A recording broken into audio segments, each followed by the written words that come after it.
more than everybody else. But how special is that though, growing up here and then you come back to England and then every time you come back as that kid that now plays for England? Yeah, I love it. I remember when England used to tour out here, how excited I get for it and the anticipation in the months leading up to it. So to now be pulling on the 3 lines and coming out here, and I made my debut here as well, T20 debut, which was a special night for myself. So I'm really looking forward to being back here and hopefully winning the series. And when you were playing cricket here, growing up as a kid, did you always sort of, I guess you were quite young, maybe it wasn't your choice, but did you always want to come back to England and play cricket in England, or was there ever a period in your life where sort of being here, living here and playing for the West Indies would have been a possibility, something you could have done? Yeah, it's definitely something I could have done. I suppose the decision was made at the time. I didn't get picked for the under-19s regional tournament, but I was playing second team at Sussex. So I feel like that was, my opportunity to go back to the UK, and the infrastructure and everything to do with the cricket there. I could see a way to, play first-class cricket and have a career. So that was, that sort of decision made itself. And then just fast-forwarding a few years, coming back to England, playing cricket in England at Sussex, obviously they're moving. Did you always believe, growing up, that playing for England was always going to happen, was always a possibility? You always believe these things as a kid, but once you actually start playing and you're playing first-class cricket, sometimes it can feel a little bit further away than you think. But yeah, it's always been a dream. It's always my goal. And to do it is special. And I suppose now I keep working to perform and to keep building on the number of caps I have, I suppose. And sort of a few years into your international career, I mean, how would you assess it? Obviously the highest of highs last year, but in terms of your own game, you've obviously done very well. But you still feel like there's that extra gear to get to? Absolutely right. That's a great way of putting it. I feel like I've done well, but I feel like there is another gear to go into. It's a learning curve. Nobody has ever come into international cricket with a finished article, so I feel like there is that next gear. But does this feel like a really good series, a great opportunity to sort of really cement yourself in the team? Looks like you're going to get a pretty good run at the top of the order. There's 8 games here in total, and we know there's some good players sat at home who are probably, we think, going to come back in over the next couple of months. So is this, a real big opportunity for you to sort of put your hand up and say, I'm the main man? Absolutely. I think, you look through the side, I think there's a few people in that boat, probably more than half the team.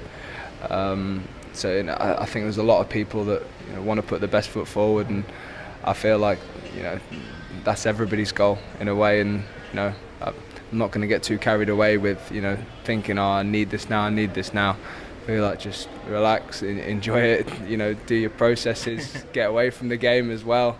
I feel like the rest will take care of itself. Sam Ellard there speaking with England's opener Phil Salt. He's a well-travelled man, grew up in the Caribbean. Phil Salt, of course, starting his career back in England at Sussex, is now with Lancashire. Has made appearances in the CPL. Remember him flying in for the final to represent the Barbados Tridents. Got a first ball duck, but walked away with a winner's medal anyway. He talks of playing with a smile on his face. He certainly does seem to enjoy himself. Phil Salt at the top of the order doesn't seem to take cricket or himself too seriously, but he is a serious talent, striking at over 130 in the short one-day international career that he's had at the moment, and looks to be right on the production line of the likes of Bairstow and of course Jason Roy is the type of opener at the top of the innings in the power play that can really damage opposition. Jarrod, lovely to see you, by the way. Thanks for popping in. I've been out there for hours. You guys have just been doing such great work. I was listening in. I thought Harmy was really good today, actually. You talk about the power play. So there are, last 3 years, there are 5 men who strike at more than a run a ball in the power play. Australia has 3 of them, by the way, which might explain why they did okay at times in that World Cup. Mitch Marsh, David Warner, Travis Head, and Rohit Sharma. Travis Head is the only one of that lot who goes at over 7 runs and over, 7.5 runs and over. That's pretty tasty. Phil Salt's at 8. So it's a big step up. We're talking about 135 strike rate within the power play. Some of that is, I think, the way that England have encouraged him to play. But clearly, I think there was a lot of other England players who maybe were given a little bit of freedom, and then when they got to that slightly higher level, it was clear they were a little bit limited. I don't think that's the case with Phil Salt. I think there's a bit more, maybe a little bit more Glenn Maxwell with him, or Andrew Simons, where you might just want to tweak him just the tiniest millimetre, just to say you don't have to try and hit everything for six, because you're going to hit them anyway. But everything else, I think, allowing him to play the way he does. There just isn't another player out there with the kind of record he has. And you go through him in, you know, his record, especially in those T20 leagues, as you talked about, and he doesn't really have a weakness. Like a lot of players, especially those players who are not already international stars, they quite often have a weakness, and you're like, okay, well, he's doing really well. Eventually, people are going to work out, well, you can't bowl there to him. I'm not sure really what that situation is with Salt. So all he really needs to do is understand that ability to play in fifth gear rather than eighth gear. And he should have a very, very long career. Of all the younger, how old is he? Late 20s now? It's a very, very good question. It's a great question. You've done me now. Scott will Google it for us. But you know, I think there's a big missing generation after all those guys who all grew up playing in the Pro 40 competition. And like even Darwin Milan is still another of those Pro 40 guys. And England missed out on that generation. Salt is the one guy, I think, of that generation who can probably still go on to be a mainstay in that team. Whereas with everyone else, even with Liam Livingston, who I think is a really good player, I can see it not working quite at the international level for him. Whereas I think Salt is so powerful. If he has the ability to, average 35 as an opener, the strike rate 135, England would take that, right?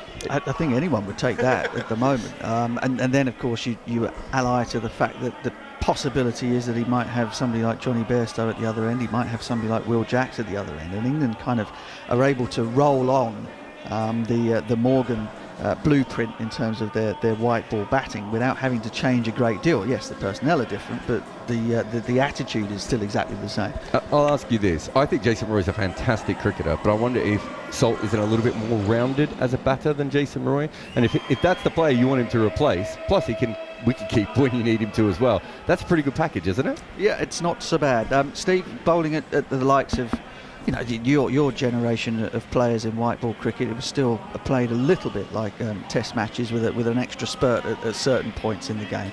But running up and bowling at people like Salt and Jacks, with them trying to literally scythe every single ball that you bowl at them for six, how is that much different from it was back in the day? Yeah, Adam Gilchrist wasn't exactly. Not quite. He wasn't quite test match style, but when you come up against likes of Gilly and people like that, Chris Gill, it was, it's a contest. Let's have a game. Somebody's going down here, and let's see who goes first. And I think the big thing from a bowling point of view is not to get too hung up and emotional if you start going for a couple of boundaries, because then cricket all comes down to the pressure and who cracks first, whether it's the batter if a bowler bowls 2 or 3 good balls, especially in a power play, the bowler if the batter gets him away for a couple of fours, and I think the one that stays in the emotion. I like Phil Salt. I think from an emotion point of view, I think he's quite good when it comes to that point of view. He's not as up and down. I'll throw this at you then. Phil Salt, are you bothered if somebody gets 40 off 20 balls and then gets out? Are you more bothered by the guy who gets 40 off 20 balls and then perhaps goes back down the gears and still makes 100 off, makes 100 off 70?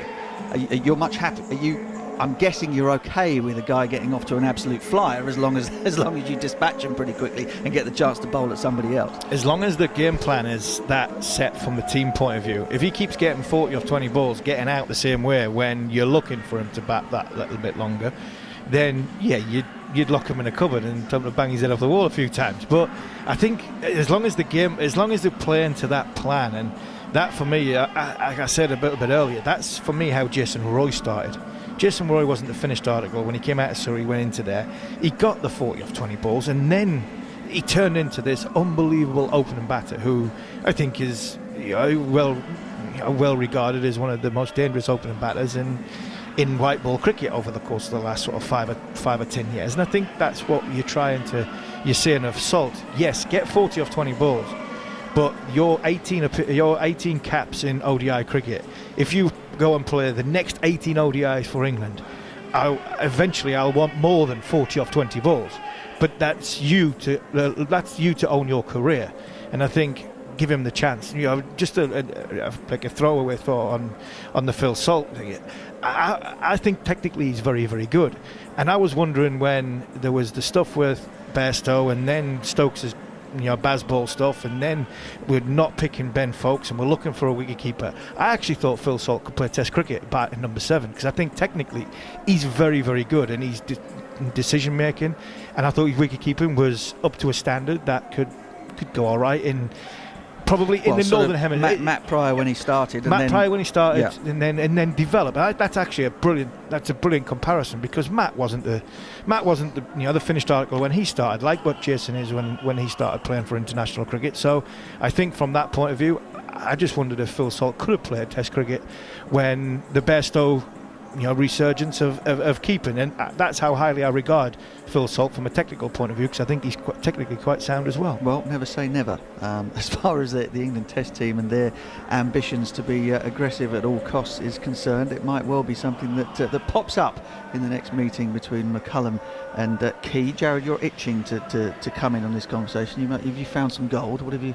No, I was more. I want to run this by you guys, that I think there is something of, if you're a limited player when you come into international cricket, so someone like Alistair Cook, who has 3 or 4 shots that he's perfected, and your game very well at a young age, it is much easier to have an international career. I think if you are a player like, and Glenn Maxwell and Andrew Simons instantly come to mind, Jason Roy's probably up there as well, when you can this guy's 6'8" and he bowls 90 miles an hour, but I could hit him back over his head for 6. There's always too many options that you have, and I wonder if you get him into the side and you use him in that Jason Roy role, and at the moment he's averaging 38 with a strike rate of 134, which is handy.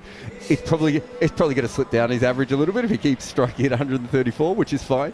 But if you keep him in the system for a couple of years, he will naturally mature, right? You don't need to force it on him. Absolutely, yeah, agreed. No, absolutely agreed, and that makes perfect sense. The only thing I suppose is, as we watch the clouds hove into view again from the wrong side of the ground, really. They're coming in from Oceanside, which I'm not sure is particularly good news at Kensington Oval. But the issue, I suppose, or the non-issue, is that England, or the lack of cricket issue, is going to be the thing for somebody like Phil Salt. Not only does he play very little in the way of 50-over cricket domestically, and you can have your thoughts as to whether or not that makes any difference going forward. I'm pretty sure it will do for the players who come up in the next generation who have played none of it whatsoever. But England don't have any more ODIs until September now, after this game here today. So where does he get to sort of build that momentum? Where do the extra caps come in? Where does the experience and knowledge and the growth of his game come when he doesn't play any cricket?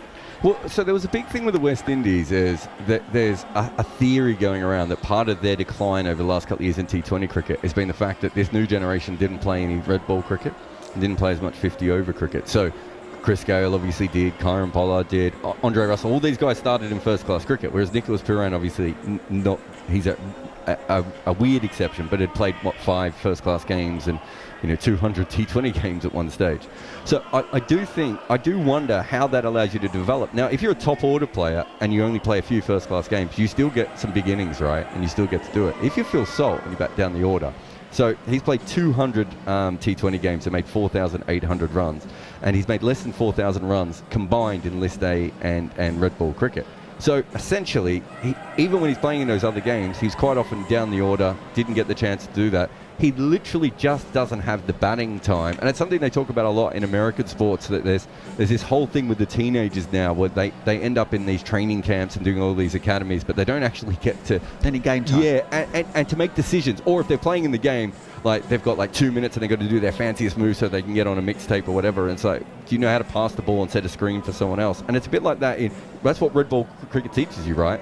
Occasionally, Phil Salt's going to have to go in on a mucky wicket on Hove on the 3rd day and do something that he wouldn't have to do. And in T20 cricket, it just doesn't develop your game the same way. That would be my worry for kind of a lot of cricketers around the world, but certainly modern English cricketers. They're so focused on T20 at the moment, and that wasn't the case when you two were coming through. Certainly wasn't, and mind you, it didn't help us win too many World Cups, but all the way back from the 70s when we played more 50-over, 60-over, 40-over cricket than anybody else in the world. But yeah, the point taken. You have to kind of be there and reap that sort of that sort of harvest in terms of your knowledge to be able to then make it applicable in a sort of an outdoor team game situation. Let's move the conversation along, because at the moment we're getting absolutely no further to any news of a toss or a start out there at the Kensington Oval, and go back to Jos Buttler. He's just gone by. He went past 5,000 runs in that 50 not out that he made in the run chase on when was that now? We're talking Wednesday, aren't we? On Wednesday, which kind of went a little bit under the radar, because I suppose for everybody it was just a relief to see him spend a bit of time in the middle, find the middle of the bat, and make his first 50 in 15 one-day internationals. Yeah, and it's been tough to see. It really has been tough to watch Jos Buttler over the course of the World Cup, and then, you know, in that first game especially, the end of the World Cup, he looked a little bit of a broken man. He ran down a wicket in one of the latter games, just hit it up in the air, and you could see what he was trying to do, but you know, his shot normally is to run down the wicket, hit it straight down the ground or over the course of sort of extra cover, and during that game it just seemed as though all the pressure was on his shoulders, and he's got in such a position to hit the ball exactly where he normally would hit it, and then, you know, he's trying to hit it too hard. He tried it on the leg side, went straight up in the air, and that can happen from time to time when the pressure comes on, especially from a captaincy point of view. But for me, it was just brilliant to see him scoring runs, because England do need him. He said afterwards, when he plays well, England more often and not win, and like, that's any team that Jos Buttler plays. He's one of the nicest men in cricket. There are a lot of question marks on whether he is the right person from a captaincy point of view, because he's too nice of a person. And are we seeing the sort of steeliness of Jos? But the one thing I'm encouraged by, and I have said even at the end of the World Cup, that he is the right man to take it on. Like we're talking about Liam Livingstone, like we're talking about potentially about Phil Salt, there's a lot of big players going out now, and it's now Jos's turn to lead from, not just from the front, but to mould a group to go into 2025, and then potentially, if he's still around, or hand over the baton just before the 2027 World Cup. One thing is 100% for sure. I mean, England need Jos Buttler the player, the productivity of Jos Buttler the player, more than they do the master tactician. Yes. or motivator. Anything that you've seen on this trip so far that will quieten down the voices as to whether or not he is the right man to keep it going as captain? He's certainly the right man to be in the team, that is for sure. I wouldn't say hugely about there's a big difference from the Caribbean. I think if we're brutally honest, you would have a concern about the last 10 overs in the first game, where, you know, the pressure was on, ball was going to all parts. Shai Hope was batting, you know, very, very well. Shepherd came in with a whirlwind, and then all of a sudden we're looking at bowlers who don't really know what's going on. You're looking at a captain who is trying to set a field with not knowing what the bowler's trying to do, and there was a little bit of carnage in that last 10 overs. So that there still shows a little bit of probably naivety or lack of, you know, the lack of authority that potentially Jos shows. So that was a little bit of a warning sign, but I think we've got to give this guy a chance. He's the best cricketer that we've ever produced for me in white ball cricket. He shouldn't be captain because it's the only option, because he probably is the only option that's out there at this moment in time. I think we have to give him a chance to captain a team that he moulds into a team, rather than these such a, you know, great experienced players that we've had before, which he was part of under Owen Morgan. I think time will tell whether Jos turns into a good captain, and I really, really hope he does. I was thinking about this the other day, and I think I might have brought it up with you, Harmy, when we were off air. We were talking about Pat Cummins. No one thinks Pat Cummins is a good captain. Let's be honest. Even Pat Cummins is on the fence about whether Pat Cummins is a good captain, right? He's tactically, he's like a lot of bowling captains. You know, don't want to typecast you here, Harmy, but they can be a little bit defensive at times. They can let the game flow a little bit, or a batter. It doesn't matter to a batter if a bowler's figures get ruined, so they move people around and all that sort of stuff. So he's reactionary, he's slow. He was seen as weak in Australia. You talked about the nice guy. I mean, Pat Cummins and Jos Buttler, you know, vying for in a nice-off situation, and yet Australia. Chris Wokes. Hey, Chris Wokes. Surely. It is unfair. You're right. But you have a situation where he's managed to captain Australia. When I went through the history of Australian ODI captains, right, there really aren't many tactical geniuses in ODI cricket. Like if Martin Crowe, Arjuna Ranatunga, Brendan McCullum, MS Dhoni are probably the four, and then Owen Morgan comes off the back of them. Ricky Ponting's not seen as a tactical genius. In fact, he was mocked for that. Michael Clarke, perhaps, but if you look at that World Cup, he just said, I'm going to bowl Mitchell Starc, who's averaging 10 with the ball, and we'll probably go okay. Alan Border was not a tactical captain. Steve Waugh, by that stage, was just, I'm going to put in 3 or 4 slips and then see what happens. So I don't want to say we over-egg all that sort of stuff, but realistically, there have been a couple of times when tactical captains have done very well. Generally, your best 11 is what wins you World Cups, right? I don't think it's tactical genius. It might be in the changing the way that you play. That is the thing that I think you can have a bigger imprint on. But in a game-by-game situation, I just think having the better team is always going to be better than having the tactical genius. Yeah, you are a better. You have to have a good team. If your team's not the greatest, then obviously your captaincy is always going to be under question. But I think there are times where you can show authority. There are times where you look out there. Michael Vaughan always talked about having why he had the sunglasses on, because there might have been carnage going round and his eyes might have been all over the place, but he never wanted to show that his team, that he was feeling the pressure. And I think that is something that I think Jos, possibly during the World Cup and possibly at the end of that game, you would think the leadership qualities of pressurised situations possibly have asked questions. I think that's why that's trying to be as nice as I possibly can be.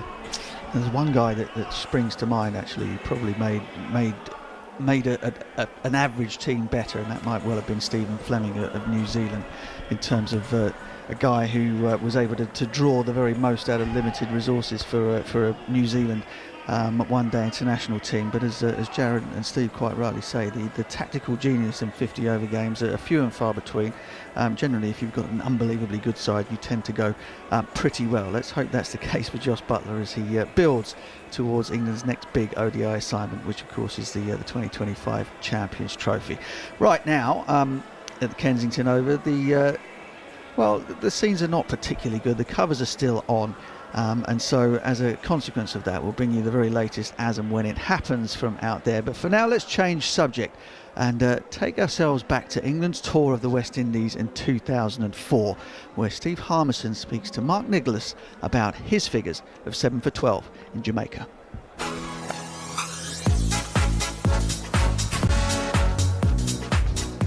Catch it! Caught. It's a flash and out. Good pressure by England's opening bowlers here, Harmison and Hogeye. Giving him out. Sawan goes for a double duck in the test match.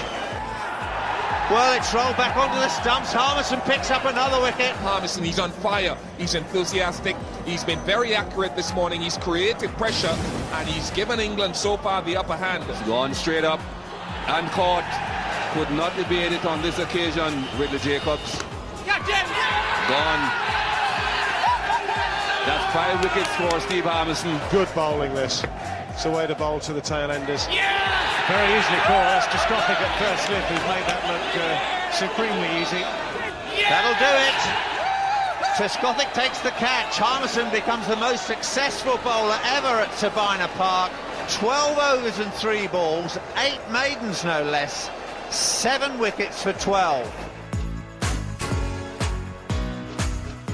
Grievous, bodily, Harmison. That's what it became, the famous day when Steve Harmison blew away the West Indies at that famous ground, Sabina Park in Kingston, Jamaica. West Indies 311 and 47, England 339 and 20 for no wickets. Harmy did his damage in the second innings, 7 for 12. I mean, they are staggering figures, and it actually forced a public apology from the West Indies team for their poor performance. Unprecedented, I think, in the history of West Indies cricket. It really was a humiliating day for West Indies. Of course, there was a sense of revenge, I think, for England on the back of so many exasperating defeats from the great sides of the 70s and 80s and indeed parts of the 90s too. Quite a story to tell, and Steve Harmison is with it to tell us now. Harmy, hello. Hello, Mark. Yes, it was nice goosebumps listening to some of the commentary back. Yeah, well, that was the TV commentary. We covered it for talkSPORT, actually.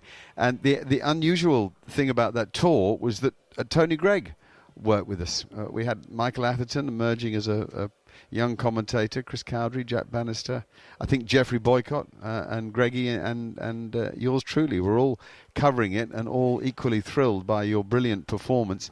There was a headline at the time about Harmison. Listen to this. His unpredictability could be frustrating, but perhaps the truth of his career and his personality was that he was somebody at his best out of the limelight. Is that fair? Yeah, I think so. I wasn't somebody who chased the limelight. Wasn't somebody who, if you watch it again, I was quite embarrassed coming off the field when players, the teammates were telling me that to lead them off, and I still am quite happy being out of the spotlight, out of the way, if I can possibly help it. But it was at a time where I think England were just starting to evolve, and the characters that were in there as well. There was a lot of similar characters. Explain that. Explain it, because Matthew Hoggard, Andrew Flintoff, Simon Jones were the other seamers. Yeah, and that was the first time, along with Ashley Giles, that all five of us played together. And obviously, that was built on 2005, culminating in 2005. But we were all similar characters from working class areas, from sort of hard working upbringing, hard working parents. So we had this bond that we were very, very close, but we brought so much difference to Michael and to Duncan and what they were trying to build as a bowling unit and as a team unit. So from off the field we were very, very similar, but on the field we had so many different qualities that made us as good as we were. You mentioned Michael Vaughan and Duncan Fletcher there. So you had this 5-man attack that, as you say, went on not just to win against Australia in that famous summer of 2005, but also beat South Africa in South Africa the previous winter. And you all offered something different. That would seem to me the beautiful thing about the attack. Matthew Hoggard, outswing. Andrew Flintoff, raw pace and sideways movement, mainly off the seam, some late swing too, and explosive. Simon Jones, fast and full, and really could make the ball swing so late. Ashley Giles, accurate. And then you with your alarming bounce and strange differentials. There were days when you looked in perfect sync and pretty much unplayable, and days when your action looked as if it just couldn't work itself out. And that was a funny thing. Was that simply just you and how you felt that day, or were there imperfections in your action that you found difficult to control? I think there was imperfections in the action which were difficult to control, but what made it on some days devastating for the opposition. I always joked and said, if I've got no idea what's happening, chances 22 yards away when it's 90 mile an hour. And I remember a game in Perth where I won that Alex Tudor, I'll not fondly remember. But I remember losing my run-up, and it was just, I got the yips, couldn't run in. But for some reason, I was bowling 10 mile an hour quicker, and Ricky Ponton and Damien Martin were at the other end. And I remember walking back, and I said it to Ricky, I says, I've got no idea when I'm letting go of this. And he just looked at me and he just said, it's not fun for us down at this end on the fast bouncy pitch, because we've got no idea what length you're going to bowl, when you're going to bowl it, how fast it's going to come. And I think that was the unpredictability I had throughout my whole career. But I would say there was a few imperfections in the action from a repeatability point of view, which was, I always believed it was the fun of the fair. I always said from a mental point of view I was quite strong in a way that if I did bowl a one that wasn't very good, or I did bowl a spell that wasn't very good, I was quite good at getting over it very, very quickly and being comfortable that the next spell is a new one, and if I get it right, I'm doing my job for the team. All right, let's remind everybody of the game. West Indies batted first. Devon Smith made 108. I remember that innings very well. A lot of pull strokes that he nailed. Brian Lara just 23, Sarwan, LBW to Matthew Hoggard, no score. And the other runs came from Ryan Hines, the left-hander. He made 84, 38 for Ridley Jacobs, and then 20 for Tino Best towards the end. 311 for West Indies. You got Chris Gale, bowled him out actually, and who you got a second wicket? Tino Best, LBW, Steve Harmison. So 3 for Hoggard, 2 for you, 1 for Flintoff, 2 for Jones, 2 for Giles. Then England batted. There was 58 50s for Mark Butcher and Nasser Hussain, 46 for Flintoff, 20 odd each for Chris Reed and Ashley Giles. And you made 13. Well played, Harmy. There were 60 extras.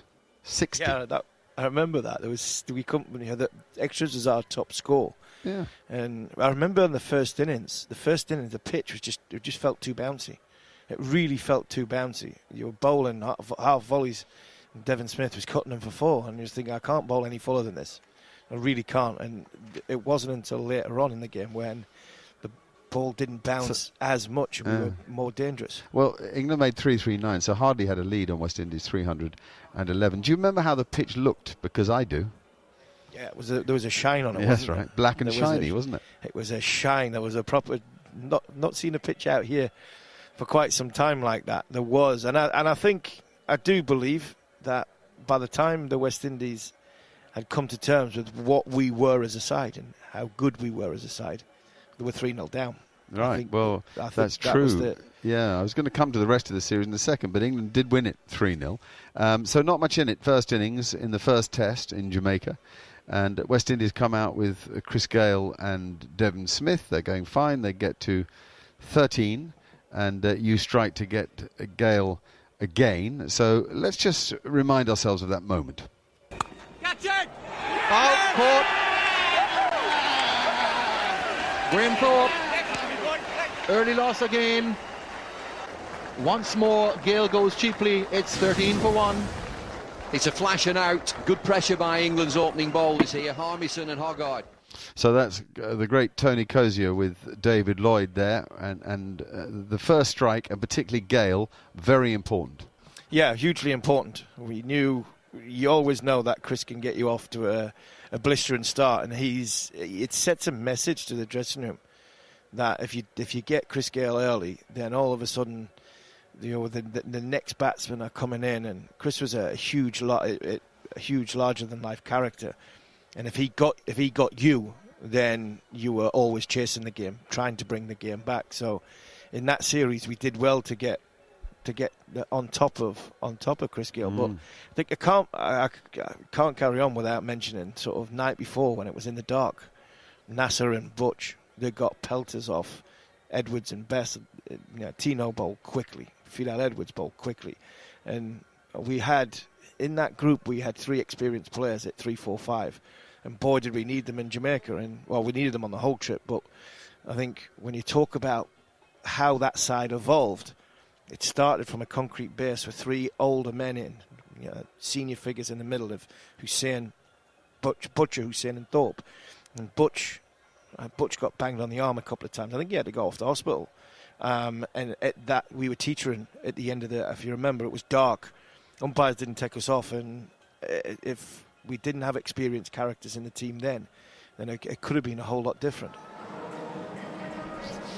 So Steve Harmison there speaking with Mark Nicholas about the last successful tour, the only successful tour. He was lumping me in with the really old guys, but I was only 2 or 3 years behind them. Talking to Mark Nicholas there about that tour of 2004, the last time that England won a test series in the Caribbean. It had been 36 years before that, and it's now getting on for 20 years since England have been there and done it again, although England's test tours to the West Indies are few and further between than they were once back in the day.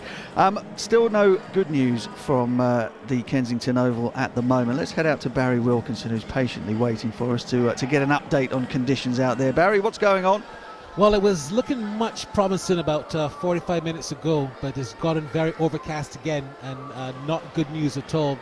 And when you see the ground staff not out there and looking active, you tend to worry at Kensington Oval, and that's just the case. The ground staff are actually in the little hut. You'll know the hut well, Butch, and they're not moving. So that tells a story that they're not satisfied that it's going to start raining anytime soon. Having said that, though, Gregory Brathwaite is now coming out. He's the 4th umpire, and he's now coming out with his umbrella and having a look on the peripheral outside of the covers. So if you want to be encouraged by anything, perhaps hold on to that. Otherwise, it's not looking good. The rain subsided, but just as the covers came off, just as the teams were beginning to warm up, a very, very sharp shower sent everyone inside. And even though there has not been a big set of rain for the last half an hour or so, it's drizzling very, very consistently. And that means that we're not going to see any cricket anytime soon. So that's what's happening. The crowd, of course, a little impatient. They're just having fun in the stands, listening to music. And at the same time, getting a few Bankses on board, no doubt. I'm sure that definitely being knocked back in the party stand in particular, which is well populated. The party stand with a nice pool as well and some dancing girls. They are well decked in that party stand, and I reckon it's about 90% full. The other parts of the ground, just about 70-75%. But we spoke about the locals abstaining from these matches. We haven't seen a lot of them. It's primarily England fans, and it's a bit of a shame to come this far and not to see cricket, to see the rain, which is what you usually see at this time of the year in London or wherever else in England. And to come here and to have it must be very frustrating. But that's the scene, Butch. The rain is falling. It's coming again across the ground. You know, it falls from the western side here and it's just sweeping across the ground. The ground staff are not interested in even coming out at the moment, and the covers are well entrenched, and the teams are inside in the Cigar Free Sowers Pavilion. So that's pretty much the scene. No cricket, just everyone patiently waiting for the rain to stop for there to be any chance of this series decided getting underway. Well, it's a great shame, Barry, but it does mean that we get to hear extended lengths of your dulcet tones out there. You mentioned that the groundsman's hut. I wasn't that familiar with that. The roti hut was probably more my scene out there, although there are, of course, other vendors available out there at Kensington Oval. Thanks very much, Barry. We'll be back in touch shortly to get any latest. Oh, have you had any word about time being knocked off the 50 overs as yet? I'm guessing we're over an hour now, so that we must be looking at a reduced game. But it is indeed 2:30. This is hours we're supposed to start. So I think at is it 1:45, 2:45? A correction. I think they'll begin to make an assessment on that. I reckon already we might have 7 overs off. Might be a 43 overs a side game, but we'll wait to get the full confirmation before we speculate on that. Okay, great stuff. Barry Wilkinson there on the ground for us at the Kensington Oval. Right, prior to Barry's timely intervention, we were listening to Steve Harmison in conversation with Mark Nicholas about the tour of 2004. Let's get back to that. Ramnaresh Sarwan was a good player and often a thorn in England's side. Right-hander, very organised, neat and tidy player. He'd gone for a duck in the first innings. Here we go again. Giving him out.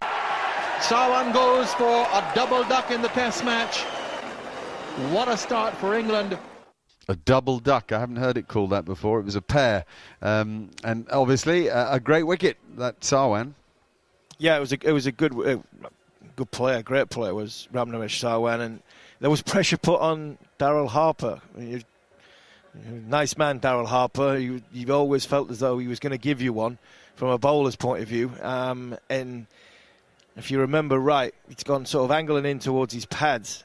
It looked as though it was a bit high, could have possibly have gone down, but it was also bat was close to sort of ball and pad, and it looped up to Nasser Hussain at short leg. And I think the pressure of, has he inside edged it? Well, it's been caught. Is it LBW? And I think Daryl just put his finger up and thought, well, it's got to be one of them, and off you go. The days before DRS. DRS, yeah. Yeah. Okay, and now we go to Shiv Chanderpaul. Well, it's rolled back onto the stumps. Harmison picks up another wicket. West Indies in dire straits now. They still trail by 13. They've lost 3 second innings wickets. Just feel its extra bounce again. Hustled on to Shiv Narayan Chanderpaul. The late great Bob Willis with Ian Bishop there. And Chanderpaul, the ultimate limpet at the crease. Very hard to remove. Yeah, hugely hard to remove, and thankfully, a bit later on in his career, he came to play at Durham in a successful time. And he was a fast bowler's dream if you were on his team, because he knew if he got past 20, 30 balls, he was there for the afternoon, and he could block it, and he could hang around. And it was a huge wicket. An element of luck, defended it back onto his heel, and it rolled back through his legs and onto the stump. So, we talk about great spells and great days out, and you do have to have an element of luck. Talked about the Daryl Harper Sarwan going my way, and that one certainly did as well. Yeah, but before you got Ridley Jacobs, we ought to say that the big wicket was claimed by Matthew Hoggard, who had Brian Lara caught it slip by Freddie. Lara, I think, had a finger injury, as I remember. Is that right? Yeah. Had you hit him? I hit him in the first innings, and he came in at number 5. He came in one less at number 5, I think it was. And then I hit him on the same finger in Trinidad as well, just before lunch, to get him out. But he batted at 5, if I remember, in that series, in that second innings of that Test match. Yes, he did. Okay. So the other one to have gone to Simon Jones was Ryan Hines, caught behind the wicket by Chris Reed, who seemed to be set in the job then. A wonderful gloveman, the Nottinghamshire captain later in his life. And then you were back in action against Ridley Jacobs. It's gone straight up and caught. Could not evade it on this occasion, Ridley Jacobs. Just have a look at this. Tucking him up, no room. Getting big on him again. Straight off the hand, up in the air. Nasser Hussain. I'm going to have that one. In both of them there with Michael Holding. How did that wicket fall? Yeah, that was a brute. To be honest, that bounced. And he to be fair to Ridley, throughout that Test series, he was like a voodoo doll. We just kept hitting him in the rib cage or on the backside. Remember, Ridley was a big, strong man, and he just kept getting hit on the backside or hitting the ribs. Me and Freddie peppered him, and he just couldn't get out of the way of it. There was a one a year or two later. I remember had this conversation with Brad Hogg on the YouTube stuff, and he was been giving me some stick and getting himself going at Lords, and it was a similar ball. Just couldn't get out of the way of it, and it would hit him in the throat if it hadn't sort of get into the glove first. And it was, when you get deliveries like that, it's a great feeling as a fast bowler to see the ball just loop up in the air to short leg. And just before this series, Nasser did write in his newspaper column, he said it was the best seat in the house in Jamaica, and you wouldn't get an easier catch than that one. Okay, well, Tino Best had made 20 in the first innings, which was, I know, very frustrating for you at the time. Andrew Flintoff christened him Mind the Windows, Tino, for a joke at Lords he had with him, but you decided you just had enough of him, full stop. Here we go. Gone. That's 5 wickets for Steve Harmison. Good bowling, this. It's a way to bowl to the tail enders. They don't like it in their ball. Good players don't. Tail enders hate it. In England, in a very healthy position, leading West Indies by just 13. It's 41 for 7. And from Tino Best to Adam Sanford. Very easily called. That's Tascopic at first slip has made that look supremely easy. No feet involved in this shot, but a low catch comfortably taken. David Gower joining in the commentary. Now you're really on fire. I just remember it so well. You were so smooth. You were cruising in, and I bet you wished you could have bowled all day. I felt as though I could have bowled all day. In the heat of Jamaica, it was red hot, 12 and a half overs. I could have gone on for another 6 or 7, but from getting Ridley Jacobs out, every ball I felt as though this is going to be nicked. It's going to go straight to Chris Reed, or it's going to go to first slip. I didn't feel it at one point that I wasn't in control of everything I was doing. And when I did get Best and Adam Sanford, Adam Sanford. Yeah, I just felt as though that ball was I bowled that ball continuously, and it was like slow motion in your feelings. And not many times as a bowler you get that feeling, and what a feeling it was, because you don't feel as you're using any energy. You just feel as though I'm sort of not only in total control, but I'm going to get a wicket with every ball. And I remember Trez running up to me and saying, "I've never felt as though in a Test match where I feel every ball is coming to me." So it was just in sync. Yeah, the wind beneath your wings. And so West Indies in absolute disarray. 43 for 9, and Harmison runs into Fidel Edwards. That'll do it. Trescothick takes the catch. Harmison becomes the most successful bowler ever at Sabina Park. What a magnificent effort from him. 12 overs and 3 balls, 8 maidens no less, 7 wickets for 12. Yeah, what a performance. England won the test by 10 wickets and went 1-0 up. I remember the party at the hotel by the pool that night. All of the great and good from the ECB and from Sky had turned up as they were planning a bit of a heist on the television deal, and everybody just joined in the party. It was madness. Was that the best you ever bowled? Yeah, up there. I think the next test match at Trinidad wasn't too bad either. I felt I just carried it on at Trinidad, and I have to mention the party. We hadn't, as a unit, the whole team had worked so hard for 3.5 weeks, 4 weeks.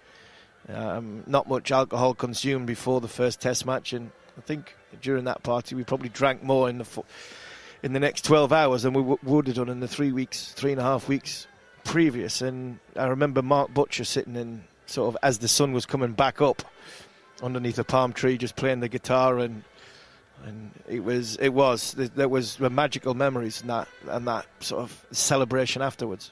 I'll read you a few headlines. The Daily Mirror, the day sport was turned upside down. Super Steve Harmison was walking on sunshine after his career best figures of 7 for 12 fired England to a sensational 10-wicket triumph, and it had grievous bodily Harmison himself gasping. Harmison said, "I could not believe what was happening out there.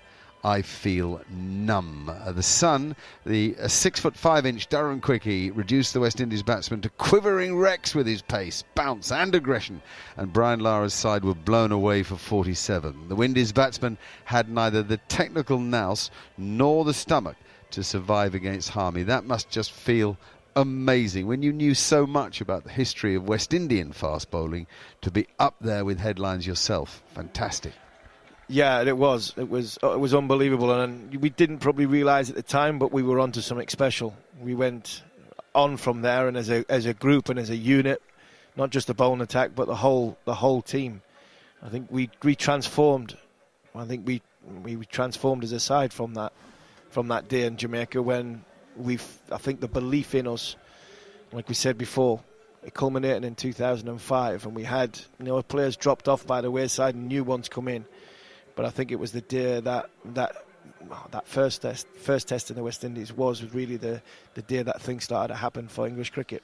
Well, you went on to win the series 3-0. You bowled very well, I remember, in Trinidad in the next match. I must admit, I think you had a 6 for haul, as I recall, in one innings. Am I right there? Yeah. Yes, here it is. 6 for 61. You got in the first innings. You bowled them out for 208. You got off to a great start. I think they were 80 for none or 80 for one. Chris Gale smashed it. Came out, like I mentioned before about Chris, and then we got 3 wickets, literally right on the cusp of lunch. And I remember getting Brian out, but I think it was his second or third ball, bouncer, and he gloved it, hit his dodgy finger straight in front of his nose, and it looped up to Ashley Giles at gully. And again, we walk off, and we think, right, we've got the West Indies back where we want them again. So you were player of the match in consecutive test matches, Harmy. These were the days of your lives. Yep, very much so. And 6 in the next match in Barbados. 6 wickets in the next match. 2 3-wicket hauls as well. But that was a great game for on the field, coming off the field with Graham Thorpe. I think when I came off there, I was like, wow, I've just done something special, and we have just done something special.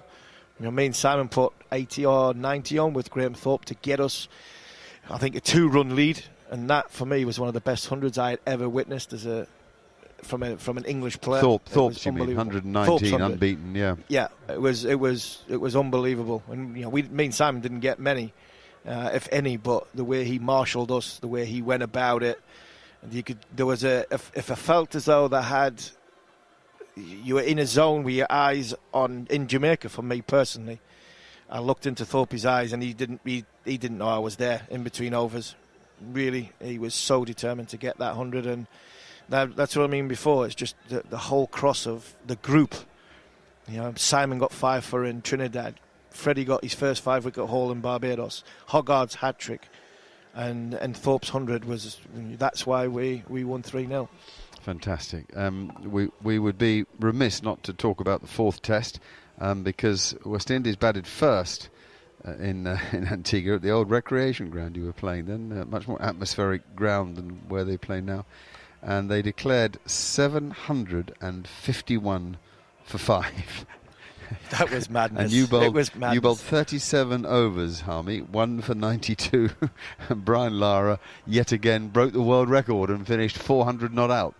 It was unbelievable. Well, the stories from that are endless, but I remember right at the very start, walking onto the field on morning of day 1, Sir Ian Botham, or Lord Botham as he is now, pulled me over. Andy Roberts standing in the middle of the wicket, and he... well bowled young man, and I was like, pleased to meet you. The history of it was just another great I was in the company of. And he said, but you'll not win 4-0. And I just burst out laughing. I says, what on earth makes you think that this batting unit can handle us and we're not going to win 4-0? He says, because I'm the groundsman here and I prepared this pitch. My heart sank. Didn't bounce above shin high. Brian, I'm still convinced Brian was out early doors, I think in the second or third over, that he nicked it. But again, another piece of history which was unbelievable. But Freddie never forgive me for getting warned off in that game. I've done some unthinkable things to my best mate, Andrew Flintoff. What do you mean warned off? Well, I got a warning for running on a pitch on day 1, and I got a warning for running on a pitch on day 2. And I forgot about day 1, and I obviously got done again on day 3 because that was our third new ball, our third day of bowling. And I think it was Alim Dar just said to me, I was Billy Bowden, Alim Dar, I can't remember which umpire it was, he just said, yeah, off you go, you can't bowl anymore. To which, obviously, I had 1 for 92 at the time. And unfortunately, the big lad from Lancashire had 1 for 96 at the time. And when Vaughan asked him to take the next over, he got dispatched for 4, gone for 100, and I was standing at mid-off, wetting myself with laughter because obviously the pitch was flat and he had to continue bowling, and he wasn't best pleased that I'd getting out of the gallon, the 100. Okay. I just want to read you one more headline, if I may, because I think it's the best of the lot for you anyway. In the Jamaica Observer, Garfield Myers was the writer, more down to earth than the Mirror and the Sun, but I think almost more interesting. As England closed in for the kill, the post-mortems began. A popular knee-jerk assessment, as the shock set in, was that the West Indies had spinelessly capitulated, as they have done countless times in recent years. But that view completely ignores the quality of Steve Harmison.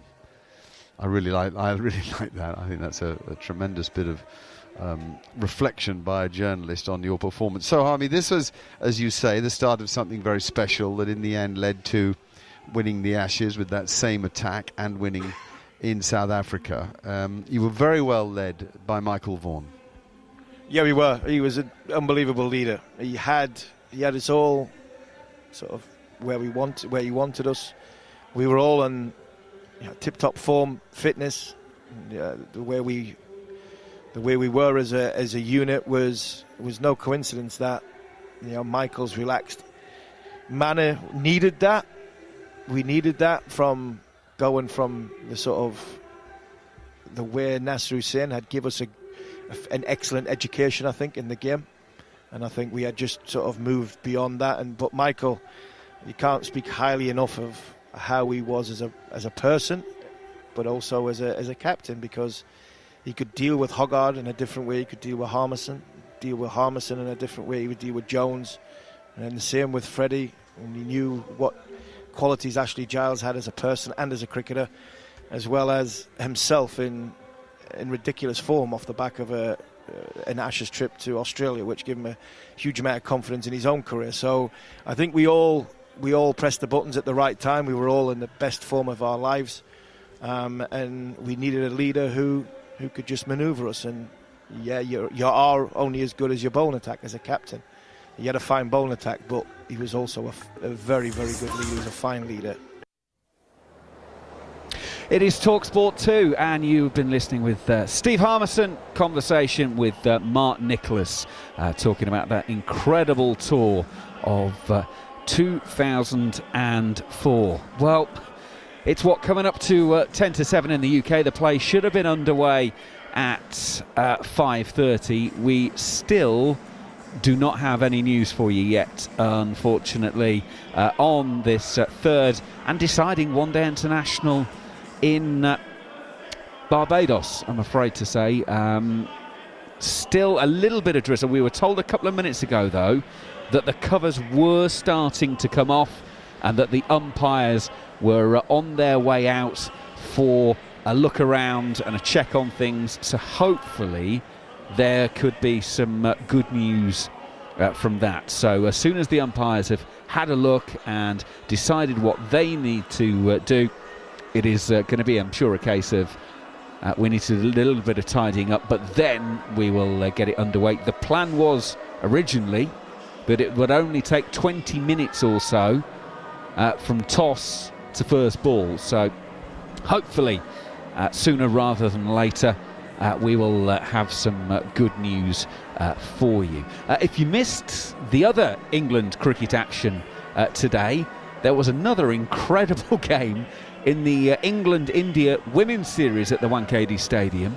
Second T20 game. England won the first after putting 190 odd on the board after being 2 for 2. Well, today India batted first and were bowled out for just 80. Jemima Rodriguez top scored with 30 of those, and Smriti Mandana chipped in with 10. No one else got to double figures. 80 all out in 16 overs and 2 balls. Charlie Dean got a twofer, as did Lauren Bell, as did Sophie Eccleston, as did Sarah Glenn. In reply, England knocked those off in 11 overs and 2 balls. Once again, they lost a couple relatively early, Sophia Dunkley and Danny White, so they were 19 for 2.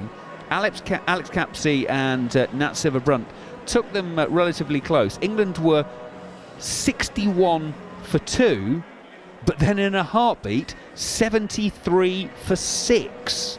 So things changed very, very rapidly. England had a bit of a wobble up. So the scorecard actually reads for England: Dunkley 9, Wyatt a 3-ball duck, Capsy 25, Nat Silver-Brunt 16, and then Heather Knight was 7 not out, Amy Jones 5, Freya Kemp got a first ball duck, so Sophie Eccleston came in on a hat-trick, but she got 9 from 5 deliveries to mean that England won and went 2-0 up. So as I say, winning with 8 overs and 4 balls to spare. So they are victorious in that match.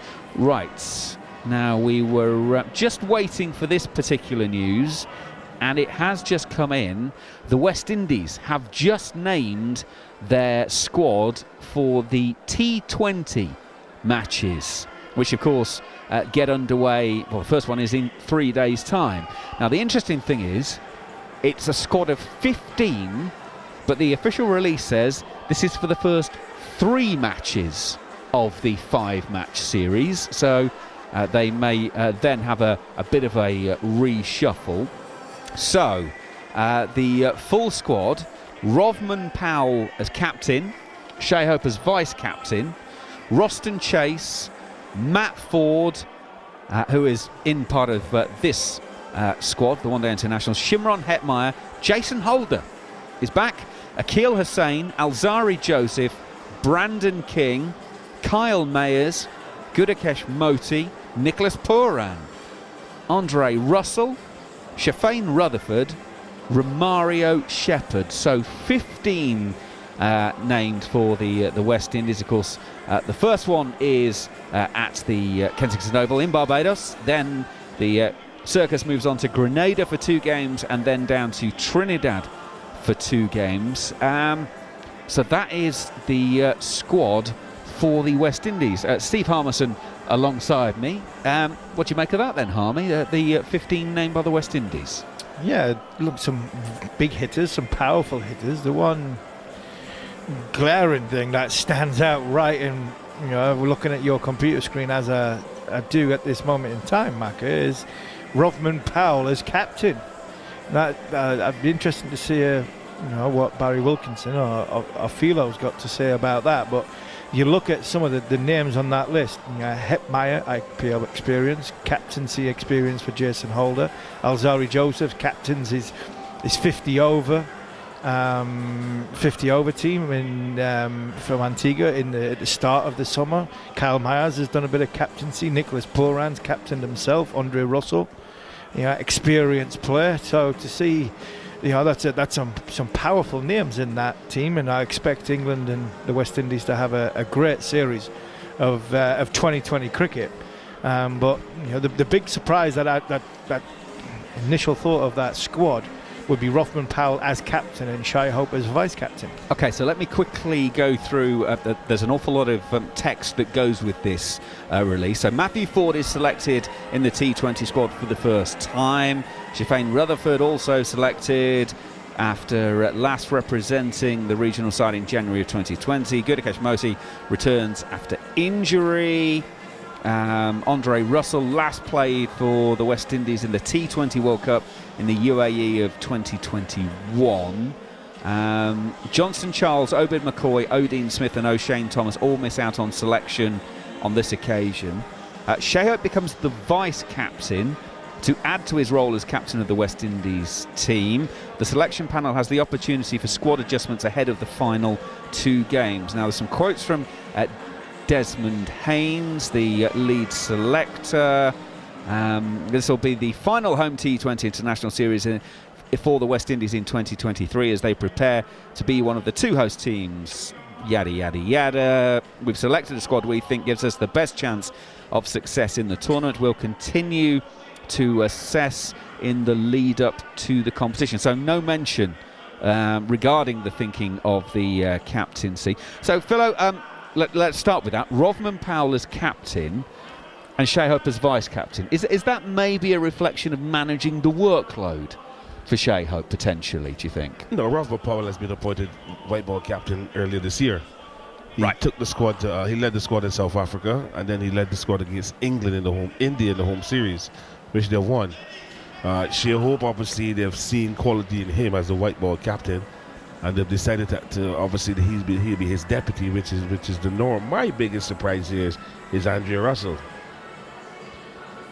coming back after such a long time. I know that the head coach Darren Sammy had hinted that he believed there's room for some of the senior players and experienced players, but we saw Russell in the IPL not really living up to the expectation of his franchise. They would expect him to do a lot more.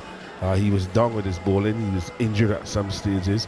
To bring him, he didn't have a particularly good CPL as well. So he's strictly there on experience. And it goes to beg again the question of the selection policy, because Darren Bravo, who scored the most runs in our 50-over competition, was not selected because of his age. Now you're selecting Andre Russell. I would like to know what he's being selected on, but he's known around the T20 world as a hitter and a good player. But he has not really done it in the last couple of years. So, but obviously we keep hearing the same thing. This is the best team that we can pick to move forward. I'm happy to see Rutherford actually given the opportunity to get into this squad and hopefully get a play. Moti is back, who is our best left-hand spinner. We saw Akil Hussain is also there. Matthew Ford, who is very sweet on the head coach's mind. He also coaches him at St. Lucia Kings in the CPL, and Matthew Ford has been around the world playing some T20 cricket as well as some T10 cricket, so he's been given the opportunity off of his performances, and we just hope that they can come up with the right 11. Marker, you pick a squad of 13 or 14, but you still have to come up with the right 11 to do the job for West Indies on the given day. Big Bad Barry Wilkinson, our man in Barbados, is joining in the conversation. So we've got 2 West Indies cricket experts with us here on talkSPORT 2 at the moment.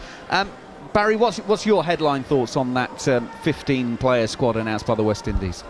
Well, I think they're given a lot of mixed messages about what they're trying to actually do to prepare for the next World Cups up ahead. Now, we heard earlier that Darren Bravo at age 34 was considered too old, despite him performing so well as they're trying to get ready for 2027.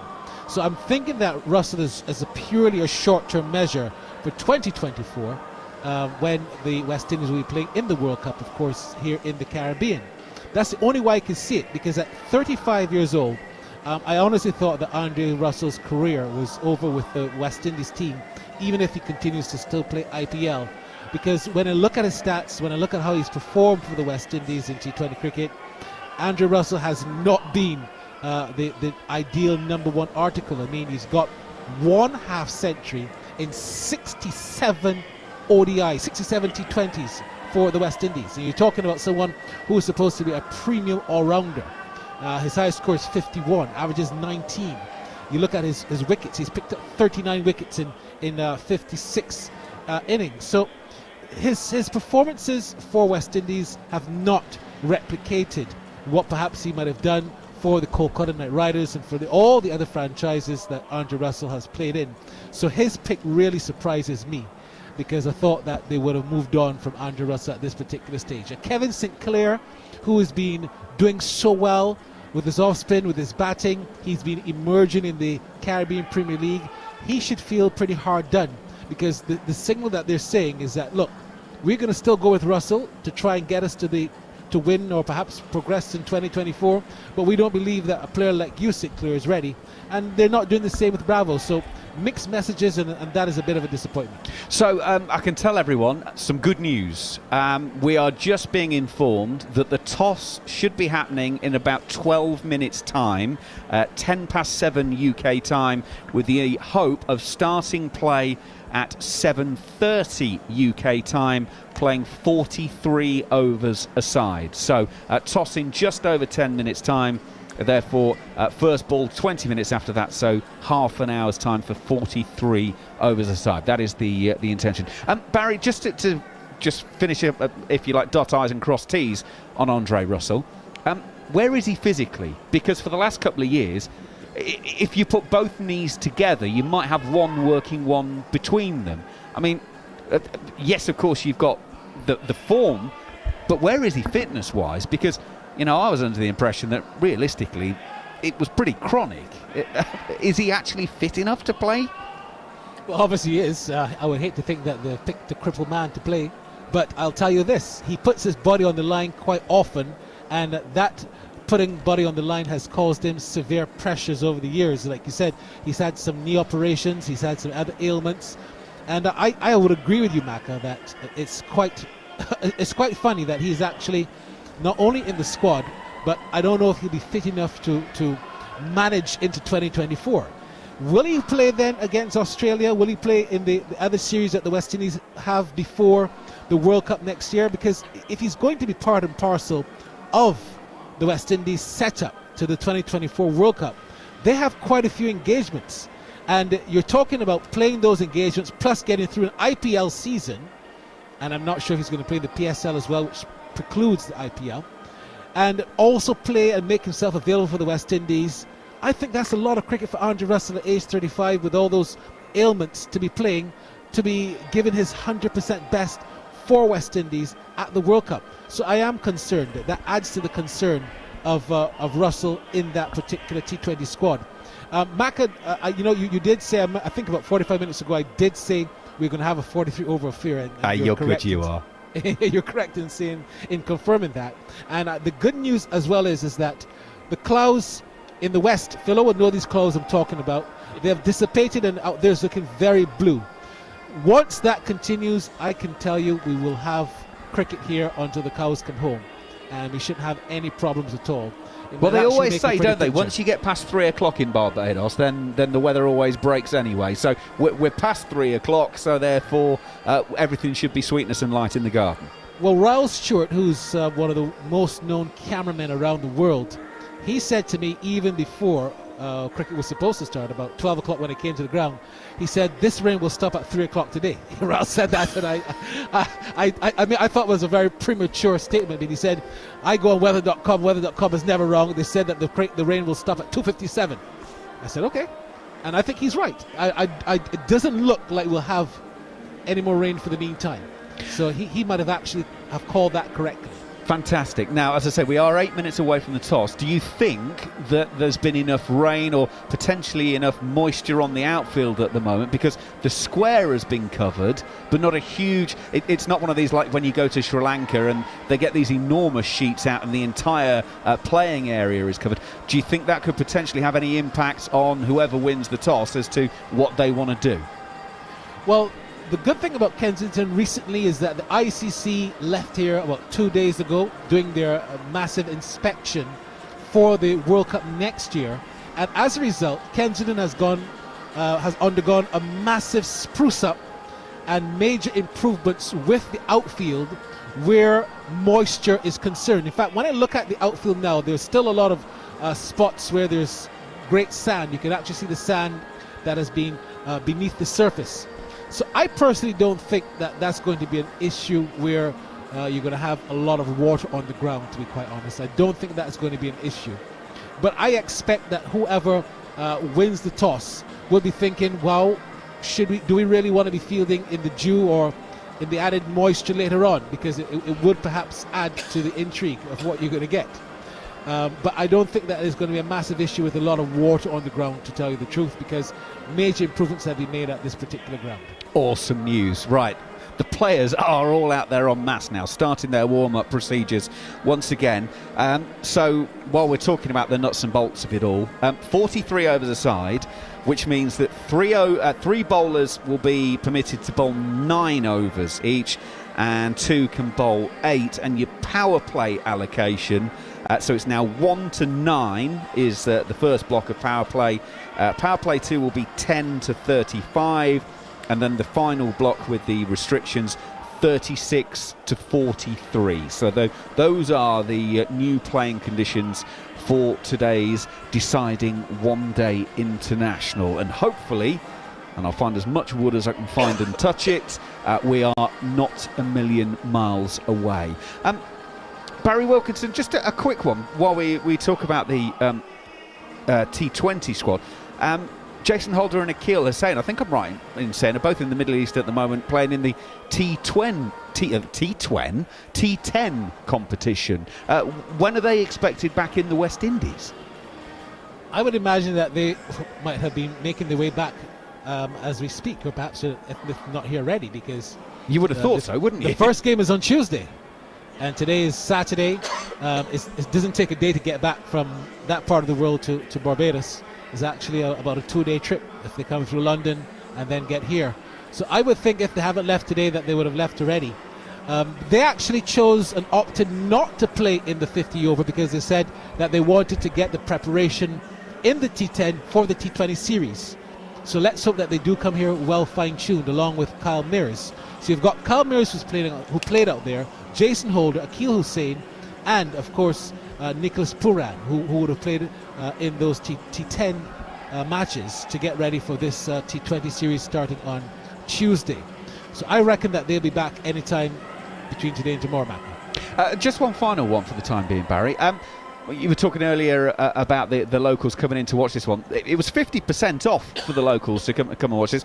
Are we expecting maybe more to come in for the T20s? Because obviously, in terms of just pure physical time to actually watch a game from start to finish, a T20 game is much more watchable and much easier to watch than a 50 over. Do you think the locals will buy into those a bit more?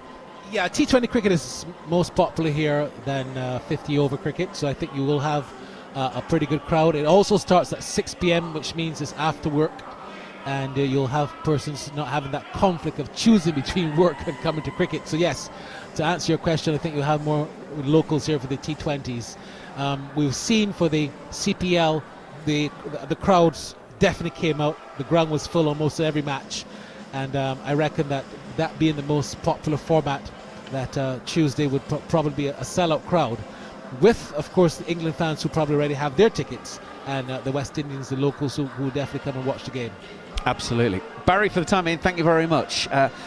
Big Bad Barry Wilkinson, part of the commentary team once again here on talkSPORT 2. Just to recap it, last few minutes, the West Indies have confirmed their T20 squad for those games. So Rodman Powell is the captain, Shai Hope is the vice-captain, and then it's Roston Chase, Matthew Ford, Shimron Hetmeyer, Jason Holder, Akil Hussain, Alzari Joseph, Brandon King, Kyle Mayers, Gudakesh Moti, Nicholas Pooran, Andre Russell, Shafane Rutherford, and Romario Shepherd. So if you're not a really close watcher of West Indian cricket, there'll be an awful lot more names that you will know as opposed to maybe the squad for the one-day internationals. So we are closing in on the toss. As I mentioned a few moments ago, all the players are out there doing their warm-ups, and I can see Ian Bishop and a few other members of the TV crew making their way towards the middle for the toss. So thankfully, it would appear that we are now very close to some cricket. Just to reconfirm all the details,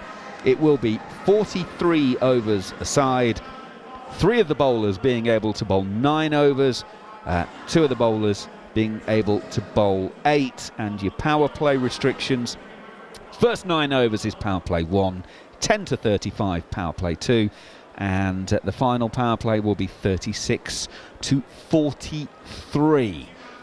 There's a lot of people out on the outfield at the moment. All of the England staff are out there. You can see Harry Brooks throwing a rugby ball around at the moment. If Johnny Bairstow was out there, he'd absolutely be joining in with that. So they're going through their bits and pieces. So the plan is the toss will be happening in round about 90 seconds or so, with the first ball going down at 7:30 UK time. So a 2-hour delay. We lost 14 overs, which is about an hour's worth, but obviously we can make up some time as well.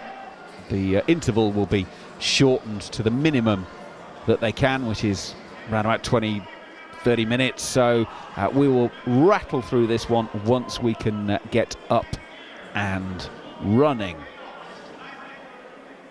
Philo Wallace is alongside me, and Philo, toss going to be imminent.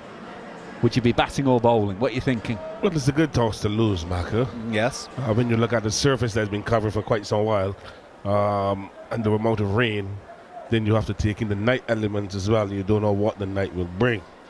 You would expect some dew, because Barbados has been very hot. I'm very surprised that so much rain has fallen for the day. But I would tell you this, if I win the toss as captain, I will bat first. Right, well, it's not Ian Bishop on Toss to You today, it's Samuel Badri, so let's join him out in the middle. Decided just the way we like it, all to play for. Winner takes it all. The captains are out in the middle. Shea Hope out of the West Indies, Jos Buttler, captain of England, and the omnipresent Sir Richie Richardson will oversee proceedings. Shea, you've got the coin? Heads is the call. No. And tails it is. First time, Shea, that you finally won the toss. What are you going to do first and why? We're going to bowl first for the obvious reason with the weather wrong. And any changes to your team? Yes, one change. Matthew Ford is making his debut today. Debut for Matthew Ford here at home. 1998, that was the last time West Indies won an ODI series against England here in the Caribbean. Putting that into context, what would be the message to your men today as you go into this game? Well, we spoke about it in the meetings. We have to start a lot better with bat and ball. And today, as long as we do that, catch that momentum, we're going to find ourselves victorious in here. And in terms of the ball, what can you do specifically to get that better start? Just hit better areas. We talk about that 68-meter length, and as long as we do that, we're going to get some earlier inroads. And then in terms with the bat, again, a better start is needed. What has been the game plan with regard to that? Just assess, understand that we've been preparing well, and as a group, we're batting well as well. So it's important for us to start well today, especially in this decider. And I'm sure the guys are going to pull up trumps for West Indies. Thank you very much, Shea. All the very best today. Thank you. Just if you can make your way here, I just mentioned that start to Shea in terms of 1998 was the last time West Indies won at home. Contextualize that for us and what this game means to you for a series victory. Yeah, a great game to be involved in, to be in a series decider, all to play for today. It's going to be a great crowd, so looking forward to a good game. And having a look at the surface, what is your initial thoughts on it? Yeah, it looks a really good wicket. We'll have looked at bowl first as well for obvious reasons, but I think it's going to be a really good pitch. And any changes to your playing 11? We just have one change today. Matty Potts comes in for Bryden Cast. And the reason for that? He's just unwell today. Okay, thank you very much. Just all the very best. Thank you. And there you have it, folks. The news from out in the middle. West Indies, they have won the toss, and unsurprisingly, they've decided to bowl first. Thank you, Samuel. So there is the news. So we've got Matt Ford coming in for the West Indies. We don't have official confirmation of who he's actually come in for, because that information hasn't been passed to us yet. And Bryden Cast, as we suspected, is the man to miss out for Matt Potts, but that is due to illness. Jos Buttler has just revealed, so illness rather than a selection call at the moment. So, Philo, your thoughts on that then? Both captains saying they wanted to bowl if they'd won. Well, obviously, Shea Hope is looking to put the ball in the England camp. They need to now set a target for West Indies. They won the first game, the West Indies chasing. So obviously they've done one thing right thus far, that's to send England in. Obviously now it's the way how England will bat on the surface, but Josh said that obviously if they had won the toss they would have sent West Indies in. So there must be some moisture around, but my fear is the night time. I don't think there will be a lot of deterioration in this surface because of the weather that has been around. And I think it should be a good surface for one-day cricket. It is O'Shane Thomas who has made way so that Matthew Forde can make his one-day international debut. Take you fully through the 11s in just a moment here on talkSPORT 2. On DAB, online and via the talkSPORT app. He's gone! The third ODI live on talkSPORT 2. Game day exclusive on talkSPORT 2 with Enterprise Rent-A-Car. Enterprise has vans of all shapes and sizes. So if you've got a plan, we've got a van. Y'all ready for something new? Just eat. Oh, you thought it was just burgers and fries. They got more flavors than you tasted or you heard in your life. Yummy. It ain't only restaurants anymore. We can go bananas at the grocery store. I'm a bad girl, but my takeout better. What you need, dude? I could cop a taco platter. And my sushi training's on. Ooh, when you this slick, what you gon' do? Did somebody say just eat? Talk about a blast from the past. The 1990s. When McDonald's started using 100% British and Irish beef in our burgers. Back when you actually had to leave the house and head to the arcade if you wanted to play a game with your mates. What a time. It's just one of the little changes McDonald's have been constantly making to the way we source and produce our food over the years. McDonald's. Change a little, change a lot. Hope there won't be any VAR delays today. Heard that rumour about their striker. Can't wait to see what the pundits make of that booking. Looking forward to the match report on this one. When it comes to football, never miss a story. Get the best news, opinion, interviews and gossip at thesun.co.uk. For the football lowdown every day, it's thesun.co.uk. We all fantasize about our perfect home. Sipping a morning coffee out on the terrace. Good morning, Mr. Squirrel. Morning. The kids building a treehouse in the garden. I'm living my perfect childhood. But come on, this isn't real. Listen, if you're serious about making your fantasy a reality, find out what your home is worth instantly with a free online valuation estimate. Get real about moving. Get on the market. Most common time to obtain an online quote between 1st of June 2022 and 30th of September 2022 is under 3 minutes. Excludes Northern Ireland. Your van heater is not the only thing that's hot right now. Screwfix hot deals are on and you can save big. Buy any Flowmaster single panel radiator and get the Danfoss TRV for just $9.99, saving you £15. Plus, everyone loves a Henry vacuum, and the XL is now just $149.99. That's a saving of £20. Shop hot deals now on the app at screwfix.com or in store. Price is valid until at least 7th of January, subject to availability. For full T's and C's, see screwfix.com. Game day exclusive on talkSPORT 2 with Now. Stream all the Sky Sports action like Aston Villa versus Arsenal live today for $11.99, no contract. Search Now Sports, 18 plus, stream via internet, terms apply. talkSPORT 2. Short ball and he's entered, he's out! The third ODI live on talkSPORT 2, the new home of cricket. Here he comes. Oh my goodness, Salt's not going to get hit on the body by that one. Honestly, there's an air of arrogance when he played that shot like, you're not troubling me, fella. The way that England have played for so many years now, I feel like when myself and Jaxie were coming through, we understood this is the way that you have to play if you want to play for England. Jax pulling this one with fine leg up, and it's gone all the way for 6 as well. We're very clear on, how we want to operate as a partnership. Joseph is in. Oh, that's a hit ball, and it's disappeared over long off. I feel like we're yet to properly go on with it and really bang them to rights outside of the power play. So I think when that happens, I think that'll be entertaining to watch. So we finally have a start time in the third and final one-day international between West Indies and England. Live and exclusive here on talkSPORT 2 from the wonderful Kensington Oval out there in Barbados. The toss has taken place. That was about 10-15 minutes or so ago. The West Indies have won it and decided on this occasion to bowl. Just a reminder of where we are in the series. England losing the first one, West Indies winning by 4 wickets in Antigua. Then the follow-up game that occurred on Wednesday, England won that one by 6 wickets at a canter, meaning we have a decider here at the Kensington Oval. It's been reduced to 43 overs a side. The power plays are overs 1 to 9, and then the final power play overs 36 to 43. 3 bowlers can bowl 9, 2 bowlers can bowl 8. Changes as far as the 11s are concerned. Matthew Potts plays for Bryden Cast. Bryden Cast, we understand, has taken ill between the second and third ODIs. So Matthew Potts gets a chance in the England ODI starting lineup this evening. And a debut for the West Indies. Matt Ford, young quick bowler, is in for O'Shane Thomas. A few groans from Philo Wallace I can hear from the back of the box that we won't get to see O'Shane Thomas and Alzari Joseph with the new ball.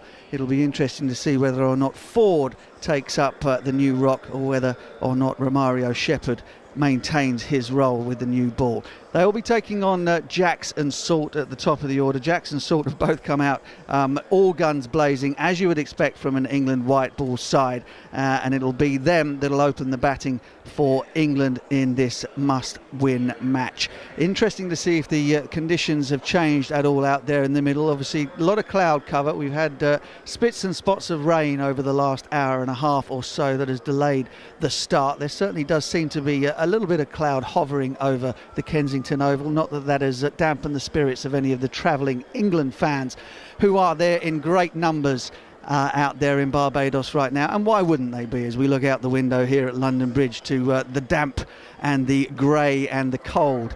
It looks anything but that out there at this moment in time. We're expecting a bit of pace and bounce from the surface. The curator, Winston Reid, is very happy that the pitch should encourage quick bowling and stroke making, all of which will perhaps please this England 11 as they look to get their their start after what has been a very poor World Cup campaign on the road to the next World Cup in 4 years' time, and of course that Champions League that they managed to qualify for that comes up in a couple of years as well. So West Indies will be bowling. England will be looking to go out there and crash the ball to all parts, no doubt.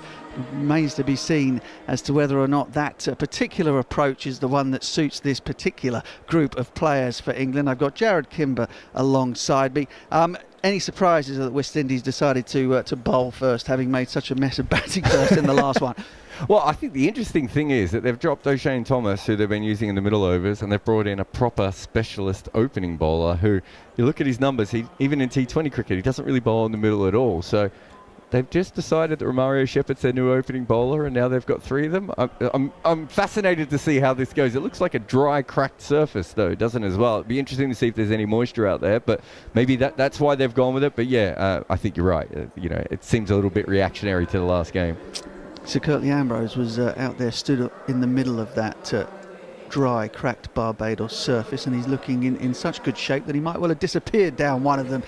Sir Curtly, we'll be hearing from him and from Stacy-Ann King, along with Barry Wilkinson as our comms on the ground out there in Barbados. And back here we have Steve Harmison, Philo Wallace, and of course Andrew McKenna, and yourself, Jarrod, to talk us through what we hope will be a fitting decider in the beautiful surroundings of the Kensington Oval.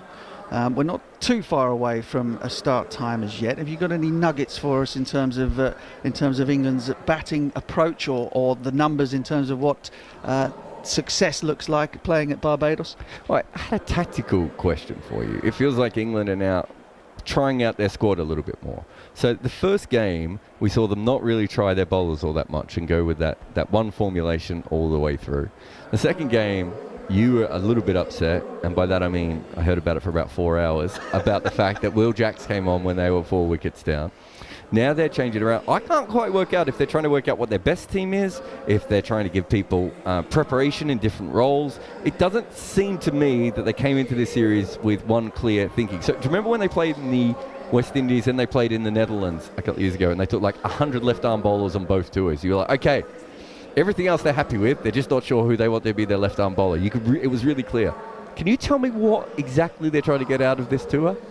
Well, with Matt Potts playing instead perhaps of John Turner, no, I can't. I can't tell you, because Matthew Potts, as Steve Harmison mentioned at the top of the show, is very much a known quantity to England in both white ball and red ball cricket. John Turner, of course, will go out there on this trip and not make an ODI debut, so that remains to be seen. He might have gone to Oystons, though. He might have gone to Oystons, which is a very, very fine establishment, I can tell you, but unfortunately not for us, not this time. Anyway, Sam Ellard has been out there talking with the two captains. Shay Hope joining me now. You've won the toss, Shay. What are you doing and why? We're going to bowl first. With the obvious weather around is going to give us a better chance to dictate the game. So hopefully we can start a lot better today with the ball and put them under pressure. And just one change, I believe. Tell us about the change. Yes, Matthew Ford is in for O'Shane Thomas. He's making his debut today. What can we expect from him? How exciting is he as a player? You'll see in a few minutes. Yeah. What can you learn from the last game? A tough defeat. What are you looking to change today? Well, we have to change that win column. But just to be a little bit more aware of certain situations and just capitalize on those moments of the game, because sometimes we let it get away and slip away from us. But as long as we do that, we're going to be just fine. Good luck. Thanks. And Jos, you've lost the toss. What would you have done this afternoon if you had won the toss? Yeah, we'd have looked to bowl first as well. I think obvious reasons. Looks a good wicket. So yeah, hopefully we can get out there and put a good score on the board. Matt Potts plays today. What is he going to bring to this ODI side? Yeah, a lot of energy, I think, skill as well. So really excited for him to get his chance and hopefully some wickets. That's what we want. A great performance last time out, Jos. What are you looking to see from your side today? Yeah, more of the same, I think. I think the performances have been good in the first two games, but we all start on Nord again today, and obviously we've had a bit of a delay with the weather, so making sure we're right on it when that first ball comes down. Good luck. Thank you. Okay, we're about 6 minutes or so away from the start. The ground is set fair, one side shrouded in shade, the other, the side where a lot of the England fans are displaying some of their best lobster-like suntans. Over in the party stand, there's usually a little pool over there, as well as many well-equipped bars. The flags are just waving, swaying in the breeze. The worst of the weather seems to have blown through. You can get in touch with us here on cricket_TS or at talkSPORT 2. There's also the YouTube channel for your viewing delight. Steve Harmison looking an absolute picture in black and white here. I have no idea where that colour coordination comes from. So time now then for me to hand over to both Steve Harmison and Andrew McKenna as we get ready for the first ball. Cheers, Butch. So, a couple of hours late, but we will be getting underway for England's final one-day international until the 19th of September 2024, which of course is only a few weeks away, 2024. But it's still a while. They can sign off in good style in this one. That's the intention anyway. England losing the toss, being put into bat. Phil Salt, Will Jacks, Zach Crawley, Ben Ducket, Harry Brook, Jos Buttler, Liam Livingston, Sam Curran, Rayan Ahmed, Gus Atkinson and Matthew Potts. The England team for the West Indies, one change for them as well.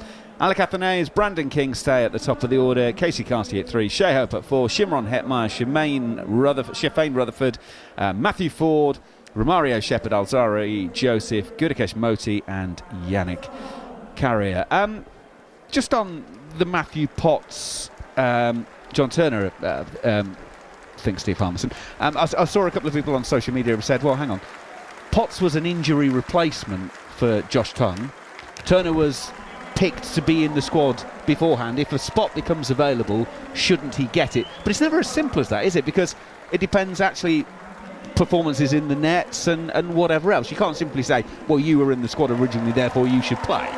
Yeah, there is that. I think what's probably happened here for Matt Potts over John Turner is they probably see Matt Potts the closer to Bryden Cast from a role point of view than what you do with John Turner.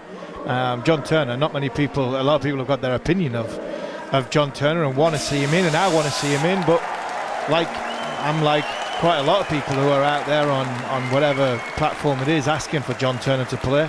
We haven't seen him play a great deal, and that's the reason why I want to see him play. But I think he's more utilised with the newer ball than he is in the middle, hitting the deck, and probably the overs that Matt Potts is going to have to bowl to take the place of a poorly Bryden Cast, because probably what it looks like. And England have been, as much as we have been critical at times when they go on tour and you want to see them give not everybody a game, because I don't believe that that's the right thing to do.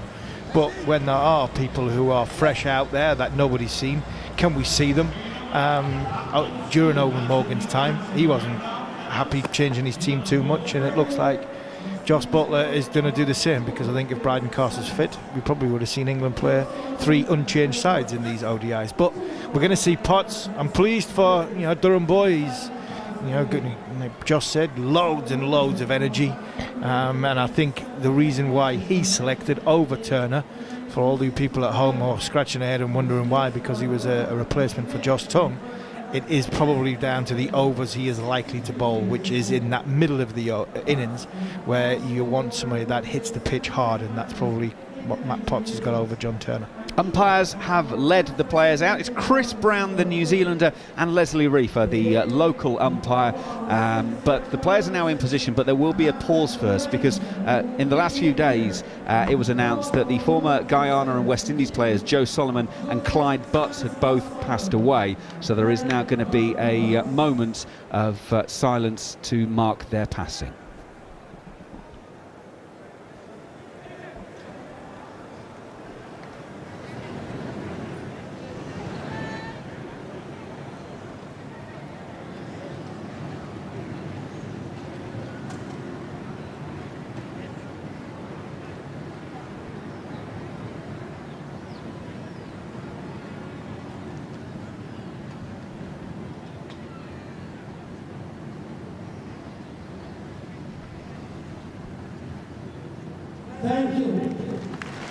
Both teams with black armbands on. The fielders stationed in their positions. The batters at either end of the 22 yards. So we will be able to get the game underway very shortly indeed. Joe Solomon was former batter and actually got the run out, which led to the famous tied test of 1960 at the Gabba against Australia. Clyde Butts, of course, went on to also be chairman of selectors for the West Indies. Right, it's going to be no messing around, because Matthew Forde on debut is going to be straight in and opening the bowling from the 3Ws stand end.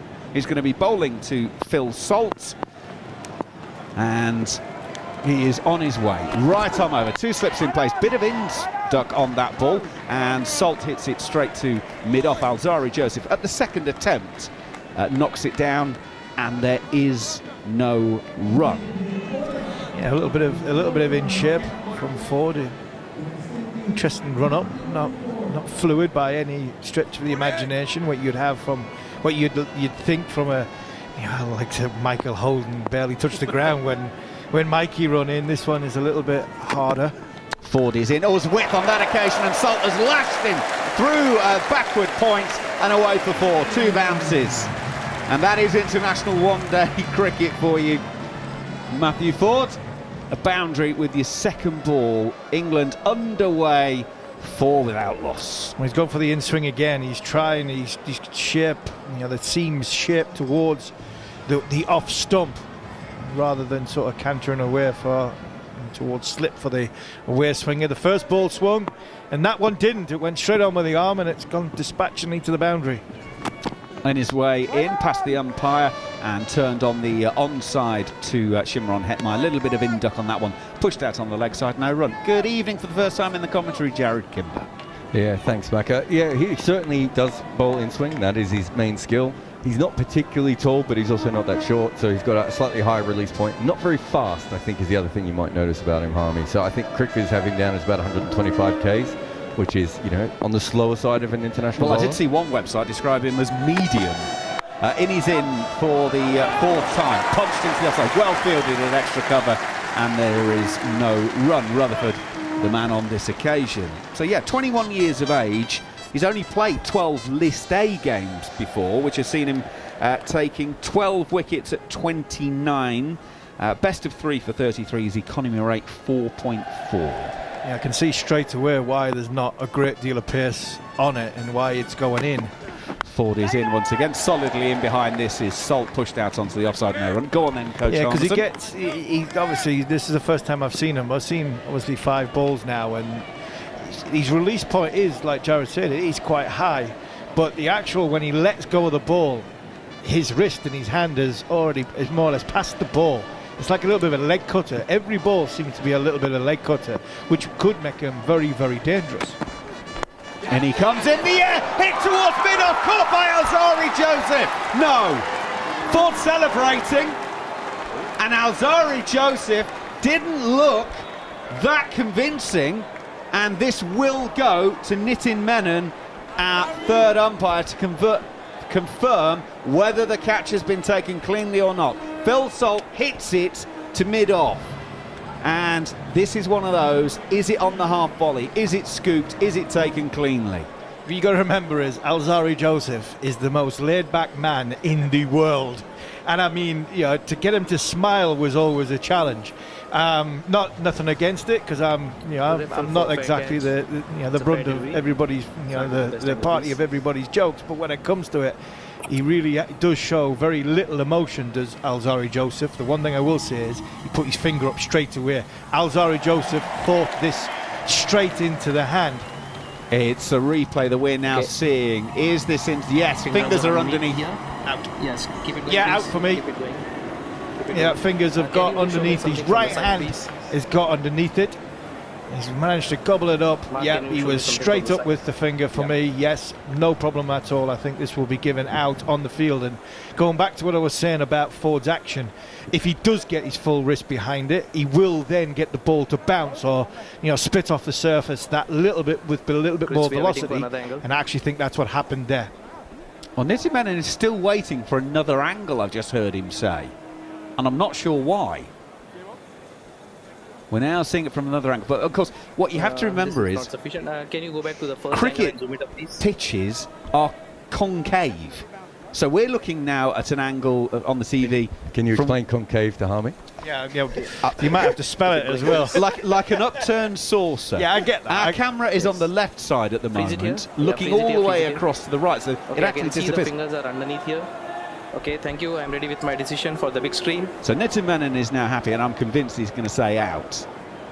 This seems to sort of have taken longer than it might have needed to here on talkSPORT 2, but there you go. I think he was hoping for a side view as well, wasn't he? And he hasn't got one. But it just looks like, to me, it looked like it bounced originally. It was only Alzari who sold it. Yeah, given out on the field, and given out by Alzari Joseph and given out by the third umpire. Can you hear the boos? Those have got to be the England fans. I've got to say, I think that's the right decision.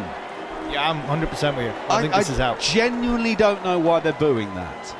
I mean, they're obviously disappointed England have lost a wicket, but that's out every day of the week and twice on Sunday. Yeah, I think the angle that one of the angles we got was from a camera probably positioned at fine leg, and you just mentioned about the concave bit there. The angle of the camera at fine leg is going across the pitch. And as you're going across the pitch, because the square's been relayed so many times, that there's a little sort of uphill on either side, because obviously relaying squares and putting more turf on and loam on. So because that angle of that camera was at ground level, what you're seeing is the floor seems to have disappeared. So what it looked as though it did, it looked as though it jumped up before it hit his fingers, but actually his fingers are underneath the ball, they're on the ground, and what you can't see from that angle is the actual fingers underneath the ball. I think what a lot of people have seen on the big screen is the ball bounce up into the hand, but what they've not seen is, because the fingers are underneath, because the square and the angle of the camera is at, I think there was a little bit of an optical illusion for the people who are in the ground. But for me and for third umpire Nitin Menon, the right decision has been correctly made. Right, so Zach Crawley comes out to the middle, 48 in the first game, 3 in the second, but he's at the non-striker's end because Will Jacks will be on strike. Actually, maybe the PA announcer went a little bit early with that music after the wicket. Surely he should have saved that for Will Jacks. Hit the road, Jacks. Anyway, Romario Shepherd is going to come in to the right-hander. Still 2 slips in play, slightly back of a length. Pushing back down the pitch is Jackson. There's no run. It's 4 for 1 here on talkSPORT 2. 7 deliveries into this innings. Remember, it's 43 overs aside after the rain delay. I'm excited to see how angry this makes Philo Wallace in the other room. I was just about. I can feel Philo just getting off his chair now, bouncing something around the room. We might have actually heard him yell out when he realised Romario Shepherd was bowling. So we thought that Shepherd would be bowling with the old ball, which we've been desperate to see. In he comes with the new conker, and it's turned on the leg side by Jax Carty, who will do the fielding at mid-wicket, and there's no run. So we thought in the first game he should have not bowled with the new ball. We thought in the second game he should have not bowled with the new ball. Now they've made a decision to change, and now Zari Joseph, who they've been using with the new ball non-stop for 3 years, is the one they've taken away, and Romario Shepherd has got it again. Yeah, Zari Joseph's the best bowler in the West Indies at this moment in time from a seam bowling point of view, and yeah, I feel Philo coming on with a rant. Shepherd is in, and Jax is playing from the crease again, just pushing out on the offside. No run. One thing I should point out to you at this point is Kensington Oval is often pristine. The outfield at the moment is anything but. They actually used and rented out at the ground for an event recently, which basically has done a bit of damage as they put various bits and pieces out onto the outfield. So there are an awful lot of bare patches, so you can see an awful lot of sand dotted around the outfield. Shepherd is in, straight ball, lovely shot from Jax, straight back past the bowler, and it runs away for 4. England 8 for 1 after 10 deliveries of the innings here on talkSPORT 2. Both of the sets of runs coming from boundary 4s. Wow, I'm sorry, there's 10 balls gone in this game, and there'll not be a better shot all night than this one. That is an absolute beauty. It's not a half volley by any stretch. A ball's bouncing off a good length. Probably would have hit just top of the stumps, maybe he's gone over. Will Jax has hit it firmly along the floor. What a shot that was. Shepherd in, shorter, dropped into the offside. Jax has Crawley offering to come from the non-strikers end, but he says, no thank you, we won't go there at the moment. It was a glorious shot. It narrowly missed the stumps on the leg side, if you like, as Jax is looking down the pitch. But the way the ball went, it actually crossed the boundary edge about 5 metres to the right-hand side of the stumps. There was a little bit of fade across the ball. Glorious, glorious shot. Shepherd is in. Oh, that's short and wide. Brilliantly fielded by Rutherford in the covers on the 30-metre circle. Jax would have thought from the moment that made contact that was going to be another 4. It's not. 2 of the 43 overs bowled here on talkSPORT 2. England 8 for 1 after being put into bat. Steve Harmison. Yeah, it was a good shot from Will Jax. All he can do is hit it. If somebody pulls off a good bit of fielding, then fair play. It was the middle of the bat. It was a short and wide ball. I just want to come on to Clyde Butts, who sadly passed away. You know, talking about my youth and remember vividly growing up playing for Ashington when I first got into the first team. Played against Philo Wallace. I think Philo played for Sunderland, but a spare and a thought of the lads at Bladen Cricket Club, because Clyde Butts played a lot of cricket at Bladen Cricket Club. As they're overseas, I mean, there was a huge amount of West Indian cricketers playing in the sort of late 80s, early 90s. Matthew Ford to start the third over again. It's another of those little induckers. Crawley's pushing out to mid on, no run. And there were some big names. I didn't quite get in the team at Ashington to play with a guy called Collie Solomon, but growing up, going to the cricket club, seeing this 6'6" West Indian, he's an overseas player, pro, it was a massive thing. There's a lot of pros around, and Clyde Butts was definitely somebody who played a lot of cricket in the northeast of England. Matt Ford is on the way. Again, it's ducking in, and Crawley is pushing that one out on the onside. Little bit aerial to start with, but no fielder anywhere near it, and there is no run. That one around about 130 kilometres an hour, so not express pace. No, but he's making the bat. He's given the bat a decision to make. Ford in once again. Crawley is coming forward, just pushing into the offside. No run. It's not an easy decision because he's not floating it up there. He's bowling into the pitch, and that's what you're going to do in the Caribbean, especially in somewhere like Barbados. The harder you hit the pitch, the more inconsistency you will get out of the surface, especially with the newer ball. If you're tall, that Ford's not. He doesn't look the tallest, but he does have a high action, and if you hit the deck hard, you've got a chance of making something happen. Crawley has walked at the bowler, then bailed out of the shot, and the ball has hit the bat, looped up, been caught at second slip. Crawley's gone for a 4-ball duck, and Ford's got 2 for 4 on debut. Exactly like that. That's exactly what I mean. The harder you hit the surface, it's a length ball, back of a length ball, which Zach Crawley's come down the crease, and all it's done is it's just bounced. It's popped from nowhere. And Zach Crawley couldn't get his bat out the way in time. I don't even think it's his bat. I think it's his glove. It's nipped back at him, bounced off the glove, and looped up in the air to slip. Zach Crawley's looking bemused at the surface, but this is what you have to do in the Caribbean. The harder you hit the pitch with a new ball, the more that indifferent things can happen, and that's why Zach Crawley's gone for none. I tell you what, the expression on the face of Will Jacks at the non-strikers end was quite telling there as well. He was leaning on his bat, sort of mouth open, going, "What the heck happened there?" And I think this is what Philo Wallace has been saying about the West Indies all along. You know, give the new ball to bowlers that have got pace, that can hit the surface hard. Alzari Joseph, O'Shane Thomas. Ford's not the quickest, but he's got a decent wrist position when he gets right behind it. He's got a tall-ish action. You watch Jason Holder play at Barbados. You see him bowl that full of length, difficult to get forward to, but he makes the ball bounce because he hits the pitch quite hard, and that's all that big Matt Ford's done here. He's run up, he's hit the deck with some in shape, and he said to the batter, "I'm going to make you play, and if there's anything in this surface and you're not consistent with your movements or your decision making, I will make something happen." He made Phil Salt, get one to stop on him, and there he's got one to bounce on Zach Crawley. What a start to his international career. Well, Ben Ducket is the new man. Ford will go around the wicket to the lefty. 2 slips still waiting behind. Bat raised. Ford goes in. Ducket, it was one of those that if there was a short leg in place, it might have had a little catch there, but he's just turned it backward of square leg and will get underway with a single straight away. So England put into bat after losing the toss in this deciding one-day international.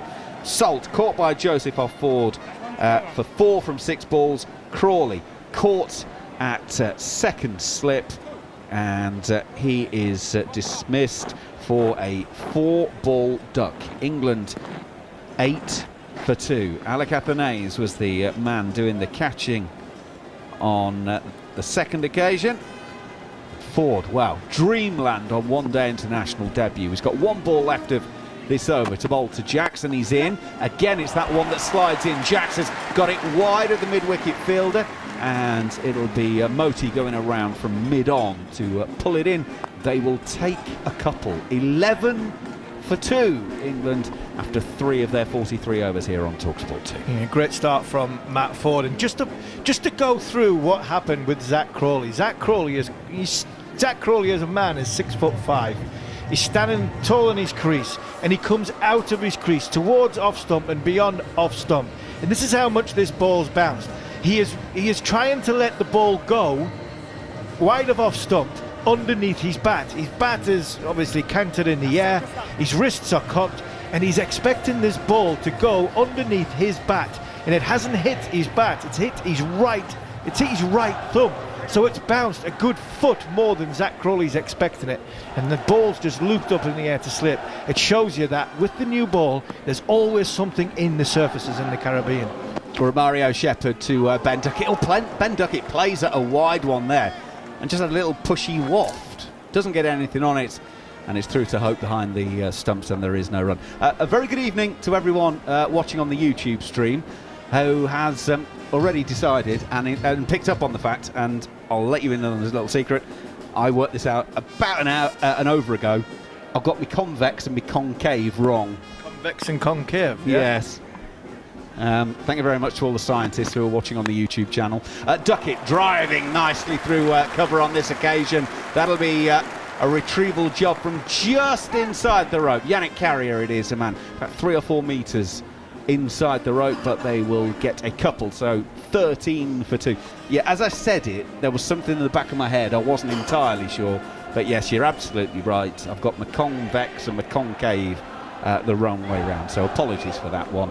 So that's one of the reasons for watching on the YouTube channel, talkSPORT Cricket YouTube. If you are a subscriber on the channel, then you can also send us messages, as you can, through at talkSPORT2 or cricket_TS. Ben Ducket gets one that flies through from Romario Shepherd this time. That one, again, it's not express pace, 135 Ks, but he's bowled a length there that it's hit the seam and taken off, and Ducket, well, he actually ended up playing a decent amount underneath that. He bounced so much. He's done well there, Ben Ducket. He's done really well because he's gone with a horizontal bat. He's not gone with a straight bat. Straight bat, he might have clipped his glove or took a higher part of the edge. Because he's made a decision to go with a horizontal bat, it's just bounced over from Big Shepherd.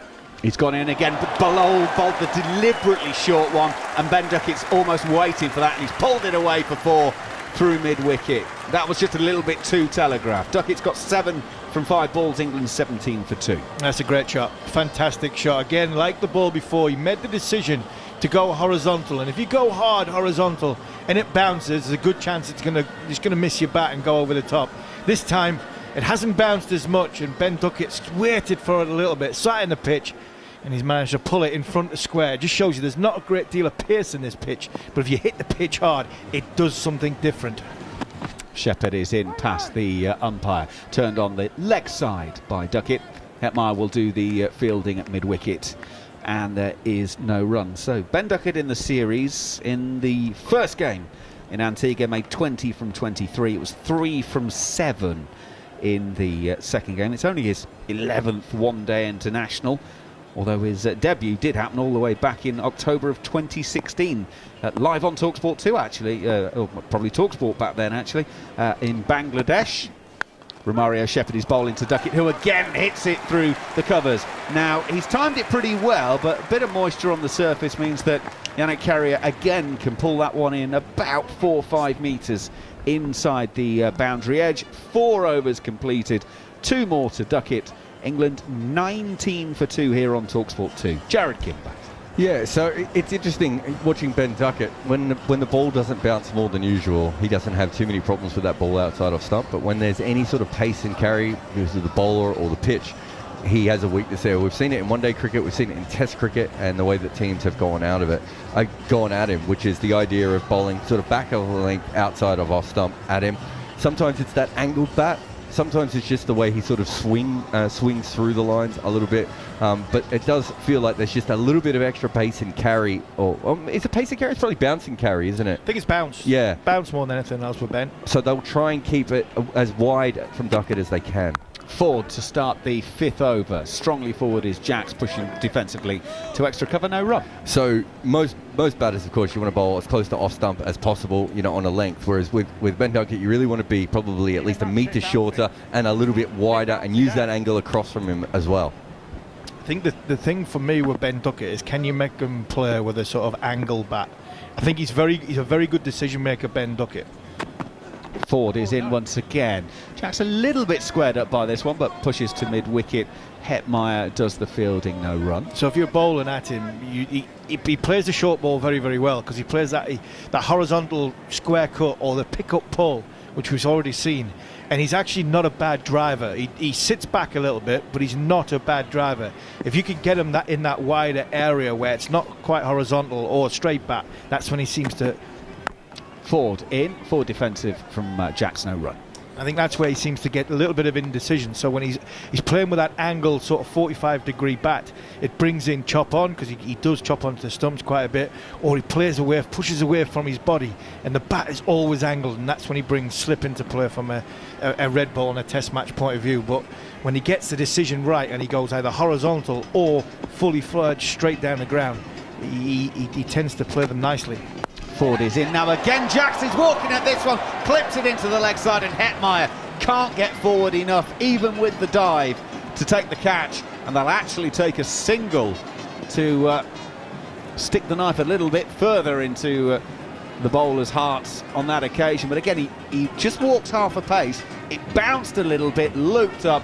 Hetmeyer not able to get in and complete the catch. Yeah, it's just bounce. That's all it is. Yeah, hit the pitch hard. Yeah. Use the inconsistency, the natural variations of the surface.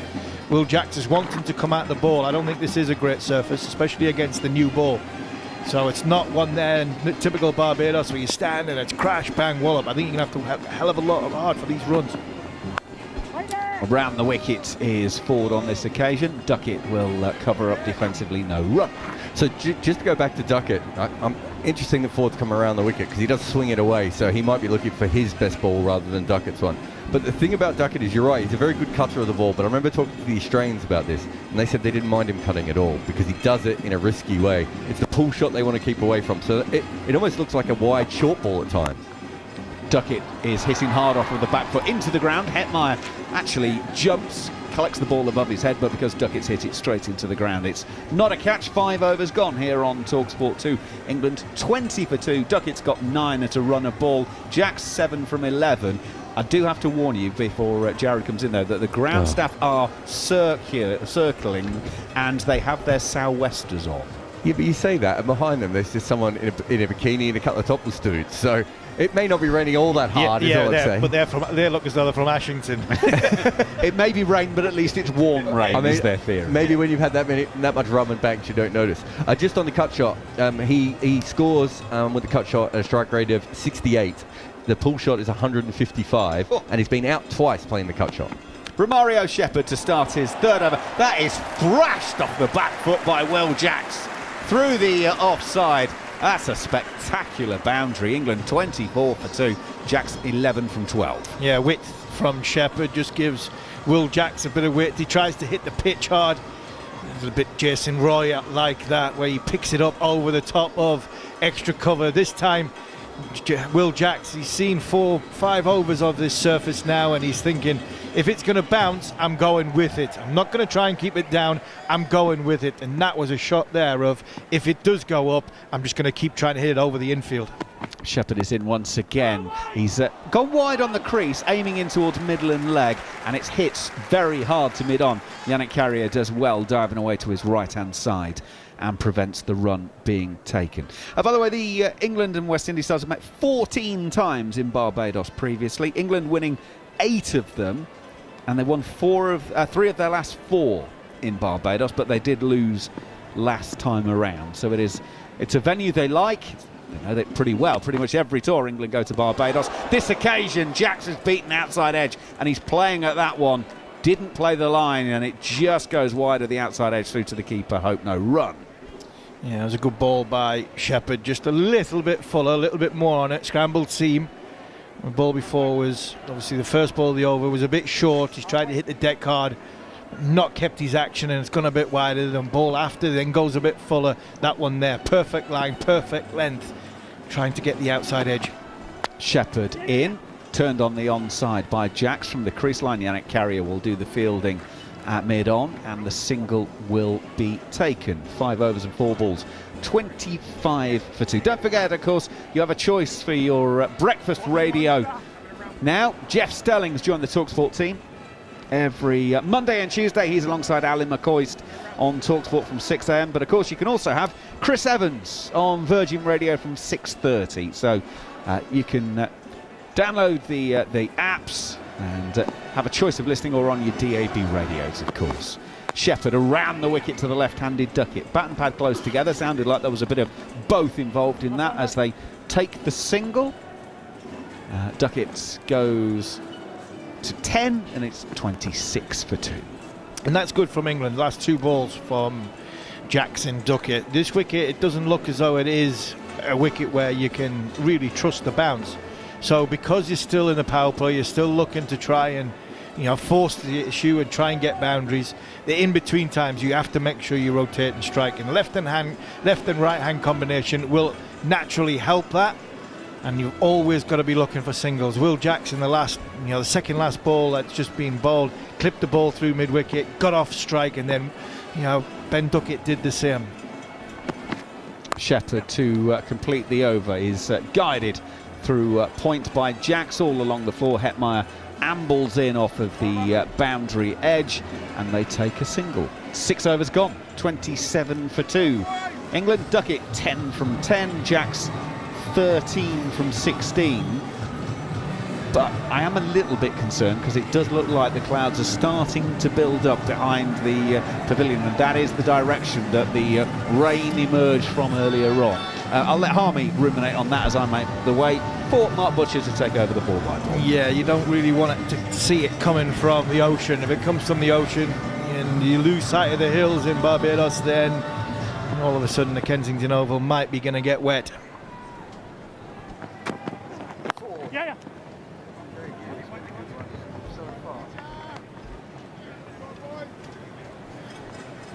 The first ball of his fourth over, which is nudged down towards third man by Will Jacks for a single. 28 for 2 then England. 2 down in the third for just 8. Crawley has gone for a duck. Caught by Antones for a delivery that bounced and nipped back on him as he advanced down the pitch. It came off bat handle and glove and ended up in the hands of Slip. As Ducket turns that ball from around the wicket down to fine leg for a single.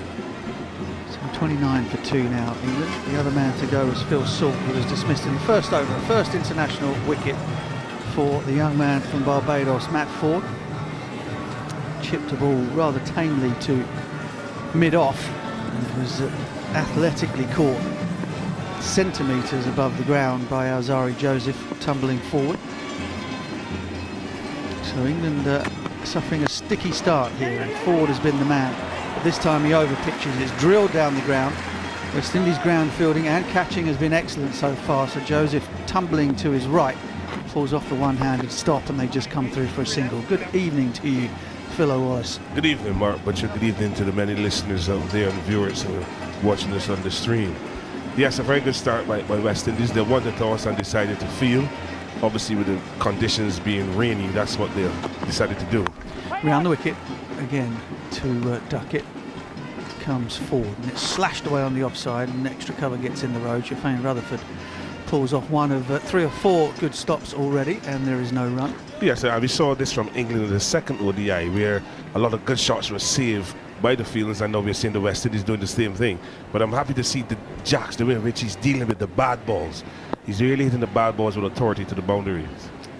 Ford is in, snake-hipped run up around the wicket, gets 2 straight again at Ducket, who's very, very happy. He's one of the few left-handers who looks more comfortable with bowlers around the wicket than they do when they come over, moving the ball towards a slip. He turns that to deep backward square, and they come through for a single. Ducket's 12 from 13, Jacks 15 from 18. And of all the England batters so far, Will Jacks has looked the most comfortable. Just a hint that the ball is stopping and bouncing a bit in this surface. As Ford comes in, over pitches again, and Will Jacks has just thumped this. He didn't catch it right out of the middle of the bat. It sounded better than it looked. Tried to hit it up over the top of mid-on, who's inside the circle, and it went probably 3/4 of the way back to the boundary. It went so high up in the air that it plugged, and they come back for 2. That's the end of the over. 6 runs from it from Ford. He has figures of 2 for 14 on debut. England are 33 for 2, still looking to push on and make the best of this 9-over power play in this reduced game. Yes, a ball, that final ball there from Matthew Ford. Full length, but not as full as Jackson expected. And looking at it over mid-on, maybe getting it over the boundary. But Moti made a very good effort, actually, running from inside the 30-yard circle. And the ball just bounced in front of him and dead stop. But again, we're seeing Jackson looking to be positive in the power play overs, which is a good sign for him and for England. It's good to see that he is continuing in his consistency in this rich vein of form. Shepherd again, round the wicket to Ducket, gets it on his hip and he flings it away.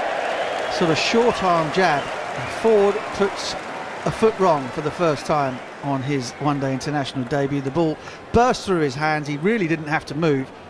And one bounce into his hands, through the hands, and for 4 behind him. There's a very good shot there with Ben Duck. He's a short man in stature, so he just bent a little lower in his stance and just whipped it quite nicely. And Ford misjudging the pace and the bounce of that ball and down to the boundary for 4. Ford just rubbing the fingers of his hands together as if to say he lost a bit of tackiness there. That one is then overcorrected by Romario Shepherd. It's a wide, long half volley, and Ducket slaps it through extra cover and mid-off for 4. Another good shot there from Ben Ducket, just staying low in the stance and just getting his foot to the ball and just hitting it sweetly through the middle and through the line as well and down to the boundary for 4. But a good start here for Ben Ducket in this Romario Shepherd's over. He has an excellent record batting at number 4 for England, Ben Ducket. That extra cover drive, very much a thoroughly modern one, more hit with the bottom hand than the top.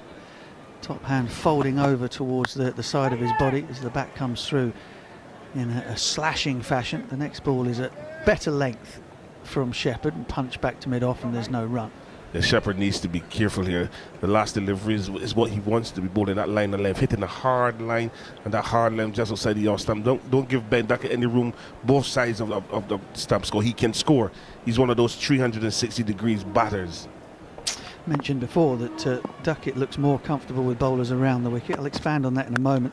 And again, it's wide of the stumps, and Ducket again just allows himself. He puts the front foot up the line of leg stump, and then just flings the hands through it and slaps it away to the boundary, square of the wicket this time. Yes, and this is a similar fashion that Mario Shepherd started in the first game. He went for some 30-odd runs. He's already gone 3.4 overs, and he's gone for 30-odd runs. Another light delivery, this time whiff, and the ball just short, but Ben Ducket again holding his shape quite nicely and punching it through the offside. The ball is running across this lush green outfield. Averages 24.3 batting at number 3, 59.3 batting at number 4, Ducket. And that ball is on middle and leg and turned in towards mid-wicket, where Hetmeyer gets in the way. Ducket is absolutely furious with himself that he didn't find the gap there on the leg side, but it's a dot ball. I also asked our statistician, Gary Morgan, who's up in beautiful Manchester at the moment, about the stats over and round. My feeling was that over the wicket, Ducket would struggle a bit more than round the wicket, which is different from most left-handers, and so it proved. Over 29.42, around 64 he averages. As Mario Shepherd is around the wicket to him and beats him outside the off stump. The ball staying a little bit low for the first time this evening, and that is the end of that Shepherd over. 3 boundary fours from it, 12 runs. Duckett's 24 from 19, Jack's 17 from 19, and England are 45 for 2. Yes, that last delivery, a hint of inconsistency, and the bounce ball just staying low. But your stats are quite amazing, because for a left-hander, you would think that when the bowler comes around the wicket, he's more vulnerable. And when the bowler is over the wicket, you know, he can see more of it, but he likes it. You can see he's very, very comfortable. He doesn't look inhibited at all. He's actually smiling to see Shepherd coming around the wicket. It's funny, isn't it? Because, you know, we use stats a lot in the game nowadays, or at least a heck of a lot more than we would have done, say, 20 years or so ago. But just in my mind's eye, it occurred to me that he never has much of a problem with bowlers around the wicket. Yes, the West Indies have gone around the wicket to him straight away, and the stats match that up, 64. When right arm bowlers are around the wicket at Ben Ducket, right arm seamers. As that Ford goes in to Jackson, he's nipped one away from him. That is an absolute jaffer.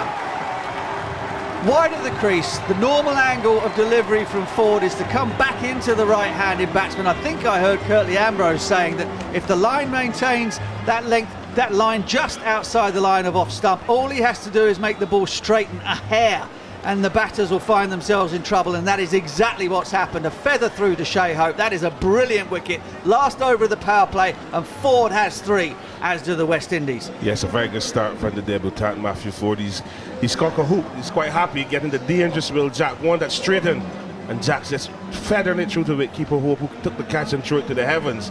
And Ford again celebrating in Ford's manner. And this is very good bowling from the young man. And England obviously now they're 45 for 3. And we're seeing young Harry Brook. So they have now to look together a partnership between Brook and Ducket, because the informed Jacks is back in the pavilion.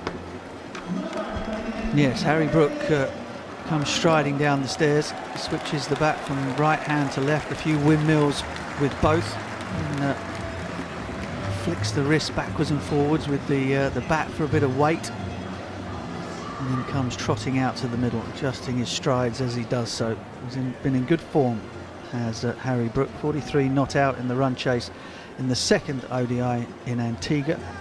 He made 71 from 72 in England's total of 325. That proved not to be enough in the first game, as the West Indies won that one by 4 wickets.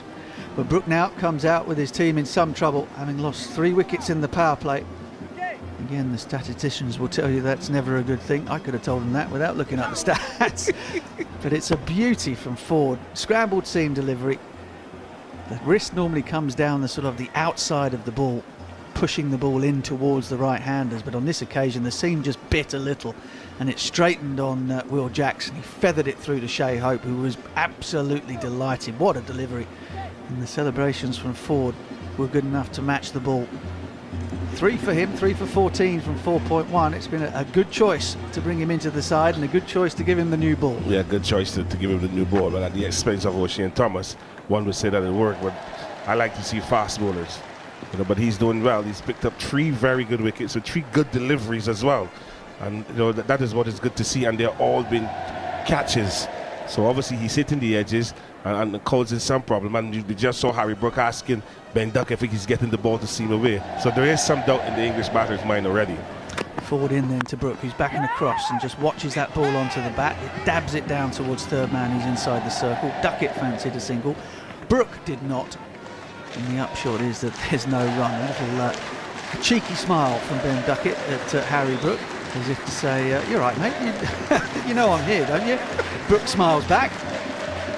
All very relaxed out there in the middle, despite the fact that in this deciding match, England are 45 for 3. England fans are up, singing the Great Escape. Plenty of hand clapping. Managed to put down the beer bottles for long enough to clap the hands together. That next delivery is stroked away to the offside sweeper boundary, and Brook will get himself off the mark with a single. I think this innings here for Brook is going to require another discipline application. We saw it in the first 2 ODIs, and now he's going to even call for more application in this third and final ODI. He's joined Ben Duckett, obviously, who was 19 from 24 balls and looked anxious. And Harry Brook to me will be the one who has to calm this innings and get them to build a score that they can defend. But when you look at it, he has to be the key now to solidify the middle order here for England. Yeah, absolutely right. And Duckett has looked in terrific touch. 24 from 19. Plenty of work to do as Ford is in around the wicket once again. Duckett is up on his toes, which still doesn't elevate into the height of Will Jacks in his crouched position. Punches it off the back foot, and the bowler gets a little hand on it on its way back down the pitch, and there's no run. Yes, good aggression there from Ford, and why wouldn't he be after picking up 3 wickets in 15 and 4.4 overs, short of a length delivery, and Duckett going on his toes. Not too high because there's not much higher he can go, but actually playing the ball back down the pitch. Ford is in again. Ball would have passed probably 2 feet above off stump, but Duckett uses the wrist to work the ball into the leg side. There is extra cover there on that leg side, saving the single. So again, he doesn't manage to rotate the strike. Yes, again, Ford coming around the wicket, targeting that ball coming into Ben Duckett, stopped him from using his arms. But he's a very free scorer outside of the off stump, and just managing to put it into the leg side where Hetmar was there. Final ball of the Ford over, final ball of the power play is cut hard down into the wicket block in Barbados, so it bounces over the head of the man at backward point. Ben Duckett will take a single and keep the strike. He goes to 25, and at the end of the 9th over, the end of the power play, shortened game, remember, 43 overs aside, 3 times 9 for the bowlers, 2 times 8. Final power play will begin in the 36th to get us up to the 43rd. England 47 for 3. Once again, the start has been relatively fast in terms of scoring rate, but they've lost wickets and will be very keen, you would think, Philo, Wallace, to keep the likes of Buttler and Livingston back in the hutch for as long as they possibly can before an onslaught at the end. Yes, Mark, but it's 43 overs. They've lost 7, but they've lost 3 wickets as well. They've gone 47 runs, but the 3 wickets that they've lost is very important. That would have set them back in this strike. And now we're going to see Alzarri Joseph, the mean machine, looking to come into the attack. So England are not out of the woods yet. Ben Duckett and Brook, they need to see off Alzarri Joseph back deep into the remaining overs. So Joseph grooves in short on the hip of Duckett, who sways inside the line, allows the ball to come to him, paddles it down to deep backward square for a single. One thing's for sure, Philo, given that the inclement weather that we've had and the fact that the pitch was under cover for a long period of time, there would be a tiny bit of softness, you would think. Having played Barbados before, you know that generally speaking they're hard, fast and bouncy, but if you do get a little bit of dampness, the ball can it takes a bit of the pace off and makes it stand up in terms of its bounce. And of course, the outfield being very green and lush, the new balls wouldn't have taken quite so much of a battering in the power play as perhaps they would do had it been drier. Yes, obviously with the weather around, the ball would get a little tennis bounce. But also with these white balls, they get very fluffy once water hits them. He's over the wicket now to the right-handed Brook, and there's hesitation between the 2 England batters, and there's been a direct hit. That is a brilliant piece of fielding, and I think Harry Brook's short here. I really do. Alzarri Joseph followed through onto the opposite side of the pitch, so ran across the pitch to field the ball off his own bowling at mid-wicket, picked it up in his right hand, spun on the turn and threw the stumps down in one motion. And I think Harry Brook's short. There was a huge hesitation between the two of them. He's gone. He is gone. That is brilliant from Alzarri Joseph. He's pulled off an excellent catch, inches from the ground to get rid of Phil Salt. And now he's run out Harry Brook off his own bowling, and now England are in desperate trouble. England are in a hole and it's full of grease.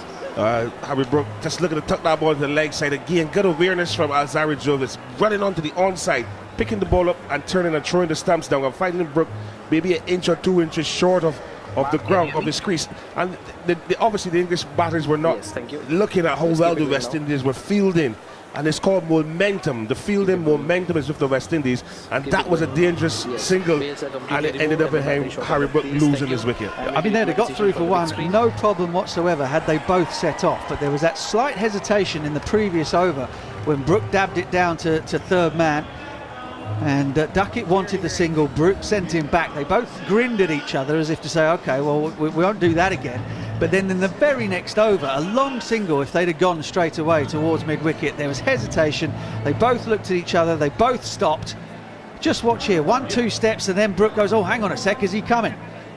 Ducket got his head down and went, but that hesitation was enough to leave Harry Brook about 3-4 inches short of his ground. And Alzarri Joseph, that is stunning, because he had a hell of a lot of work to do, and he did it brilliantly. And he's also the vice captain, Mark, and I like to see the energy he's bringing. He's bringing that kind of energy that is wanted to lift our West Indies team after losing the second ODI. So it's very, very good cricket awareness, good cricket from West Indies, particularly Alzarri Joseph, and they're quite buoyant now. Quite right too, and Ducket, it is on strike to the next delivery from Alzarri Joseph over. He nudges that off the back foot wide of mid-on, will come through to single, and that means that the England captain Jos Buttler, fresh from 58 not out in the run chase in Antigua, finds himself at the crease at number 5 for England with 3 balls of the 10th over remaining. Not part of the plan, you would have thought, when they had the whiteboard up in the dressing room. Definitely not. Jos Buttler obviously batted wonderfully well in that second ODI, which England won in Antigua, and now he's asked upon now to come in this third or final ODI, the decider, to really look now to have a significant innings. Alzarri Joseph positions the seam in those long fingers, slip in place still. Short ball to Jos Buttler. Buttler takes it on. Has he got enough? No, he hasn't. It has been taken down there at long leg. That surprised him. Jos Buttler did not see that coming from Alzarri Joseph. He was trying to prop himself forward, and suddenly the short ball, the hammer was dropped by Alzarri Joseph, and Jos Buttler top-edged it above waist height. It flew down to fine leg. Most of the time when Jos Buttler gets a top edge on them, they fly 10-15 rows back, but this was caught running forward. Is it Moti down there has taken the catch? Yes, Moti clung on to one. And England fans who are having a party out there at the Kensington Oval are now silent, because their number one, their kingpin, their captain is on his way back for a first ball duck, and England are in total disarray at 49 for 5. Very smart bowling by Alzarri Joseph. The big fish, you give the big fish a big ball. A bouncer had no control, Buttler looking to pull, get a top edge, not getting anything on it. And Moti coming forward from long leg and taking a very good catch, moving to his left. And that would have shocked England. Now being pushed back at 49 for 5 and going into the 10th over. So the decision to field first, it's really working for West Indies, and you can see it. They're buoyant. Ford has picked up 3 early wickets. They're fielding well. They're running Alzarri Joseph for the run out, and now a wicket on his own. So this is good cricket for West Indies. Is it ever? Have your say on at cricket_talksport or at talksport2 on Twitter. Keep an eye on Philo Wallace and that great big 100 megawatt smile that's on his face right now on the YouTube channel, because the West Indies are on fire here. Livingston is the new man out, and we spoke about him in the build-up to the show, that he still has plenty to prove, and now he has a chance to do it. As Joseph moves in again, he goes for the stumps this time, and Livingston again, maybe a little surprised, is just caught on the crease but defends it away into the offside. Alzarri Joseph's face speaks it all. He's not getting carried away. He's all business at the moment. But England, my goodness me, 5 down for less than 50, and we're not even out of the 10th. Yes, very good bowling from Alzari Joseph. The ball got Buttler with a bounce, and Liam Livingston has come to the crease. And obviously a full-length delivery, and he playing back, looking for the short ball, but managed to squeeze it onto the offside. Again, Alzari Joseph thinking. Joseph in, and that ball just stands up a little bit on Liam Livingston. Back of a length, he defends it away onto the onside with a straight back. Shea Hope gets his team sprinting through the overs. And why wouldn't they want to get the ball in the hands of the next guy? It'll probably be Matt Ford again. You wouldn't want to take him off right now on debut. He has 3 wickets to fall. Joseph with 2 wickets really to his own name in that over, despite one of them being a run out. The run out was quite superb. Brilliant athleticism and awareness from him. England really failing to communicate, or at least Ducket and Brook, for the second time in their very short-lived partnership, and that was the undoing of Brook.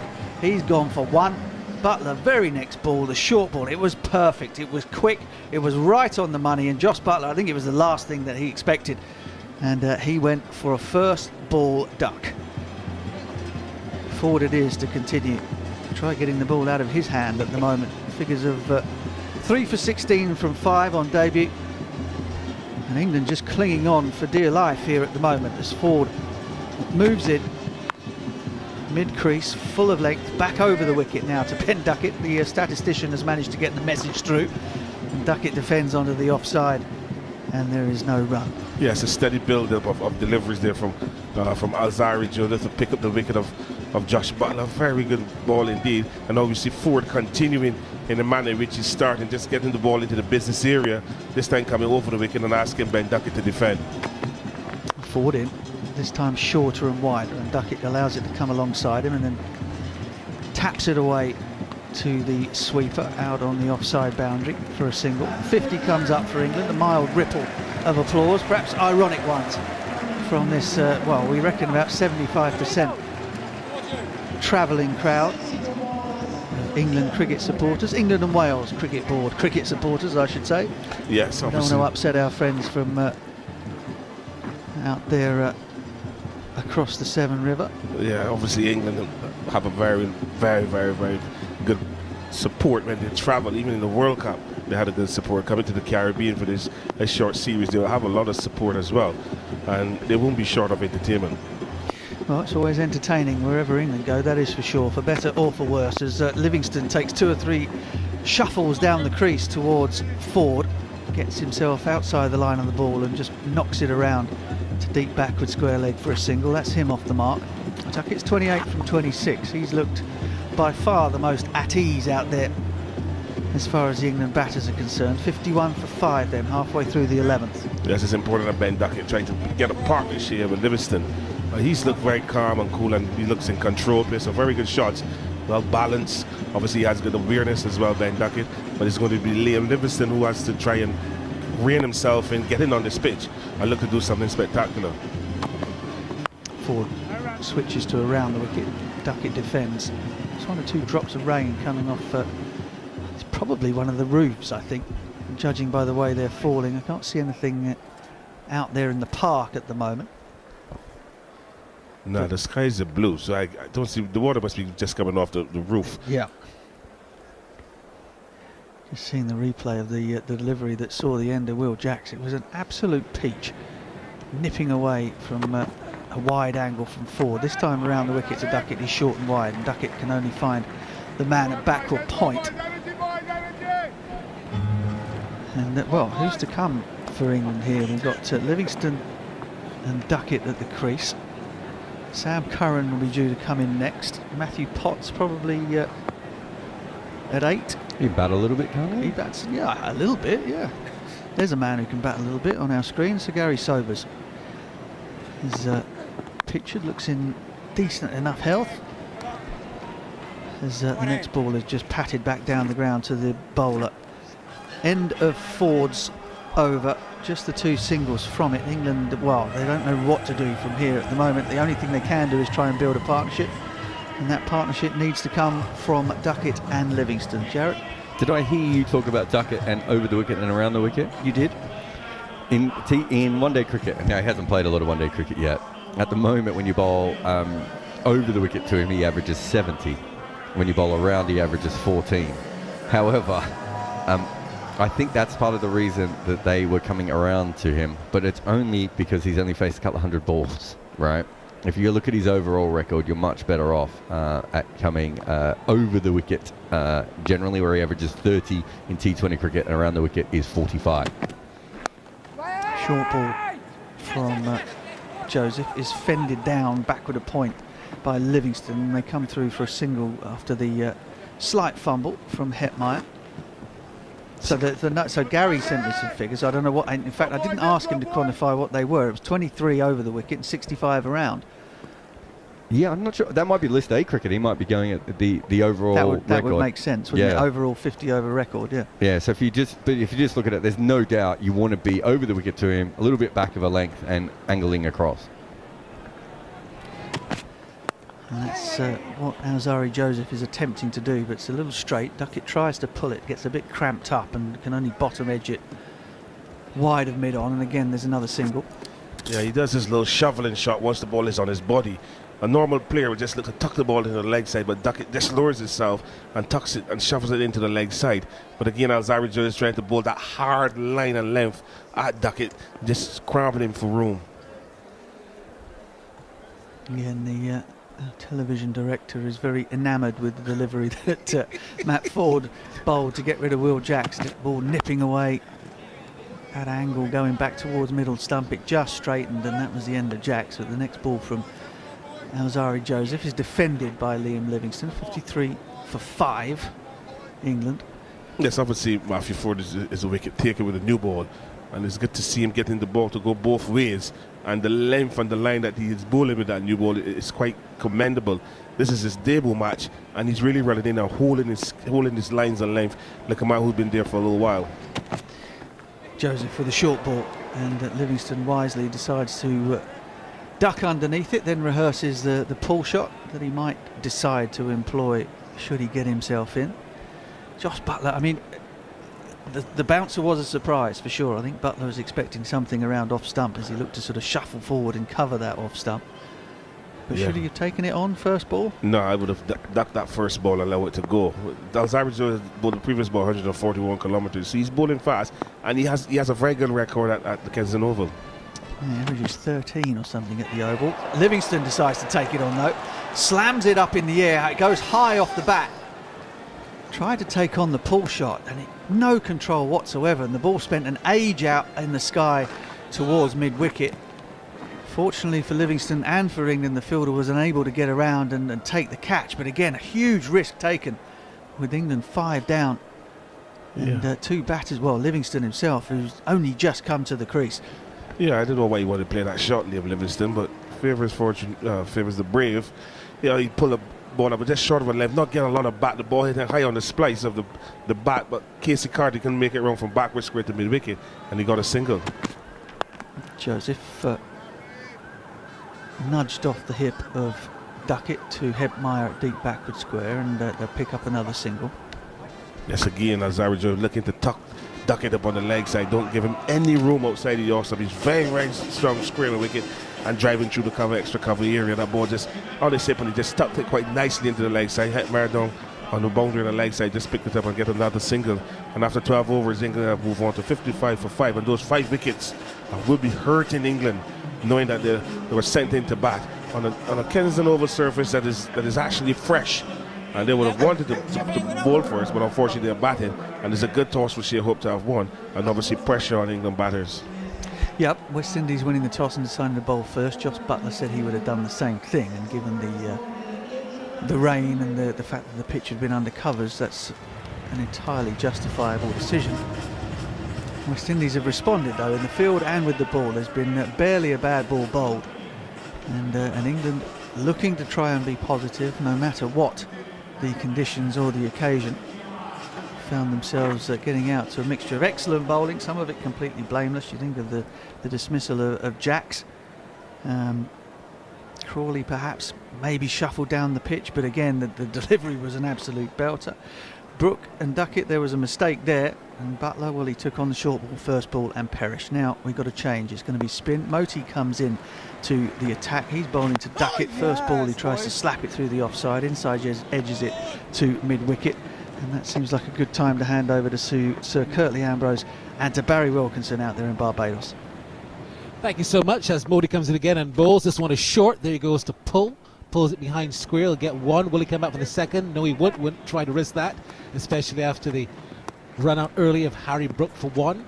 So 56 for 5. All eyes on Matthew Ford, the young 21-year-old who has impressed many this year in the Caribbean Premier League, and the Honourable Desmond Haynes, chairman of selectors, was very tempted to go with him as he makes his debut, and he's got an impressive 3-wicket haul so far, 3 for 18. He's also, of course, in the T20 squad just picked, so all eyes on him. But it's Moti at the moment and bowls, and this time Livingston is on driving straight to the fielder there. Karaya at the wideish mid-on, and there's no run. 56 for 5 in over number 13 as Moti again left arm spinning bowls, and this delivery is punched out to cover, and there's still no run. Sir Curtly Ambrose is with me. Sir Curtly, would you say England have approached this like if it's a T20? I wouldn't say that. I mean, when you look at the first and second ODIs, that's the way they played. Moti in again and bowls. This time Livingston is cramped for room, but still finds that space out there in the long on area for one. 57 for 5. One ball left at over number 13. It's just a situation where they didn't get off this time. Some good bowling, particularly for Matthew Ford, as Jarrod Joseph among the wickets as well. So it's not like a T20 mode. It's a situation where they didn't get off this time. Ducket on 31. He's got the lion's share of the runs from 33 balls. Livingston's only got 4, but it's Ducket on strike as Moti bowls, and this delivery is on-driven again to the long on area for 1 to end the over. We've got 13 overs gone. The West Indies winning the toss and fielding first. England in trouble. They're 58 for 5, the latest score here on talkSPORT 2. So Curtly Ambrose, you look at the situation in this game in terms of the conditions. We had so much discussion about Antigua and the Saviv Richards Stadium and that surface. How do you compare the two surfaces? Has this played better so far? This one seemed to have a little bit more in terms of movement of the seam than the pitches at the Saviv Richards Stadium. So batting is a little bit more tricky today. I reckon because of all that rain around, maybe a bit of preparation moisture or the covers. It's going to be Joseph as he comes in again and bowls, and this delivery is driven firmly out to the point for 1. The covers were on for a long while, so maybe a little bit of sweating. So there's a little bit of movement around, and there's no sun or anything like that. So I reckon he will continue to play so for a long period of time. I'm going to get your thoughts in a minute on Matthew Ford, who's had a wonderful debut so far. But for the meantime, it's Livingston. He's on 4. He's on strike as the vice captain comes in now. Bowls, passes the umpire, and this is a short ball that's pulled over the mid-wicket area. That's going to go into the boundary for a rear boundary, a rear 4, because we haven't seen many boundaries at all, giving the England fans something here to shout about. It's still a slowish surface. Yes, when you're bowling a good length, you may get the ball to seam a little bit. But there was a short delivery from Jarrod Joseph, and it tells you the lack of pace in the pitch. Because Jarrod Joseph isn't a medium pacer, and he was hit well through mid-wicket. That tells you the slow nature of the surface. It actually hung in the air for quite some time, you're right. Perhaps if that fielder, that mid-wicket was back a little bit, might have been in for a catch as Joseph in again bowls another shot ball. This one is pulled with a lot of command, but there's a fielder in the backward square leg boundary, and they'll only get 1. Let's talk a bit about Matthew Ford, 21 years old.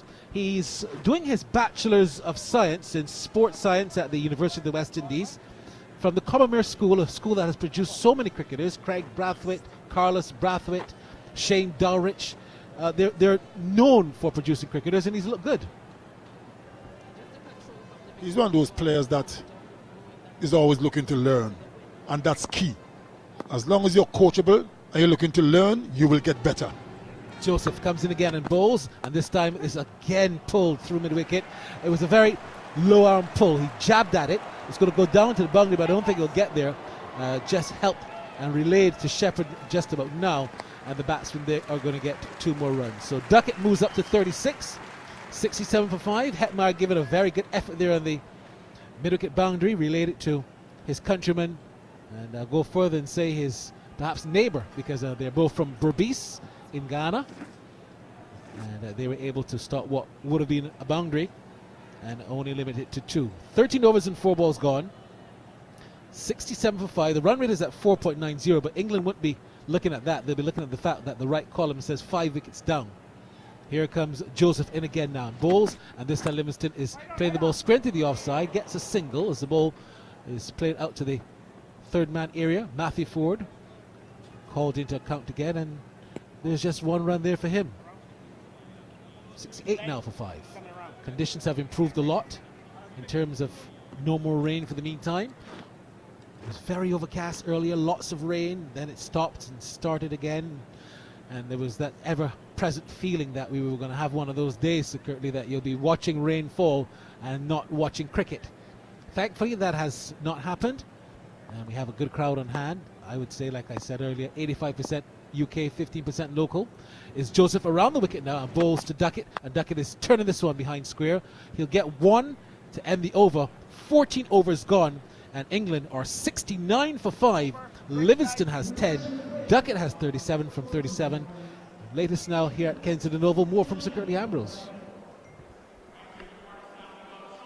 She hoped the West Indies captain won the toss, elected to bowl first, and up to this point turned out to be a good decision. His bowlers haven't let him down at all, picking up 5 quick wickets for only 69 runs on the board. So at this juncture, you have to say that the West Indies are in the ascendancy and they're more confident at this moment. Lots of work to be done by Ducket and Livingston, who is at the crease, along with Sam Cowan, Atkinson, Rayan and Potts to come. Lots of work to be done, lots of overs to go. Phil Salt caught Joseph, ball forward for 4. Will Jacks was caught by the keeper Hope and the captain, off of Ford for 17. Zach Crawley went for a duck, caught by Athanase off of Ford. And then we saw Harry Brook needlessly run out. Very athletic there from Sylvester, I call him Sylvester Joseph, from Alzari Joseph for 1. And then Jos Buttler, I thought he was perhaps the softest of the wickets to go, just skying a ball to Moti on the backward square leg boundary, and he went for a duck as well. So we've got 2 ducks in this lineup, Crawley and Buttler, and they would have been very key and pivotal men, with Ducket unbeaten on 37 run a ball, 37 4-4s, and Leon Livingston, he is on 10. But we've got Sam Curran coming in next, so they still have lots of batting left.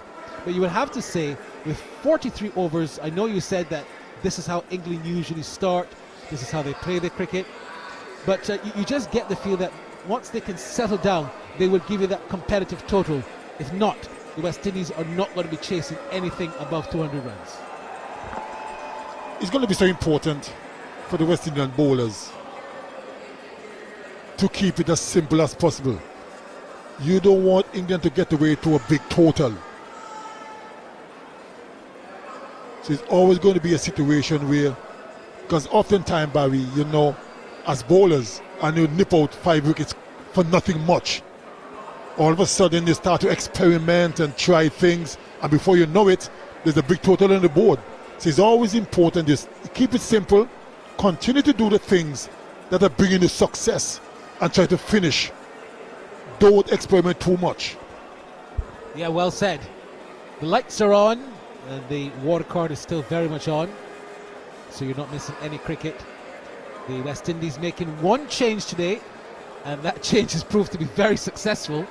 You just get the feel that in that first one in Antigua, when they only shuffled about 5 bowlers, they were definitely a bowler short, and I think they paid the price there as England made 325. That was my observation as well.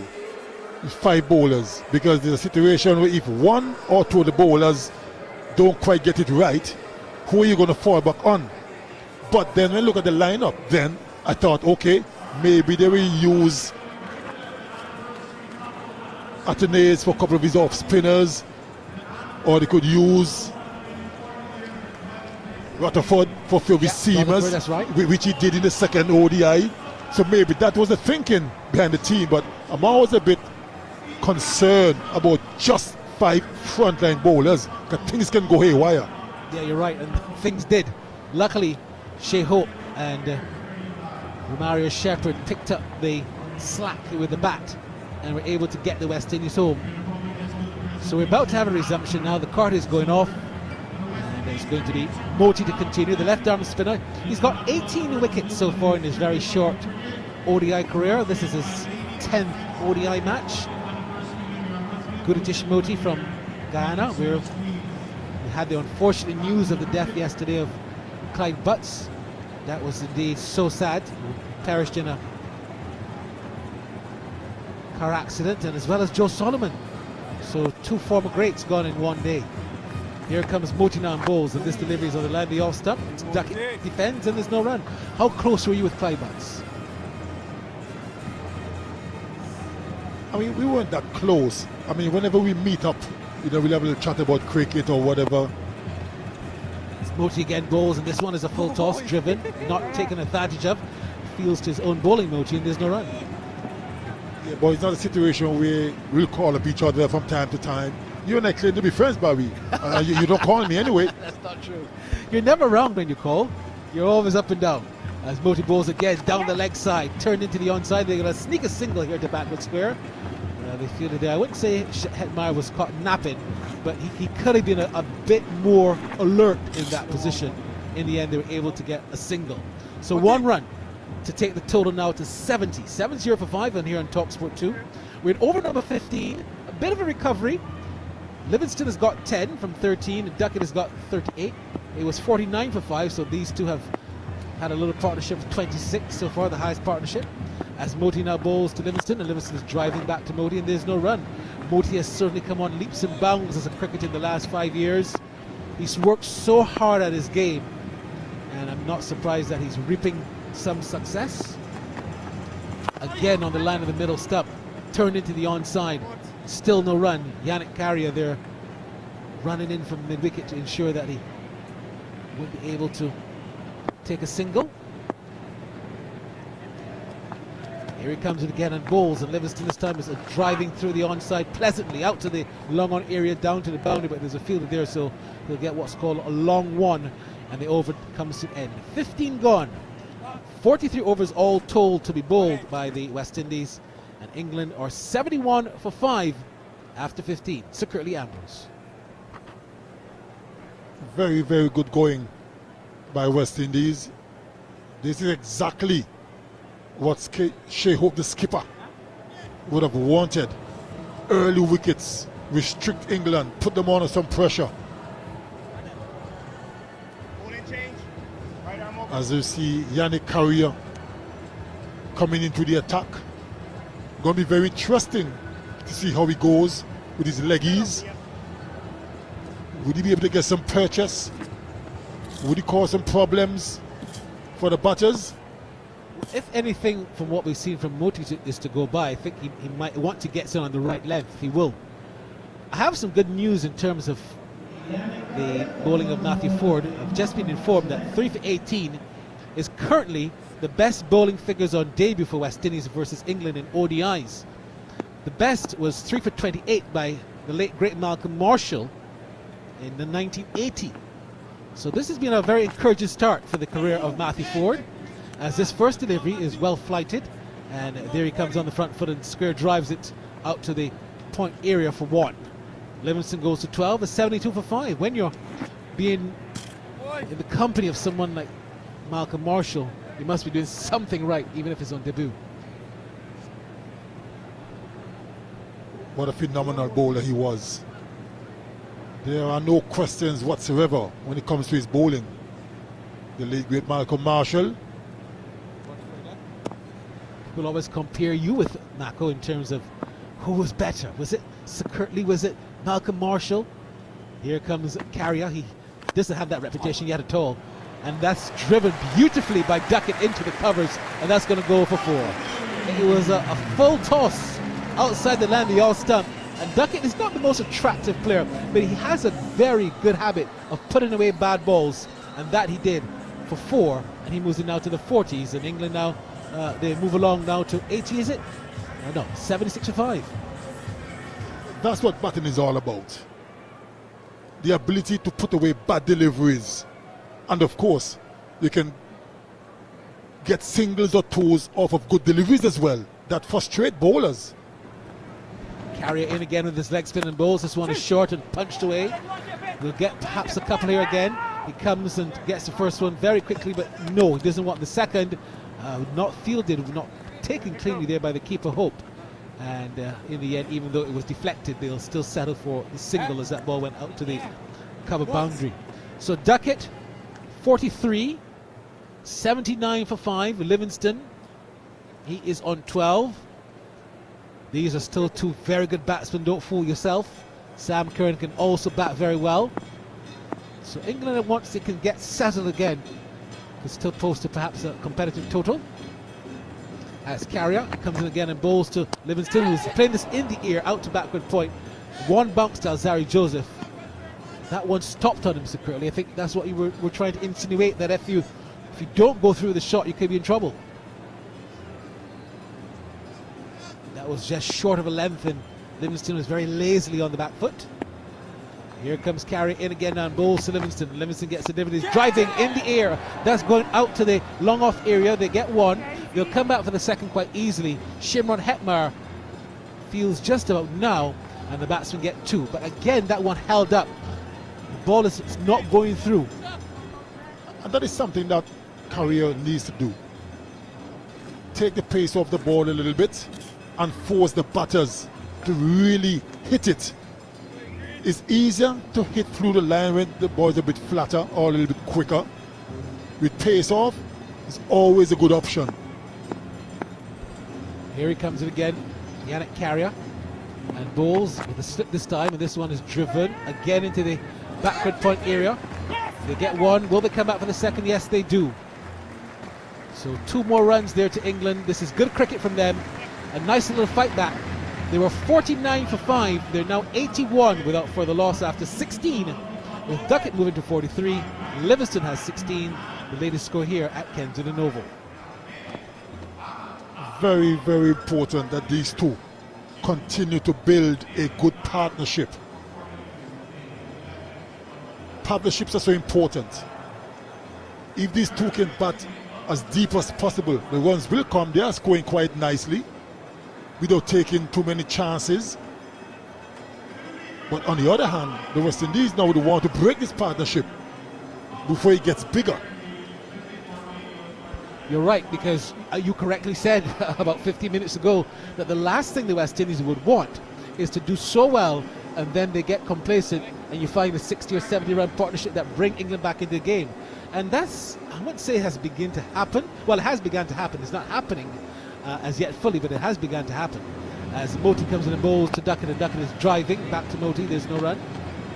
The Windies releasing their T20 squad today. If you missed it, Andrew Russell is back. That's the big news. And I'm sure that would whet appetites of some. As this delivery again is driven into the onside. Hetmeyer's there at mid-wicket and there's no run. Tugged at her as well. Didn't really hit it with any level of conviction. Here comes Moti in again and bowls. This delivery again, bang on target on the line in the middle stump. And Ducket on the front foot, playing the ball back to the bowler. Still no run. There's a slip, there's a short third man, there's a sweeper, cover, mid-off, long on, short mid-wicket in the back mid square at the boundary. This one is turned down into the back mid square leg position. Shimron Hetmeyer is there. Along with Casey Carty, they do a bit of relay and ensure that the batsmen are kept to single. 82 now for 5 in over number 17 in the second power play. Moti in his third over has only conceded 6 runs. My goodness, has he bowled well. Livingston on strike on 16.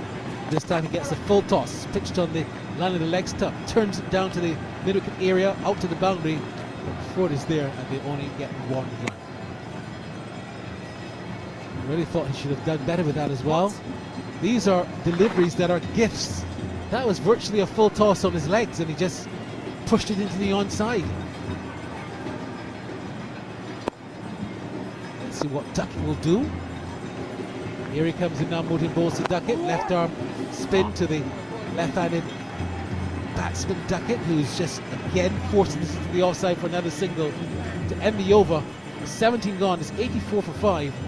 As we look at the career of Ben Ducket as a one-day cricketer, 29 years old. Of course, he's from Kent. This is his 11th ODI. He's only scored 324. Not a bad average of 36. Highest score of 107 not out. So 250s and 1 century in 11 ODIs is not too bad, Sir Curtly. How do you rate Ben Ducket as an ODI cricketer? Still very early to make a good assessment. Still very young in his international career. Looking to build a foundation. Already scored a century, so he knows how to score runs. That's not an issue. But it's still too early, Barry, to really give him, you know, some kind of pass mark. He needs to play a little bit more. He's on strike again as carrier bowls. So this one is short. He's punching it beautifully. But there's a fielder there on the backward point boundary. That's Casey Carty. And that means he'll only get 1 run. We spoke about Ducket. What about Liam Livingston? We'll talk about him a little bit. He's an interesting cricketer in terms of his career. Livingston, of course, is just about a year older. Cumberland. He's played some 24 one-day internationals. Still looking for a century. As this delivery is pitched up and driven out to cover, we'll get 1 more. 24 ODIs, 513 runs, highest score of 95. But he's been in and out of the team. He has not suggests consistency, and he has not been a solid member of the side. But he's looking to change all of that. Only played 1 test, Liam Livingston. As the truck band makes its way around the ground, you can hear it in the back, providing some sweet songs. As this delivery is down the leg side and played into the ear, out to short leg area. There's no short leg, so they'll get away. Perhaps there was someone might have been in for a chance and catch. Carrier, none for 12 in his second. It's 86 to 5 with Ducket on 46, 1 shot away from what will be another half century. The crowd is quiet at this stage as Carrier bowls to Ducket. He's driving again out to the man Casey Carty there again at the point boundary for 1. So Ducket moves now to 47 from 50.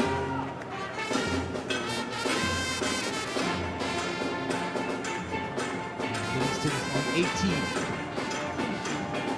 So this is a good recovery. 49 for 5 was the score at one stage. 87 now without further loss. 2 balls left in the overtime. We got here from here comes again Carrier, balls, delivery that brings the batsman on the front foot. He's pushing square to the offside, thought of a single, but decides against it, and there is no run. So the weather's definitely improved. It's looking much better. I don't think once it remains like this that we should have any more rain interruptions that we have all day. But now we're seeing that the umpire is signaling a no ball, which means it's going to be a free hit. We're just going to confirm it's because it oversteps a bit. You can't do that as a spinner, can you? It's something that always irritates me when it's the spinners bowling no balls. I mean, nobody's perfect, but you're not really running in, striding out like a fast bowler. It shouldn't be. Let's see what Livingston does with this free hit. He comes down the pitch and goes for a big swing, misses it. But of course he would have been stumped on a normal day, but he can't be stumped on this occasion. So that's a free hit gone awry, you will have to say. That was a great opportunity for him to try and get a 4 or 6, but he missed it, and in the end it's a dot ball, and it's 88 for 5.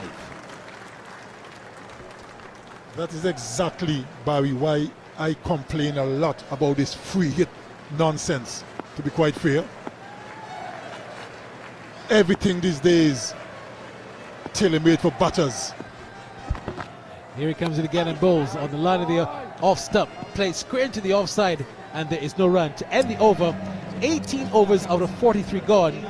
Ducket has 47 from 50. Livingston has 18 from 25. The Windies won the toss. England were in trouble at 49 for 5. They're still being checked, but at 88 for 5 would suggest that a recovery is on. So, thank you so much, Sir Curtly, here on talkSPORT 2. Let's hand you back to Andrew McKenna. Thank you very much, Barry and Sir Curtly. Yeah, work to be done for England. 18 of the 43 gone. 88 for 5 means they're going at just under 4.9 and over. Ben Ducket, 47 from 50. Livingston, 18 from 25. After Salts, 4. Jack, 17. Crawley, 0. Brook, 1.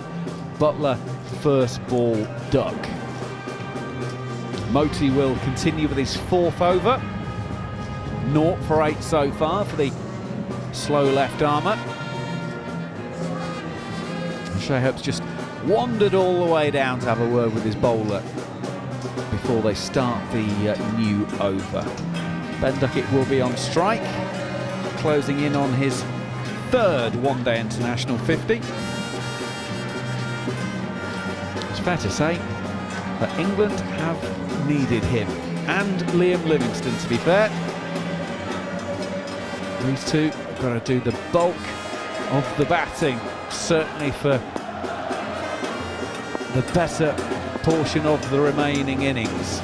Moti is now happy and will start. Left arm over to Ducket, who punches towards mid-on, and there is no run. Bandy, good form. Very good form today. In goes Moti. Ducket forward, playing from outside the off stump, turning on the onside to mid-wicket, and there's no run. Steve Harmison alongside me. Yeah, it's been a good little fight back by England. Ducket down on the sweep from well outside of off stump, down to deep backward square for a single. He goes to 48, 89 for 5. Ben Duckett's played really well. He's been very, his decision making's been brilliant, especially against the Seamans early on. When carnage was going around him, he stayed calm, he stayed composed. He's now gone to the sweep shot off the spinner. I'm really encouraged by it. I think we all want to see Liam Livingston get a score. Talk about Liam Livingston in the build-up. Around the wicket is Moti to Livingston. Livingston stays tall, allows it to come all the way to him, and then guides it down to 3rd, where Rutherford, sprinting after it, will put it inside the boundary, about 10 metres inside, so they can come back for a couple. 91 for 5. Livingston's got 20 from 26. That was a lovely shot. He just let the ball bounce. He laid it on the ball, come to him. A little late cut past, short 3rd. 44 is the partnership. It's just building nicely. It was carnage for about a 20-minute period early on for England when the ball was bouncing, and now Livingston and Ducket just starting to rebuild nicely here for England. Moti around the wicket, shorter but quicker punch to Hetmeyer as short extra cover, and Livingston's got a smile on his face thinking, oh, what I could have done with that, but I didn't. It's no run. To complete the over, Moti goes in. Livingston just plays respectfully to short mid-off, and that is the end of the over. 19 gone here on talkSPORT 2 England. 91 for 5 after being put in. Jarrod Kimber. Otani just signed in Major League Baseball a 10-year contract for $700 million. I'm sorry, say that again in English. 10-year contract, $700 million, and I just wondered how that compared to your career earnings, Harmy. £700, I think that's about it, to be honest. Most of it was made off the back of a Caribbean trip, so not quite in that league or John Rahm's league when it comes to the live golf or anything like that, but what a time it is now to be a professional sportsman. Also, I said this before, it's really interesting that you've got a Japanese baseballer who's an all-rounder, so they haven't had an all-rounder in baseball for 100 years, and he's one of the biggest baseball stories. We've got an Afghanistani leg spinner in cricket. There's a lot of weird stories popping up in sport that you wouldn't normally assume. I don't think if you're a young person in Japan 15 years ago, you're dreaming of making $700 million with the Dodgers. Macca might have been. I can remember when Alex Rodriguez went to the Texas Rangers from Seattle. That was 252 over 10 years. Starts of a new over. Carrier is in, and it's turned around the corner to the leg side by Ducket, down towards short fine leg, but there's no run. I think that was 252 over 10 years, and that was probably 20 years ago, maybe even a little bit more now. So it gives you an idea of the inflation of sports wages. Actually, Kevin Peterson, I saw on social media, describing the live golfers as pioneers. Ducket drives into the cover region. It'll be fielded by Alzari Joseph just outside of the ring mid-off, and they will take a single. Ducket goes to 49, 92 for 5. I've heard the Live golfers called many things recently, but Pioneers was a new one on them. Yeah, just not like Kev to prick his ears up when there's money going around, is it? So, no, he has an opinion on the golf. I think, you know, Rory McIlroy in that situation, spare a thought for him. He has been the leading light for the golf, or what you would say is the proper golf, and not the breakaway league. But I think we're all golf fans, just want to see everybody play together. Carrier is in, but deep in his crease is Livingston, pushing to mid-on for a single, 93 for 5. Of course, Kevin's currently playing in that Masters competition, and in fairness to him, doing quite well. Yeah, he's doing I did really see him well. say on social media, thoughts of an IPL contract. Yeah, somebody was pushing I think the Pakistani Super League towards him. I'm not sure he'll be going over there, but no, Kev was an unbelievable player. You know, a ridiculous talent player. It looks as though he's gone to play cricket. I think he's back now, and he did look in fine form. He hit a couple of big shots down the ground when you see them on social media, and you can still see that he could possibly still play. Ducket 49 not out, pushes back with a point on the offside and brings up his half century. He does it in 56 balls. He's got more than half of the England total, then 94 for 5 after 19 overs and 4 balls. But Ben Ducket gets his third one-day international 50 just when his team need him most. Yeah, well played, Ben Ducket. It really has been an exceptional innings, because while things were going round him at the other side for predominantly right-handers, the left-hander, he stood tall. He's absorbed the pressure, gone about it. He's in a nice little merry way, and he's keeping England just in this game. I say just in this game. Livingston to face Carrier, stays deep in his crease as he bowls right arm over leg break. Pushed all along the floor to long on, and they walk a single to make the partnership 46 from 62 balls, taking England to 95 for 5.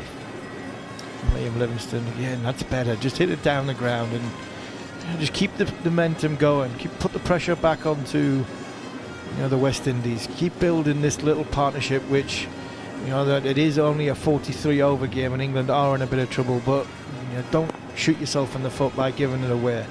Give yourself the best chance of facing the last 10-12 overs of this cricket innings. Ducket waits for Carrier. He's giving him some width. Chipped in the air, down over mid-off's head, and it'll land 10-15 inside the boundary. Rutherford does the fielding. Duckett's heart was in his mouth for a while, because he didn't get all of it. It was more of a chip than anything else, but he knew the man was inside the 30-metre circle, so as long as he cleared him, he was okay, but he didn't clear him by much. Duckett's got 52. England 97 for 5 here on talkSPORT. Yeah, there was just enough drift on that delivery there that just drifted away from Ducket, where you could see he was wanting to hit it down the ground, and just at the last minute you could see his facial expressions that he knew he was in trouble. He knew it was just a little bit too far out of reach, but he knew he didn't have to hit it that far and that hard, so he didn't try and lose his shape. He just tried to guide it straight rather than tried to hit it with full force then over towards the leg side, which might have got him in trouble, and it might have gone straight up in the air. So again, Ben Ducket, he's in a little bit of form, he's in a little bit of touch. You see how he just adjusted there. Moti around the wicket to the right-handed Livingston, gets a low full toss about ankle height and clips it out to Romario Shepherd, who's on the mid-wicket boundary, and returns it in for a single. From the bowling point of view so far, well, it's been Matthew Ford's show on one-day international debut, 3 for 18 from 6. Romario Shepherd's 4 overs have cost 31. They opened the bowling. Alzari Joseph came on first change, 1 for 17 from 3 for him. Moti is in his 5th as he bowls to Ducket outside of off stump. Ben Ducket gets so low as he plays the sweep, gets it to deep backward square, and they will take a single to take it to 99 for 5 and the 50 partnership. So Gudakesh Moti 3 overs 0 for 8, and Yannick Carrier 2 overs 0 for 14. Those the bowlers used so far. The West Indies making one change like England did today. It's Ford for O'Shane Thomas. Bryden Cast missed out as Matthew Potts came in for England. Bryden Cast, Jos Buttler said that the toss due to illness. Around the wicket is Moti. Livingston pushes out towards mid-wicket, and there's no run. Yeah, the spin bowlers have bowled nicely, but I think England at the 5 down building a partnership. I think I'd turn to Alzari Joseph. Now that one bounced a little bit from Moti, and that is the bottom hand coming off the bottom of the bat from Livingston. That sort of reaction where you go, oh my goodness, what happened there kind of thing. So there was a bit of bounce, but he managed to control it. There's 2 balls left in the over. 0 for 13 for Moti. Short ball, not timed into the offside on this occasion. Well, he's not well enough to get to a boundary, but it's a single that brings up the England 100. 20 overs and 5 balls to get there. It's 100 for 5. Livingston got 24. Ducket 53. England's rebuilding job continues. Yeah, 51-run partnership this, and the spin bowlers have contained nicely, and Shai Hope will be, just ticking the overs off as much as he possibly can. But with the partnership building, Alzari Joseph only bowling 3 overs. Moti, that one turned. Ducket helps it around to a deep backward square, and they will take a single. And I think because of that, I'd have a look at Alzari Joseph and see if he's your best bowler. He's my best bowler, so bring him on, see if he can break the partnership, 2 overs. If he can get one of these 2 out now, that would be a massive wicket for the West Indies, Jarrod. Yeah, I think they went a little bit long with the spin there because they just let England just chip it around a little bit. So I think bring Joseph back, maybe a little bit late, but it's still a good idea. Kieran from Crickviz sent us through something that says in the last 5 years, Jos Buttler has had 9 dismissals from the short ball in the first 10 deliveries he has faced. So when he comes in, so the first 10 deliveries of each innings, he's gone out to the short ball 9 times compared to, I think, full balls was 5 times and length balls was 2. So you can see it's a big difference. So I went and had a look at the numbers. Before that, he used to average 142 playing the pull shot early in his career. In the last 5 years, he's averaging 22 playing the pull shot. That's a big difference, Harmy. I wonder if that might have something to do with his numbers from his Test career. Well, Alzari Joseph is coming back for his 4th over. 101 for 5. It's down the leg side. Duckett's underneath this, helps it on its way, and it lands in the players' viewing area of the Sir Garfield Sobers Pavilion. First 6 of the innings, just got his line wrong there, and Duckett just scoops it up and helps it on its way for 6. He goes to 60. Yeah, shoveled round the corner. It's actually landed in the West Indies dressing room. He's just from around the wicket, bowled it onto the hip of Ben Duckett, who's, I think he's getting a little bit of a top edge on it, but just helped it around the corner with a pace on the ball, and just helping it up into the air. It's gone onto the balcony of the West Indies players. Joseph around the wicket to Duckett, who pulls into the leg side towards mid-wicket. There's no fielder out there. 3 bounces and rolls into the rope.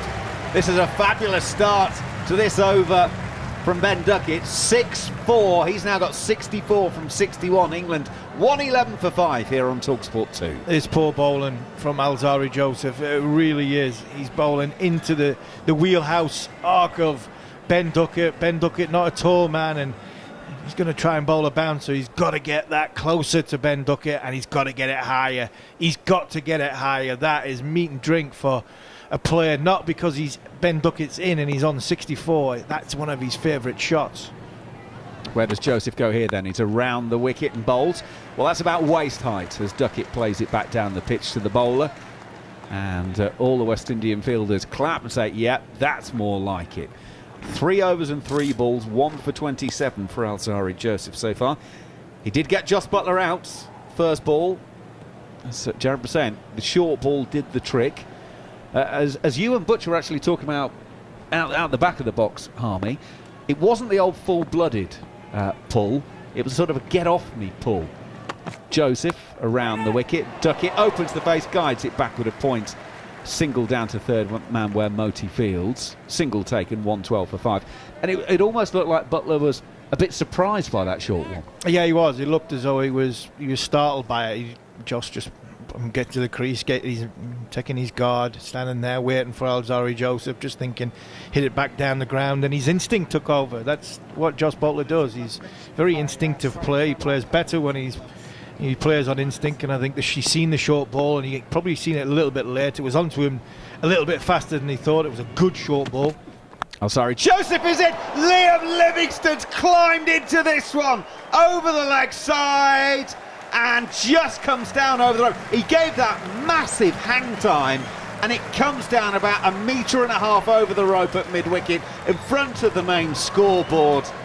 And Alzarri Joseph, I think that might have been an off-speed one. The seam certainly went down scrambled. It certainly went an awful long way. 75 metres as Livingston climbs into that one. 118 for 5. Yeah, great shot from Liam Livingston. He's sensing that Alzarri Joseph's not in total confidence and he's expecting the full ball after Joseph's bowled a couple of short ones. Final ball of this over. Livingston swings, misses through to the keeper, and there is no run. So 17 from the over. 2 sixes, a boundary 4 and a single. 1 for 34 is Joseph from his 4. It's 118 for 5 after 22 here on talkSPORT 2. Harmy, I had one for you that I thought you might be interested in. Alzarri Joseph, we know he's probably more of a new ball bowler than anything else. You know, a little bit of height, sideways movement, all those things. Against right-handers across list A cricket, he averages 22, and against left-handers, he averages 57. We saw him come on here, and it was almost like he didn't have a clear plan of what to do to Ducket. I know in the end, Livingston's giving him one as well, but it was the lack of plan of he didn't seem to know what his best ball was to a left-hander. And with the new ball, that probably doesn't matter as much because he can nibble it around. Once the ball gets old, it doesn't look like he knows which side to bowl from and what kind of delivery he needs. Yeah, I'm pleased you mentioned which side to bowl from. I'm still struggling to understand why people bowl around the wicket to Ben Ducket, especially because the way he sets up, you know, his hips are open, his right foot is probably on sort of middling leg, his left foot's on middle stump. He is square, so if you're bowling from around the wicket, that's an easy tuck off the hip. If you're bowling short, you know, you have to get it high if you're going to bowl short from around the wicket to him. I don't understand why people don't bowl over the wicket to him. Moti to start a new over, and from outside of off stump turns back into Ducket, gets solidly in behind it, almost a little bit French cricket style, but keeps it out and there is no run. Seems to be the modern way that you bowl around the wicket to left-handers, but I think some, especially on pitches which have got a little bit of inconsistency of the bounce, and that is what this surface is, I'd have stuck over the wicket. Moti, left arm spin, Ducket down quickly on the reverse. The ball actually grips in the surface and bounces a bit, but Ducket is good enough to go through with the shot, gets to the non-striker's end, has a giggle with the bowler. 119 for 5. I think that shows you how good he's seeing the ball, because that actually didn't react the way he expected, did it? Like you said, Macca, I think it spun a little bit more, held up, and he almost waited for it and readjusted his sweep shot. And most people, or his reverse sweep in this case, most people don't do that. Around the wicket is Moti to Livingston, very full, virtually full toss length, pushed out to mid-wicket where carrier fields no run. If a left-hander plays a reverse sweep, it's just a sweep though, isn't it? They're the ones standing on the wrong side. Moti, oh, that's short. Livingston doesn't time it as well as he would like into the offside. Will still get out to the cover sweeper for a single, and it's 120 for 5. If a left-hander plays a reverse in a forest and no one hears it. The parable of our time. Yes. It's not a parable, it's convex, isn't it? Leave it. Over the wicket is Moti to the left-handed Ducket, who is, his body is completely outside the line of off stump. Sweeps down to Rutherford at deep backward square and will take a comfortable single. 121 for 5 as we approach the end of the 23rd over. The disappointing thing from the last over of Alzarri Joseph, from a Shai Hope's point of view, you bring him on to try and make an impact, and he made the complete opposite impact that you want him to do, and he's your best bowler. Moti to finish the over, quick in towards the pads of Livingston, flip to carrier at mid-wicket, and there's no run. So 23 gone, it's a 43 over a side match, so 20 to go. 121 for 5 are England at this stage. Ducket 67 from 66, 31 from 39 balls for Livingston, and England at this rate are on course for 226. Well, that would be something to work with, at least. Yeah, something to work with. 7 and over gives 261. I don't think they're getting 300 at 9 and over, but I think somewhere in between. I think 250. I think 250 on this surface could be a good score for England. That's what they should be looking to target. I think anything over 230 will be an in-game score. 7 overs less than a normal game. I don't think this is a great surface. And England's bowlers, well, they've got a couple of hit-the-deck bowlers as well, so I think they'll enjoy bowling on this. Joseph to start a new over, and still around the wicket. Ben Duckett tries to flay this through the offside, doesn't catch up with it, and it's through to the keeper, Shea Hope, and there is no run. And it's a big over for Alzarri Joseph, because in the last over, his captain's asked him to come and break a partnership, and he's gone for 2 sixes in it, and that's criminal as your best bowler. But for me, from an England point of view, brilliant from Liam Livingston, because he sensed that even though he's under pressure as in place, he's not bowled, he sensed the bowler's under pressure, and he hit him for a big 6. Took a gamble. Shows that his confidence is growing. Joseph past the umpire. Ben Duckett square drives this one out to Carty, who is sweeping on the offside in front of the party stand, and they will take a single. talkSPORT 2, of course, every ball of the T20 series starting on Tuesday coming up as well. Don't forget, it's a pretty late start on Tuesday for the first T20. First ball, 10 o'clock UK time. So it's going to be a pretty late one. So tuck yourself up in bed, pop your earphones in, get your DAB radio on or your app, and you can stay with the cricket. Joseph into Livingston, drops it into the offside. Actually takes 3 or 4 paces down, saying to Ben Duckett, you come in? And Duckett said no, so they stay where they are. But that's good from Liam Livingston, because he's still looking. There's a good ball from Alzarri Joseph. He's looking to rotate the strike, seeing that respect for the bowler, trying to still keep the scoreboard moving, waiting for the ball in his scoring area.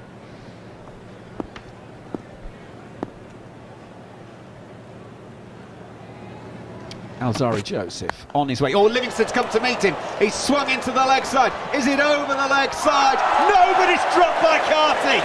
He didn't get all of that one, and it went high without the distance, and it comes down with Carty underneath it, but it goes straight between his hands. And Alzarri Joseph was having a difficult enough day with Liam Livingston as it was, without his mates doing that. Carty is a straight deep square leg, moves about 5 or 6 metres to his left-hand side, gets a hand to it, but the next contact is with the grass, and Liam Livingston stays at the batting crease. England 123 for 5. It's a poor drop there from Carty, it really is. Joseph once again around the wicket to Duckett, slower ball, help round the corner to deep backward square. They will take 124 for 5. It was a better bit of bowling from Alzarri Joseph. This has been a good over from Joseph. This is what his captain Shea Hope needed from the last over when he first came on to bowl. He sees Liam Livingston go towards the leg side, going for that big leg side shot, follows him, bounced in and around the hip area. Liam Livingston just helps it up in the air on the way, and that really is a poor, it's got into the wind, but it's a really poor effort from Carty. He's nowhere near the boundary. Joseph to the right-handed Livingston. Livingston guides it wide of the keeper, through, second slip and away for 4. Used all the pace on the ball. That might be the quickest ball of the day so far, actually. 141 kilometres an hour. There was something behind that from Joseph, you could tell. He got the raging hump, and Livingston just backed away, opened the blade, and guides it away through very fine third for 4 more. That is a really good shot. He's just watched the ball bounce, I think. He's trying to get it a little bit squarer than that. It's just got it probably finer than he was wanting, but that's why it's gone to the boundary. And Alzarri Joseph, well, in this series so far, he's been very expensive. A couple of spells in this series so far, he's been dealt with. And in this last 12 balls that he's bowled, when his captain really needed him, spinners had just contained enough to get England under a little bit of pressure. He's gone and released it in England now, where not where they want to be, but getting closer and closer to a total where they'll feel as though they're still in this contest. Harmy, can I ask you a technical question about catches? Because you being the expert here. Did you see me catch a cricket ball? Yeah. They keep. I reckon West Indies have dropped 3 catches where they've let the ball get really low. Karai's coming in here. He will over the wicket to the left-handed Duckett. Duckett backing away, hits to mid-off and they don't take a single. So obviously in Australia we're taught to catch it as close to our eyes as possible, and I know a lot of other countries do it with their hands facing up, not the way the Australians do. But it doesn't seem to me to be any reason to let the ball get 1.5 feet off the ground when you're going to take a catch. It just seems like an odd decision that they keep making. Carrier on his way in over the wicket. It was a loopy one from Ducket. Ducket hits down the ground. 1 bounce, 2 bounces. Oh, and it's well fielded by Ford, who got very close to being done by the spin. He was quite wide at long on, was running straight, and then suddenly had to put his left hand out behind him to stop the ball, and they only take a single. 129 for 5. Yeah, some beautiful courses on the island of Barbados. Sandy Lane, I think the lads played yesterday. Royal Westmoreland, Apes Hill, and that there from Ben Ducket. 9-iron down the ground. It hit one of the rough patches. It got a little bit of spin. Just checked to this side. I think he had about an 8-foot putt from that little downhiller. Presumably he hold it as well. Oh, Livingston's had a huge swing at this one. It hits him on the body. There's half an appeal from Hope for LBW, which surely must be too high, but Livingston was looking to give that the absolute beans. Yeah, he was trying to hit that onto one of the golf courses on the west side of Barbados. He's gone kitchen sink this, and he sometimes he does get predetermined that he is, but he's gone right across his stumps, both, and the ball's just bounced. I think it's spun as well to go past. I think it's going to go past off stump, and probably wide and high. Just going to go over. Carrier comes in for the 4th ball of the over. Livingston went across his stumps very early there to be in position, pushes to mid-on, well inside the circle, and they hustle for a single. Livingston realised the fielder was a little bit slow off the mark there, Moti, and called his mate through for a quick single. I think to go on what you're saying, Jarrod, you're taught as whether your hands up, fingers pointing up or fingers pointing down. That's a preference for me as a fielder. You are comfortable in catching whichever way you as a player feels. Moti in Carrera into the left-handed Ducket, turns through square leg, and it will be a single. But I think that the biggest thing you try and teach kids is to try and catch it as close as you possibly can to your body, where you've got a stable base. And more often than not, that's higher than your waist. It's above your waist, in and around your waist high. And if something does happen, well, you can have a second chance. You've got more chance of getting a ricochet or a rebound. But you've also got a chance, if you do catch it that little bit higher above the waist, to absorb the velocity on the ball to take it down. If you go right close to the ground like they've been doing, there's a hell of a lot more chance of you not being balanced. Carrier is in. Livingston swings this one into the leg side. It's flat and just clears the man out on the mid-wicket boundary for 6. And he did not have much to spare at all there. That was a proper flatty from Liam Livingston. It gives him 6 to take him to 43 from 45. At end of 25, England 137 for 5. Yeah, it's a powerful, powerful shot. Shortish ball. Liam Livingston's been waiting on this. He's been wanting to play that sort of slog sweep. This ball went 74 metres, but it probably only went 15 foot off the ground all the way, and it just got over the top of the fielder as it was coming down. There's Mario Shepherd there, both feet off the floor. I don't think he was really that close to it. Another good shot, another powerful shot from Liam Livingston, and another over where pressure was getting built up nicely, and England have been able to find a boundary just to release that pressure and then put the pressure back onto the other bowler at the other end. To take you through the next few overs, Stacy-Ann King is alongside Big Bad Barry Wilkinson. Thank you so much, and what a partnership this is, just nearing the 100-run mark at this stage. I'm just a bit surprised as Stacy-Ann King joins me that we have not seen Matthew Ford perhaps come back to try and take a wicket, because you've got a situation where he's got 3 for 18, the best bowler so far, and we've seen these two whack about the bowling quite easily. Some pretty poor fielding as well. Shepherd now comes in and bowls to Ducket, and Ducket has turned this in the air, and he's out caught at mid-wicket. Just as I was giving them a bit of a stick.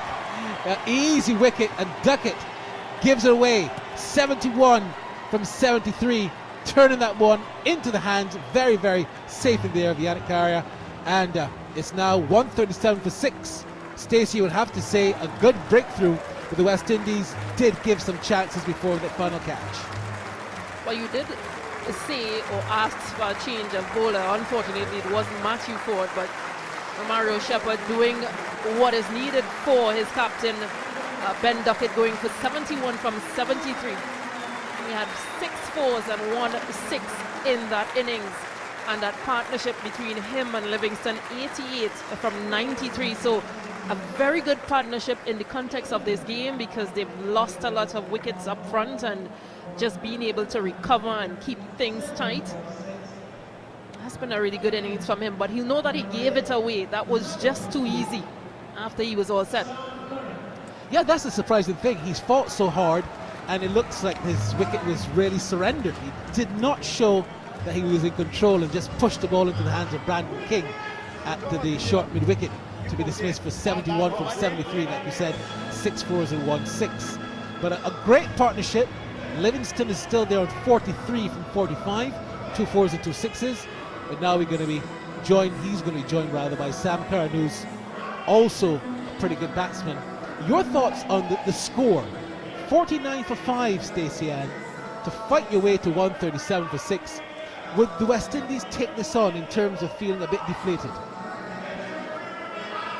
In a sense, they may, because wickets were falling so quickly before they created opportunities, but then a number of opportunities that were created weren't taken as well. But give credit to where credit is due, and it was a really good innings and a really good partnership between Ducket and Livingston. Livingston is still there, but in the context of the game, I think it was really good from them. You actually saw Ben Ducket trying not to play that sweep shot in that first period of before getting to 50. So I thought it was really good from him, because he knew that he got out twice in the 2 previous matches playing that sweep shot, and just being able to stay out there.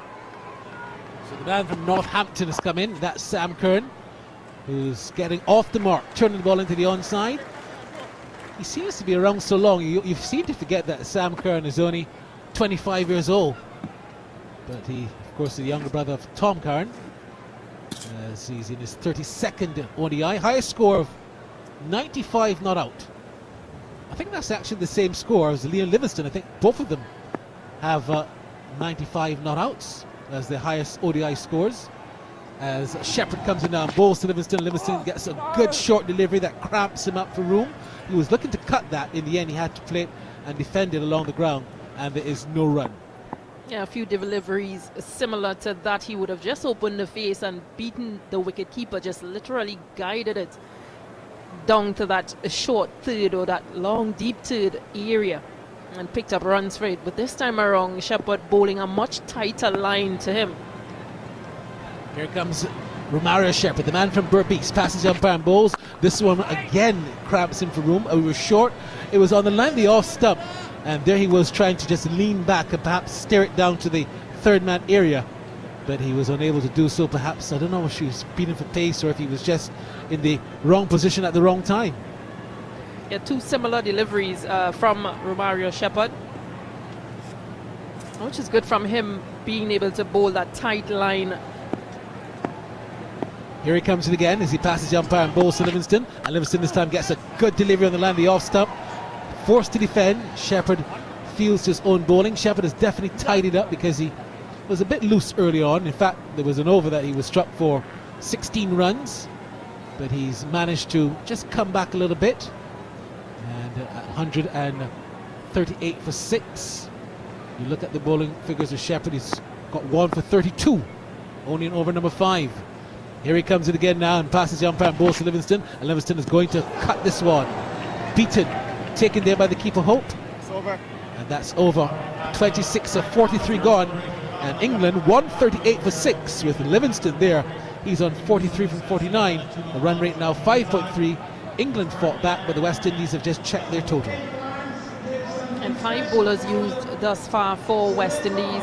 Of course, Ford being the best on the day so far with 3 for 18 from his 6. He's only bowled 1 spell so far of 6 overs, which was really impressive. Shepherd 1 for 32 and Alzari Joseph 1 for 41. No wickets to any of the spinners just yet. I've noticed that. Is it because of the pitch? You think the pitch is perhaps favouring the seamers more, or the two spinners, Moti and Carey, have not really come to the party? Which one is it, Stacey? Yeah, I think in the context of this facility, it has really taken a lot of pacers wickets. Pacers have gotten wickets more than spinners. Recent spinners have, but pacers generally have taken more wickets here. Well, let's see if Carey is going to make the difference in that. The leg spinner, bowling to the left hand is Sam Curran, and this time this delivery is undriven, back to the ball, and there's no run. So Sam Curran, who would have had a pretty good returns in the last ODI, if not the first, when he went almost for 100 runs. Got 3 wickets in the last and was very good. Wasn't called on to bat. Today he definitely needs to put down his head and get a good innings for England. And this delivery, they're appealing for, well, the captain Shea Hope is appealing. Is he saying, is he trying to insinuate that he was bowled? I don't think so. In fact, he actually just fixes the stumps himself, because that one went between the gloves of Hope, and they went on to hit the stumps, and he was just playing with him. He was just perhaps teasing Sam Curran, appealing for being bowled. Here comes Carey in again and bowls. This delivery is down the leg side and turned quietly into the forward square position for 1. So Curran goes to 2. 139 for 6. What's a good total now, would you reckon, Stacey? Well, knowing that the average first innings score here is 200, just around 200, 202. I think from an English perspective, you'd want to get at least to 250. Give yourself a chance. Give your bowlers a chance as well, because they've done really well in the last ODIs. Here he comes in again and bowls to Livingston, and Livingston this time is stabbing at that. Just on the line of the off stump. Plays it to Rutherford at the backward point position, and there is no run. Liam Livingston, although he has played some entertaining shots, has not necessarily looked rather fluent. He's only got 2 4s and 2 6s in his 43 from 50, but he's really played a good innings from the perspective that he stopped the wicket in glut, even though he was dropped as well. Should have been taken by Casey Carty there at the deep mid-wicket area. Casey Carty put down a very easy catch. Is it because he's not batting well? Perhaps he's not concentrated in the field, Stacy-Ann King? Yeah, I didn't think that catch helped him, or that drop catch helped him in any way, because he's been having a hard time batting. And of course, you want to just do things to stay in the game so that your confidence is built as well, because you still have to go out there to bat. So you don't want to be thinking that, hey, I just dropped a catch. Easy one, too. This delivery is again into the onside, and there the batsman goes on the back foot, looks to turn it in the onside, can't score, goes forward to square. The over ends. A dot ball. England 140. 140 for 6 from 27. With Sam Curran on 2. Livingston's got 44. Projected scores, if they continue at this rate, they'll get to 223. They'll want, like Stacy-Ann said, to get to what, 250. I think that will be a pretty good score. Got to remember, only 43 overs, so 243, 250 will be a really good score in 43. The approach by the West Indies is going to be the next thing. Is this pitch going to get better as the night goes on, or is it going to get progressively harder to be facing the pace of Sam Curran and others? Is it going to get more difficult, do you reckon? Yeah, just think with the rain factor that has been around, there might be a bit of dew, so might see a few deliveries skidding on, a few deliveries staying, just with that invariable bounce as well out there. So it might be challenging in that second half for West Indies, but if you look at the history of this ground and seeing that captains winning the toss, opting to have a bowl first, have a field first, they have normally been the ones that have been successful. So I think that has played a lot on Shea Hope's mind in terms of making his decision to field first. And so far, they may just think that they've got things a little bit, because it's 140 for 6. They've broken that partnership between Ducket and Livingston, and I think that's really important for West Indies. But this is an English side that you don't ever want to underestimate. No, you're right. You're right about that. Let's give you the scorecard while the water card is on.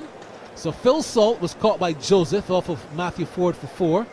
Will Jacks was caught by the keeper and Captain Hope off of Ford for 17. Zach Crawley was caught by Athanase off of Ford for Duck.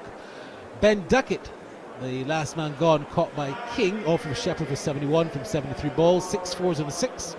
Harry Brook unfortunately run out, going for a non-existent single. Really good fielding by Alzari Joseph, the vice captain, for one, showing some athleticism. And Jos Buttler, I thought perhaps his wicket was the most loose of the lot, skying a ball down to the fine leg area, and it was out caught by Moti off of Joseph for a duck. It has left Livingston, the L's left Liam Livingston for 44, not out, and Sam Curran, he's unbeaten on 2. The bowling has been very disciplined. 1 extra, and that's unheard of for the West Indies. Usually they have accumulated a lot of extras, but you would have to say, Stacy-Ann, before I give you the bowling figures, that the West Indies' bowling has been much more disciplined than it has been in a long time. Yeah, most definitely. I think we saw that improvement coming into this match and the other 2 matches in the series, where they've just really tried to bowl a much straighter line. That 4th, 5th stump line they've tried to end on, and it has worked for them. At times they've been a bit wide and they've been punished for those wide deliveries, but very much improved bowling from West Indies. And as I mentioned, just 5 bowlers used thus far as well, and they've done well, especially their pacers. And I think that 1 extra would have been that no ball from spinner Yannick Carrier, which is literally a sin. You don't want your spinners to be bowling no balls. You're right. So we've had Matthew Ford, some 6 overs, no maidens, 3 for 18. Romario Shepherd, 5 overs, no maidens, 1 for 32. Azari Joseph, 5 overs, no maiden, 1 for 41. Gurikish Moti, 6 overs, no maiden, none for 18. And Yannick Carrier, 5 overs, no maiden, none for 31. Shepherd is going to continue now. He's going to continue the attack, of course, from the Malcolm Marshall end. That's just, of course, right beneath the Coppin Cozy and Short Media Centre. And he'll be bowling, of course, to Liam Livingston, who's on 41, as we're about to have a resumption after the long water break. I'll give you the field after this delivery as Shepherd comes in on balls to Livingston, and Livingston is playing this into the onside, can't score. The ball goes straight to the mid-wicket area, and there's no run. So there's the 3rd man. There's a point on the boundary. There's also a backward point, extra cover in the mid-off, mid-on, straightish mid-wicket, backward square leg on the boundary, and a long leg. So pretty interesting field, which might suggest that he might be bowling some short deliveries. Here comes Shepherd in again now, bowls to Livingston, and Livingston gets delivered that short, but outside the line, the all stump goes down to 3rd man. Fielded just about now by Yannick Carrier, and they'll get 1. What do you make of that field, Stacy-Ann? Yeah, I think just based on how things have gone so far in this series, England have scored a lot of runs behind point on that deep point region, so hence the reason for having 2 fielders, a short point and a deep point, which is almost sweeping in that area. And both these players, they've played a lot of shots just pulling behind square. Shepherd in again and bowls, and this time Sam Curran is driving sweetly but straight to cover. It's well stopped, mind you. Very well stopped, because had that pierced that offside field, that would have gone into the boundary. But very stopped there by Matthew Ford, and he stopped what I thought was a certain boundary, and they only get 1 in the end. Yeah, again, Shepherd will think that that's not the field that he has set, or that's not where he wants him to score, because with the field set, that would have been 4 runs any day. Still haven't seen Matthew Ford come back on the attack. Here's Shepherd now again in bowls. This delivery is again crabbing in for room. He wants a single. He's left for dead. Had that hit at the non-striker's end, he could have been run out, because there was the non-striker Sam Curran running down the pitch looking for a single off of the bat of Livingston. But Livingston started initially and said yes, then he said no, almost left him for dead. Well, the replay suggests that if he did hit, though, he might have been back. Would he? Yeah, he would have been back. But it was indeed very close. Here he comes in again, and balls to Livingston. Livingston this time is again getting delivery on the line. The off stump, still cramped for room. Just a bit of amateur batting by Livingston on this occasion, because he's been doing this for the last 2 overs and he hasn't tried anything different. He's still standing up, trying to force a delivery that's cramping him without moving. Yeah, might want to possibly bat out of his crease, give himself a chance just to throw Shepherd off the line in which he's bowling. It's only 2 runs scored in this over thus far. Livingston is on 45, so he's been there. He knows what's coming from West Indies. 142 for 6 as he comes in again and bowls. This time he comes down the pitch and hits this in the air, and he's out caught at mid-on. That was as easy as it would ever happen. I just suggested to you that Livingston looked very, very amateur in terms of how he was facing Shepherd. And in the end, I'm not surprised that he succumbed, coming down the pitch and just swatting the ball to the mid-on area. The 2 Guyanese doing the double on that. It was Shepherd and Rutherford teaming up. And in the end, Liam Livingston is gone. England now, after a great fight back, almost 100-run partnership, they've now regressed again to 142 for 7. Yeah, he'll be disappointed. Liam Livingston gone for 45 from 56 balls. But just giving it away, so literally falling into that pressure of not scoring and not being able to rotate the strike and just opting to play a big shot. Yeah, that's just what it was. So the new batsman is going to be Rian Ahmed. Run rate 5.07, but the thing about it is, Stacy-Ann, is that you look at the fight back, 88-run partnership, and then to now lose 2 wickets at a particular stage where you still have so much time left to bat. It's difficult to think that the England side could get to 200 runs as the 19-year-old comes out to bat just 4 innings, best of 12, so that doesn't suggest that he's a big bat at all. Sam Curran is going to have to try and milk this strike as much as possible with only Gus Atkinson and Matthew Potts to come.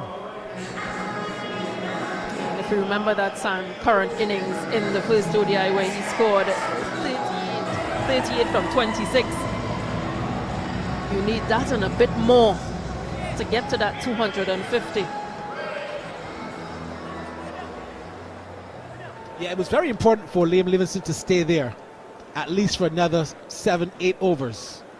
Anything else would have been a bonus, but 200 runs look out of the picture now, like it did at 49 for 5. And the bad news is that we might get some rain again too. So, 142 for 7. Sam Curran is on strike as Yannick Carrier comes in and bowls. This delivery is outside the line of the off stump, spinning back into the left-handed batsman. He's on the back foot, punches it to Rutherford at cover, and there's no run. Not a good sign I'm seeing at all there in the west. We seem like we might get some more rain again. Well, the ground staff there are not bothered, so once they're not bothered, I don't get bothered either, because I take my cue from them. As Carrier bowls again. This delivery is on-driven out to the mid-on area. Looked like it was going down to the long on at one stage, but Matthew Ford just ran across to his right and did some very pretty diving and stopped it from going so far. So no run.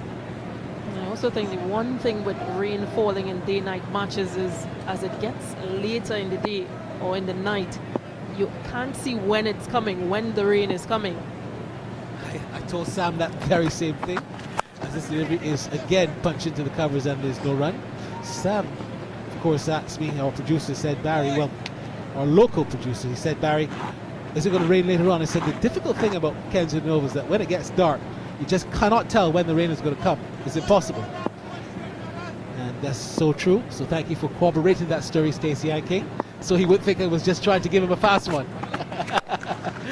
This one is short and punched straight to the fielder at cover. And again, there's no run. Sam Curran looking to find the gap. Hasn't found it on that occasion. Yeah, you just wonder what is Sam Curran's mindset at present. 4 dot balls, 2 balls remaining. How many deliveries do you want Ahmed to face, really? Yeah, you're right. Here he comes in again and bowls to Curran, and this time Curran is again punching it, but he gets a single this time out to the mid-off area. Alzari Joseph, the vice-captain, is there, and they'll get a run to take the total now to 143 for 7. Run rate has dropped appreciably to now 4.96. It was just on the 6 at one stage when the 88-run partnership was going great guns, but it has since regressed just a little bit. Just a few field adjustments for this final delivery and first delivery to Rehan.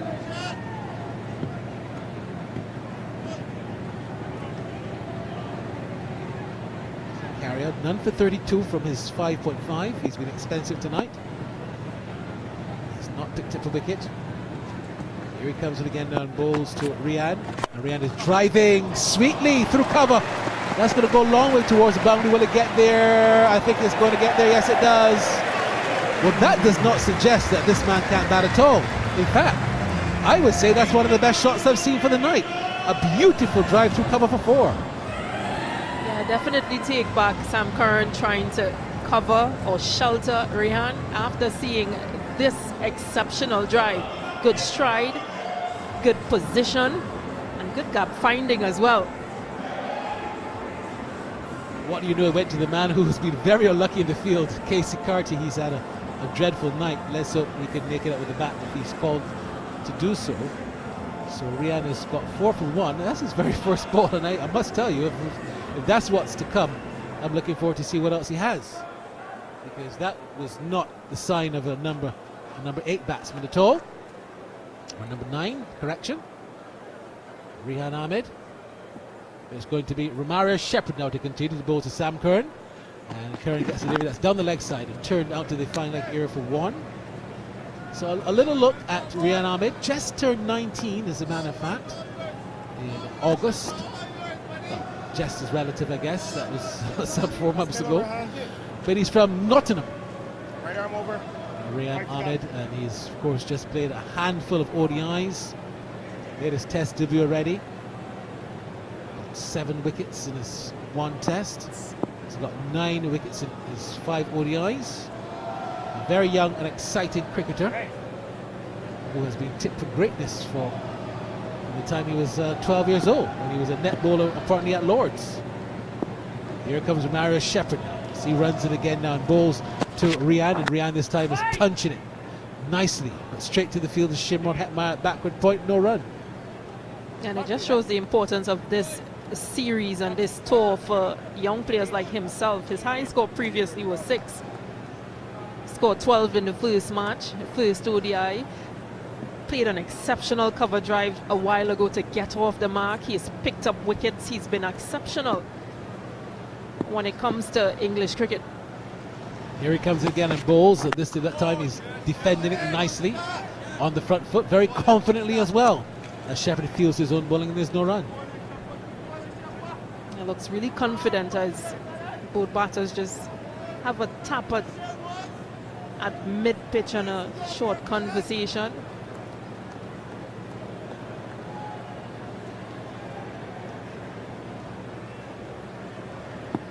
Shepherd surveys the field and he's ready again now. Runs it, passes jumper and bowls. A delivery that's pitched up, driven straight to the mid-off area this time, and there's still no run.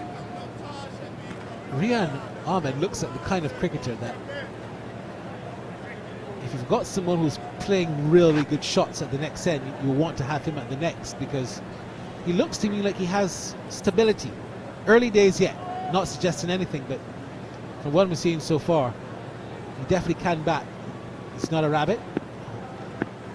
Here he comes in now again, Shepherd and bowls to Ahmed, and this time Ahmed is again on the front foot and looking very confident and driving straight back to the ball, and there's no run. Yeah, bat, pad, foot, everything is in line and very close, so absolutely no chance for Romario Shepherd to get past anything. Looks very comfortable out there. Yes, he does. Let's see if he's going to perhaps make the most of this opportunity. There's still a long way to go. This delivery's outside line, the off stump, and driven beautifully again through cover for 4. It was in the air for a little while, but I tell you what, the way he played that shot, a little arrogance in it as well, cocked up bat and has gone for another boundary.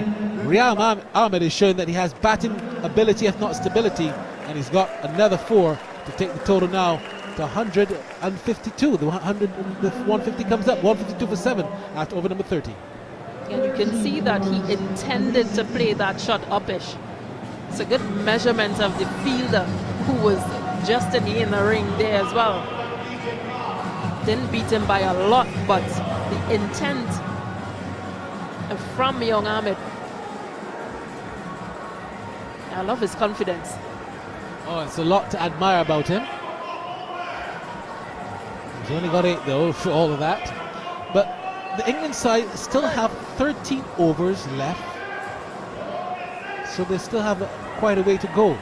And I don't want to reiterate the point, but I'm really surprised that Ford has not come back to see if he can clean it up. He's been the best bowler. You're continuing to bowl Yannick Carrier. You can't tell me you're going to keep the spinners on, and that's why we haven't seen Ford, because Shepherd is bowling for the next end. I really feel that Ford should have come back to try his hand again after getting 3 for 18. Yeah, support that sentiment. There's going to be Carrier. Perhaps he'll come now and get a wicket and prove me all wrong. Here he comes in again and bowls now, and this time Curtly is on driving straight to the field of the mid-on area, and there's no run. Run gone up to 5.04 now. He was on the 5 for a little bit. Projected score 217. Here comes Carrier now, in again to bowl to Sam Curran, and Curran gets the delivery again on the line of the leg stump. They're going to steal a single there to the forward square position. There's actually Ford coming to do the fielding, and there's just 1 run.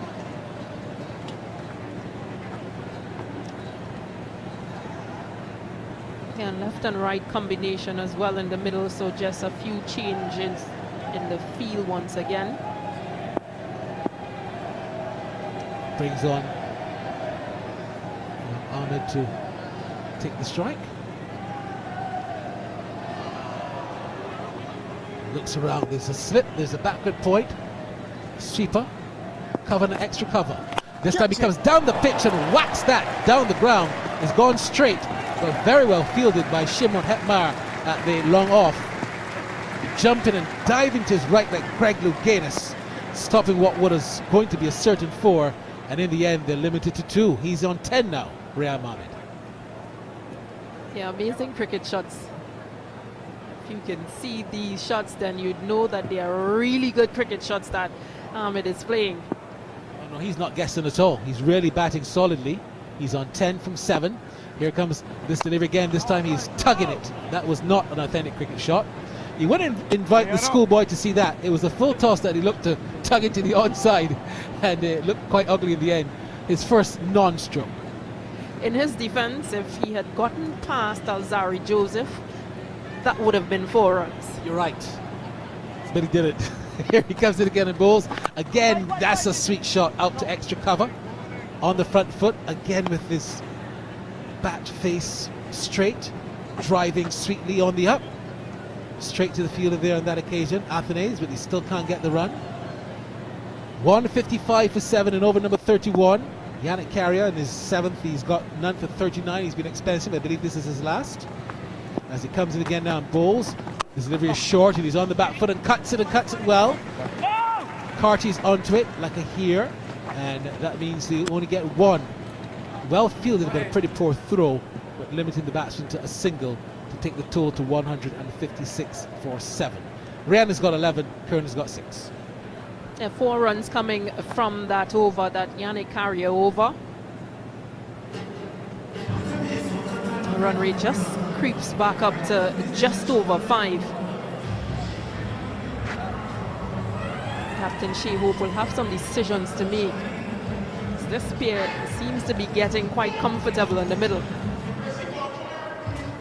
Yeah, you're right. You said it correctly, Stacy-Ann. They're getting comfortable, and they can afford to, because there's a lot of time left. If this is the last 5 overs, I can understand a sense of urgency, but you've got still a lot of time. And I've been calling for him, and now he's back, but just as he comes back, he's been aborted. His run has been aborted. Because the umpire told him the batsman was not ready, and it was very cheeky of him to try and run in. All right, so he's ready now. I believe that he actually told the umpire he didn't think he was ready either. Here he comes in now. As he steams in now, Matthew Ford is back and bowls. A delivery that Ahmed is playing it defensively into the offside, showing the ball the full face of the bat. Plays it out to the cover area, and there is no run. 156 for 7. Yeah, bowled his first 6 overs in international cricket consecutively, then went on a break for quite a long period after picking up those 3 wickets and creating some opportunities. Here he comes with again and bowls. This delivery again is on the line, the off stump. Defensively pushed into the cover and there's no run. If you missed it earlier, I told you a little bit about Matthew Forde, 21 years old, studying his Bachelor of Science at the University of the West Indies in Sports Science, but he's put that on pause for the meantime due to the fact that he's been playing a lot of cricket. Former student of Combermere, which, of course, as I said, produced Carlos Brathwaite, Craig Brathwaite, Shane Dowrich. This delivery again is turned into the onside. They'll get 1. If you want to go back about Combermere's vintage, you're talking about Sir Wesley Hall, who, of course, would have gone to the Combermere School as well. He produced a number of outstanding cricketers, so he's come from good stock, Matthew Forde. And of course, I think Floyd Reefer, who's the assistant coach, he would boast of finding Matthew Forde because he's not the kind of cricketer that really came through in terms of hearing him from under 15 and under 19 and so on. But he plays for the UWI team in the local competition. And Floyd Reefer, Pedro Collins worked a lot with him. And he's just come on leaps and bounds. He's taken every opportunity he's got, especially the CPL. Here he comes again and bowls. Delivery down the leg side. Turned down to fine leg for 1. 1 more run. 158 now for 7. Rian Ahmed is on 12. He's on strike. Kern has got 7. Do you like the look of Matthew Forde? I remember seeing him at CPL earlier this year, but hearing his name just household around different households as the under 19s, because I think he played for in the under 19 World Cup in 2020. So he's been around, but I saw him at CPL earlier this year and I think he picked up 11 wickets. Yeah, he had an interesting time at CPL, and I think he credited the CPL for actually developing him so quickly, because he felt that his cricket was just becoming a bit stagnant. He also had a bit of an injury after the under 19, so he had about a little 10-month period where he wasn't playing any cricket, and I think he was getting frustrated with the injury that he might have picked up. Yeah, which can be frustrating, but when you have players of the caliber that you've mentioned. This delivery is again on the line, the off stump, pushed into the cover area, and there's no run. Especially like Kemar Roach, who has also suffered from injuries and been able to work his way back into things, into international cricket. It's good to have those persons around to chat with and help guide you as well as a young cricketer and help motivate you to just not give up on your dream. Yeah, you're right, Stacy-Ann King, thank you so much. Those 32 overs gone, 158 for 7. We're going to hand you back now to Philo Wallace and Mark Butcher. Thank you, Nikhil. Thank you, Stacy-Ann. England have got a lot of work to do. Just 11 overs left in this innings. They're 7 wickets down. Fortunately for them, they have a couple of terrific young players at the crease. Northamptonshire-born Sam Curran, 19 years of age when he made his Test debut. Rian Ahmed, England's youngest ever Test debutant. As Correa bowls that one down the leg side to Curran. It's signalled wide.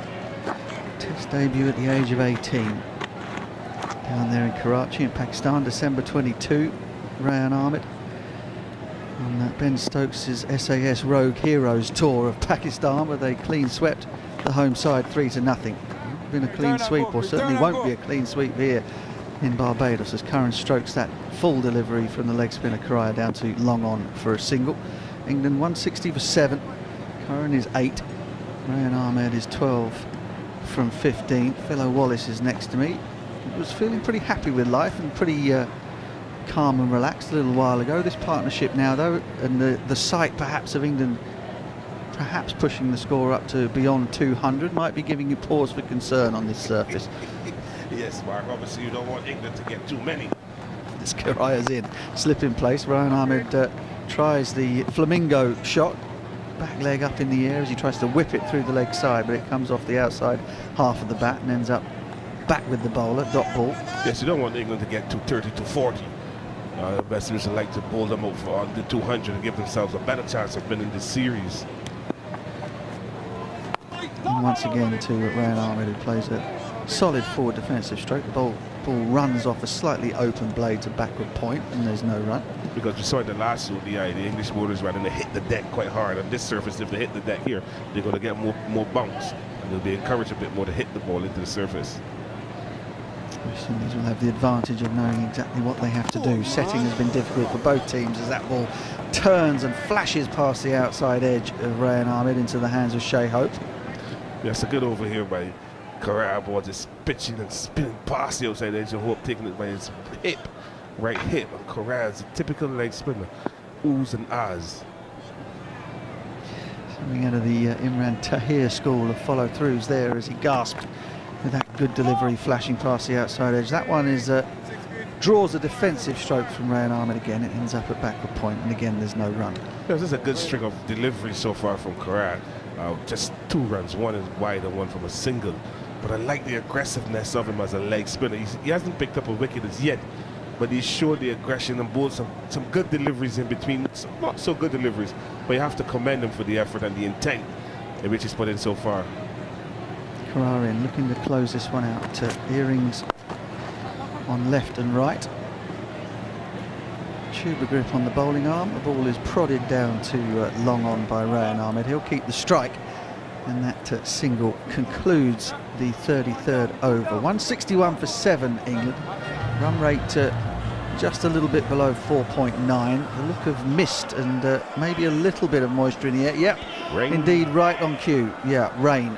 And the sou'wester-clad groundsman, these brightly coloured yellow sou'westers on the bodies of the ground staff, some of whom are fully shod, others have just come out in the blue t-shirts, are dragging the tarpaulin covers out into the middle, and the players make their way back to the Sir Garford Sobers pavilion, because we've got some rain. We've had plenty of it thus far in Barbados. You remember the first 2 one-day internationals were both held in Antigua, one apiece as they left there, the teams. They've not had long to get themselves ready for this game. There's been about 3 weeks worth of preparation go into this surface at the Kensington Oval, but unfortunately the weather gods have had other ideas for us in terms of perhaps the way that it's played and the fact that this match is now going to be interrupted once more. We lost 7 overs of both teams' innings, so 14 overs in total of this 50 over game before we got a start today. West Indies winning the toss and inserting England, and they reaped immediate dividends from that decision, having reduced England to 49 for 5 in the 10th, and all things were looking very bright and rosy as far as the West Indies were concerned. But a bit of resistance, quite a lot of resistance from Ben Ducket, who made 71 from 73 before he was caught by King off the bowling of Shepherd, and Liam Livingston also looked to dig England out of a massive hole. 45 from 56 for him before perhaps he took a risk too early rather than a risk too many, and held out to Rutherford off the bowling of Shepherd. He was the last man to go when the score was 142 for 7. Curran and Rayan Ahmed are the 2 not out batsmen at the moment. They've managed to draw England up to 161 for 7. 33 overs are gone, a couple of extras against the name of the West Indian bowlers. 3 for 20 for Matt Ford, who on his debut at the Kensington Oval as a West Indian representative, plays his representative cricket for Barbados, of course, picked up 3 early wickets, including one with the 6th ball that he bowled for the West Indies in ODI cricket. That was the wicket of Phil Salt, and from there on in it was very much his day, Phil Wallace. Yes, a very good start to Matthew Ford, given this debut game today in Barbados. His home ground, Kensington Oval. You'll be happy, and the crowd there as well, the West Indian supporters and the English supporters will be happy to see that the young man has been given an opportunity, and on debut has really stand out to be leading the wicket taker so far in this England innings. He looked good, bowl with good aggression, bowl with good pace. Get the ball to swing, bowl with the right lines, and obviously got the just rewards. For England, obviously with Ben Ducket and Liam Livingston at the crease, they were starting to come out of that hole, but as soon as Ducket got out to the dangerous Shepherd in the middle over, there were overs to that slingy action, softer white ball, just plunked one to mid-wicket, and then Livingston, a guy that I really like as a cricketer, but sometimes he just grows my hair, ran down the pitch to a left delivery and just swatted it to mid-on, which was not on. He had to be the one to stay in there and look to bat even deeper to these 43 overs. Now there's a shower coming across the the Kensington Oval, and it's going to be, we don't know what's going to happen now in relation if there's going to be a further reduction. But I thought that Liam Livingston got up against the run of play at a time where England would have really wanted him to knuckle down with Sam Curran, who has been given the vice captaincy position and has actually lived up to it. He had a bad first game, that is. We were roughed up, goals on 9.5 overs for 90 odd, but he came back in the second game and he really bowled well and showed that obviously he knows what he's supposed to do as a mature cricketer. And now we're seeing him here with Riyad Ahmed now looking to dig England out of the same hole, but the only thing with a little bit more grease. Yeah, a little bit more grease as they try to climb out the sides of that particular hole. Let's go through England's card for you then. Phil Salt was the first to go. He was caught by Alzari Joseph athletically. In fact, he ran around smartly from mid-off inside the circle and plucked the ball millimetres from the turf to give Ford his opening wicket in one-day international cricket. He was gone for 4 from 6 and the score was 4 for 1. That was in the first over. Zach Crawley quickly followed. He was caught Antone's bowled Ford for naught of just 2 deliveries. England 8 for 2 then. The ball bouncing sharply as he tried to withdraw his hands and the ball hitting the gloves which were attached to the bat handle and ballooning up to Antone's at slip. So England 8 for 2. Jacks was then next to go. He was 17 from 20 and looked really good before he received an absolute beauty, a snorter that angled in from Ford and just held its line, feathered through to Shea Hope, and the score 45 for 3. That was in the 9th. Things went from bad to worse, and then as Harry Brook and Ben Ducket contrived to get into a little bit of a muddle in what should have been a straightforward single off the bowling of Alzari Joseph, Brook knocked it into the mid-wicket region. Joseph crossed the pitch, picked the ball up in his follow-through, spun on a sixpence and threw the stumps down all in one movement. Brook was gone by about 4 or 5 inches. He had only faced 3 balls for just 1, 49 for 4 in the 10th. Worse was to follow. Jos Buttler, fresh off the 58 not out that he made in Antigua. First ball was a little bit shocked and surprised as Joseph dropped the hammer on him, a short ball that cramped him up. Jos Buttler rather reflexively had a hook at it and it ballooned up in the air to Moti down at fine leg. That was a first ball duck, 49 for 5 again in the 10th, and we were thinking at that point that things might be over pretty quickly, but Ben Ducket looked assured at the other end, made 71 from 73 before he was caught by King off the bowling of Shepherd for 71, 137 for 6 in the 26th. Livingston followed shortly after, just as you thought perhaps that he might take on the responsibility of seeing the innings out. He charged Romario Shepherd and slapped him to mid-on. It didn't get over his head on the edge of the circle, so Livingston became the 7th man to go with the score 142. He made 45 from 56. And well, Rayan Ahmed and Sam Curran looked to shore things up at that point. Added another 19 runs without the loss of any further wickets before the rain came in and sent the players running for cover. Seems like a good time now that you're all caught up, perhaps to head out to the TKO where Barry Wilkinson might have a bit of an update for us. Barry, what's going on? Well, the rain is drizzling very steadily. I don't think it's going to be a long shower, but as I was telling Sam earlier, it's very difficult to assess how dark outside is when you're in the media centre at this time of the night. So I'm not quite sure. Because it's dark, because it's night time. Yeah, not only because it's night time, but sometimes if the rain is not even drizzling, you can't tell if it's going to come down hard, if it's going to stop, because it sometimes can just in the middle just start raining, and even though you've seen the blue sky. So we're not seeing any blue sky, but that doesn't indicate that there are clouds that there is going to be rain, because earlier we were seeing some stars and then it was raining. So it's quite difficult to tell. Barry, how has the pitch played? Because we saw Matthew Ford obviously given the new ball. There's no O'Shane Thomas, and obviously he shared it with Shepherd. How has the pitch played so far? Well, the pitch has played very slow, Philo, and I think Matthew Ford has been able to get the ball to move around. You know, we were saying that the pitch was going to perhaps play with the ball coming onto the bat pretty quickly, but that has not really happened, and you heard Curtly Ambrose say that he thinks it has a lot to do with the fact that the pitch was covered for quite some time, and therefore it might have been sweating, and as a result of that, it has not been true to form in terms of the ball coming onto the bat. So it has played a bit slow. We've seen Ducket Even though he got a really good innings in the 70s, he forced a lot of the deliveries. And we also saw Liam Livingston do that as well. So it's been a bit of a challenge for them, a bit of a challenge to really play through the line.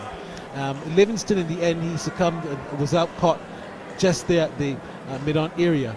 But it was because he was trying to force the ball a lot, and it was very difficult to do so when the ball wasn't coming onto the bat. So it has not played Philo like how we said or how we thought it would have played with the ball coming onto the bat. But you know, it has been suggested it's because of the conditions. So if all things remain equal through both innings, do you see it being a straightforward run chase, or do you see there being a it's not going to be twist straightforward in this one? Definitely not a straightforward run chase. I don't think it would be at all if we continue to get play. I think England could still present some problems for the West Indies. It's not easy to bat out there, and we've seen that because, you know, England, like Sir Curtly said, they like to be positive. They usually get off to a flyer. We saw that in the first match when they were, I think, 100 for 1 within the first 15 or 16 overs. They tried that approach, and it has been very difficult. And I would suggest that it will be the same for the West Indies when they come to bat. Once England keep the ball between wicket and wicket, I think it's going to be pretty difficult for the West Indies to score. What about the West Indies? The body language, the fielding, and everything has been sharp as you like, apart from poor old Casey Carty, who had a bit of a blooper out there on the boundary, dropping Liam Livingston. But other than that, they've looked really up for it this evening. Yeah, you've called it right. I mean, their fielding has been spot on. Athleticism of Alzari Joseph. That run out was as great as it gets, really. And besides those catches that were put down, especially by Carty, he really should have taken that catch. It was a very easy one. And he also had a bit of a misfield. And we saw the misfielding of Matthew Ford early on too, when he was at the third man area. While he was at third man, he actually misfielded the ball and it went into the boundary for 4. So besides those couple of indiscretions, we have seen some very good fielding by the West Indies, and they've improved since that first game when I think they dropped 4 or 5 catches. They've obviously been working very hard on their fielding. Even Shimron Hetmar, who has had difficulties in his fielding prior to this game and prior to this series, even he has looked much better tonight. So yes, a couple of misfields, 1 drop catch. Other than that, I thought the West Indies have really put in a solid bowling performance. To only have 2 extras, which is unlike them, which was the wide ball by Carrier and the no ball he also delivered. Outside of that, there have been a very disciplined bowling performance, backed up by the good fielding. Now, you mentioned earlier on that the England fans were somewhat outnumbering those of their West Indian number, but I have managed, via the pictures we're getting here in our television screens, to notice 1 or 2 huge stars of West Indian cricket days gone by. Have any of them popped up to the commentary box to say hello?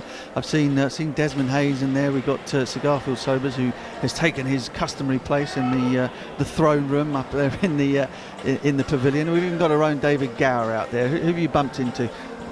Well, you're not going to see Desmond Hayes come in the media centre at all, because as chairman of the selectors, he knows better than that. He knows better than that. So you wouldn't see Sir Desi up here at all. And Sir Gary, when he comes, he does not move from that position. When he sits there to the end of play, and then he's gone. But at 86 years old, you don't expect him to be walking around, do you?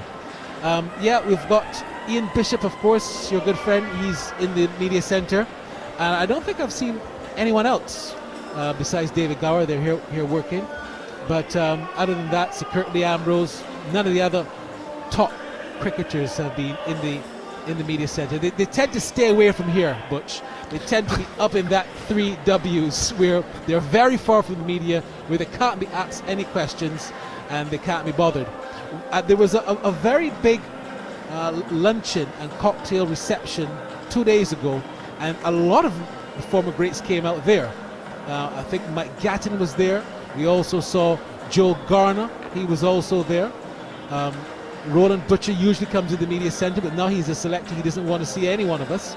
So, look, they're around, but they're just very far from the media centre. They do make themselves available to be seen at these functions, but not when cricket is going on in the media. Now, Byron, what is the vibe like at the ground? Obviously, there's a lot of British people there, a sprinkling of West Indies supporters, but with this performance thus far for West Indies going into this final ODI, And if they get back onto the field of play and maybe restrict England for anything under 200, and let's say West Indies go on to win this ODI series, the first T20 is just around the corner. What would that do, that victory tonight, if it is possible? What would that do in relation to getting more West Indians to come out and support? I think we'll see more West Indies come out because it's T20 cricket on Tuesday, because they do prefer T20 cricket than any other formats. The vibe is hard to tell from a West Indian perspective because there are very few West Indians. So in fact, even when we were downstairs a bit earlier, you can almost tell what's happening without seeing the cricket because of the cheers. When you hear a massive cheer, it's a 4. When you hear a gasp, you know a wicket has fallen. And that's quite unlike what you would hear in a West Indian crowd in years gone by. You can hear that at Lord's, you can hear that at any other part of the Oval, anywhere else in England, because you know that the English crowd are back in their own.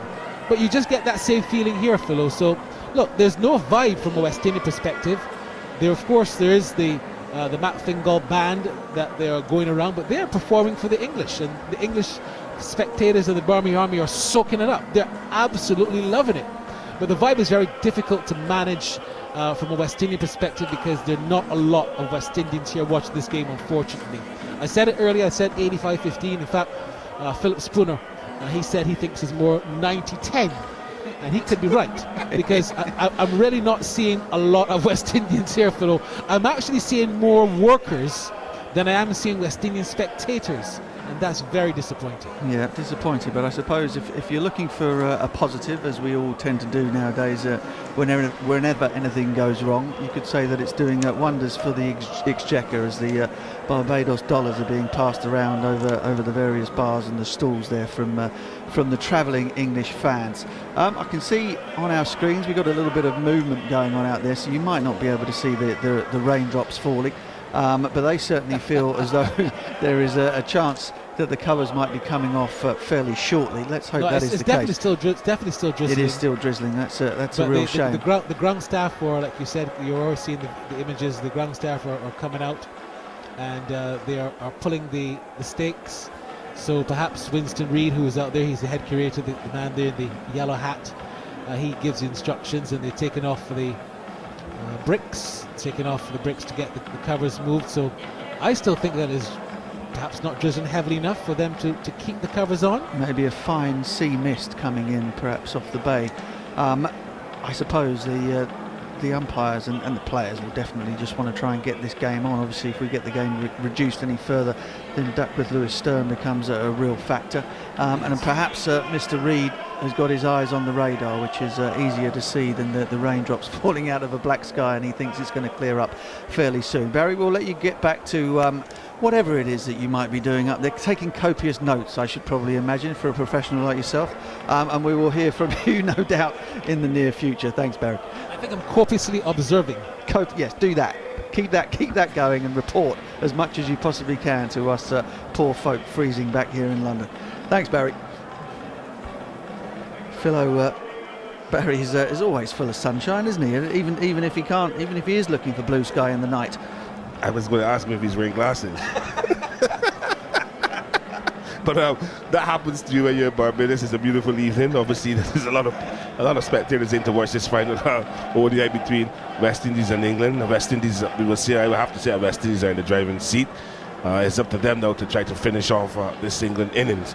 But obviously, England have found a little resistance in Sam Curran, the vice captain, and Riyad Ahmed, who continues to impress. He's only 19 years old, and I think that he has a bright future in English cricket. And it's good to see that a young man of his caliber has just pushed himself a little further into England cricket, because with Adil Rashid obviously growing up, because I don't use certain words, Mark. Yeah, we grew up. That's what I say. Okay, we grew up. Don't say anything else. With Adil Rashid growing up, and will soon go out, you have a natural progression of this young man coming in to fill the boots, and I'm happy to see him batting like a batsman. Yeah, no, he can play, that is for sure. He does have a first-class 100 to his name, and I think one of the main things as far as Rayan Ahmed is concerned is that usually you would use a lot of caution when speaking about somebody so young. in terms of what they might do in the game, how early you can expose them to the highest level of the sport. But I think with Rayan Ahmed, I think that the feeling in the camp with him is that he's not bothered at all, and they don't have to protect him, and they don't have to wrap him in cotton wool, and the more exposure he can get will only do him good.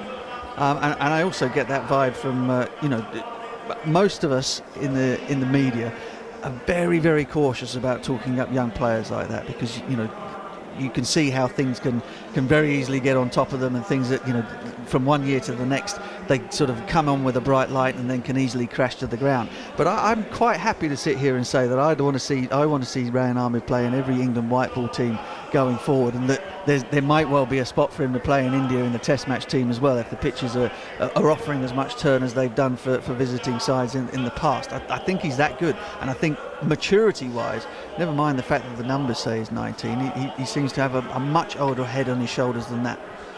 Yeah, we look at him, he's 19, but he's matured. Yeah, he's maturing quite well. I think he has good support behind him. And obviously he'll be quite religious, I believe, and that also plays a very important part in your growing up. And it's good to see that a young man... So that's where I went wrong. A lot of us went wrong that area. But recognizing it is important. But to see a young man given the opportunity and has not really let England cricket down. That is the beauty. He went to Pakistan and had success, and he came back and he played for his county Leicestershire, and he was still the Rayan Ahmed that left there a couple of months ago. So I'm happy to see that he's still grounded and still looking to do well and improve his game as he goes along. And obviously he'll improve his fitness as well. Yep, for sure. The England team don't allow you to get away with slouching off on that regard either. So, bright future ahead for Rayan Ahmed. It's just a question as to whether or not the metaphorical brightness returns to the Kensington Oval and we manage to get back out there again. I've got a little note here from Jarrod Kimber, who's always a ray of sunshine, next to me, who says if there's no more overs in the innings, the West Indies target would be 174 in 33 under the DLS system. So we've kind of got down to that stage as the time ticks by here. We've already used up, we were an hour and a half late in starting, so any time that was baked in to continue the game beyond the closing hours, you think you get an hour's grace at the back end has already been eaten up. So as we talk here and there is no cricket, we're losing further and further time into this contest, and it won't be long before perhaps England's innings is drawn to a close and we start talking about the West Indies coming out and chasing down whatever number is left. Yes, it's going to be important too that the West Indies gets a good start whenever they get the opportunity to chase the target down, if we do get back onto the park, because we realise that in the one-day games, a clutter of wickets at the top, you find yourself struggling in the back end. Even in this innings so far for England, they've lost 3 or 4 wickets. They've had a little partnership, but that partnership still was not big enough. And now they find themselves looking to bat out the rest of the innings and the rest of the overs with caution, rather than actually having wickets in the hole to really express themselves. They can't do it because of losing those wickets at the top, and West Indies have to be wary of not losing wickets too early when they get the chance to chase down the total that England will set. So 2 changes then to the 11s, one for England, one for the West Indies. For England, Matthew Potts came in to replace Bryden Cast. Cast, we believe, is suffering from an illness, and so therefore Matthew Potts, his Durham teammate, came in to replace him in England's bowling lineup. And then perhaps most interestingly is the introduction of Matt Ford into Test match cricket, making his debut for the West Indies and starting off in fabulous style. What do you know about Matthew Ford? And is he somebody that that West Indies might think to themselves, you know what, we've got one for the World Cup in South Africa in 27? Yeah, well, he's been around cricket in a little while. I haven't seen him play a lot of cricket, I must admit. But the talk is that he's a good bowler, consistent line and length. He gets the ball to swing. We saw it earlier today. And he's one that is talked about. He also can bat as well. He plays in the CPL for the St. Lucia Kings, the franchise that the head coach Darren Sammy coaches along with his assistant Floyd Reefer. So they would have the inside tricks to what Matthew Ford can do. And he hasn't disappointed us yet, Mark. When you look at his bowling thus far, you would say, well, look, this guy has settled in quite nicely. And you would expect him to continue to get better once he stays disciplined and train hard, because you don't want to let your laurels down at this level. I find that as soon as you let your guard down at this international level, you're out wanting. So I hope that Matthew Ford will continue to get better and build on his skills, so that when the hard times do come, he knows that he has something in the tank that he can depend on. Well, certainly be absolutely delighted with the way that he started his international career. Jarrod, what have you got on young Mr. Ford? Yeah, I think one of the more interesting things about him is he, and you're going to hear this a lot in modern cricket, was not selected based on his ODI or List A form, right? Or his List A form in his case. So he was averaging 29 in List A cricket. Mind you, only going at 4.4 runs and over, so he wasn't going for many. But he's already been thought of as a very interesting bowler in T20 cricket. I think I said to you before, he reminded me a little bit of Richard Snell, the South African bowler. You would have faced him, wouldn't you? I didn't actually. No, he played in the '92 World Cup though, didn't he? He was a bit of a white ball specialist. Yep. Yeah. So maybe you didn't play against him. But you have a look, and he's already played in the Sri Lankan Premier League, or for the whatever the Dambulla team is, the Dambulla Fort. Dambulla Dam Busters. Yeah, it should be anyway. And he's got 22 wickets in 18 games, an average of 14. Now, obviously, he's not going to keep that average, and he's going at 6.5 runs and over. But he's an interesting talent from the point of view of he's not that fast, he's not that tall, but he reminds me a little bit of Matthew Potts. He has a few different interesting skills. He comes a little bit wider sometimes. His hand sort of slips over the side of the ball. Obviously, he can swing the very new ball. We've seen him be able to move the ball away from an angle. You know, all these micro skills that you're looking for when you're looking for a talent like that. I worry about a bowler like him, just what happens on a flat pitch when there's nothing going on, just because of the lack of pace.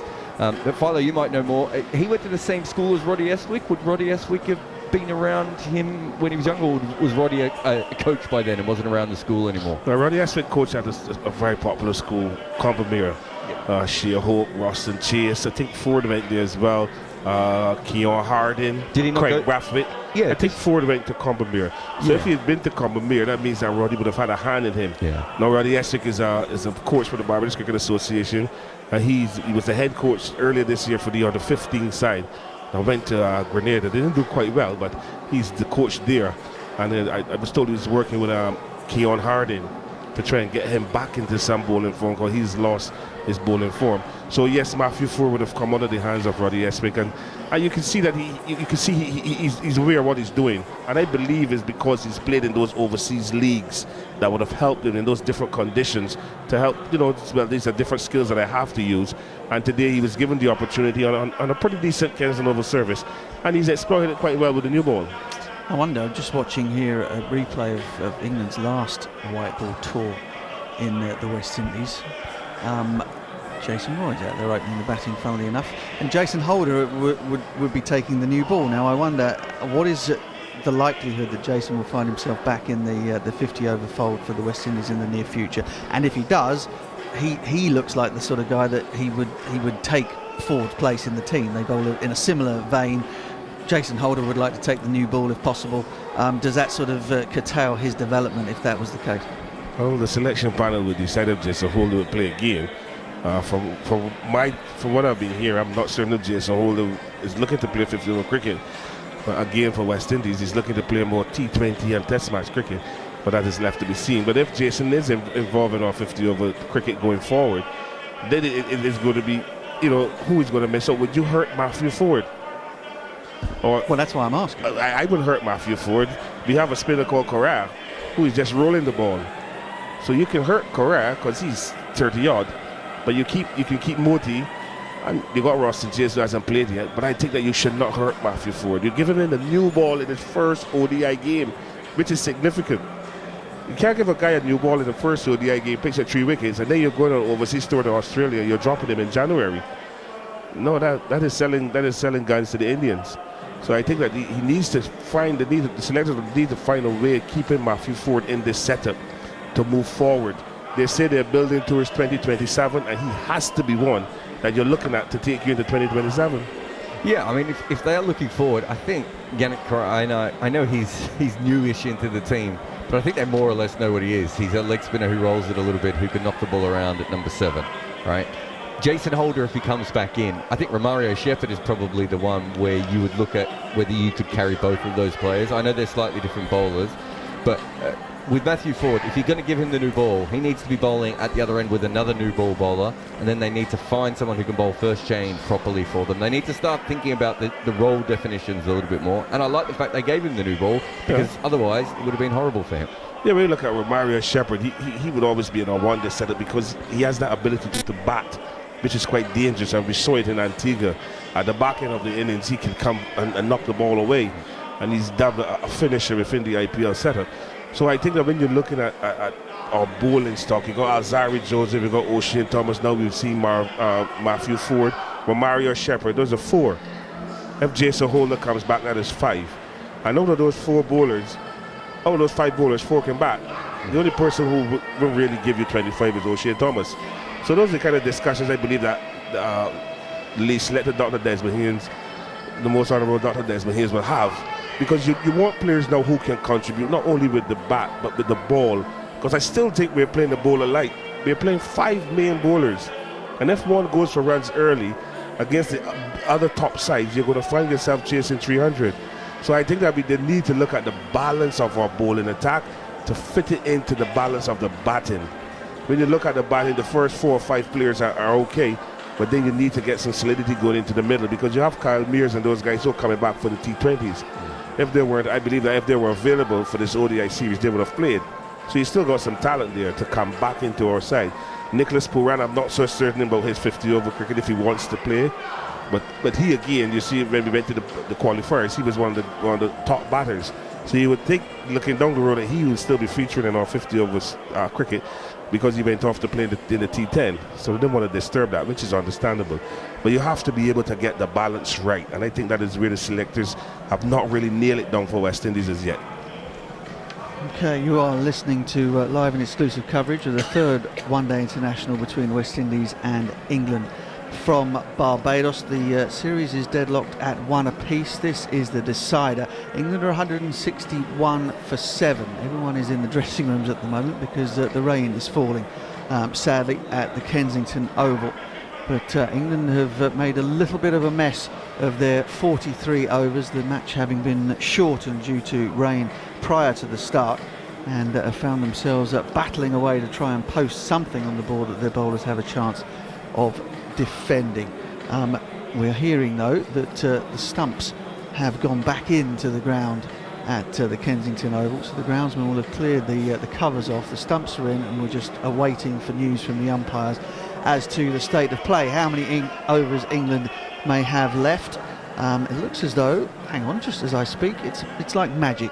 40 overs is going to be the match now. 40 overs aside, that's something that will be very familiar to England players of the past. Restart of 6:45 London time. Oh no, local time. Hold on a second. What time does that mean here? Is that going to mean in 15 minutes time? That means 15 minutes from now. 11. Let's keep it simple, stupid, and go for 15 minutes from now. So England will have, how many? Where are we? 32 gone. 33 gone. 7 overs left, and then with no rain forthcoming after that, then the West Indies will have 40 overs to chase down whatever England can make. Rayan Ahmed and Sam Curran, England's not out batters at the moment. They won't have very long to get themselves back in, and of course that means the shorter time left, the less time for the West Indies perhaps to bowl England out. So England might find themselves a way of getting themselves up to 200, and then who knows, 5 runs and over on what has been a little bit of a sticky surface at the Kensington Oval might be a challenge for this West Indies batting lineup. And if England are going to win the game and win the series, you'd think that they would need to get rid of Sheikh Hope early. Right, I think that's pretty much the setup as we find things at the moment. I've got Andrew McKenna hovering behind me. I don't know if that means he wants to come in and do some commentary or not, or is he's just come in to show me the lovely fetching baby pink shirt that he's got on. Steve Harmison, dressed in Newcastle United black and white, is also hovering. Mac has now legged it because basically he's I can't say that word, can I, on the radio, but he's basically taking the mickey out of me. But he should be coming on here. The super soffers are making their way off the ground, and we should be getting ready to play in about 15 or so minutes time. Harmy, does the 40 over game play into England's hands in any way, shape or form, or is this should be a relatively straightforward chase, providing the West Indies don't lose a big stack of wickets in the power play the same way that England did? Yeah, the power play would be huge for England, hitting the deck hard and trying to get some basically the wickets that the West Indies got. You'd think from here the West Indies coming out knowing the game in front of them, 40 overs, whatever they're going to have to chase, which is not going to be a massive total unless Sam Curran and Rian Ahmed do manage to put their foot to the floor. You'd think that this minute in time the West Indies are favourites. We always like runs on the board, but for me at this moment in time I'd rather be in the West Indies dressing room. Okay, well Sam Curran is 8 not out from 16, Rian Ahmed is 13 from 20. England have 7 overs left to try and make with what they will. Perhaps get themselves up to 210 if things go well and the winds are fair. To talk you through that will be Steve Harmison and the returned baby pink Andrew McKenna. I wouldn't do that to you, Butch, don't worry. Right then, so it is 40 overs aside, so 8 maximum for 5 bowlers. DLS will get stuck in during the interval then and recalculate things, but we are getting closer. We are getting closer to completing this here on talkSPORT 2 via the talkSPORT Cricket YouTube channel. Good evening to all of you. At cricket_TS is the Twitter feed. At talkSPORT 2 you can also get in touch with us on, or you can send us a message if you are a subscriber to the YouTube channel. And don't forget, of course, the T20 series coming up, starting on Thursday. Barbados, the action there, as I mentioned earlier, 10 o'clock start for that one. While we've got a moment, actually, worth taking you through the fact that it's Tuesday 10 o'clock Barbados. Then there's 2 games in Grenada. They are both at 5:30. They're Thursday and Saturday.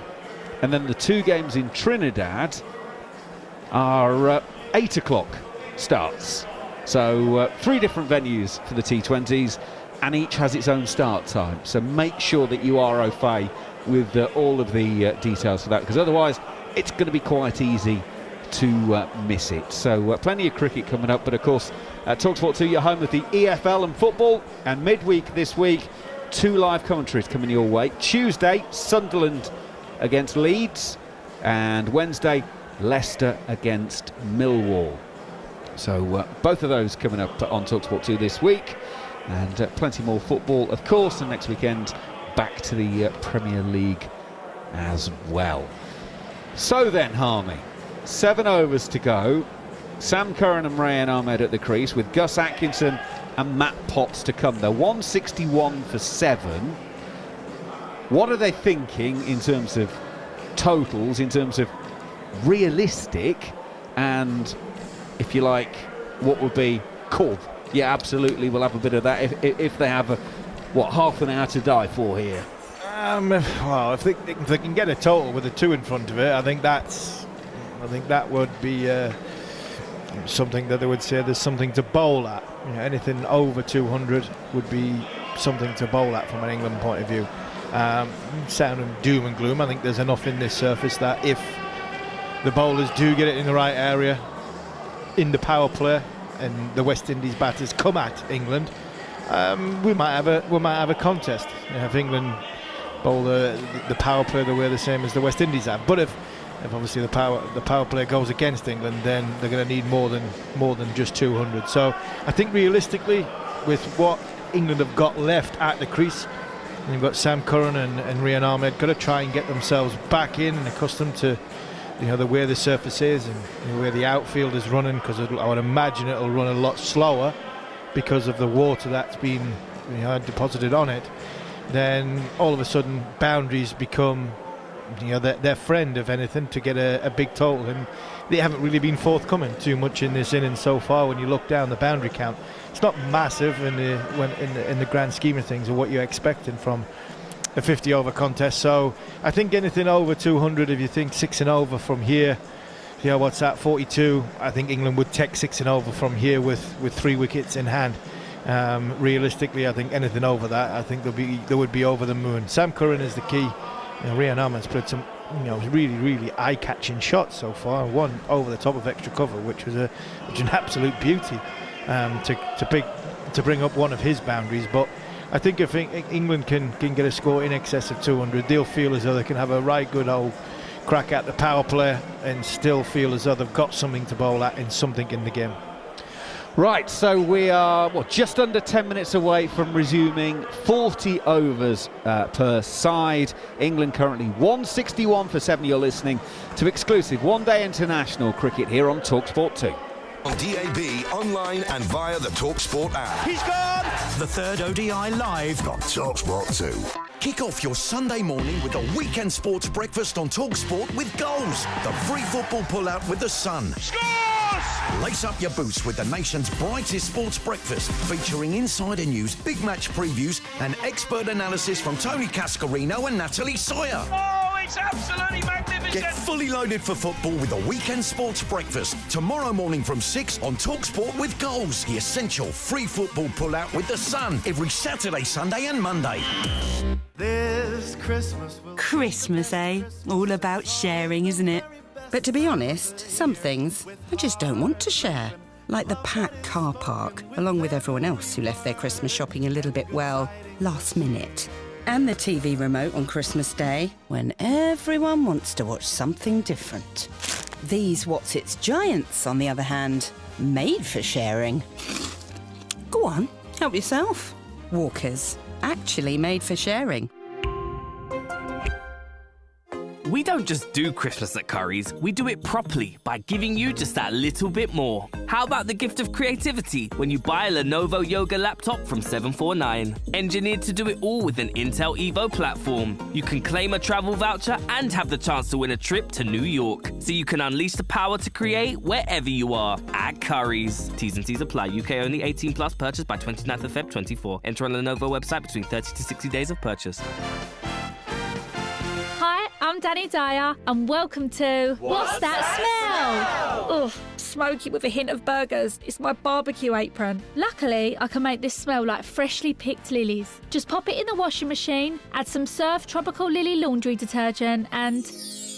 oh, my fave. It smells like my dream holiday. Get long-lasting fragrance with natural essential oils with Surf laundry detergent. You can make anything perf with Surf. A new energy-efficient boiler from British Gas can save you up to 22% on gas bills. That's a 22% saving on warm nights in. Cozy cats. Oof. And shower discos. Save money with the new energy-efficient boiler from British Gas. And you can even spread the cost with up to 4 years interest-free credit. Search British Gas, new boiler. Credit subject to status. Credit broker not a lender. Using panel of lenders for savings, see website. A magical Christmas with Lidl means putting on a deluxe spread that keeps even the turkey naysayers in good spirits. A stuffed sea bass or a mulled wine baked gammon joint, each just $9.99. And an Olive Magazine award-winning vegan sausage and cranberry wreath for $4.99. In store now. Now that's big on quality and always Lidl on price. Subject to availability. Selected stores GB only. Hard-hitting football coverage. Tuesday night, live Championship football on talkSPORT 2. Sunderland versus Leeds. Coverage from 6. Kick-off 8 p.m. Tuesday night on talkSPORT 2. Give us a goal. talkSPORT 2. Short ball and he's entered, he's out! The third ODI live on talkSPORT 2, the new home of cricket. England's final one-day international until the 19th of September 2024. England losing the toss, being put into bat. And he comes in the air, hit towards mid-off, caught by Alzari Joseph. No, genuinely don't know why they're booing that. That's out every day of the week and twice on Sunday. Crawley has walked at the bowler, then bailed out of the shot. Crawley's gone for a 4-ball duck, and Ford's got 2 for 4 on debut. As that Ford goes in to Jackson, he's nicked one away from him. That is an absolute jaffer. Last over of the power play, and Ford has 3. As do the West Indies. Brook, and there's hesitation between the 2 England batters, and there's been a direct hit. That is a brilliant piece of fielding, and I think Harry Brook's short here. I really do. He's gone. He is gone. That is brilliant from Alzarri Joseph. England in a hole and it's full of grease. It's a short ball to Jos Buttler. Butler takes it on. Has he got enough? No, he hasn't. It has been taken down there at long leg. That surprised him. Jos Buttler did not see that coming from Alzarri Joseph. And England fans who are having a party out there at the Kensington Oval are now silent. The big fish, you give the big fish a big ball. And this is a short ball that's pulled over the mid-wicket area. That's going to go into the boundary for a rear boundary. Ducket 49 not out, pushes back with a point on the offside and brings up his half century. He's got more than half of the England total. Carrier is in, Livingston swings this one into the leg side, it's flat and just clears the man out on the mid-wicket boundary for 6. That was a proper flatty. Shepherd now comes in and bowls to Ducket, and Ducket has turned this in the air and he's out caught at mid-wicket. Easy wicket, and Ducket gives it away. 71 from 73, 142 for 6 as he comes in again and bowls. This time he comes down the pitch and hits this in the air and he's out caught at mid-on. That was as easy as it would have ever happened. It was Shepherd and Rutherford teaming up, and in the end Leon Livingston is gone. Well, that is where we finished off around about 40 minutes or so ago, but I can tell you the players are now back out in the middle and we're about to get going. So we're now down to 40 overs per side, and we're now starting the final power play and all that goes with that. England 161 for 7, 7 overs to go in this innings. Rayan Ahmed's going to be on strike to Alzarri Joseph, who's got 1 for 41 from his 5. Sam Curran 8 from 16. So 4 inside the circle, 3 outside of the offside, 1 on the leg side. There's a deep third, deep cover. I'm just pausing, looking at Alzarri Joseph, who looks like he's trying to get into some sort of Zen trance, staring 40-odd metres away at Rayan Ahmed. England only have Gus Atkinson and Matt Potts to come.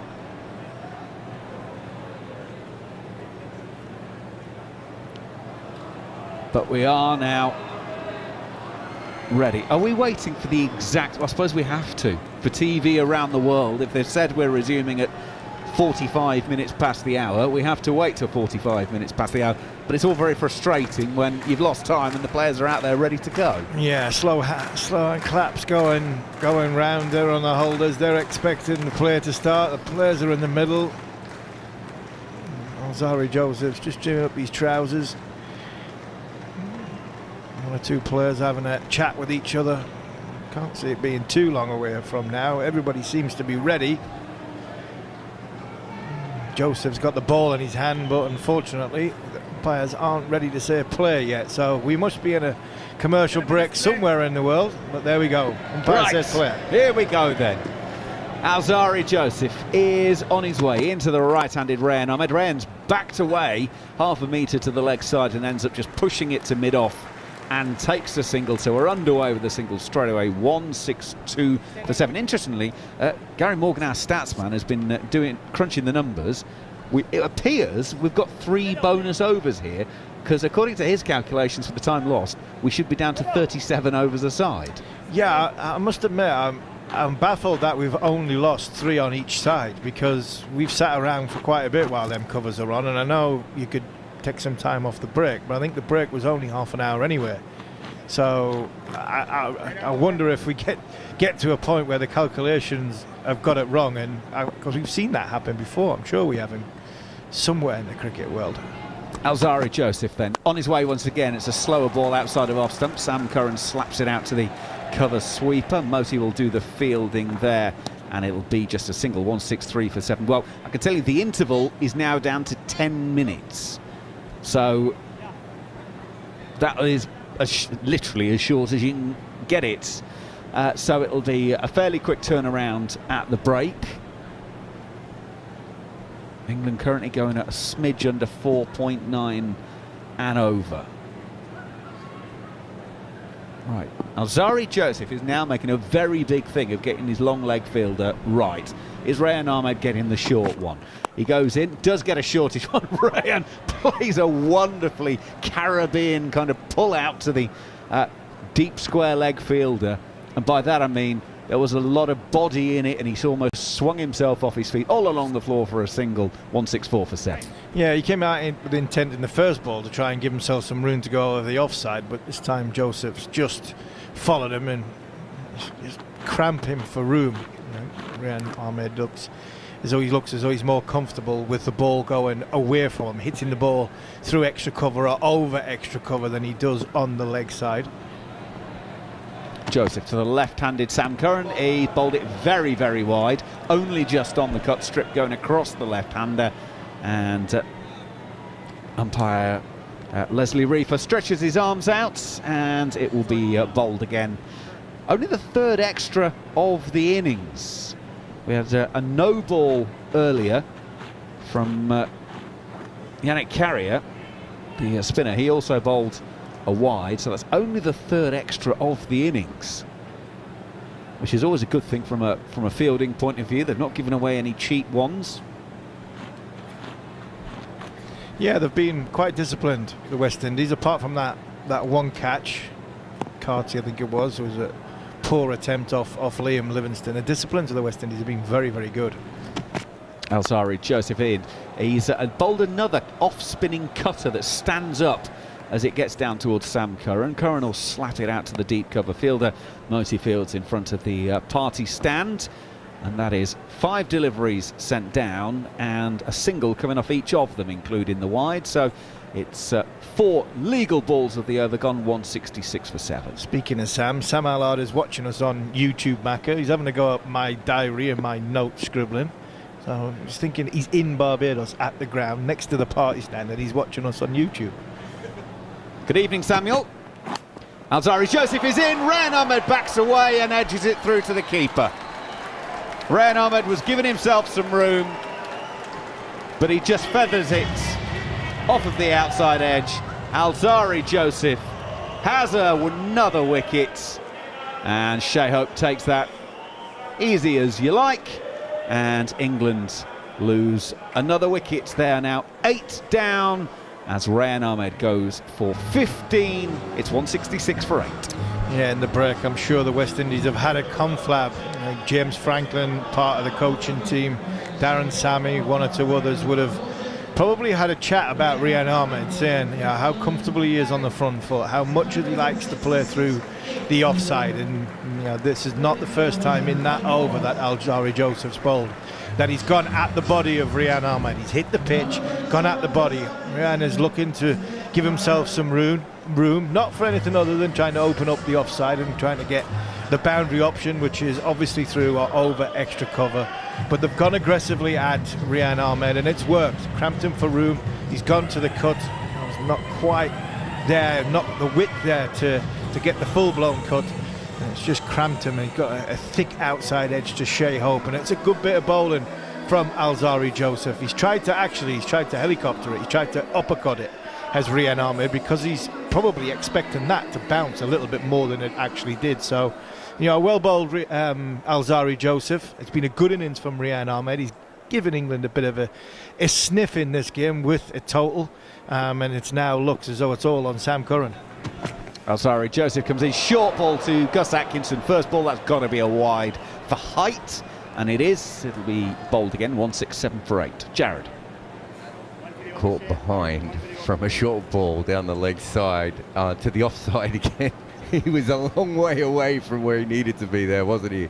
That was proper tail end hitting, really. And the middle of the bat. Yeah, exactly. It's a bizarre wicket when you look at it. It's a proper tail ender there. I know he's better than that, but that particular shot was peak club cricket. Joseph's in, down the leg side. Atkinson keeps his hands high, and it's another wide, signalled by Leslie Reefer. Well, we just praised the West Indies for not giving away extras. 3 wides in the over, 168 for 8. Yeah, just said how there's a couple of times now Alzarri Joseph's just sort of misread the room, really. He was right to come on, and Shai Hope was right to bring him back on once the spinners had bowled and the partnership between Livingston and Ducket was going. And then he came on to bowl the best bowler the West Indies have got, the best bowler in Barbados, the most wickets anybody in an ODI has got in Barbados. I think he went for 17 or 18 off the over, so there's a couple of times he's just been a bit sloppy.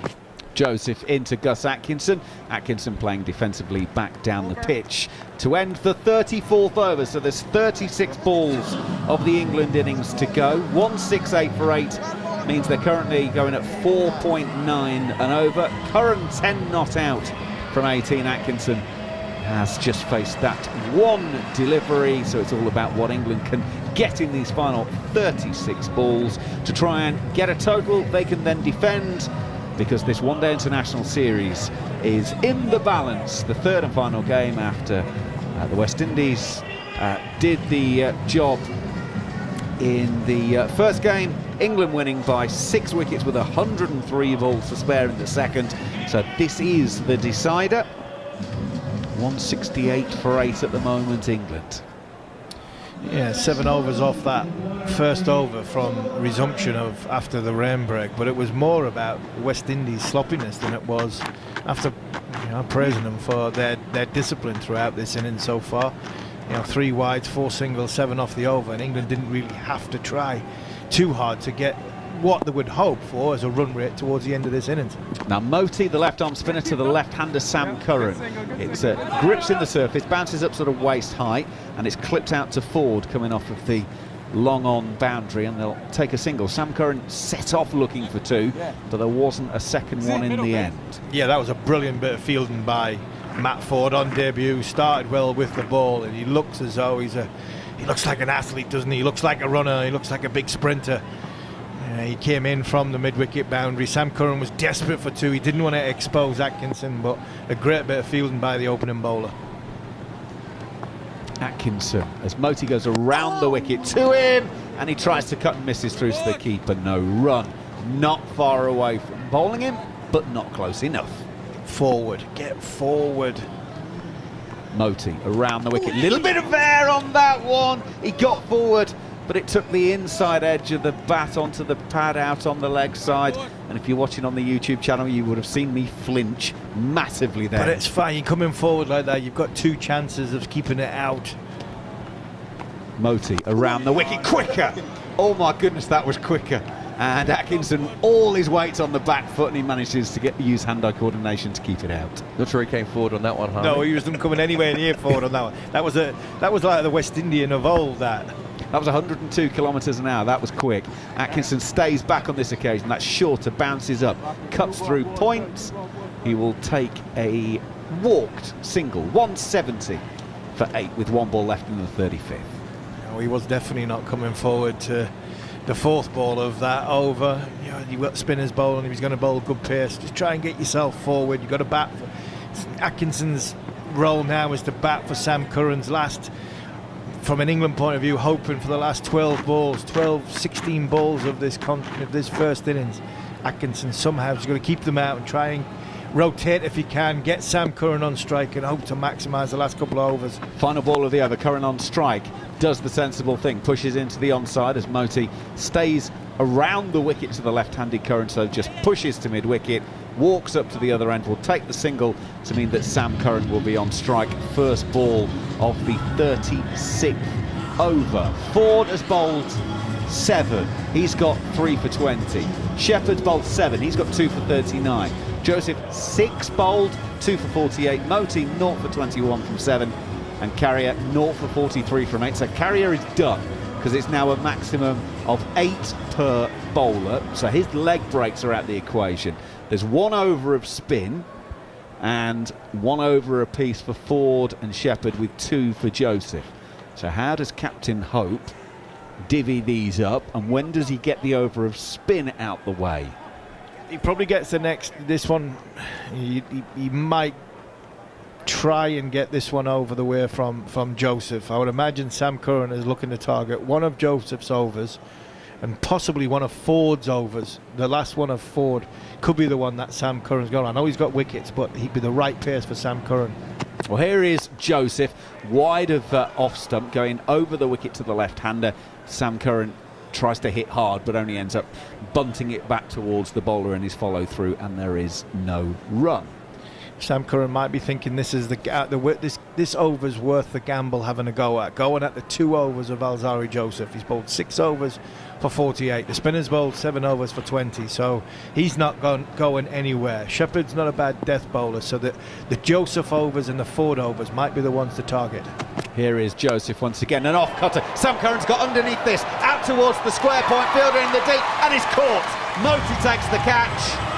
It was turning away from the left-hander, hit up in the air by Sam Curran. As Jarrod Kimber pointed out earlier, the West Indian fielders are taking these catches very low to the ground, but thankfully they did at least hold it on this occasion.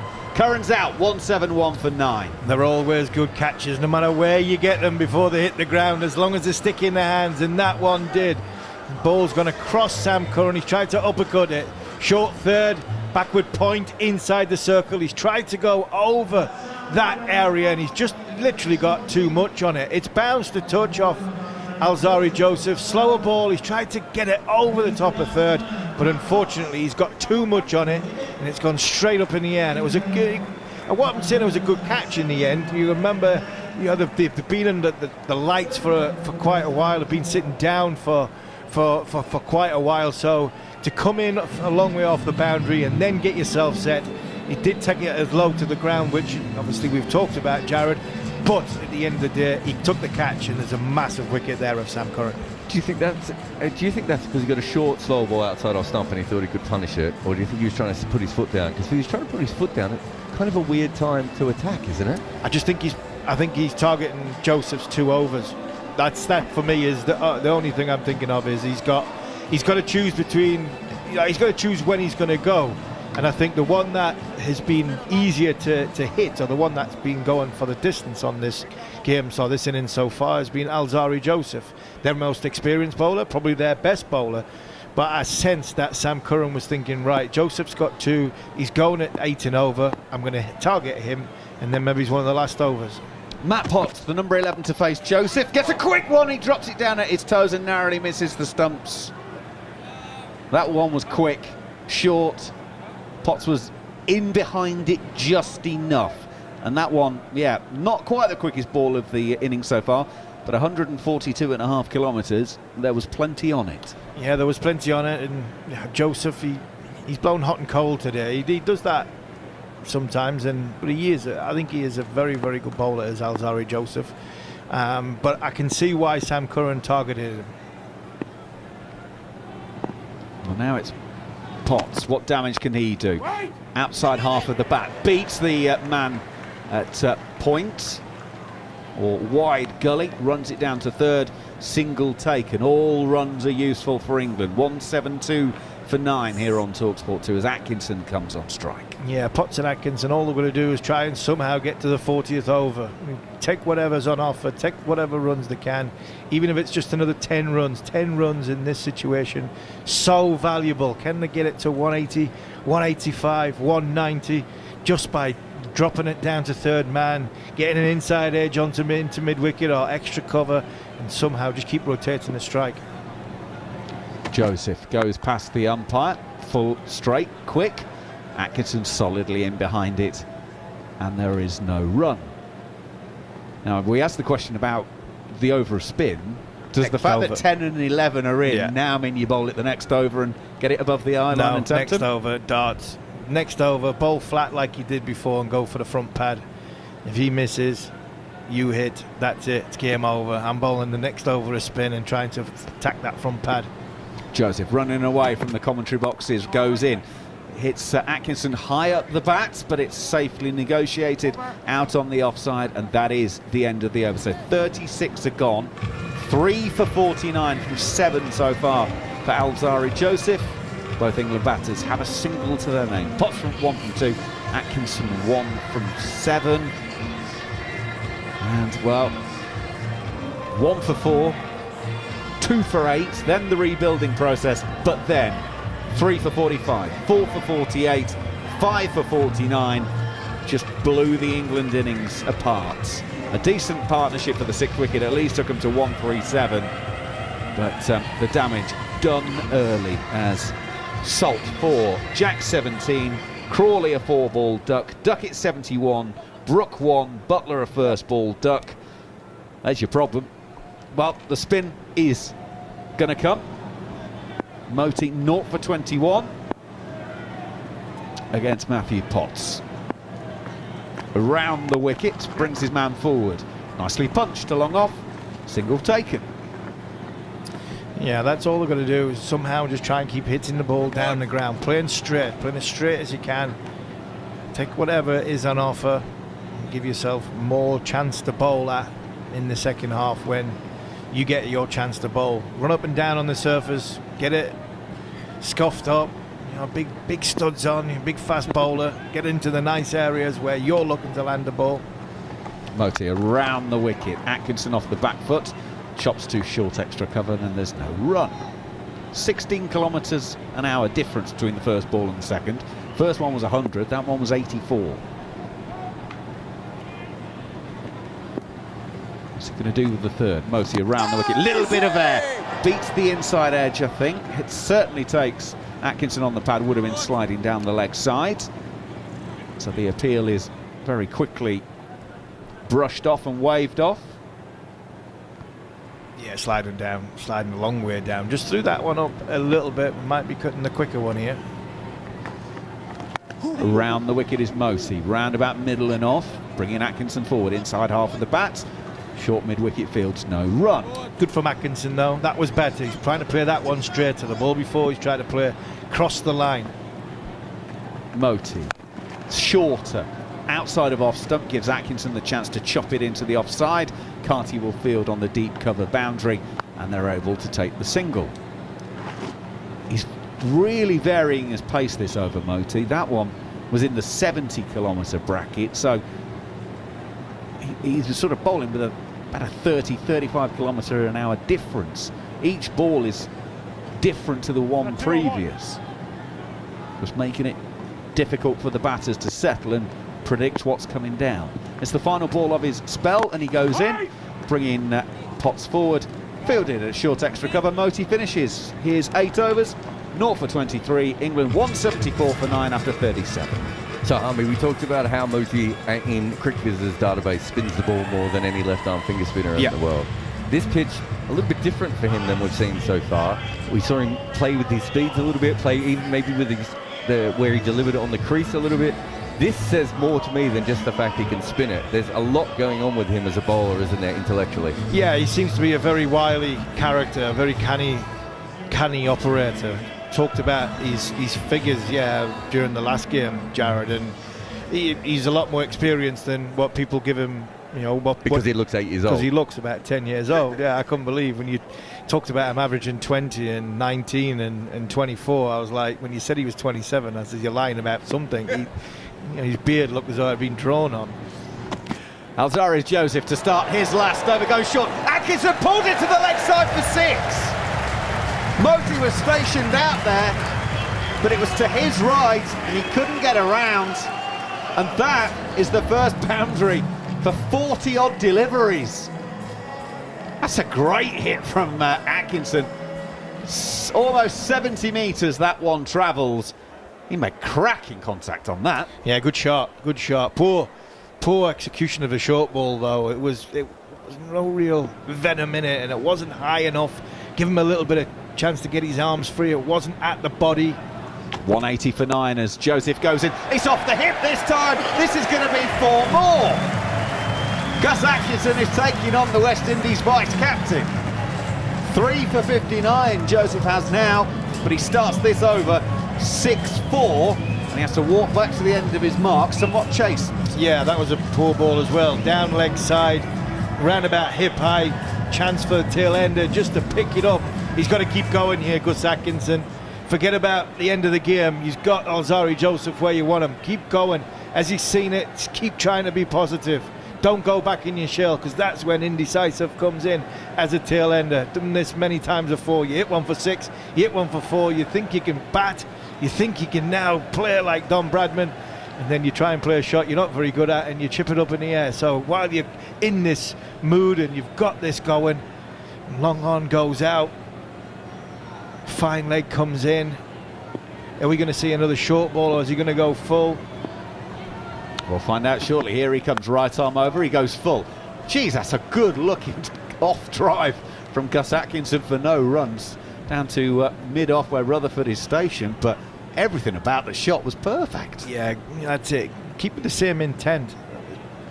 Very much so. Look to hit the ball now. You've got Alzari Joseph where you want. You're getting him 2 boundaries at the start of the over. He's your best bowler.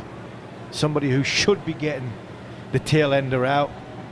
Tail enders now just got to wear anything a bit of width, anything over pitched. Try and climb into it. Joseph on the way for the 4th ball of the over. That one's floated up a little bit fuller. Can Rutherford field that at mid-off? Yes, he can. Good shot from Atkinson. They take the single, 185 for 9, and England are now only 15 away from that 200 that Steve Harmison was talking about a long while ago, which I have to say back then felt miles away. It doesn't feel quite so far now. Not now, but it did. It really did. When Sam Curran gets out, Rian Ahmed got out, it did look as though it was miles away. But that there, Gus Atkinson, just the first 2 balls of the over, and even that last ball there, good positive intent coming at the ball. England supporters enjoying this. Joseph in. Oh my goodness, Potts has gone across his stumps and he's going to play the paddle. He doesn't get anything on it. It goes down the leg side, and they are going to review this West Indies for a catch. They say Potts got something on that. So Nitin Menon's involved once again. I wonder if they're trying to get the wide back.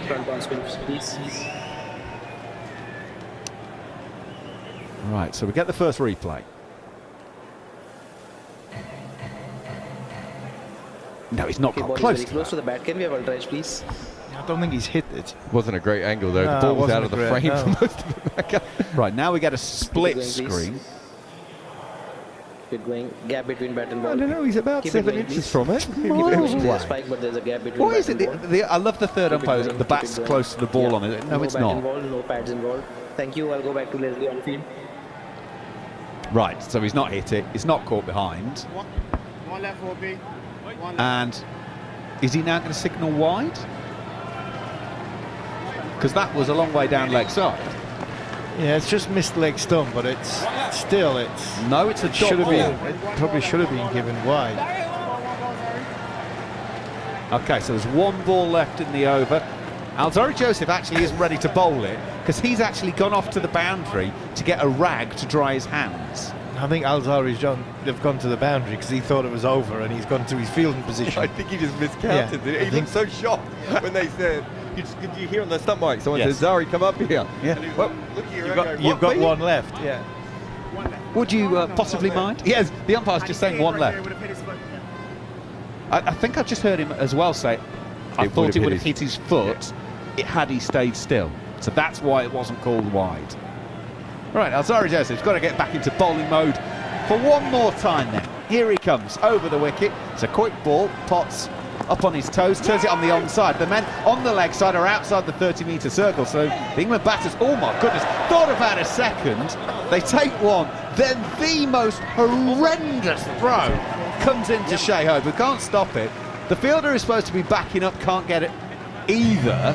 Unfortunately, there's a second fielder backing up, so it's only 1 at the end of it. Joseph finishes with 3 for 61 from his 8 after 38 overs. England are 186 for 9 here on talkSPORT 2. Yeah, some pretty average bit of cricket there all round. You know, one of the bowler thinking it was over and he's in his fielding position. And 2, 3 players backing up didn't get anywhere near the throw that came in. I think it was from a substitute. So it wasn't the best bit of West Indian cricket that's happened in the last 5 minutes. But the guy who has started the ball rolling, Matt Ford, is back.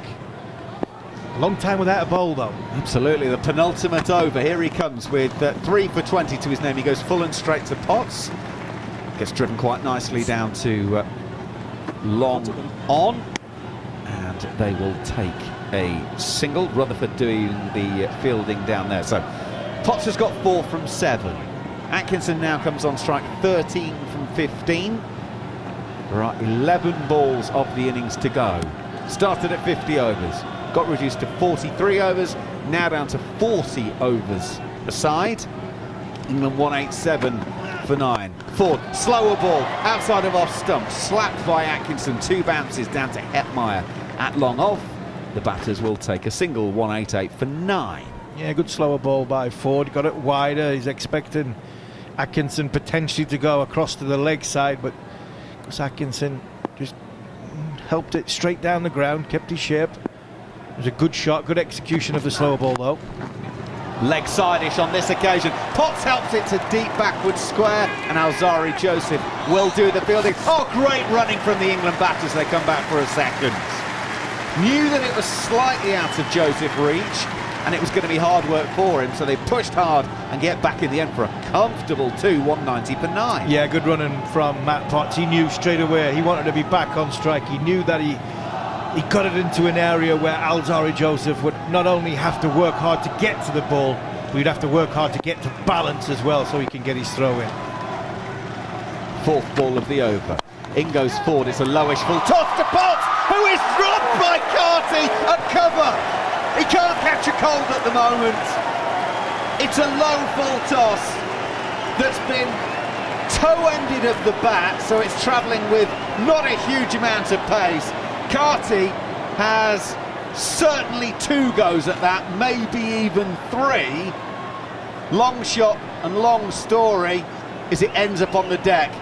He had 2 definite goes at it, tried for a 3rd, couldn't get near it. It hits the deck and a single's taken, 191 for 9. Ford, slower ball, outside edge by Atkinson, loops up over the keeper. Carrier will run after it down to 3rd, 4 more. 195 for 9. And the salt goes into the wound for the bowler. Yeah, absolutely. Carty just wanted the ground to open up there. That low full toss goes to him, and Jarrod, we've been talking about it for most of the afternoon, which is the right way to catch it. The Australian way to catch it high, the English way to catch it around about your midriff, or the West Indian seems to wear, which is catch it at the bottom. Carty tried all 3 there, all 3 nationalities, and got neither. Ford is in on just misses leg stump with a slower ball. Atkinson's having a huge mow at that to the leg side. Doesn't get anything on it. 195 for 9. 39 of the 40 overs have been bowled. Ford finishes his debut 3 for 29 from his 8 overs. Jarrod. I'm not going to shock you fellas, but Kieran from talkSPORT sent me some fielding data. West Indies catch percentage before this, and I might have been in the middle of this game, is 72.6. The only teams in the world who are worse at fielding of the major nations is Zimbabwe and Afghanistan. England's catch percentage, 88%, so quite a way off them. Mind you, Australia, 75%, and they just won a World Cup, so maybe it means maybe catchers don't win matches, Macca, but and then if you have a look at in the qualifiers, when they had to qualify for the World Cup, their catching percentage went down to 66%. And I would say that just there, Carty dropped 3 catches as well. I don't know if Crickfish count all 3 of them. One was off his forehead, I think. Army? Yeah. It was awful. Right, final over to be bowled by Romario Shepherd. Slower ball, swung into the leg side by Potts. Oh, he's made great contact. Hetmeyer can't get around from long on. It was wider, almost sort of getting towards cow corner region, and 4 for Potts takes him into double figures, 11 from 10. And England, the dizzy heights of 199 for 9. Yeah, Ford looked as though, we talked about Matt Ford not bowled for a while. Romario Shepherd ran up there as though he hadn't bowled for a while. In he goes for the second ball. It's a short ball, slower ball, bouncer. Potts pulls it around the corner to deep backward square. Ford will do the fielding, gets it back in. The 200 is up for England. It's taken them 39 overs and 2 balls to get there, and 9 of the 10 wickets, but they've got there. Yeah, brilliant for England. It's a nice milestone to have. Scoreboard pressure when you've got runs on the board, and especially in a low-scoring contest. The pitch has got a little bit in it. To see that 200 up is excellent for England. Shepherd, low full toss. Atkinson punches back it straight into the ground, then to the bowler. The crowd didn't see the first part of that. They only saw Shepherd thrusting out his left hand and not being able to take it cleanly. So there will be a bit of a readjustment during the interval as DLS will get involved in this. But England are just over 5 and over here, having put 200 on the board. Atkinson 18 from 19, 3 balls to go. Shepherd in. It's a slow, loopy off break. Atkinson clips to long on. Hetmeyer will field. Single taken, 201 for 9. 2 balls to go. Live exclusive one-day international cricket on a Saturday evening, 11:15 in the UK. And we're just coming into the end of the first innings. Might be a late one before Harmy gets into his pit this evening. Potts waits for Shepherd. Here he is. Oh, it's a full toss. Now it's been pulled into the leg side. That one surely had to be above waist height. It wasn't a malice ball. I think it might be a slower one that he's actually got slightly wrong, and umpire Reefer signals it as a no ball, and therefore the next one is a free hit. England have taken the single. It wasn't a slower ball. It was just one that never went down. Yeah, I think what this shows you as well is you've got to take the game as deep as you can, because what happens when you take the game as deep as you can, bowlers feel the pressure. Bowlers crack under pressure. Free hit then. 2 balls to go in the innings, and Potts swings hard, inside edges it onto his own boot.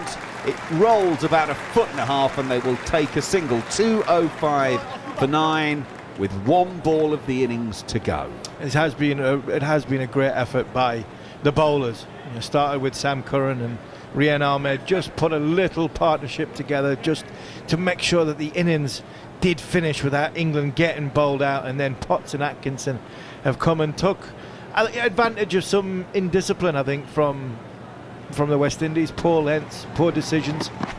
For the final time then, Shepherd is in. It's another full toss, pulled into the leg side, no real timing. They take 1, Moti gets his hands on it and gets it back into Hope. Now Gus Atkinson is asking, are you going to check if that's over waist height? And the umpires have said to him, no, we're not. We are satisfied with that.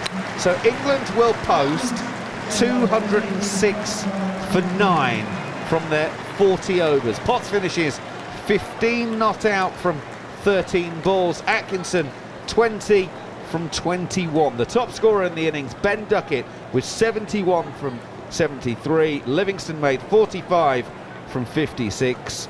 And, well, England, as a bowler, Steve Harmison, you always say, just give me something to bowl at. And England now have that. When they were 8 for 2, 49 for 5, and 137 for 6, you could argue they weren't really in that region. But now, well, look, there's hope. Yeah, there's hope. There wasn't a great deal to shout about probably when Liam Livingstone got out at 142 for 7. The game was the West Indies then, no question whatsoever. Liam Livingstone got himself in a position to, you know, massively rebuild along with Ben Duckett. But then you're thinking you've got Curran, Rian Ahmed, Gus Atkinson, Matt Potts. It didn't give England much hope of getting anywhere near the 200 mark. So to get 206 for 9, it gives them a chance. I'm sure there'll be, obviously there's a calculation to be done by... Well, I can tell you it's been done. Gary, our statsman, has done it for us. There's a huge disparity between what's been scored and what's now the target. 206 for 9 has been put on the board. 205 is now the target. Oh, brilliant. I bet you England. You know, that's that no ball gone out the window then, isn't it? So, look, at the end of the day, they've got runs on the board. They've got a surface which has got a bit in it, especially with the new ball. Inexperienced bowling attack, you'd say, from England's point of view, but they've got to come out, and I would imagine there's Jos Buttler will be saying to them, just go and enjoy what Barbados has got to offer. The lights are on, there's a partisan England crowd inside Barbados, and hit the pitch hard. If you hit the pitch hard, back of a length, in and around, targeting off stump, in that first 10 to 12 overs, 6 overs at either side with the new balls, then England will have a chance of creating chances. And the biggest thing that they can have as a collective unit is to take them chances. That's catching and run outs. We've seen in that first half that if you get a chance to catch it, make sure you grab it. Carty, apart from his hands, the rest did take their catch as well. Good catch at slip, great run out by Alzari Joseph. That all in all made sure that England only got to 206. A total, I think the West Indies would fancy themselves to chase. So Ford finished with 3 for 29 from his 8, Shepherd 2 for 50, Joseph 3 for 61, Moti 0 for 23, Carrier 0 for 43, although those were slightly earlier in the innings when we didn't know it was going to get reduced down to 40 overs. So 205 the target. You might have been thinking about heading for bed. I tell you what, stick around, because this is still plenty of live cricket to come for you. This game is still alive, and the second innings will be coming your way because the interval is going to be short. So stay with us here on talkSPORT 2. On DAB, online and via the talkSPORT app. He's gone! The third ODI live on talkSPORT 2. talkSPORT 2 is your dynamic destination for all the latest sporting action, featuring live commentary of all the biggest events, including football, PGA golf, horse racing, Premiership rugby, cricket, boxing, and all the big-hitting drama of the NFL. Touchdown! Plus, talkSPORT 2's official betting partner, William Hill, is always on hand with the insight and in-depth analysis you need. talkSPORT 2 with official betting partner, William Hill. Get epic value all season with William Hill. 18 plus, begambleaware.org. At Eon Next, we believe life's better when you know you can get your hands on discounts across a range of home energy solutions, like boilers and solar panels, so you can treat your home to a bit of future-proofing. We think that makes energy a little bit better. And that's why we're always working towards helping you get more out of your energy. So visit eonnext.com today. Discounts available to Eon Next customers ends 31st of December 2023. T's and C's, eligibility criteria and geographical restrictions apply. We don't just do Christmas at Curry's, we do it properly by giving you just that little bit more. How about an Asus ZenBook 14? A slim, light, on-the-go laptop designed to do it all on the Intel Evo platform, powered by Intel Core i5 processor, for just $599. And as an added extra, it's free next-day delivery. Going beyond expectations this Christmas at Curry's. Free next-day delivery available in most areas, subject to availability. We're reaching a dramatic climax to the festive season. She's checked out the Christmas tree formation, the kids' presents are there, but where's the husband's gift? Is there still time? She's looking at skullshaver.co.uk. Will it be the silver, the platinum, or the gold Skullshaver Pitbull Pro? He wants a close shave, and let me tell you, it doesn't get closer. She strikes, and yes, she's bagged a winner. Maybe he'll buy her a Skullshaver Butterfly Pro and make her feel like a lioness. Get to skullshaver.co.uk today. I love Christmas party food, and now Waitrose is offering 3 packs of chilled Christmas party food for the price of 2. Pick up some of those gorgeous smoked salmon eclairs, or popcorn feta with hot honey, or try paneer fries, or even those sticky beef teriyaki skewers. There are lots to choose from. It's a hard choice. That's why your 3rd pack is on us. When the offer is this good, expect a little trouble deciding what to get. Waitrose, food to feel good about. Selected stores subject to availability. Prices may vary in Channel Islands, Little Waitrose and concessions. Cheapest item free, chilled items only. Come on, Ellie. Hold your nerve. You did it at the World Championships. You did it at the Paralympics. You can do it today. Yeah, this stack of dirty dishes is doing your head in, but you can hang on till Sunday.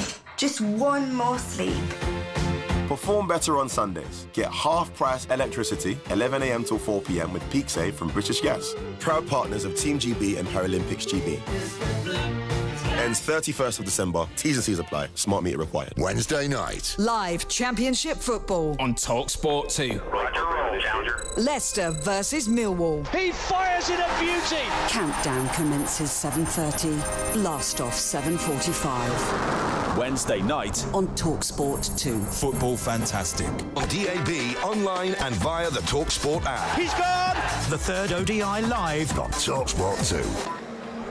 So after a delayed start and an interruption at the, three-quarter point of the innings, England have ended up with 206 for 9 on the board. Ben Ducket top scoring with 71 from 73 deliveries. Liam Livingston with 45, the other major contributor. There was a partnership of 35 for the 10th wicket between Atkinson and Potts that has pushed England up above the 200 mark. They actually made 206 from the reduced amount of 40 overs, but that Duckworth-Lewis Stern calculation means that the West Indies will need 205 runs to win and take out this 3-match series. There is a little bit in the surface, although moisture around from dew and also the rain that has fallen throughout the day might change the surface a little bit from the way that it started, i.e. it had just a little bit sticky, I suppose, the ball standing up every once in a while, a bit of lavish seam movement and bounce early on with the new ball, but England will feel that if they can bowl well, if they can find a decent line and length, not give any sort of width, that there may well be wickets on offer for them with the new ball. We are here live and exclusive on talkSPORT 2. It is the decider from the Kensington Oval, and West Indies need 205 runs to win the first series against England since 1998, I'm told, Philo, Wallace, a series that you yourself played in. Yes, Marco, when I heard that I was shocked. We haven't won the series against England for a very long time. 1998, oh, they're rolling back the years. But let's stand a good chance now.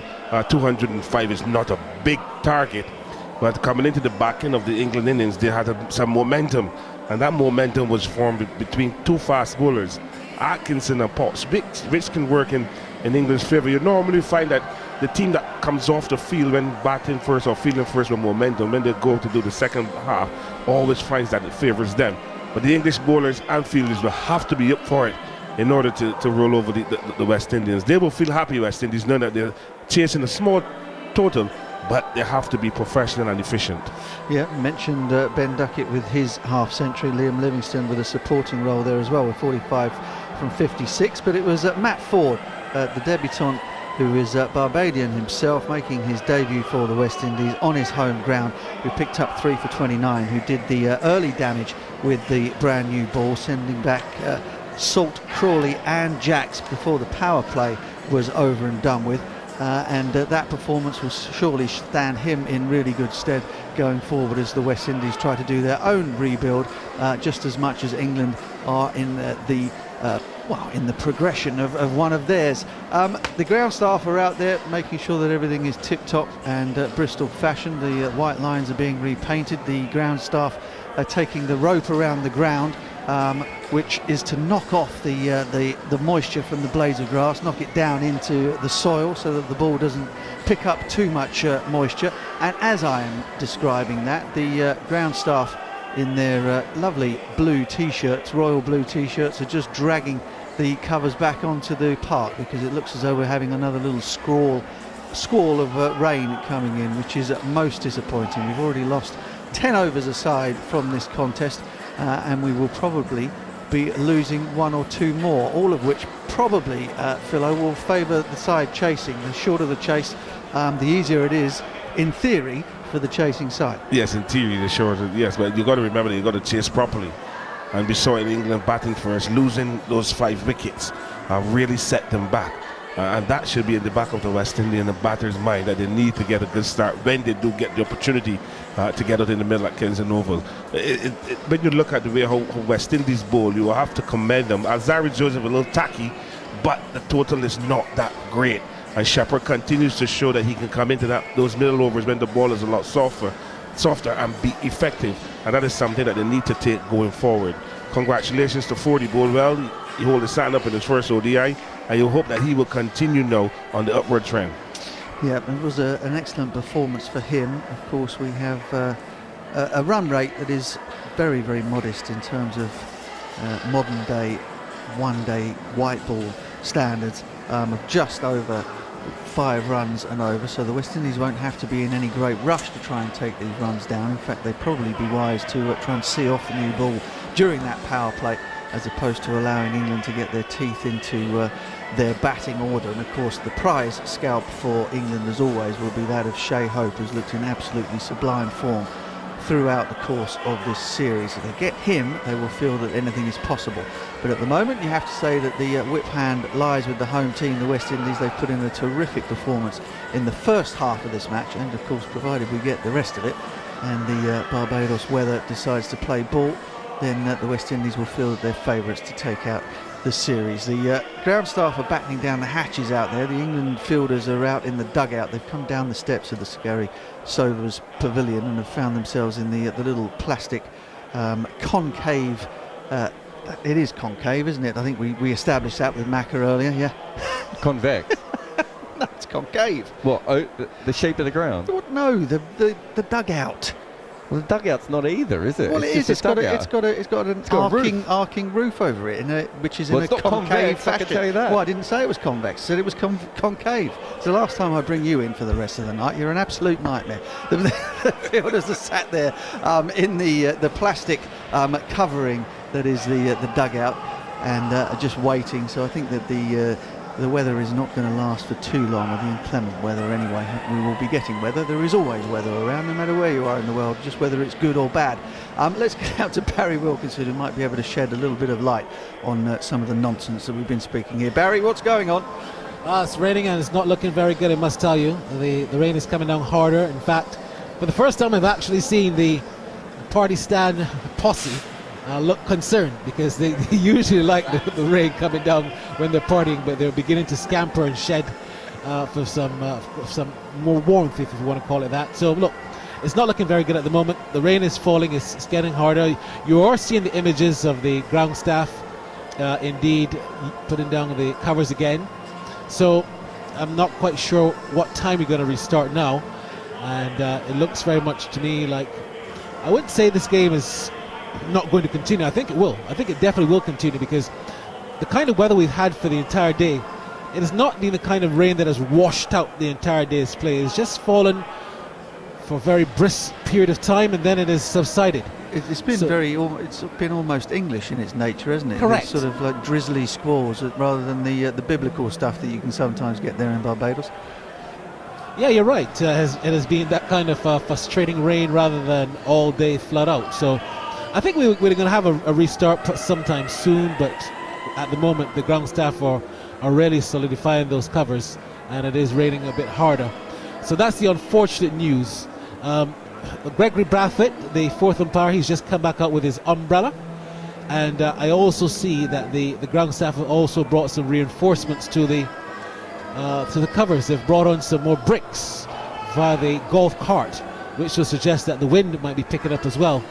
It looks to me like that's not good. That's not what we wanted to hear. That's not what you wanted to hear. No. But I will tell you this: the rain has already begun to subside again. So I'm not quite sure what's going on. If it's going to continue, if it's going to just stop. But it is still drizzling, and it's very frustrating at this stage, Butch. With the West Indies looking to get these 200 runs, England looking to get the wickets to try and win this series. Now, technically, we should have been finished already, but yes, it's been that kind of day. Indeed. Now, talk to me about the West Indies run chase. Obviously, you've got Alec Antonays at the top of the order, who's gone pretty well in the series so far, and then of course Brendan King, who very, very experienced player, very classical looking player. They have both given a reasonable showing of themselves in the series so far, but Casey Carty worries me a little bit. If you're going to lose wickets early on and perhaps expose somebody like Shea Hope to the new ball, you need a solid looking number 3, and he looks devoid of confidence, not least because he keeps dropping the ball out there in the outfield. That's 2 at least by my count in this game. Bit of pressure on the young man. Is he the sort of guy perhaps that might be able to turn that sort of frustration and the disappointment of his hands letting him down into really gritting his teeth and getting out there and getting stuck in to this run chase? He is quite a gritty kind of individual and player, but I'm a bit concerned about his form this year. In the just concluded CGI United Super 50, which is the List A regional tournament, he had very, very low returns, and he's got back into the West Indies team based on the fact that last season and earlier this year in some 50 over cricket, he would have scored a century, and he was beginning to look like a player that the West Indies could depend upon. But his form in the last 10 innings has not been good in all levels, and I think that perhaps might be worrying him just a little bit.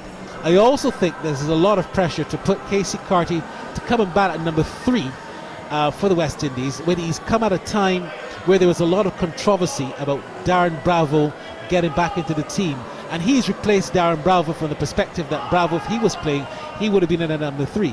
So he has come into a hot spot where he knows, look, I've got to come good because the selectors have put a lot of faith in me, and I think that pressure has told upon him just a little bit more, and he's obviously thinking about it. We saw the drop catches, we saw the misfields, so I think it's on his mind, and he's got to learn to shake that off and turn the corner from it, but it's not going to be easy for him. Having seen Casey Carty from the time he was 18 years old, He is a very talented player, one of the first players from St Martin to play for the West Indies. But having said that, Butch, you know very well that when you come to play at the highest level, it's always going to be difficult to prove your critics wrong. If you're not scoring any runs, if you're dropping catches, it's going to become much more difficult. And I think for him, at age 26, that has just happened. So if he can shake it off, I don't know. It's going to be hard. What would be really good is if Athanaze and Brandon King get a good start, and then he comes in with less pressure. If he's going to come in early with a lot of pressure, with the score being 5-1 or something like that, I think it's going to tell on him, and I don't know if he'll be able to withstand that. But you look at his career overall, 55 matches, 1,200 runs, 123, and he's got 2 centuries and 5 half centuries. So it's just a pretty average career. He still has a lot to prove at this level. The good news is, though, Butch, that the covers are coming off. The covers are coming off. I've just seen that, Barry. They've just shown us the pictures of that. Well, put it this way, for Casey Carty anyway, now is the time, isn't it? Now, what a great time it would be to go out there and prove some of those critics wrong and play a match-winning innings, a series-winning innings for the West Indies. Barry, thank you very much. We'll speak to you again, no doubt, very, very soon. And with a bit of luck, that rain will stay away and the bricks will stay off the pitch and the brickbats will disappear from the name of Casey Carty. Thanks, Barry. Philo, big smile on your face once again, listening to your compatriot out there talking through the woes and the worries for Casey Carty at number 3. However, what an opportunity for all of the West Indies. History has been against them for quite some time against England, but their bowlers and their fielders have now given them a great chance of winning this series. What I want to say is beginning to look like Christmas. So I hope that West Indies, their batters can really knuckle down and chase down this 205 that is required for victory and a very important series win. And we got to let listeners know that these games carry points. And I think that if West Indies beat a team that is ranked higher than them, I think they'll get some allotment, not certain, but they'll get points. So they need to understand that is important in moving forward to the road to 2027. But a perfect opportunity for all the batters to come out and showcase what they can really do. Not a lot of pressure, 40 overs, 205 to get this over 5 runs and over. In normal cricket, that is easy pickings. But again, you have an opening pair. They've had a good start in the first ODI, didn't get a good start in the second, and West Indies obviously didn't get over the 250 in that second one. A man at number 3, Casey Carty, who is under a cloud, and there's some rain as well, so he's under a rain cloud, and you will hope that he can break the shackles and really come to the fore and show us what Casey Carty can do. I know he has it in him, but it's just for him to spend some time, have that confidence, and then to execute. And hopefully we won't have to go too further into our batting like down to maybe a Romario Shepherd. But so we'll hope that the first 5 or 6 batters can get West Indies over the line here to win this series, win this game first, win this series, and then obviously look to go into the T20 with some confidence. Well, you mentioned the ODI rankings at the moment. West Indies sit down at 10th behind Afghanistan, Bangladesh and Sri Lanka. England then come in 6th place. So the wins will certainly elevate the West Indies, or at least close that gap a little bit between themselves and Afghanistan. What a story Afghanistan were in the World Cup. Just quietly though, wins for them against Pakistan, against England. It's been a hell of a story for a nation that are on the way up, and of course, you know, the opposite could be said of the West Indies. But I think there is enough goodwill around the cricketing world to want people for whom West Indies are not their first team to try and sort of reverse that and start to get their campaign towards the next World Cup into gear and prove that West Indies can be a force in world cricket once again. Yeah, West Indies obviously have a very good name in world cricket. There's something called goodwill that is, you can't buy it, and West Indies do have it. But in order to keep goodwill going, you need to be performing. And with this new dispensation in Darren Sammy and his other management members and the selectors, they're the ones who are charged to chart the way forward for West Indies cricket. Obviously, the director of cricket, Miles Bascom, will have a hand in that as well, and the cricket development committee chaired by Enoch Lewis. All those people are very important right now in this pot of stew in order to help West Indies to go forward, not burning it, but making sure that it boils at a good temperature to reach 2027 successfully and then have a good campaign. I look forward to tasting a bit of the West Indian gumbo at some point as the golf cart is trailing its way around, well, probably about 40 yards inside the boundary. One of the ground staff has the other end of the rope that's attached to that golf cart as they once again knock the droplets of moisture off the grass and into the soil. The umpires are making their way out there. Chris Brown in his 29th ODI, along with the local Leslie Reefer, and they're making their way out into the middle. So it won't be long, folks, before we have some live cricket to bring you here on talkSPORT 2. Have your say, pose any questions to Philo, Wallace, Jarrod, Kimber and Steve Harmison. Best make the Harmison ones about Newcastle United, I would have thought, for a prompt response. Get in touch with us here at cricket_TS and at talkSPORT 2.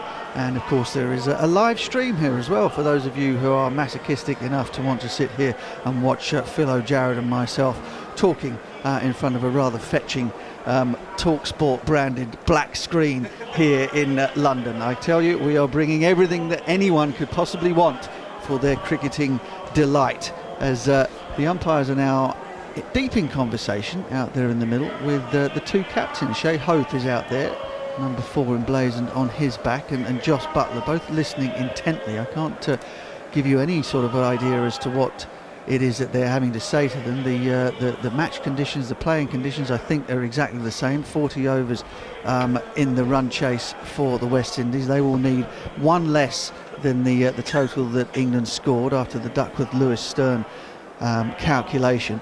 So, but there is a long and animated conversation going on between Leslie Reefer and Jos Buttler. Jos Buttler looks very unhappy about something. Shai Hope is standing there in his usual rather chilled fashion, not committing to anything.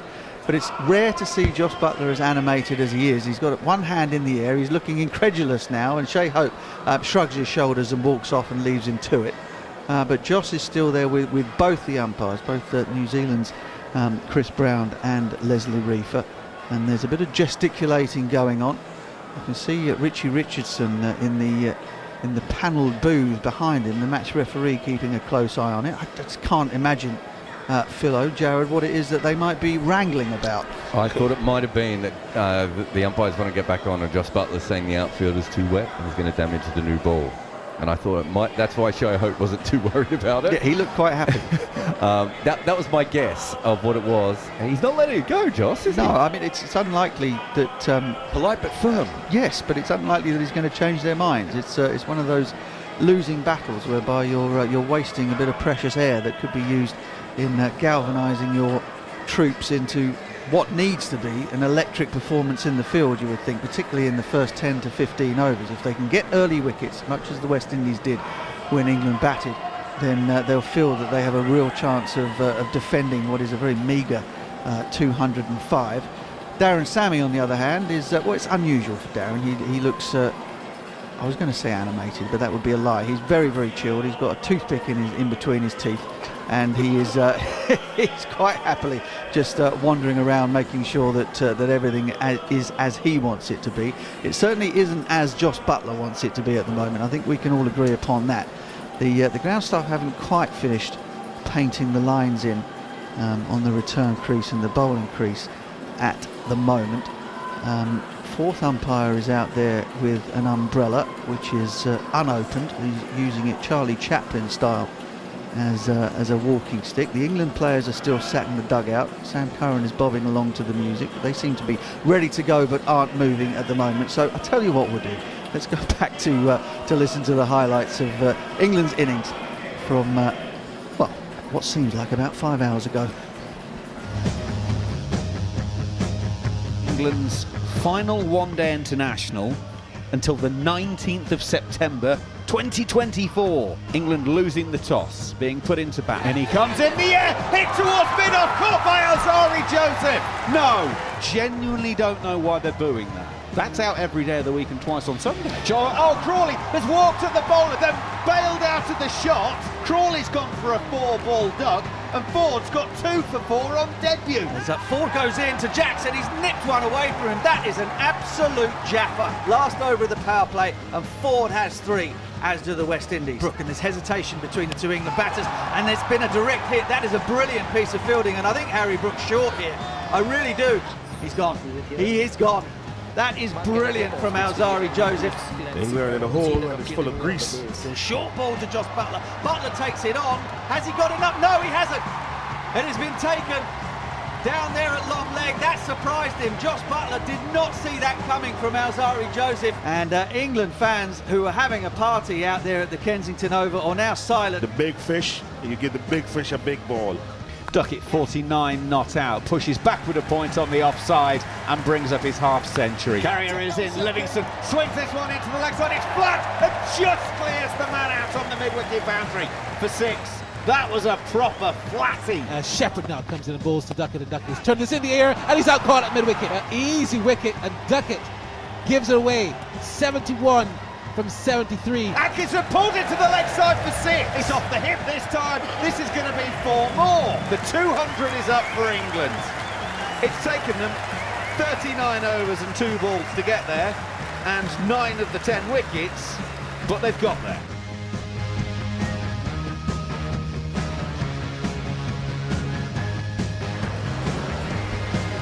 So a very good evening to you. Just as we thought we were going to get some more crickets, we pause. Now I'm just getting word that the total has been recalculated again because we have lost more time, and the new West Indian target is 188, and they will have 34 overs to get them. So we're down from 40 to 34, so 188 from 34, so 17 runs and 6 overs have come off the initial target. But what I don't have for you yet is the resumption time, and that is what I think the discussion between Jos Buttler and the umpires was largely about, because it was very interesting. As soon as that conversation finished, Jos Buttler went up the stairs to the dressing room while all the other England players were in the dugouts, like the football dugouts at the side of the pitch. They were waiting there, but Jos Buttler went straight up the stairs, heading back for the dressing room, as if he knew that it was going to be slightly longer. The rope is being dragged around once again by the 2 golf buggies. And we wait. It does feel, Steve Harmison, at times like cricket finds more ways not to play than there is to play, because yes, we had a bit of a shower, the stumps are in, it feels like we should be playing cricket at the moment. Yeah, we have a great way of, of shooting ourselves in the foot, this great game of ours that we all love. Never really a problem when I was playing. Sitting extra half an hour sitting on the balcony, not doing much, but I think Jos Buttler would be frustrated because he'd want as many overs as possible. He'd want the full 40 overs if he could, because that, in his eyes, gives his team the best chance of winning the game. The shorter the game, the more in the batting favour. Not because the runs come down, but then there's less chance of that bold all-out result, which England will still be looking and thinking, right, if we have 40 overs, we can bowl the West Indies out. We're a good power player, we've got a chance of bowling them out inside the 40 overs. Once you get into the 30s, and then if we have another little rain delay into the 20s, all of a sudden then the actual bowling the opposition out result in the conundrum quickly disappears. So I think that's why Jos is probably very, very frustrated that we're not playing. The rope for me makes, I mean, you mentioned about we have a try very, very hard in this great game we love of not playing the game, but there are some things that go on inside trying to get a game started again, and this is something I've never really understood, where you've got 2 golf buggies with a rope in between, taking the moisture off the ground, and all they're doing is they're just knocking it up in the air and it's going back on the ground. Do you know, I'm so glad you said that, I really I've don't always understand thought this that. rope. What's the point of the rope? If the rope was a sponge, and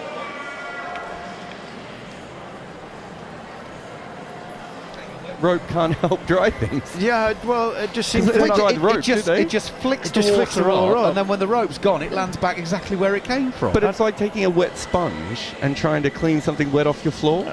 It's odd.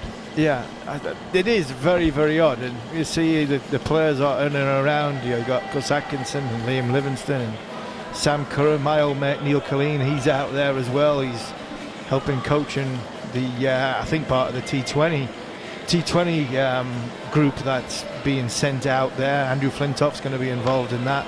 Brandon King's waiting, helmet on, pads on, talking to Darren Sammy, talking to Shai Hope, probably getting their last minute instructions on the balcony. And I would imagine both players are now going, look, it's not raining.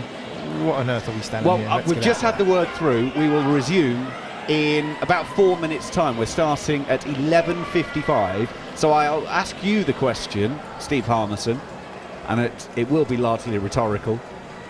How much can the conditions change in 4 minutes when it's pitch black and therefore the sun can't dry anything out, and all we're basically relying on is, what, about 20-30 centimetres of rope going around? All of it is protocol. The rope's off now. It went away about a minute ago, so that's not in it. It's just, it will be down to the match referee and the broadcasters and everybody getting themselves in a position to go, right, you need to wrap up. They've got to give people time, because we have to factor in that, you know, this game is being beamed, it's being broadcast all around the world. It's not just, right lads, come on, it's stopped raining, stick the stumps in and get out there. There's a lot of other factors go on to put a cricket match on and on the international scene, you know, around the world. A lot of these sponsors and the broadcast peer for what's happening, so they have to have their, I think rightly so, they have to have their way of making sure that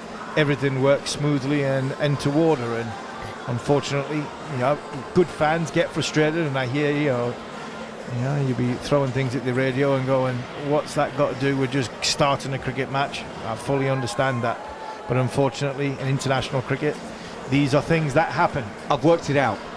We've just had now the fireworks for the batters to walk through. We couldn't restart the game without the fireworks. Oh, we couldn't. You know, is that going to warm the, you know, and dry the area out? It's sort of third if you're batting at the sort of Worrell, Weeks and Walcott end. So no, there are a load of things that go with this great game we love, and some of it, you know, is a head scratcher and a head shaker. But common sense is now gone. Jos Buttler is leading his team out. The pyrotechnics is going, and the two West Indian batters are ready to come out onto the middle.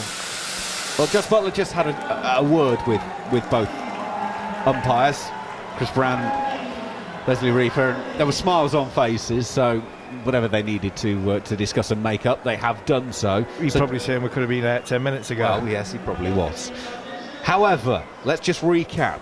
England posted 206 for 9 from their 40 overs. That was recalculated to 205 required from 40, but we've had another interruption, so it is now 188 from 34 that the West Indies need to win this game. It means that 4 bowlers can now bowl 7 overs and 1 bowler will bowl 6, or at least that's the maximums, and the power play periods are now 1 to 7 and 28 to 34. So the first 7 overs and the last 6 overs will be the designated power play periods with the main restrictions. Right. We're almost into Sunday morning. If you're just coming in from Saturday night out, you probably weren't expecting to get this amount of live cricket, but hey, welcome along. Hope you enjoy it for the next couple of hours. I think our taxis are booked for half an hour's time up there. No, they've been rescheduled. You've obviously not checked your email in the last 20 minutes. We're going to be here for a couple more hours yet. What's 40 overs? That's what, 14 an hour, 20. Yeah, we're 34. Was it 34 overs? 34 overs? Yeah, so it's about 2 1/4. 2 1/4 hours. Yeah, that should be enough time for, you know, a conclusion to this game. What we don't want now is we don't want any more rain. Right then, Sam Curran will start things off from the Joel Garner end. Bowling at Alec Afghanese, and it's an inducker that's taken him on the thigh. Big appeal for England that's turned down from Chris Brown, and everyone now turns and looks at Jos Buttler. Is he going to review it or not? They're having a conversation. Jos Buttler says no.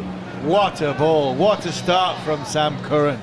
Talked about character before the game after the first ODI. It's an absolute beauty. It's gone in, massively in swing. It's high, it's hit the bat after it's hit both pads. Completely bamboozled the left-hander, hit both pads, hit the bat, but unfortunately for Sam, I think he was just outside the line. I think it was a touch high. Yeah, he managed to get both pads outside of off stump, so it would have actually impact, although he's standing inside the crease line, the impact was outside the line of off stump. But big swing, here comes Curran again. Oh, he's gone shorter. This one takes Athanaze on the belly button, rolls out on the offside, no run. So the first one pitched up, swings in, second one middle of the pitch. Yeah, good start from Sam Curran. Loads of confidence off the back of getting 3 wickets in that last game. You set the tone by how you come out and you front up, and he was in a beauty with the first ball. Good skills, you know, big in-swinger, massive in-swinger, gone from the arm.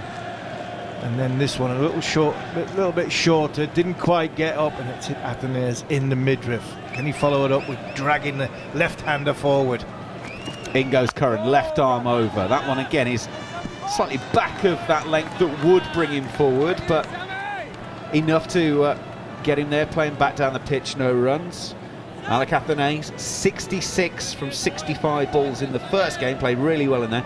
Didn't go quite so well in the second with 4 from 14. So a bit of a mixed bag so far.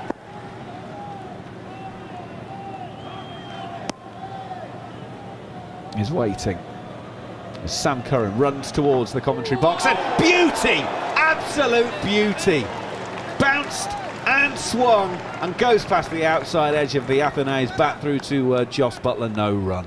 We worried that from an England point of view, that if with the lights going on, with the skiddiness of the surface and then a little bit of dew and a little bit of rain, would it make it ball just skid on and make it easier to bat? Would it do as much as it did in the first half? The answer is no, it's doing plenty. That was a seed of doom, to quote Gareth Batty. In goes Curran, brings his man forward that time. He manages to get the blade on it, guides it down to third to Rayan Ahmed, and a single has the West Indies underway. They're 1 without loss after 5 balls, trying to make 188 to win this game here on talkSPORT 2. Yeah, Athanaze played really well in that first game.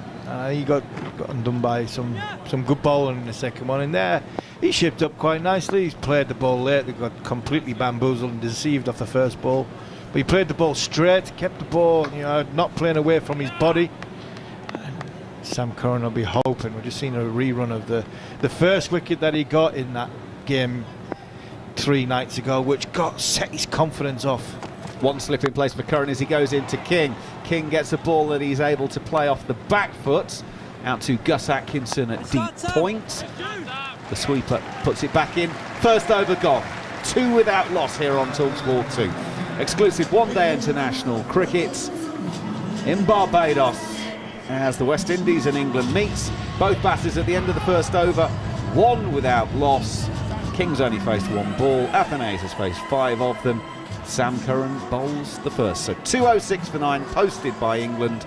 188 the target for the West Indies from 34.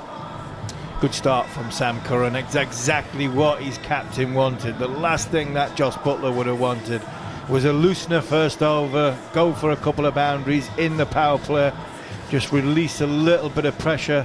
And that was an excellent over. It was asking questions of the outside and the inside edge of the left-handed batter, and it's up to Gus Atkinson now to come on from the media stand end and continue the pressure.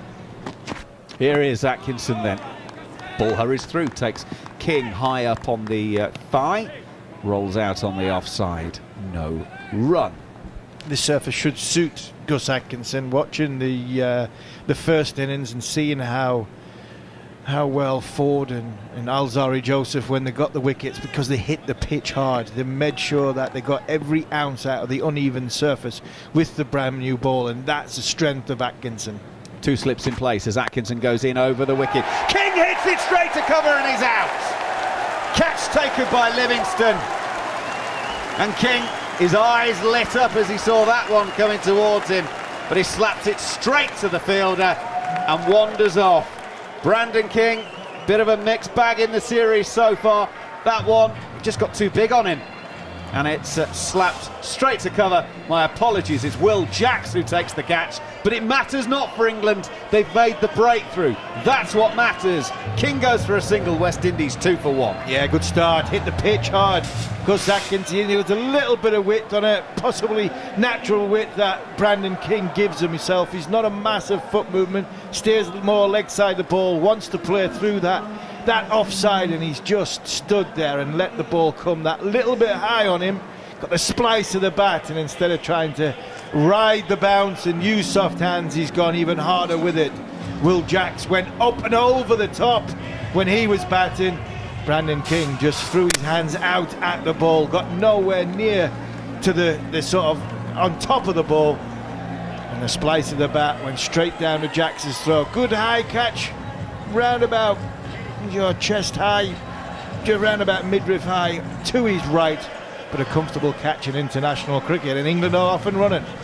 They are, and Casey Carty is the new man to the crease, the man who's under all sorts of pressure. His scores of 16 and a duck in the series so far, but it's his strike rate that's the main talking point. He gets a shortish one from Atkinson, is able to ride the bounce and guides it down to square leg, and will take a single where Harry Brook will do the fielding, because it was 16 from 39 balls in the first game and a 2-ball duck in the second. In 18 one-day internationals, his strike rate is 64.5, and in these 2 games so far, his strike rate has been 39. His catching rates have been about 39% as well. Actually, he dropped, as Jarrod said earlier, he dropped 3 catches in 1.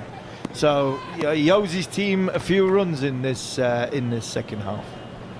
Athenaeus waits as Atkinson is in. The left-hander turns down to long leg. Rayan Ahmed will do the fielding, and it will be just a single. Atkinson's getting some good pace up. That one was almost 141 kilometres an hour. Zara Joseph's been the quickest so far this evening at around about 145, so Gus Atkinson's getting some good wheels going. Yeah, there's the intent into the deck, that's the thing, that's what you want to see. It's not pace coming off it, it's pace going into the pitch, because with the new ball. Oh, it's down the leg side from Atkinson on this occasion, and Carty just helps this one on its way.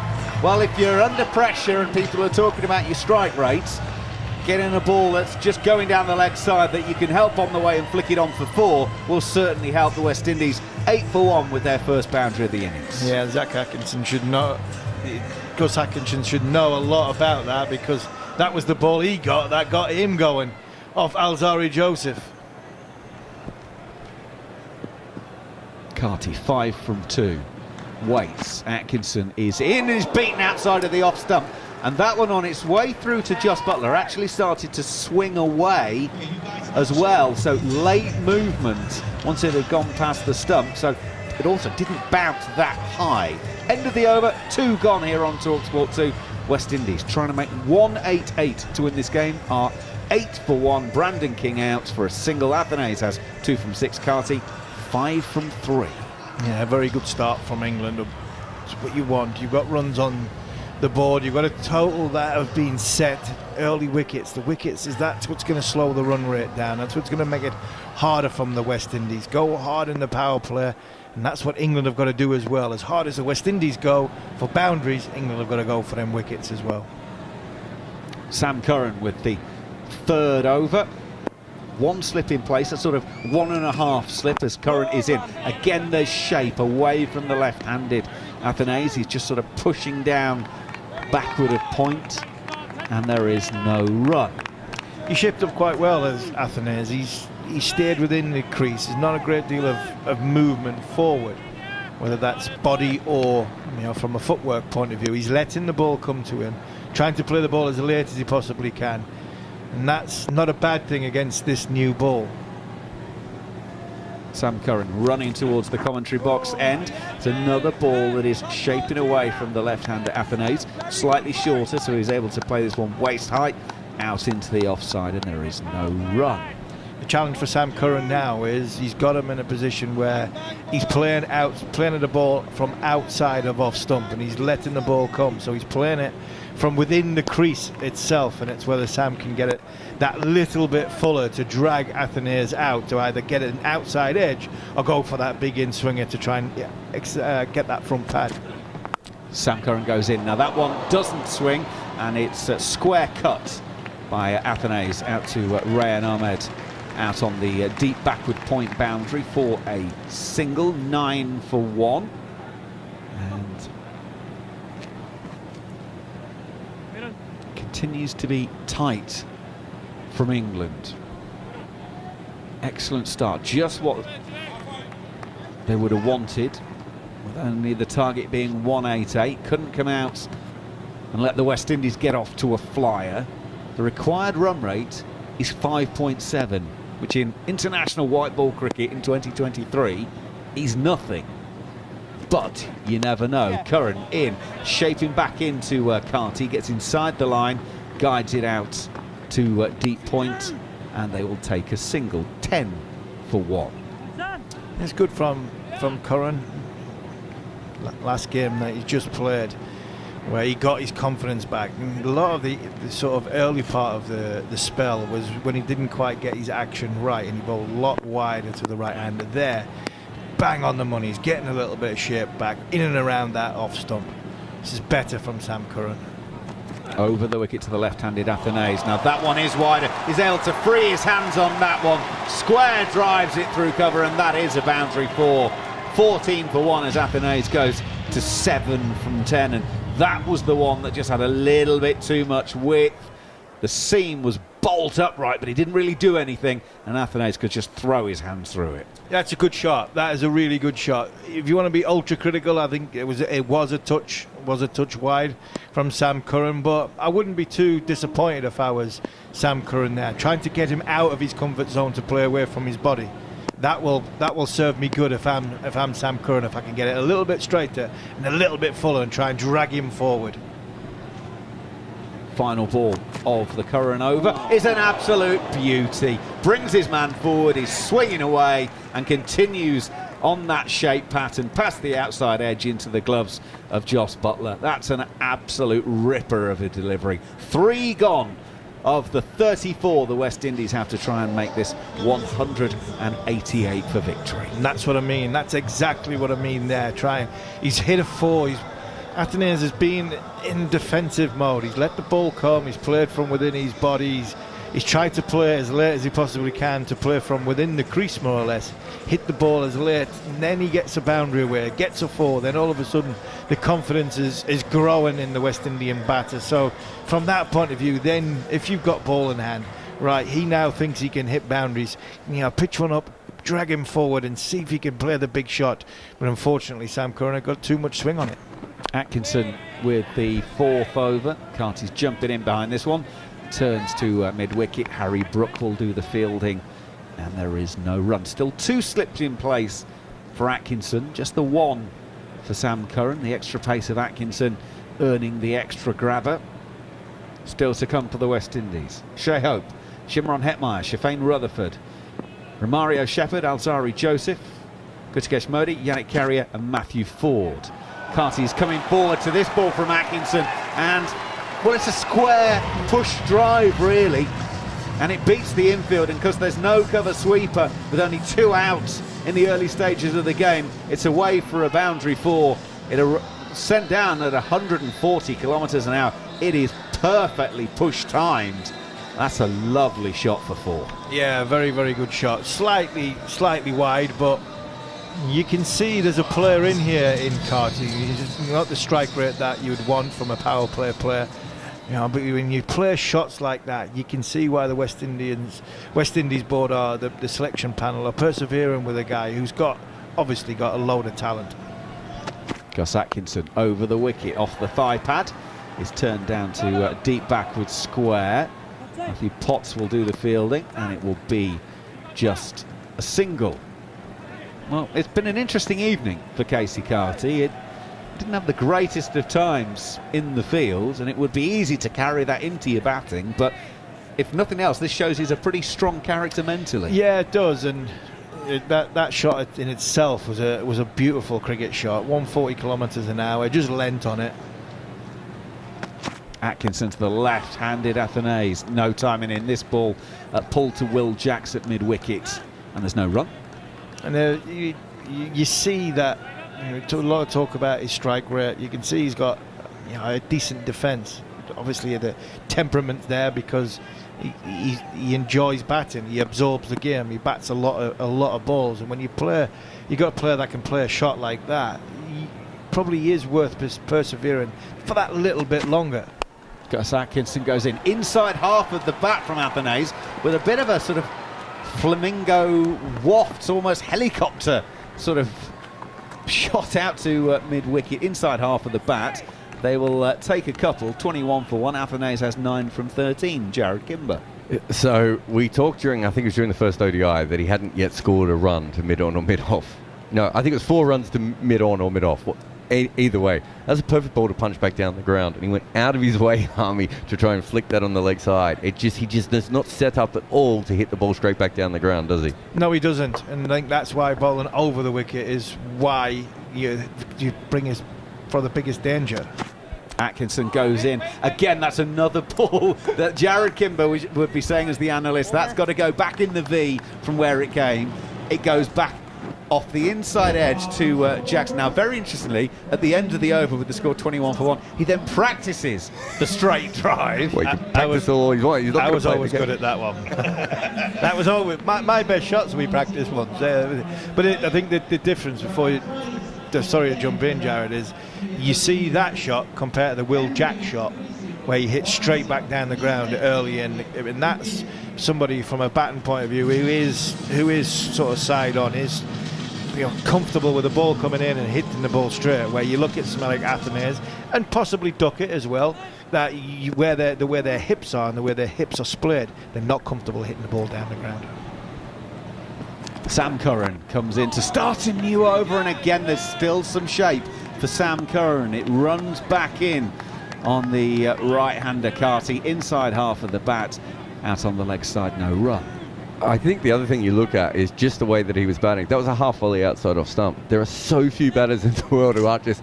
I mean, we're talking about hitting it straight. It's probably a cover drive for most players, right? Or at least an off drive. And he's thinking, if I could flick this to the leg side. He ended up getting inside edge, so it made it look worse, Macca. But the point being is, he was trying to get it in front of square leg anyway. He just happened to hit it straight to him. So essentially, he's about 90 to 100 degrees out of kilter to where everyone else would essentially be playing. He's got his own V. Curran in, slightly short of a length, but still running back in to the right-handed Carty. Guides it to backward of point, and they take a single. 188 the target, 22 for 1 on the West Indies. 2 balls into the 5th. This partnership's building quite nicely here. Two players who are trying to let the ball come, trying not to play it out in front of themselves.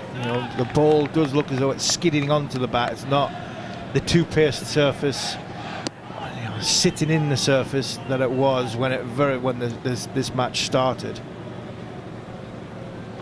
Sam Curran in, left arm over, beats Athanaze. Through to Jos Buttler, no run.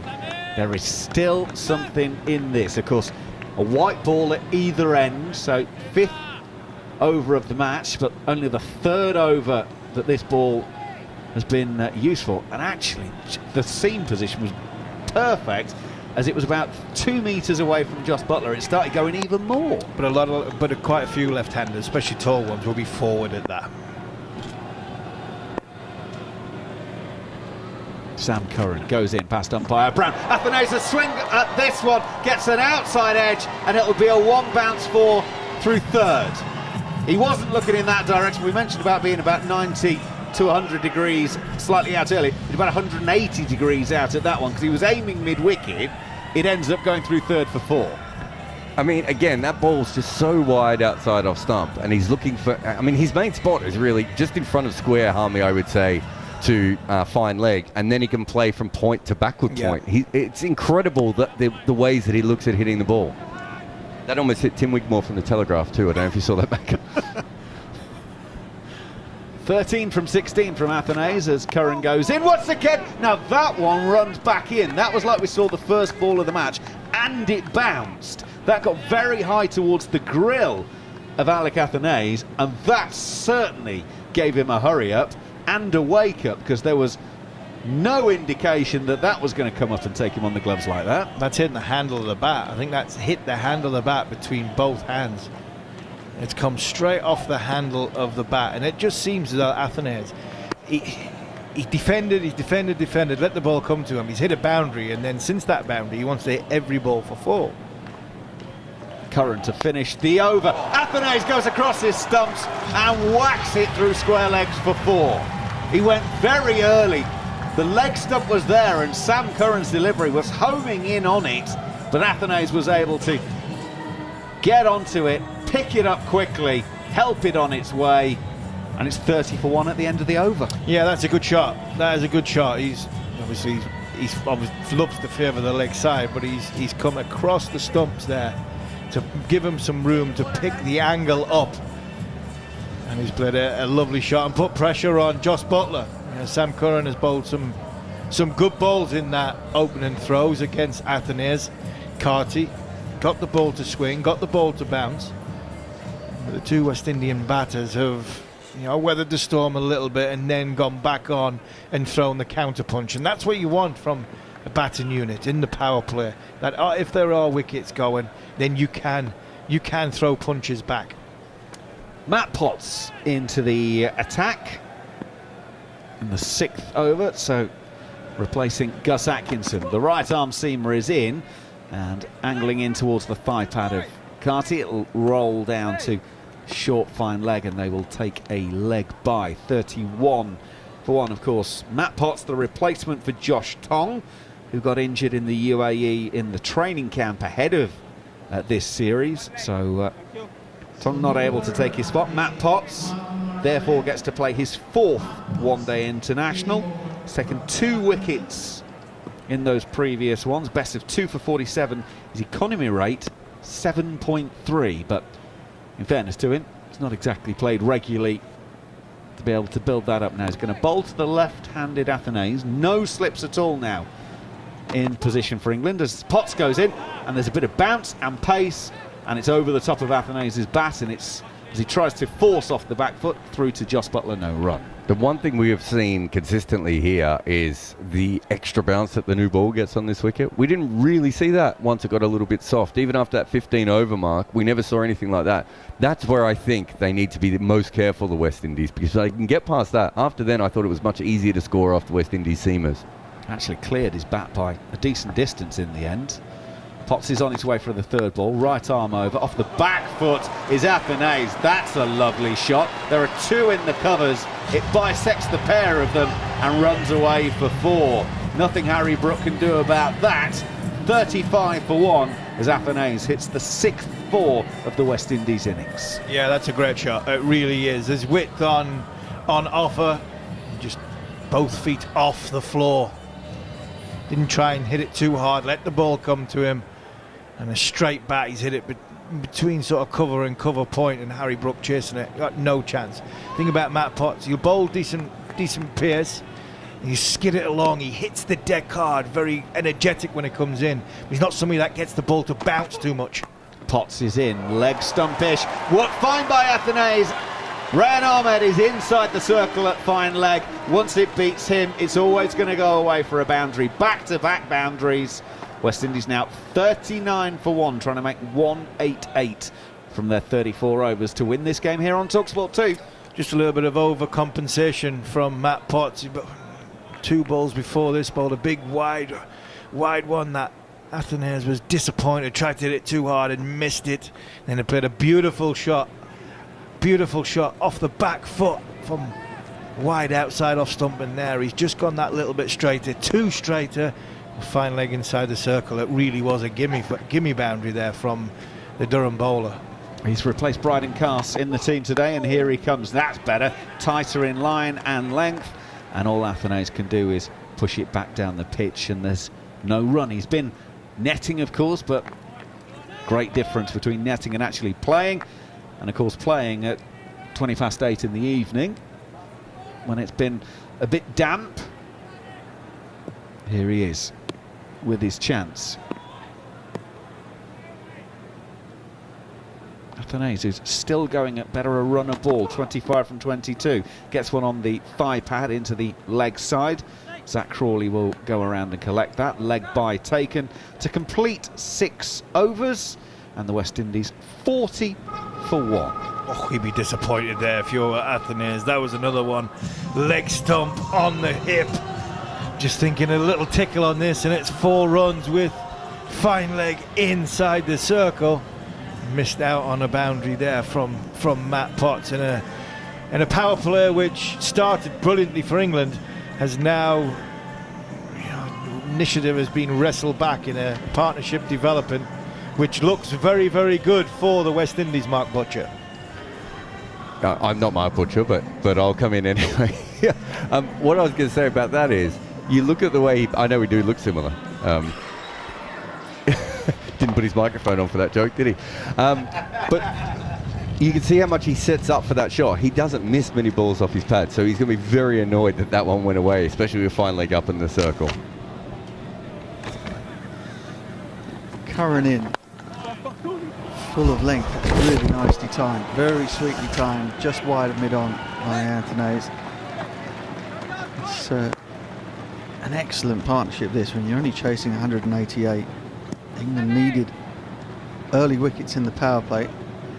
1 was forthcoming, but this partnership now 40. Athanaze with 27 from 24. Carty just finding his feet a little out there at the other end as well, 12 from 10. Athanaze stands with the bat upraised, slightly open stance. The ball is a leg stump half volley that's flipped away to Gus Atkinson in front of square on the leg side boundary, and they've come through for another single. I'll say to you this, Philo, Wallace, that all the talk always in the West Indies is that you need to run in and hit the pitch hard. Slightly counterintuitive though with these two batters at the crease, Carty and Athanaze, who are both short men who don't really get too far outside of the crease. I'd put it to you that you actually need to try and hit the stumps 3/4 of the way up against these two, not allow them to hit the ball square of the wicket. As Curran is in once again, trying to swing this ball back into the right-handed Carty, who props forward really nicely. Nice bit of crispness to the movement there. Punches it into the offside and they scamper through for a single. Yeah, Mark, I agree with you. When you look at these two players, Alec Athanaze and Casey Carty, they're short in stature, they don't come forward a lot. They like to sit back on the back foot and really cut and pull. And you saw that a lot in Athanaze's innings so far. He's 28 from 25 balls. Even with Carty, with that full length delivery, he didn't get his left foot out. He just stood back and allowed the ball to hit the bat and get it into the offside, but again getting that single. So it's giving him some confidence, Casey Carty. Athanaze is brimming with it at the moment as Curran is in. Left arm over, tries the back of the hand, slower ball, and it's drilled square of the wicket. The man is placed perfectly for that, Will Jacks, out on the offside sweeper boundary. And again, it's okay, fuller, length was better, but very wide of the off stump, and Sam Curran already going to the variations. Why would he bowl that against this batter? It just doesn't make sense. Like, I can see maybe against Brandon King it might have made more sense, but it just seems like a weird one against Athanaze, unless he just thought he was going to go. Yeah, well, England are searching. They're already in seek mode for wickets. Another slower ball, this time to Carty, who reads it and nudges it to extra cover, and there is no run. But one thing for sure, England needed to come out and be pinpoint in terms of their line and length with this new ball. And you have to say that they haven't quite been that. Been the odd good delivery for sure, but not enough of them, not enough pressure applied as yet. And as a consequence, the West Indies are away. 45 for 1, chasing 188 on Duck with Lewis Stern as Curran is in. That's a good delivery. Haven't seen enough of that. Carty thought the ball was arcing back into him. It just carried on across on the angle, thudded into the gloves of Jos Buttler. That's the end of the 7th over, and the West Indies are 45 for 1. Yeah, it's a good partnership. partnership here between Alec Antonez and Casey Carty. They're building on the loss of Brandon King quite early, but that last delivery from Sam Curtly is what you were talking about, Mark. Getting that ball full length and shaping away from the right-handed Casey Carty. Again, no front movement of his front foot to come forward. Just staying on the crease, playing from the crease and opening the back face, and the ball just whistling past the outside edge and through to Jos Buttler. They will want to get a wicket here, England, because when you're defending 188, you need wickets at the top to put pressure on that lower middle order. You don't want Shea Hope to come to the crease or West Indies 100 for 2. Power play is over then. Just 7 overs in this shortened game as Matt Potts comes in from the Malcolm Marshall end. It's an attempted pull shot from Casey Carty. It comes off the bottom of the bat. Sam Curran picks up, throws it in left-handed. It hits the stumps at the non-striker's end. And all that said, no run scored. Yes, Potts looking to pull that ball down short, and Alec Antonez got onto the back for the strong hole and looking to pull. And the ball big on him and just dribbling out to mid-on, and then looking for the single from the rookie Shea, but common sense prevailed. He said, no, let's wait and see. There's still good shaping from the West Indies, a good start to chasing the small totals, because sometimes these small totals give you trouble. You don't know how to approach them. But I think this approach so far has been the right one. Yeah, just a little highlights reel from the host broadcaster there. Rather backed up everything that we've said, that the boundaries that have been scored since the dismissal of Brandon King have all pretty much come square of the wicket and behind square of the wicket. And England haven't quite managed to find the right line and length of these two particular batters. We've got a stump change because the throw from Sam Curran rather destroyed the middle stump, which holds the stump cam, and therefore we have another delay. I'm also surprised that they're not using the zinger beels. They're quite expensive. Might be out of the beyond the budget of the West Indies Cricket Board at the moment. I'll give my old pal from Surrey days, Johnny Grave, a call and find out what's going on in terms of the budgets for the zingers for you, Philo. Yeah, good old Johnny, a nice guy. Good man. Yeah. Been around West Indies cricket for a long time as CEO. Through some turbulent times, and he'll be smiling if West Indies can get over the line here to have one of his English counterparts. But it's good to see that the young West Indian batters, both Alec Antonez and Casey Carty, they're starting to rise above. Obviously, Casey Carty under some pressure from not scoring any runs in the first 2 games, but when given the opportunity in this third and final game, the decider of the series, and he's so far starting to shape like the Casey Carty of old. Alec Antonez continues to show good form. Of old, isn't he like 19? Yeah, but what I'm saying, Jarrod, is that playing school cricket. What I'm saying is that we know Casey Carty to be fluent batter. Yeah. With 2 low scores in Antigua, not feeling well, and coming to Barbados and still batting at number 3 is a sign of confidence for him and the selectors in this young man. So he's actually showing a little touch that he's getting back there. Would you prefer him to come into the team and bat slightly lower? We'll find out in a sec. Potts is in. A much fuller length to the left-handed Antonez, who rather jabs down on that stroke. Other batters might well have been forward to that, but not the young man from the islands who likes to stay back and camp back on that back foot. No run. He played T20 cricket for TKR and was successfully had some good scores.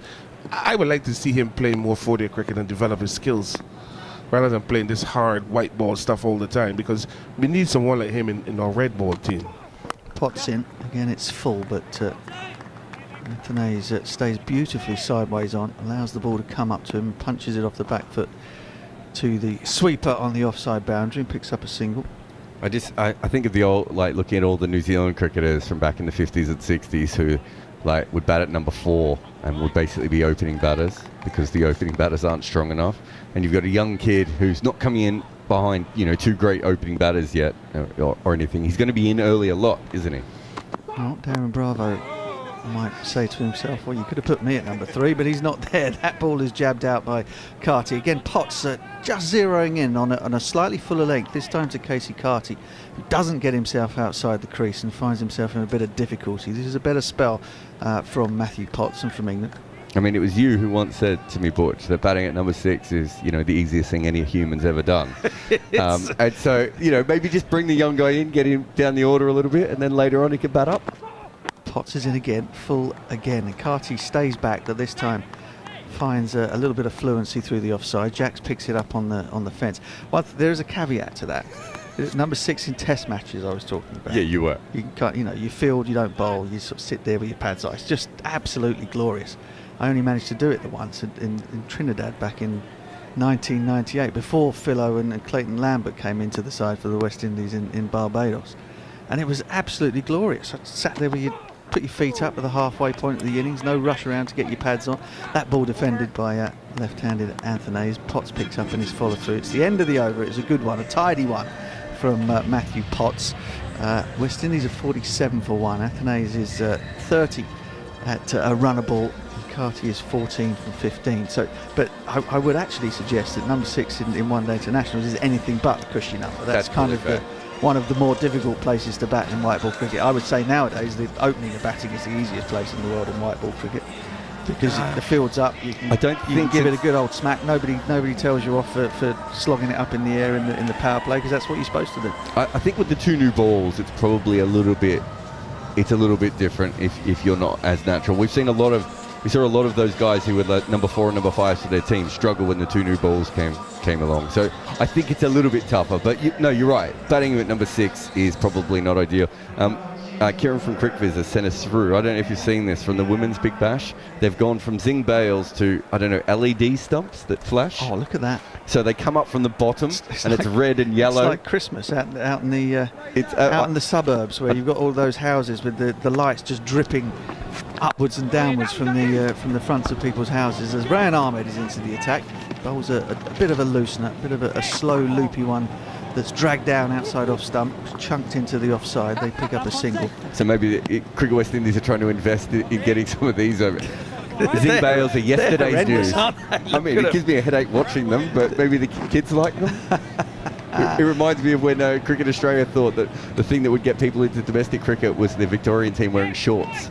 I remember that, the Bush Rangers wearing shorts. Yeah. Everyone wanted to see Merv Hughes' calves. Ran Ahmed round the wicket as we digress, still further from the game in hand, and it's cut away, funnily enough, back with a square by Athenaeus, and it'll run all the way down to the 3rd man boundary for another boundary. That brings up 50 for the West Indies. They are 52 for 1. The partnership is 50, and things are looking increasingly comfortable, and that smattering of local support is now on their feet, rum in hand, West Indies flags waving gaily. And there is a silence around the Kensington Oval, and that is because it's mostly English fans in the ground. As Ryan Ahmed is round the wicket to the left-handed Athenaeus, he goes onto the back foot, nudges it to Ducket and mid-wicket, and again there is no run. Yes, a very important 50-run partnership here by these 2 young West Indian batters. From 43 balls, Athenaeus 34 from 32, still showing that confidence, and obviously he's showing that he has the ability to score. Ahmed around the wicket, top spinner that time, and Athenaeus watches it onto the bat and nudges it to backward point, and there is no run. Well, the other innovation from Cricket Australia, of course, is the bat flip at the toss in the Big Bash, as Ahmed comes in, leg spinner that time, and it's nicely worked wide of Ducket, who had to do a bit of work, and as a consequence it was that close to him that the 2 batters had a little bit of a cha-cha-cha in the middle of the pitch before finally coming through for the single. That's 5 balls gone of Ryan Ahmed's over, 6 runs from it so far. There has been scientific proof that coins are not actually level, so flipping them doesn't mean you're a 50-50 chance anyway. Oh, get out of town. As oh, that's a terrific shot. Casey Carty, talk about confidence now. He's put the ghost of those 2 drop catches behind him, and has come out with his teeth gritted. He just banged that one back over the head of Ryan Ahmed. It's evaded Liam Livingston down there at long on, and he picks up a boundary. So that's 2 fours and 2 singles from the over, 10 from Ryan Ahmed's first, and West Indies are well on their way here, Philo Wallace. Yes, well on their way indeed. A good shot there from young Casey Carty, a flighty delivery from the leg spinner, and he just hit it straight through the line, over the head of the bowler, down to the boundary for 4. Liam Livingston diving, but diving in vain. This is good to see Casey Carty now looking to get more bat on the ball and look more positive and with more intent to score. And obviously Athenaeus is there showing the skill and competence, and he's well aided and supported by the young man Casey Carty. Potts in again. Athenaeus rather has to smother that ball. It bounced quite a bit on him, and he just shut the bat face on it and killed it by his feet. Potts picked it up in his follow through. That's the one thing about that backflip thing. The idea was it was, you know, to sort of make it like the backyard cricket, you know, to appeal to the kids. My thought was, when I was a kid, I didn't want to be doing stuff that I was doing in the backyard. I wanted to be a professional cricketer. I'd rather do it the way that the pros do it, not the way that the old man does it in the backyard to decide who's going to have a bat first. Potts runs that one down to third man, and they pick up a single. I'm not sure kids play cricket anymore anyway in the backyard. Maybe they're playing Cricket 24 on their PlayStation. So I don't even know if you don't know what I was talking about. How do you decide the toss on your PlayStation? I think you just press flip heads the keyboard, or tails. Right, okay. Philo's sitting here, he has no idea what we're on about now. I don't even know what a PlayStation is. I know what a train station is. We won't be seeing one of those tonight, I can tell you. As Potts is in and tries the short ball, but it doesn't really get up much above waist high. And Casey Carty has just peeled off a beautiful pull shot, wonderfully controlled, kept it down all the way. And that is another boundary to the West Indies. And this, at the moment, is becoming a stroll for the home team. Yes, that's a very good shot from Casey Carty. A short ball from Potts. A lot of effort, but no pace. They just swivel inside of it and help it down behind backward square. The ball rushing across the lush green outfield, beating the fleet-footed Harry Brook to his right and into the boundary. But a good shot and a good reward for Casey Carty. Continues to show confidence. I wonder if Harry Brook has been, as Potts is in, back of a length. Carty kills it at his feet. They decide not to take the single. I wonder if Harry Brook's been to a local footwear store, because his cricket boots look to have very much the colours of the Barbados flag on them. Well, in Barbados you do what the Barbadians do. They're very pretty nowadays, but we used to play in white shoes. But now the guys playing pink socks and blue shoes and red. Blue, that royal blue with a flash of yellow on Harry Brook's wheels, as that ball is directed at middle and leg stump by Matthew Potts, defended to Ben Ducket at mid-wicket, and again there's no run. I like the effort here from Potts. And the last over and this over as well started very aggressive, looking to hit hard lines as expected, not serving of any loose deliveries. Any loose delivery being punished, but I like his energy so far. This is his first game in the series, well, obviously the decider, and there's a lot of obviously confidence and trust in him to do the job. Yep, and he's got a job to do. That job is to take wickets, and wickets quickly.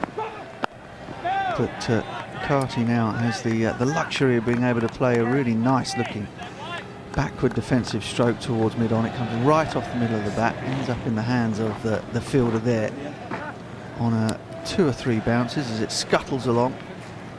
And that is the end of the over. 10 overs gone. West Indies going at 6.2 runs per over, 62 for 1. King, the only casualty. Atkinson picking him up. Caught at Will Jacks in the covers for 1. But since then it's been all the West Indies. Yes, it's very good to see these 2 young batters just building on that partnership. Losing Brandon King quite early in the play before only 2 runs on the board. But Alec Antonez and Carty, Alec from Dominica, Carty from St. Martin, and they've really come and played well. That one from Rayan Ahmed to the left-handed Antonez around the wicket really kept low. Pitched in the dark marks, the foot marks outside the off stump. And they're dark partly because the surface may have started a little bit soft, but also because of the moisture that the fast bowlers carry on the soles of their boots as they slam through the crease and follow through off the wicket. And that one did stay down a long way. Athanaze did well to watch it closely and get the bat on it before it crashed into his stumps. This one is wider from Rayan Ahmed and is punished. Again it's backward a square, again it's on the offside. And this man is getting plenty of practice on that cut shot, and he was pretty good at it already. But that's a spec shot.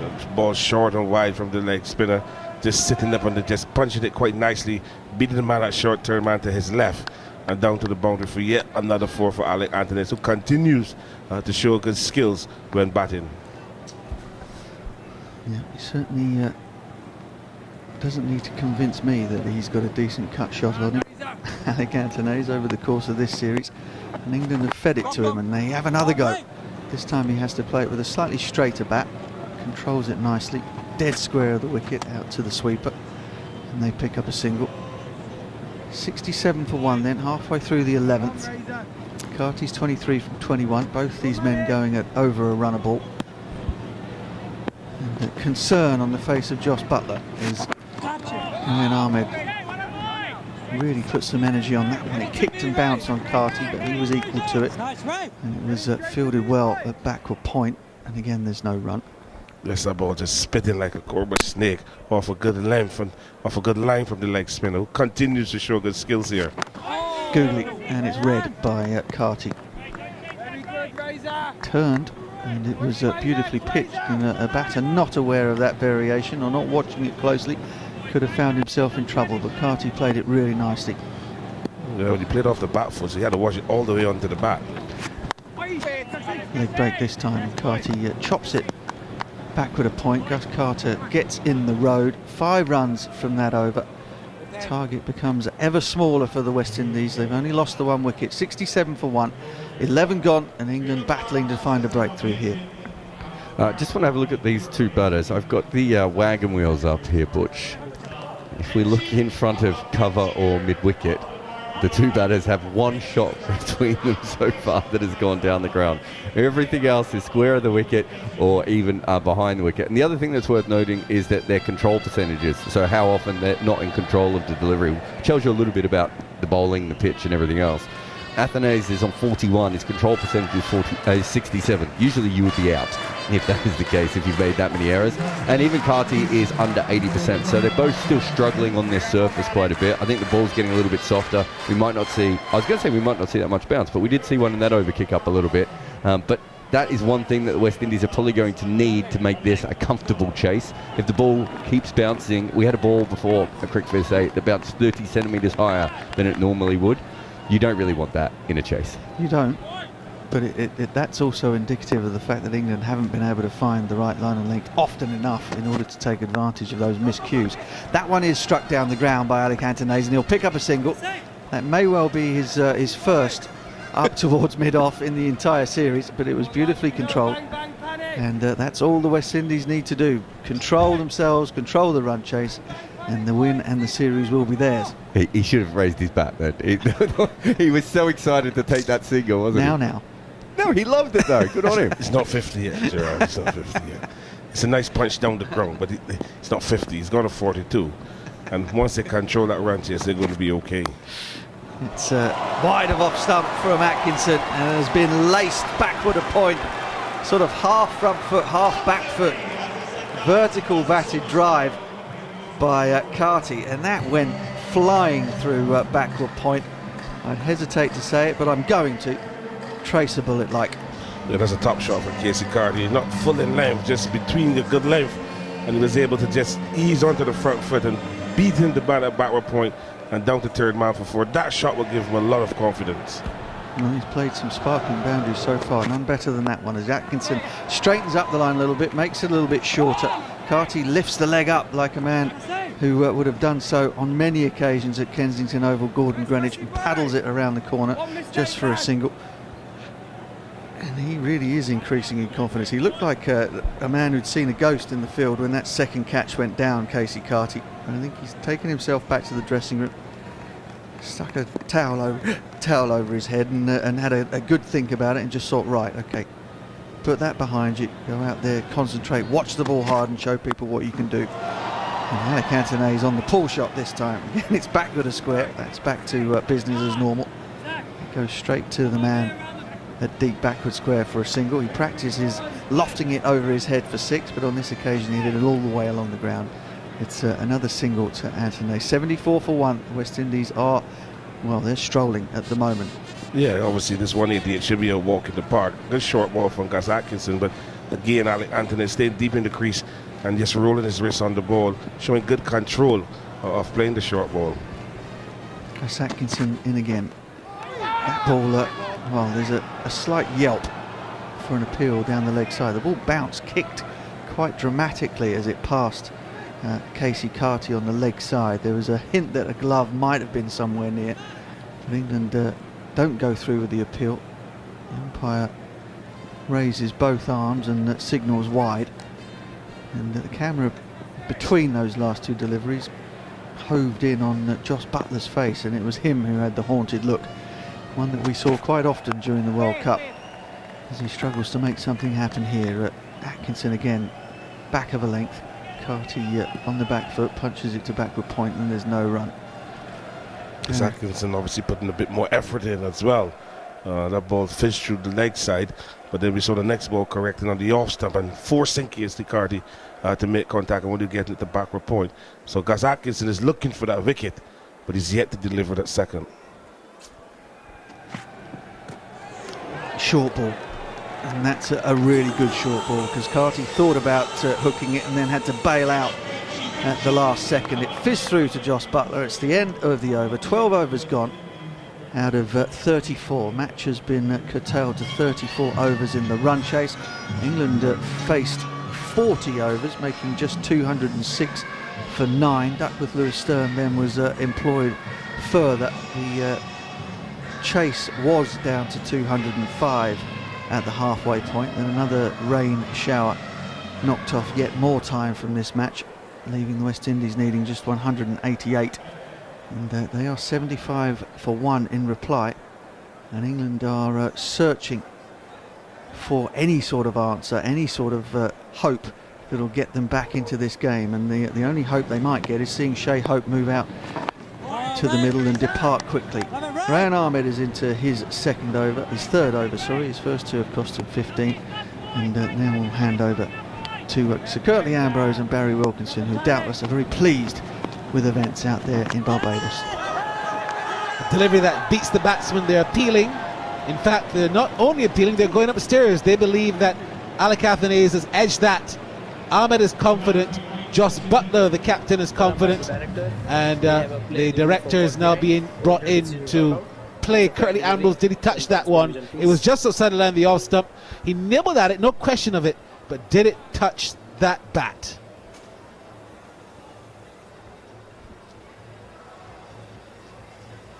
And it was the googly as well. It's very close to the bat. Can we all touch, please? I think that might have nibbled the bat. Let's hear. This is ultra edge. And keep it going. Flat line, it looks Flat like. line. Yeah, keep it going, please. Flat line. Keep it going to the backs, please. Keep it going. Let me see if the ball is hitting. Didn't touch a thing. Yes, keep it going, keep it going. Okay, It was extremely close to that off stump as well. But according to Ultra Edge, there was no contact.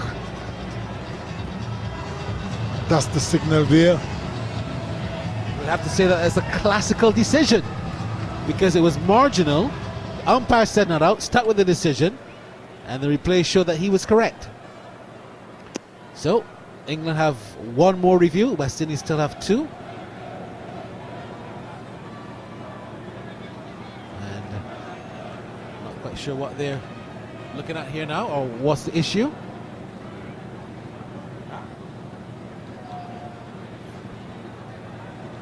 Oh, they say that it actually hit the stump. Is that what they're saying? So it appears that the ball might have hit the stump, but if the ball hit the stump, the bails weren't dislodged, so he's still not out. So, okay, they're all settled now. I'm not quite sure what was the bone of contention there, but here comes Ahmed Ambrose. And this delivery is was that the googly, secretly? No, I didn't see that one just now. I was just gazing into the crowd, trying to figure out what was happening. Here comes Ahmed in again, and both Athanaze, who's on the back foot and just forcing this one into the onside.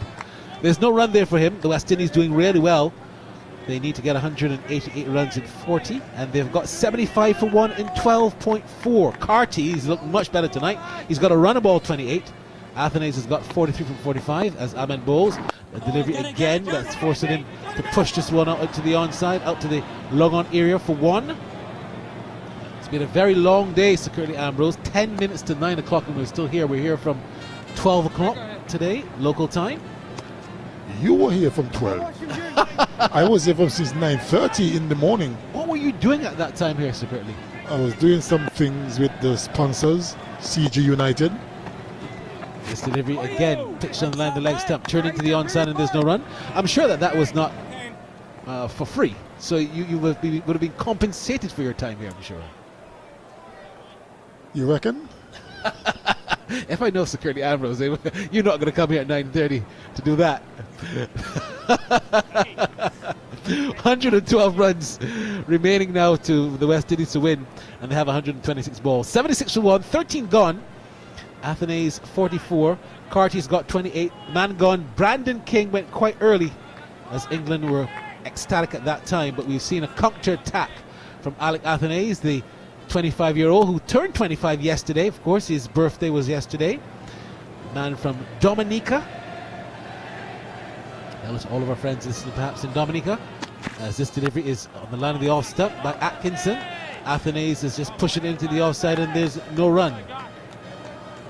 So we've got a Dominican and a man from St Martin at the crease.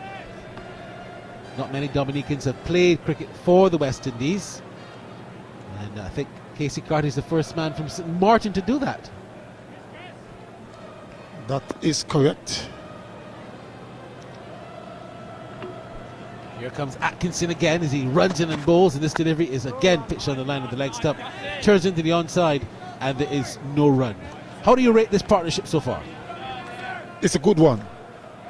That was necessary, considering Brandon King was dismissed very early. He has had a woeful time here at the Kensington Oval. Brandon King, I think he played 7 ODIs, averaging 8. As Atkinson bowls, this one is hit out to the third man boundary. There's a fielder there, they only get one. It was not an authentic shot at all. It was a big bowl drive, didn't move his feet, came off the outside edge, and it flew down to third man for just one. What did he do wrong there, Sir Curtly? Is it that he didn't move his feet, or was it the fact that the pace from Atkinson outfoxed him?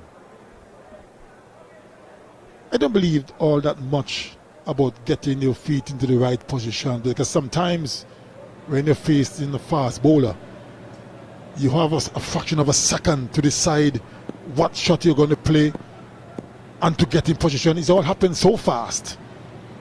As Atkinson comes in again now and bowls to Carty, and Carty this time is punching this off the back foot out to the cover area for one.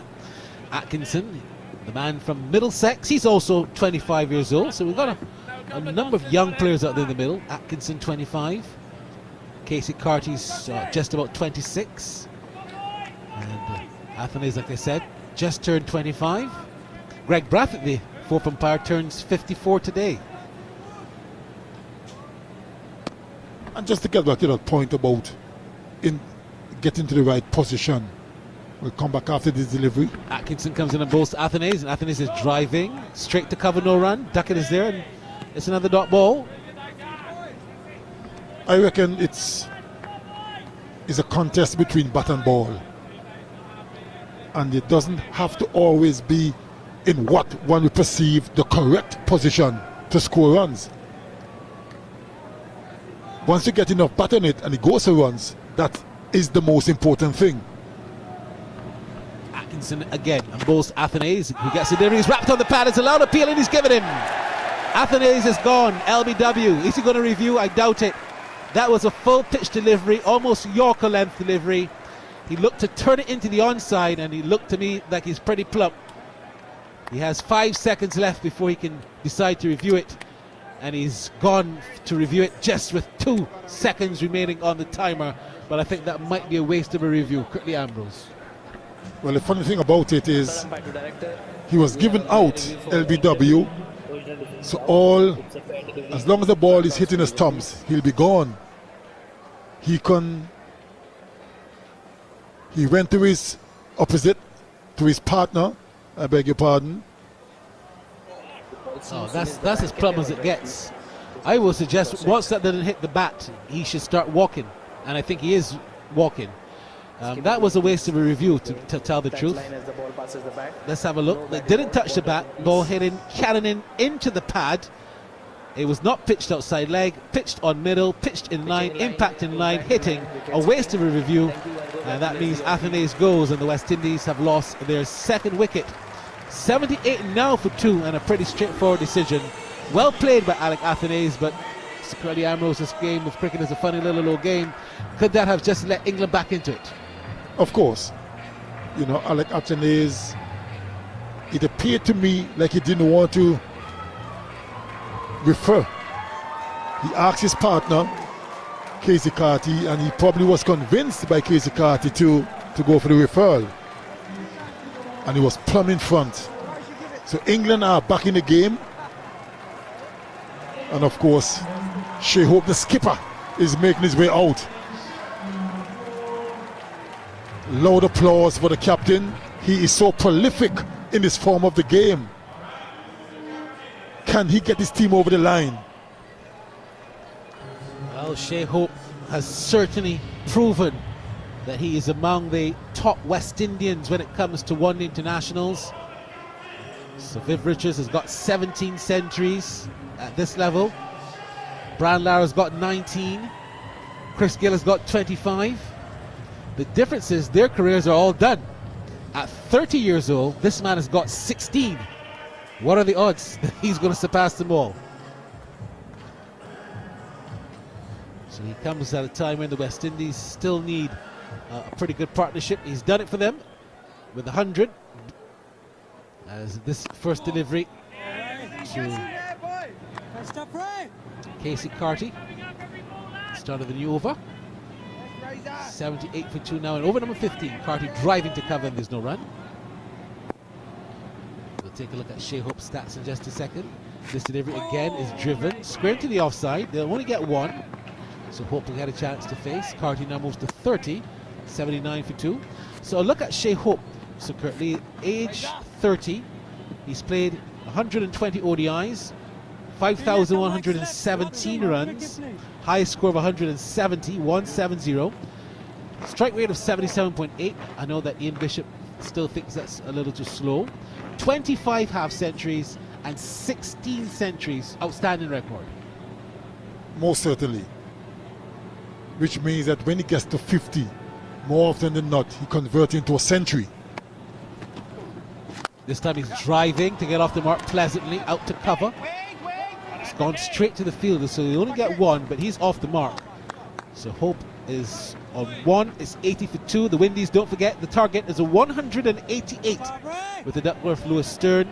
Required run rate is 5.54, and the Windies have still got a lot of time, but they've still got to keep ahead of that run rate, and they wouldn't want any more wickets to fall to keep them under any pressure. As this delivery is turned into the onside, straight to mid-wicket, and there's no run. Early days yet, still very early to call it, but who's your money on, Sir Curtly, Ambrose? Well, as a... Again, pitched on line in the middle stump, driven to cover, no run. I really can't believe you asked me that question, Barry. I gotta ask it, come on. Why? I can't support anybody else but the West Indies. I'm going to give you some more stats on Shea Hope in a second, as this delivery is carefully played to short third man, still no run. So Shea Hope needs 1-8 more runs to move into the number 10 on list of all-time run scorers in one internationals for West Indies to replace the great Gordon Greenwich. Chris Gayle has got 10,425 runs. Brian Lara's got 10,348. Shandapal has got 8,778. Desmond Haynes, who's now ironically chairman of selectors, 8,648. Richards has got 6,721. Richardson, who's the match referee here, 6,248. Sarwan has got 5,804. Hooper, his countryman, has got 5,761. Marlon Samuels has got 5,606. And Gordon Greenwich 5,134. Hope 5,117. Needs 18 more runs to get into the top 10 of that prestigious all-time list. Well, it's going to be Atkinson who will want to perhaps prevent that from happening in this particular match. The next engagement for the West Indies will be next year in ODIs. As Atkinson now comes in and bowls to Hope, and Hope gets a short ball that's wide, wayward down the leg side, and signaled wide there by the umpire. Looks like he lost his foot in there. Atkinson on delivery.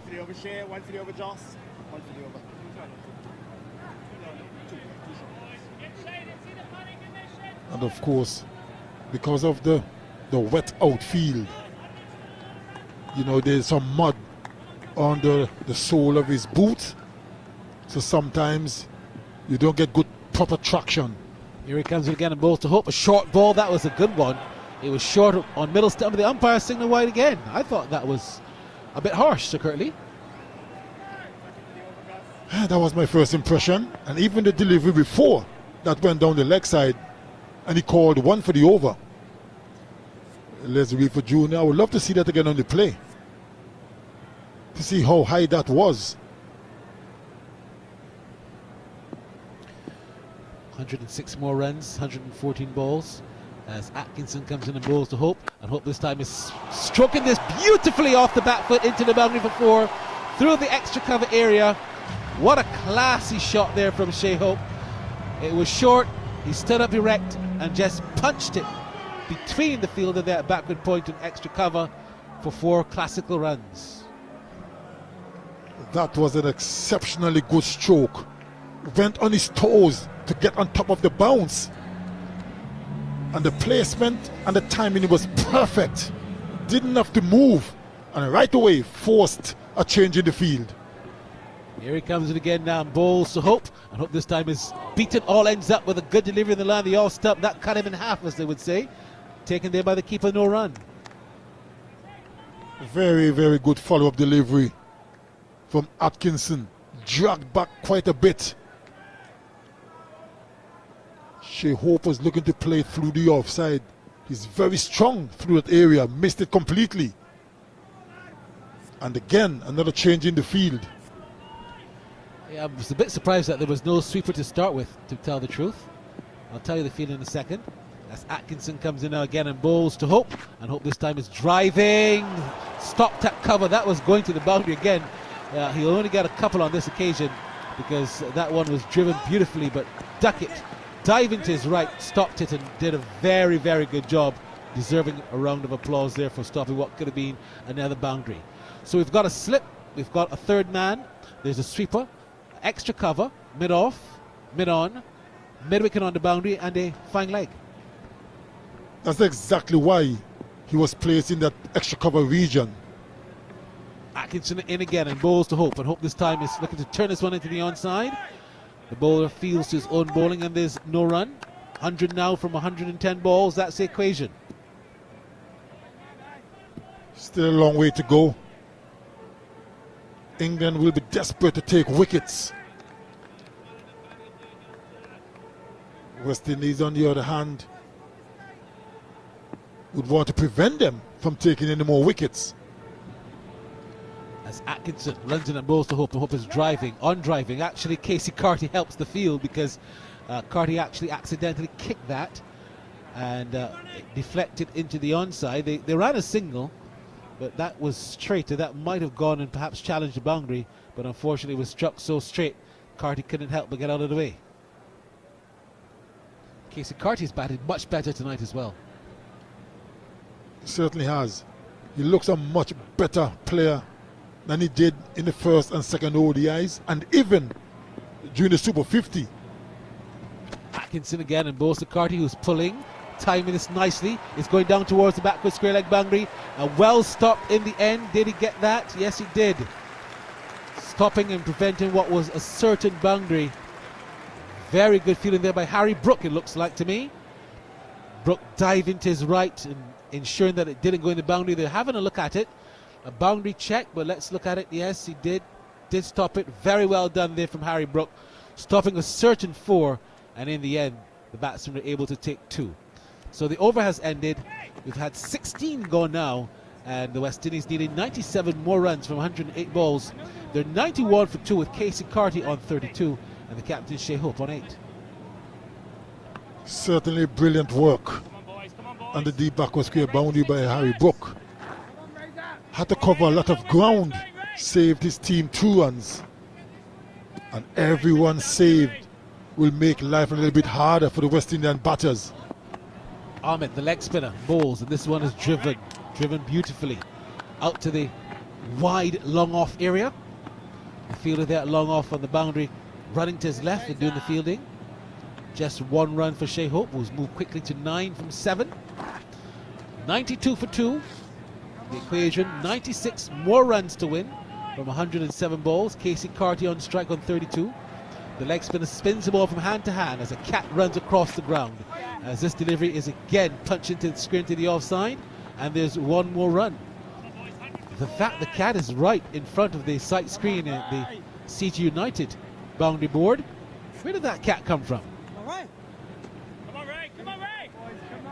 It looks like the one you owned. I have no cats. Oh, just checking.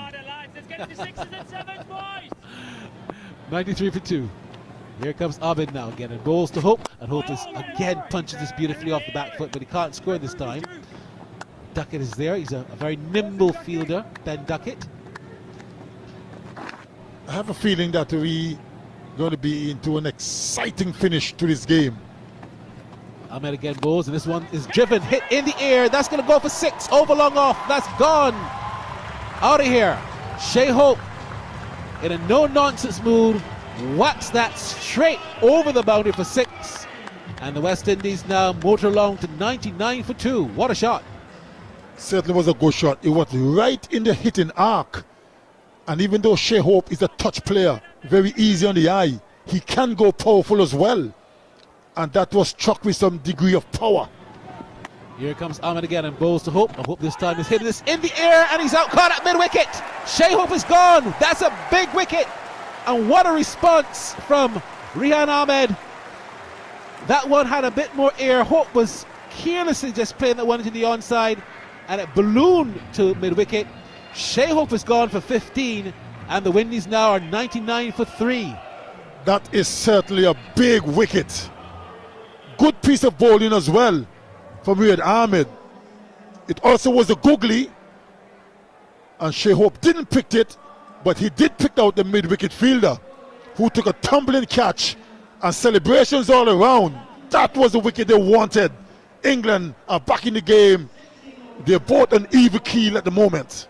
We said it, Sir Curtly. We said it that if that wicket earlier from Athenaeus was letting England back in the game, and it has. And Ahmed was not afraid to fight it again, but you correctly said it was the googly, and Hope didn't play for it. So he was caught between two minds of if to play defensively or turn the ball on the onside, and when he did, it scooped up. So really well bowled from Rehan Ahmed, and the Windies now under just a little bit of pressure with Shimron Hetmar, who can come good one day and then have 7 or 8 low scores. He's walking to the crease. Not quite sure it's inspiring much confidence. He's one of those players that once he gets going can be destructive, can be a dangerous player. He's not in the best of form,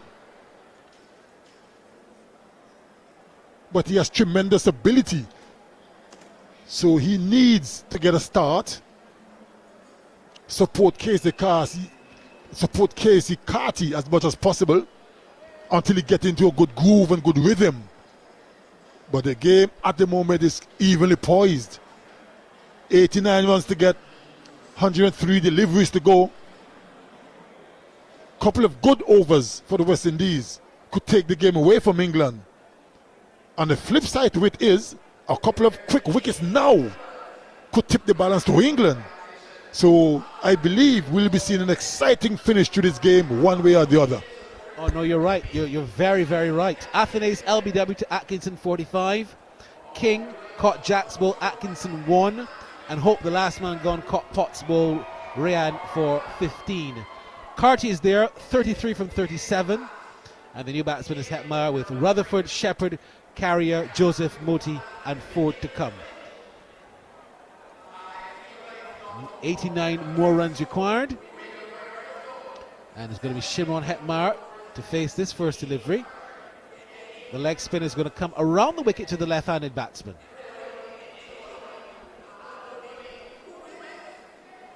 Are we going to see a googly first up to the left-handed Hetmar? There's a slip in place, putting some pressure on the Hetmar. So, Shimron Hetmar at a ground where he made his test debut against, I believe it was Pakistan. I speak to correction. Here comes Rehan Ahmed now. Bowls to Hetmar. Hetmar's on driving. First ball out to long on for 1. So he's off the mark straight away. The 100 comes up as well for the West Indies. 88 now more runs from 102 balls. As the over comes to an end, 100 for 3. Hetmar will maintain the strike, but a very good over there from the English. At the fall of that wicket, you saw the entire 3W stand rise to their feet. I guess perhaps they want to get not only a little break, but they sense that this game is on. It's quite enthralling and exciting stuff. 88 runs needed. 102 balls remain. Which way is it going to go? Still evenly poised at the moment.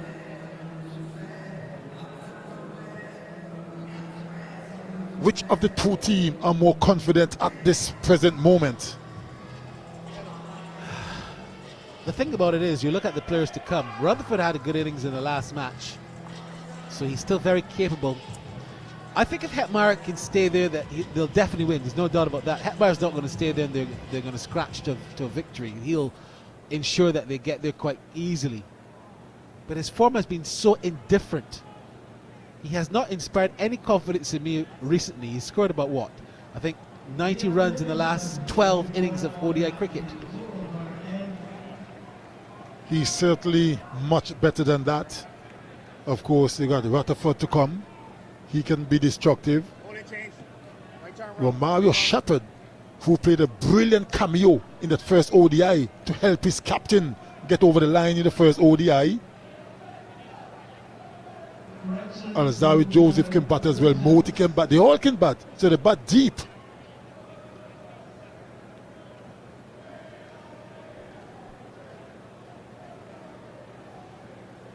So it's going to be Will Jacks. Perhaps they're sensing that Hetmyer likes the fast stuff, so they've brought on another spinner. The off spin of Jacks, and this delivery is outside the line of the all stump, punched away straight to cover. There's no run. Jacks is not a big bowler at all, even though this is his seventh ODI. He's only got one wicket. This one is short, cut away out to the sweeper. Hetmyer will get an easy single, and it will bring Curtly back on strike now. 101 for 3, 87 more runs from 100 balls. A lot has been spoken about Hetmyer's fitness. Do you think he needs to really work harder on that? I've often heard people talk about players' fitness. Now, how do you know if a player is fit or not? Because don't be telling me about this yo-yo test. That to me is a joke. Because my argument is, if I can't pass a yo-yo test, but then when I go onto the field, let's say for a bowler, for instance, I can give you 20-25 overs every game. Turn into the onside for another single, one run, secretly Ambrose. I give you 20-25 overs in a day, every time. Don't have to come off the field, do everything that I have to do in the game, but I can't pass a yo-yo test. Are you going to tell me I'm unfit? Yo-yo test to me is a joke. How do you really feel about it? As this delivery is well flighted and driven into the onside. Just one run there to Zach Crawley, who was at the long on position. Back in your day, what was the test to ensure full fitness to go into the match? Certainly wasn't a yo-yo test. So here comes Jacks now, in again, and bowls to Curtly, and Curtly is on the front foot, pushing the ball into the covers, and there is no run. Yeah, but seriously, back in our day, you know, we were very, very fit. We relied a lot on our fitness. We trained hard, so we never had an issue about fitness. Here he comes in again, and bowls to Curtly. Curtly gets one that is turned nicely into the onside, but he can't score. The over comes to an end. It's a dot ball. 103 for 3. 85 more runs from 96 balls. Casey Curtly has 34. Hetmyer has 3. What a game we got on our hands. Andrew McKenna will tell you more about it. Thank you, boys. Yeah, building up nicely this, isn't it? 85 from 96, as Barry says. 103 for 3, the West Indies, after 18 overs. Sam Curran's bowled 4. Atkinson's bowled 5. 3 for Potts. 5 for Rayan Ahmed, and that 1 over from Will Jacks so far. Atkinson 2 for 34.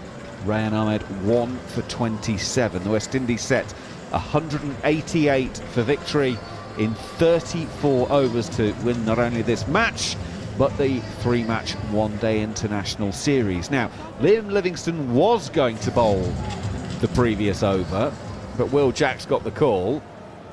But now Liam Livingston is going to bowl, so England are going to introduce the 6th bowler to the left-handed Shimron Hetmyer, who has 3 from 4.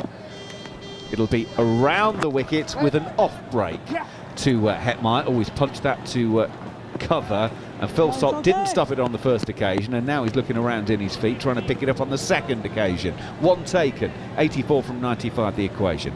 Harmy's alongside me. Yeah, it's looking quite comfortable for the West Indies. That wicket of hope has given England hope, but I'm interested. I'm not a big fan of the double spin. Not a big fan of the double spin against. I know they're going for matchups with Hetmyer, but I'd like a seamer on. Slip in place, leg break from Livingston to Carty, hits it up in the air and it just clears Sam Curran, running out towards the boundary. Wow. Livingston bowled the leg break to the right-hander, who took him on straight away, and it just lobbed off the bottom of the bat. Curran's at short mid-wicket, running out towards mid-on the 30-metre circle, and it just clears him. Single taken, so it's 83 from 94. Livingston back around the wicket with the off-break to Hetmyer, hits him on the pad in front, big appeal, not given. Judging by the noise, England are going to review this. Yeah, I think they've got to review this. At worst, it's umpire's call. It's umpire's call, I think. I think they've got to have a look at it. Jos Buttler's deliberating 5, 4, 3. Yes, he goes for it. Well, I think I just heard Liam Livingston say on the stump mark, it's hitting it. So, apologies for anyone who might have picked up that, if that is indeed what I heard. Right, England have reviewed it. Livingston around the wicket, rips out an off break, but it doesn't turn. The ball is very close to the back. Can we have a try, please? I don't think he's hit it. I think, if anything, it's gone down with the angle of going down leg side. Waiting for now, we're seeing ultra. Oh, there is a little nip in there. Please. Freeze it here. There's a clear spike when the ball is next to the back. No gap between bat and ball. Thank you. I'll go back to Chris on field. The one thing about these, so that will be not out, is I'd really love them to still run the LBW part of it, so we could all actually see what was where it was going. And I'm not sure. I don't think Hetmyer thought he hit it, because he came down and said to Carty straight away, going down. Because I genuinely think that the umpires in that respect would like to know as well, you know, did I get that right? Did I get all my angles? I'm sure the umpire off field will tell him that was either going onto the stumps or not. Livingston to bowl to Hetmyer, comes forward inside half of the bat, turns through square leg, and they will take a single. 82 from 92. Because that was struck down, it now means England have got no reviews left. Yeah, England burned both their reviews. It looked straight away. Initial thought, that's close, but going down. You're going to have to get this on the field. You know, from an overturn point of view, possibly umpire's call, hitting leg stump. Livingston with a leg break to the right-handed Carty from over the wicket, pushed to Ducket at extra cover, no run. 82 from 91. The equation, 3 singles from the over so far. 1 ball to come. You can hear the noise from the England fielders around the bat. As Livingston goes, oh, that's a short ball, and Carty has clocked that 4 feet. He's completely mistimed it, and it dribbles out on the onside to end the 19th over here on talkSPORT 2. The West Indies 106 for 3. It means 82 are needed from the 90 balls remaining. Yeah, just getting bogged down here a little bit, Casey Carty. I think he was about 28 off 24 balls, and now he's 35 off 43. And they've just dragged him back a little bit. And you could see there in that last over, he's just trying to hit it too hard. 2 rank long hops. I mean, the one that he lobbed up in the air that got in between sort of long on and mid wicket, just dropped it just outside the circle. That should have gone downtown Old Town. That was a short ball that should have went out the ground. And even that last ball there was a short ball that, you know, the top spinner that tried to skid on. But even the way Liam Livingston plays, that was a ball that he would be looking for. Jacks to continue around the wickets. Forward is Hetmeyer pushing out on the offside. No run, so England continue with spin at either end. Be interesting to see how long Hetmeyer lets Jacks bowl. On because there's obviously the matchup and off spin against left-handed batter as always. Jacks, lovely loop, nice line and length, brings Hetmeyer forward. He pushes to cover, no run. It'll be intriguing to see if the big guy from Guyana comes out of his crease. Around the wicket goes Jacks, slightly shorter, hits hard, well fielded at point by Salt. Hit very hard to him, so hard he's broken his bat. He's waving it to the dressing room saying, I need a new stick, please. And he's not happy with the one he's got. It seems to be a bit heavy for him at this moment in time. Doesn't seem to be picking it up as fluently as he would like, so he's going to change it, but not before this ball. Fourth ball of the over, 3 dots so far. Here is Jacks around the wicket, pushed into the offside is Hetmeyer. Ducket does the fielding again, and now you're starting to think, well, the pressure is starting to build. Is there going to be a release? Is there going to be a lash at something from Hetmeyer? Can Jacks keep it tight for the remaining 2? He's giving it a little bit of air. Comes down the pitch, hits it straight into the ground, back to the bowler in his follow-through crowd catch. But it's still a dot ball. 5 in a row. Good pressure from Will Jacks. Hetmeyer crack under it. Around the wicket for the final shot. Slightly shorter. Hetmeyer's hammered this into the leg side for 6. And that's the frustration. 5 absolute beauties, but that one was dragged short and it sat up. Has to be hit, and Hetmeyer did. 112 for 3. The West Indies at the end of 20. And that bat that was on its way out is now on its way back. He's just sent it back to say, no, don't need it now. That's where the middle is of this bat. Not like Casey Carty in the last over when Shimron Hetmeyer got the short ball. He didn't miss out. He's not missed out on much when it comes to anything put in front of him. A gift like that, and good power from Hetmeyer. Quick hands as well. He's knocked it back into shape, this one. Livingston to start a new over. That's a really good leg break. Pitching middle and leg, turns and bounces. The right-handed Carty pushes out on the offside, no run. 76 runs, 83 balls to get them to win the series.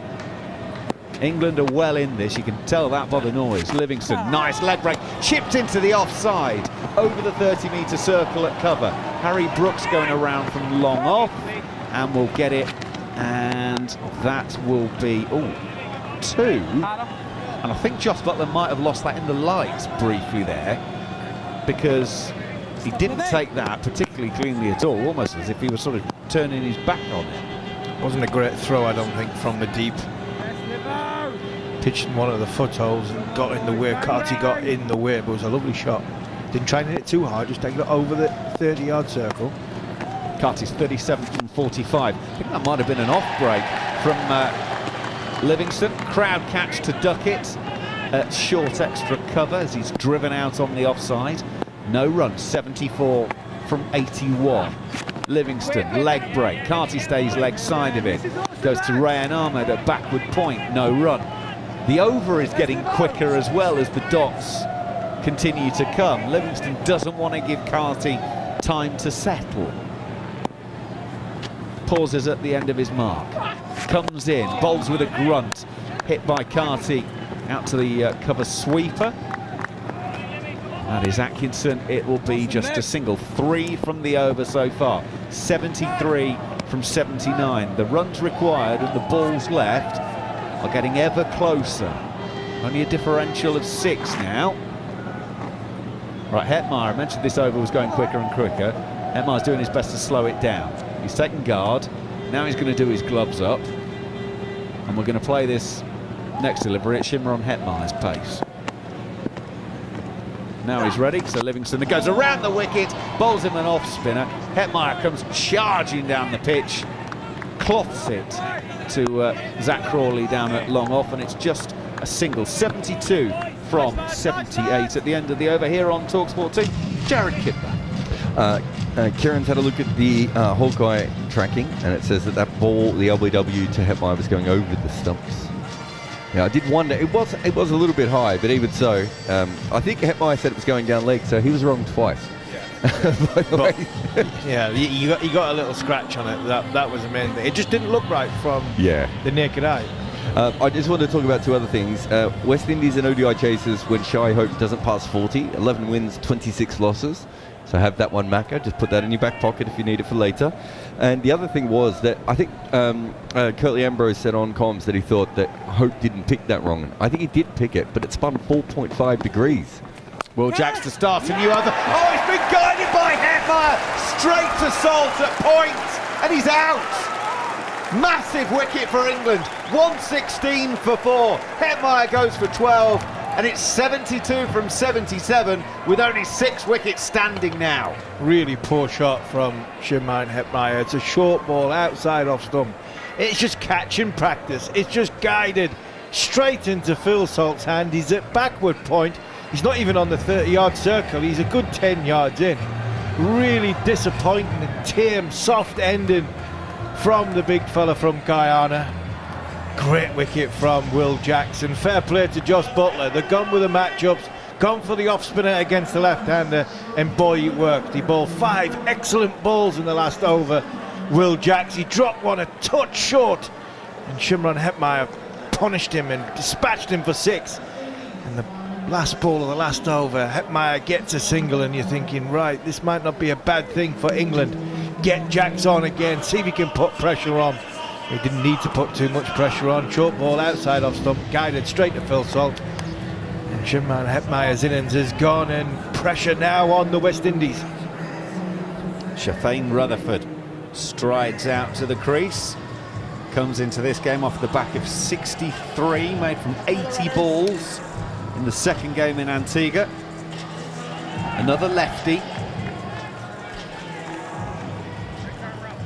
Such a tame end for Shimron Hetmeyer from a West Indies point of view. Here comes Jacks then. Brings Rutherford forward, outside half of the bat. Fielded at short third by Potts, and there is no run. Carty, 38 from 48, has been the mainstay of this innings. Afanay's made 45 earlier on. Jacks around the wicket, bringing Rutherford forward, just playing out delicately on the offside. No run.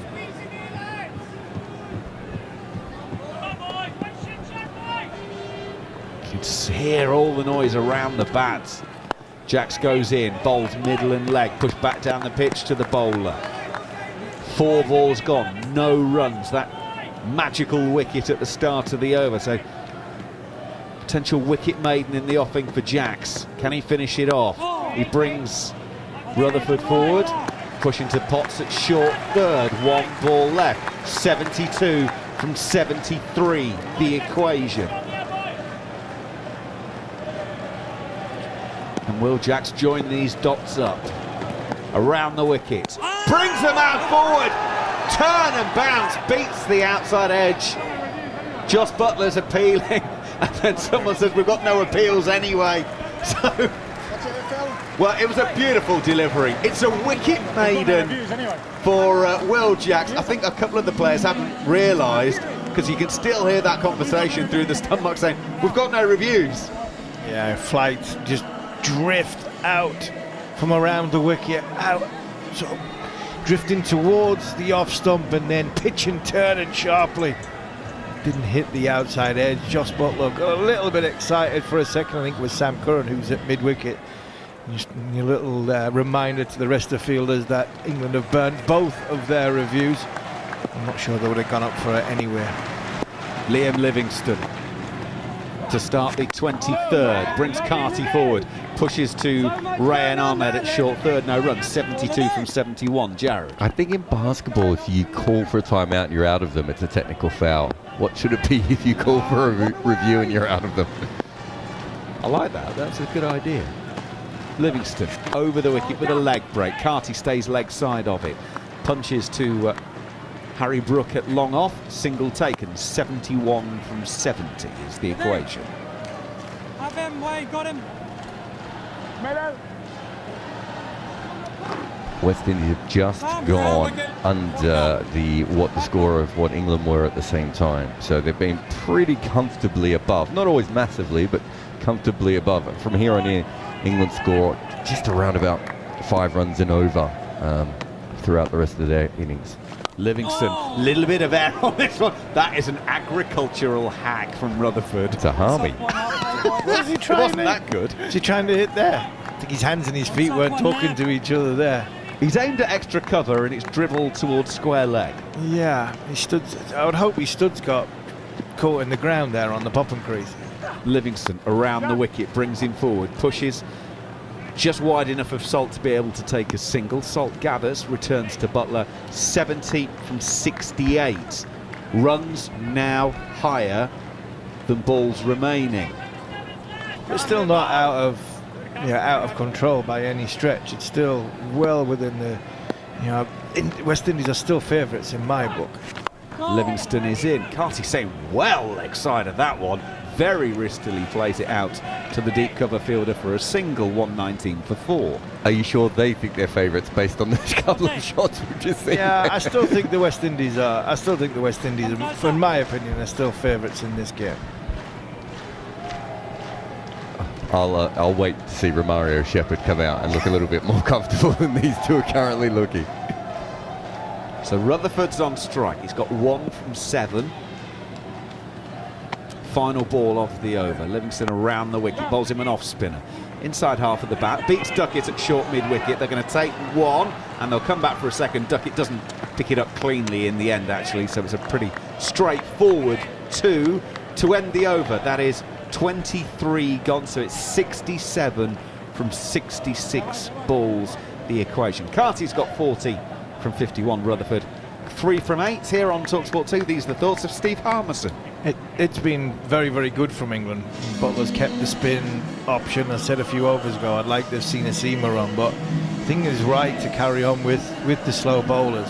It's worked nicely with the left-handers on. Jacks has bowled a beautiful pace for this surface. He's throwing the ball above the eye line, but he's managed to sort of drop it just in an area where the West Indies batters want to have a go, big shot, they have to come out the crease, and the pressure that's on them at this minute in time means they're staying at home. Will Jacks to start another over. That's a good turn on that off break. Carty's guiding it down to Rayan Ahmed at short third on the edge of the 30-metre circle. 1 taken, 122 for 4. You might have just heard Jos Buttler say to Will Jacks, shall we have a slip for a couple, just see what happens? And Jack says, yeah, absolutely, so they bring 1 in. He guided that from leg stump off a straight bat to short third. It's an incredible shot. It's not terribly high percentage, but it works on that occasion. Jack's around the wicket, slip in place. Rutherford is hit into the leg side and finds the fielder Crawley. 5 down. It's a second for Jacks. West Indies 122 for 5, and Rutherford goes for 3 from 9 deliveries. He took on the off break into the leg side and didn't get enough on it. 66 now needed from 64 balls. Oh my word, what is this? What a poor shot this is. Playing against the spin, against the angle. Like I said before, Will Jacks he's bowling a lovely place, a lovely loop just above the eye line, dropping it in an area where you're going to have to come out of your crease to get to the pitch of the ball.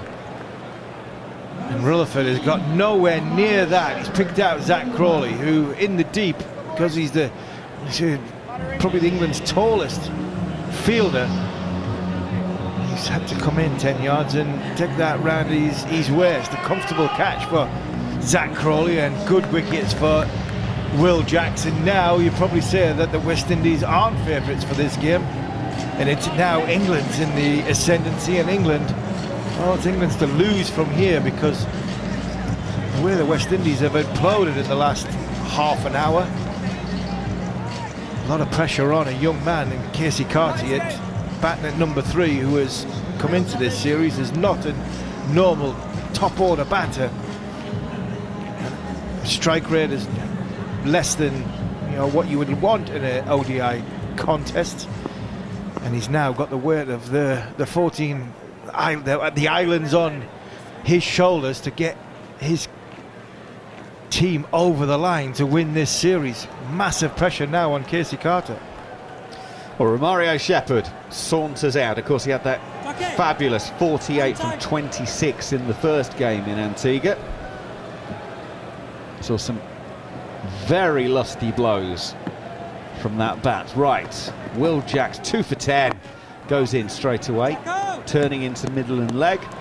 Shepherd turns this around the corner to square leg, but there's no run. 66 from 63 the equation. West Indies 1-2-2 for 5 here on talkSPORT 2, exclusively live, one-day international cricket. Jacks started that one a little bit too straight, heading down the leg side. Shepherd tries to turn it around the corner, can only find the fielder at square leg, no run. He's getting a bit excited, Will Jacks, rightly so. He's took a couple of wickets, or a couple of big wickets. Nice line on that occasion for him. He's bringing Romario Shepherd forward, pushing out on the offside. There's a couple of footmarks that the bowlers have created outside of Romario Shepherd's off stump, which just gives Jacks that little bit of target to aim for. He's just missed the middle one of them. It's turned. Now Jos Buttler's really appealing hard for a catch down the leg side. It's given not out, and England don't have any reviews. And is this their Headingley moment in reverse? Umpire, something. Yeah, the umpire has said not out, and more importantly, said over. So all eyes are going to go on to the replay that we are now seeing. Pitch is outside of off. Good decision. Don't think that's good decision. Caught anything in the end. It's turned so much it misses the thigh pad. It's a great take by Jos Buttler down the leg side. He has a little juggle and then traps it on the grill of his helmet, claims the catch, that gets no love from the officials. Is it out if the ball hits the helmet of the fielder? Does it come dead ball? Yeah, I just wondered because it certainly hits his. Let's just have a look here. There's nothing here. It's all thigh pad. Yeah, off the buttock. I thought there was something about if it hit the helmet, it was a dead ball, but I might be misremembering that. I know there is a weird playing regulation around helmets and fielders. It's one of those that you've got to really know the playing conditions, all of that kind of stuff. I'm sure Gary will be on that one for us. Right, Livingston to start a new over. Oh, Curtly has hit this inside out over extra cover for 6. Wow! Well, it had been a tight few overs, very few runs, and Casey Carter takes the first ball of Livingston's 4th over and blats it over extra cover. Stayed leg side of it and just extended the arms. Pressure? What pressure? Who cares about wickets going round him? What a shot this is! Straight over the top of extra cover, no bounces, 6, thank you very much. Into the party stand. Livingston, now he's down the leg side. Oh, he's got away with one there. That wasn't a great delivery. Carty was trying to sweep that around and finds Potts at short fine leg inside the circle. Throw it up, Liam, throw it up. Yeah, his beans are going, throw it up in the air, get above the eye line, see if you can buy a wicket. Carty, 47, not out, pushes into the offside. Rayan Ahmed will cut that off at short third. They take 1. That's all it'll be. 59 needed. 129 for 5, the West Indies. Rayan Ahmed took a big old divot, by the way, as he was sliding on the surface there. He's playing one of the golf courses in the local area in the next few days. He would be very much expected to replace that divot. Right, Romario Shepherd comes on strike to Liam Livingston. I like this, Philo.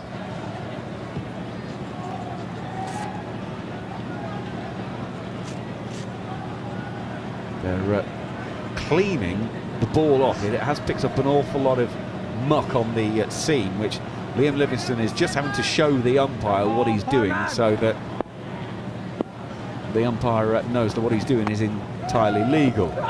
That's all above board. He comes in and bowls a leg break. Shepherd is deep in his crease, pushing back down the pitch. No run. 7 from the over in 4 balls.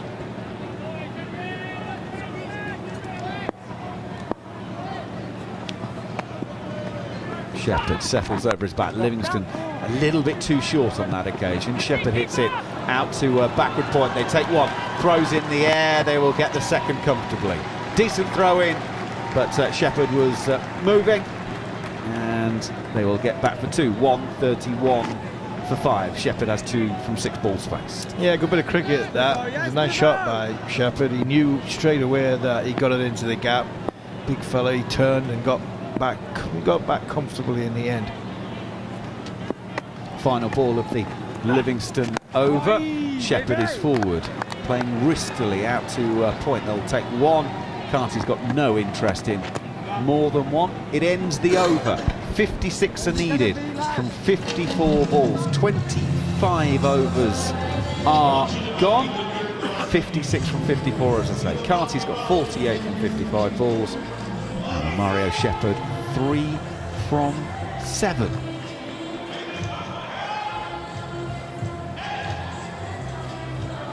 And I think it's time for Barry Wilkinson and Stacy-Ann King to pick up the commentary for what is left of this innings. One more, my apologies, one more over. 25 in the book. So, well, it's deep breath time here. Carty closing in on what would be his 2nd half-century in one-day international cricket. Got a previous best of 87, and Will Jacks will start this over. That's a real ripping off-break to Romario Shepherd. Turns it all along the floor for a single. 55 from 53. The umpire's just signalling 1 there. Is that a warning for running on the pitch? Stay with that for a bit. Not sure.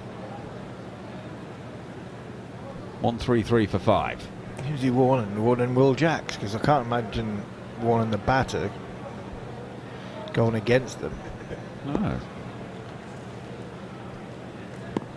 Anyway, Jacks has gone to work on the ball. Now he's on his way into Carty. There's some width on that slap through cover. It'll be 1. Will they come back for 2? Yes, they will. And Casey Carty has a half-century. His 2nd in one-day international cricket. It comes from 56 balls. We mentioned his strike rate earlier. His career strike rate in one-day international cricket is 64.5. This innings, 89.3. 5 balls and a 6. Yeah, it's been a very, very good innings from Casey Carty. A little bit like the Ben Ducket one. When carnage was going around him, he's gone about it the same way. He's absorbed pressure, let another batter at the other end settle in. And when the boundary is needed, he's been able to find it wherever he feels as though that's his big shot. Jacks goes in. Carty from the crease line turns on the leg side, no run.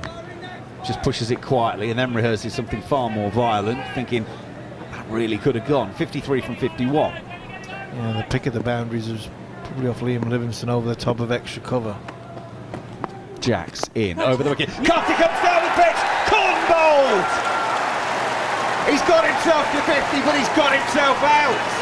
He advanced down the pitch to Jacks, clipped it back, and the bowler does the business in his follow-through. It's 50 from 58, 135 for 6, with 53 needed from 50, as Will Jacks strikes again for England. This is brilliant from Will Jacks. I think he sees Casey Carty right at the last minute, coming out of his crease. He sees him advancing. He's just dragged his length back just a touch, Casey Carty. I'm not sure whether he's coming out with any conviction, whether he's just coming out of his crease to run the ball either down the ground or through mid-wicket to play with a spin, and he's done neither really. All he's done is chipped it back to Will Jacks.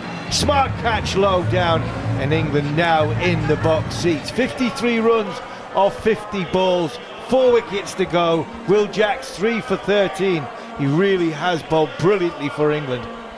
Well, Matthew Ford is the new batter, of course, the man on one-day international debut. If we look at his List A record, in his 12 games, he's scored 176 runs with a best of 52 at a strike rate of 76. Yeah, he can bat a little bit. He's known for that. He's also made some runs in T20 cricket. This is going to be a stretch, and considering that guys above the order haven't done particularly well with the ball spinning, he might be tested, but he certainly can bat. Or hold a bat, maybe. Will Jacks comes in and bowls, and that's aerial. 2 metres wide of the bowler in his follow through on the offside. Ford is underway with a single, but with not a great deal of control. 52 from 49. And if you thought it was noisy around the bat 10-15 minutes ago, England are going to turn it up a notch here. Jacks 3 for 14 in 4 overs and 5 balls. Yeah, with the spin being a very good option for Jos Buttler. Riyad Ahmed's got potential 2 left. Jacks will potentially have 2 left, and Liam Livingston the same. Jacks goes in, edged wide of what would have been a slip. There's a leg slip in place, but no offside slip, and it'll go away for 4 from Romario Shepherd, and the boundary is found. It's 48 from 48, 140 for 6 is the scoreline for the West Indies. Which way is this one going to go? Well, you will find out here on talkSPORT 2, in the company of the aforementioned Stacy-Ann King and Barry Wilkinson. Yeah, you've got it right. Run a ball. We've got a game on our hands with Shepherd on 8 and Ford on 1 with Carrier, Joseph and Moti to come. And Will Jacks with his tail up. 1 wicket he's had in 7 matches, and now he's got 3 for 13, leading the charges here for the England side. And don't forget, he also took a pretty good catch to dismiss King as well. So Jacks has definitely been in the game today, big time. So, who's going to continue? Looks pretty much like it's going to be Riyad Ahmed. He's got 1 for 27 from 5. The debutant Matthew Ford, who got 3 wickets for himself as well. Earlier, he's on strike. Here comes Ahmed now, bowls to Ford, and Ford is pulling in the air out to the long on position. It 1 bounce there. Thought that was going to be a chance for a catch, but he's off the mark in a rather innocuous way. Hello to you, Stacy-Ann. Hello to you, and hello to all those English fans who are up at what might be considered a ridiculous hour. 1:45.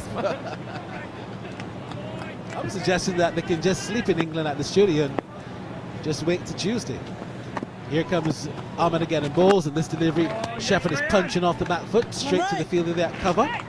The West Indies 47 needed from 46 balls. England need 4 wickets. The game is really, really close at this particular stage. Only the fittest will survive. As Ahmed comes in again and bowls to Shepherd, and Shepherd is looking to cut this one straight to the fielder there again at the backward point area. No run. The pressure beginning to tell now on the Windies. They need more runs than they do have deliveries to face. 141 for 6. Romario Shepherd has got 8. Ford has got 2. The crowd are to their feet. The spectators, of course, a very heavy England bias spectatorship. As this delivery keeps low and shoots through. How did that miss the stumps? Yeah, West Indies just literally dug themselves a hole that they're trying to get out of. Been in a very comfortable position. Ahmed again bowls to Shepherd, who's driving square into the offside. He'll get 1. That's all there will be for him. As the Windies now move to 142 for 6. But this has been really good from Jos Buttler as well. Ringing in spin from over number 17. Knowing very well that it's a strength of West Indies, but it's also a weakness. Oh, most definitely. And to tell the truth, this pitch has favored the spinners. And I think that's why he's tactically won the West Indies on that one here today. As Ahmed bowls in this delivery. Ford is forcing it out into the offside, and there's still no run. The over comes to an end. Ahmed finishes 6 overs, no maidens, 1 for 29. The Windies need 46 more runs now from 42 balls, with Ford, the debutant, on 2 and Shepherd on 9. Here's Stacy-Ann King. Yeah, it will be interesting to see what conversations is had between these two, Shepherd and Ford. And Shepherd is quite capable, had a really good innings in the first ODI. Young Ford, not very experienced with bat in hand. On debut today, will want to see this game home for his team, but not without a lot of questions being asked from these spinners, especially Liam Livingston, who we actually haven't seen very much of. Didn't feature in the first ODI, featured in the second. Only bowled 4 overs, and tonight playing a match-winning or bowling a match-winning over. Livingston bowls, and this one spins back into the batsman. Shepherd is on the back foot and turns it into the onside. Shepherd has not opened up his shoulders as yet. Not like what we saw in that first game in Antigua at the Civic Stadium when he got 48 from just 28. We haven't seen that type of form yet. He's got 9 from 14 as Jacks bowls again, and this time Shepherd is beaten all ends up. So choose the keeper. He's gone down to short fine leg. I think that will be a bye.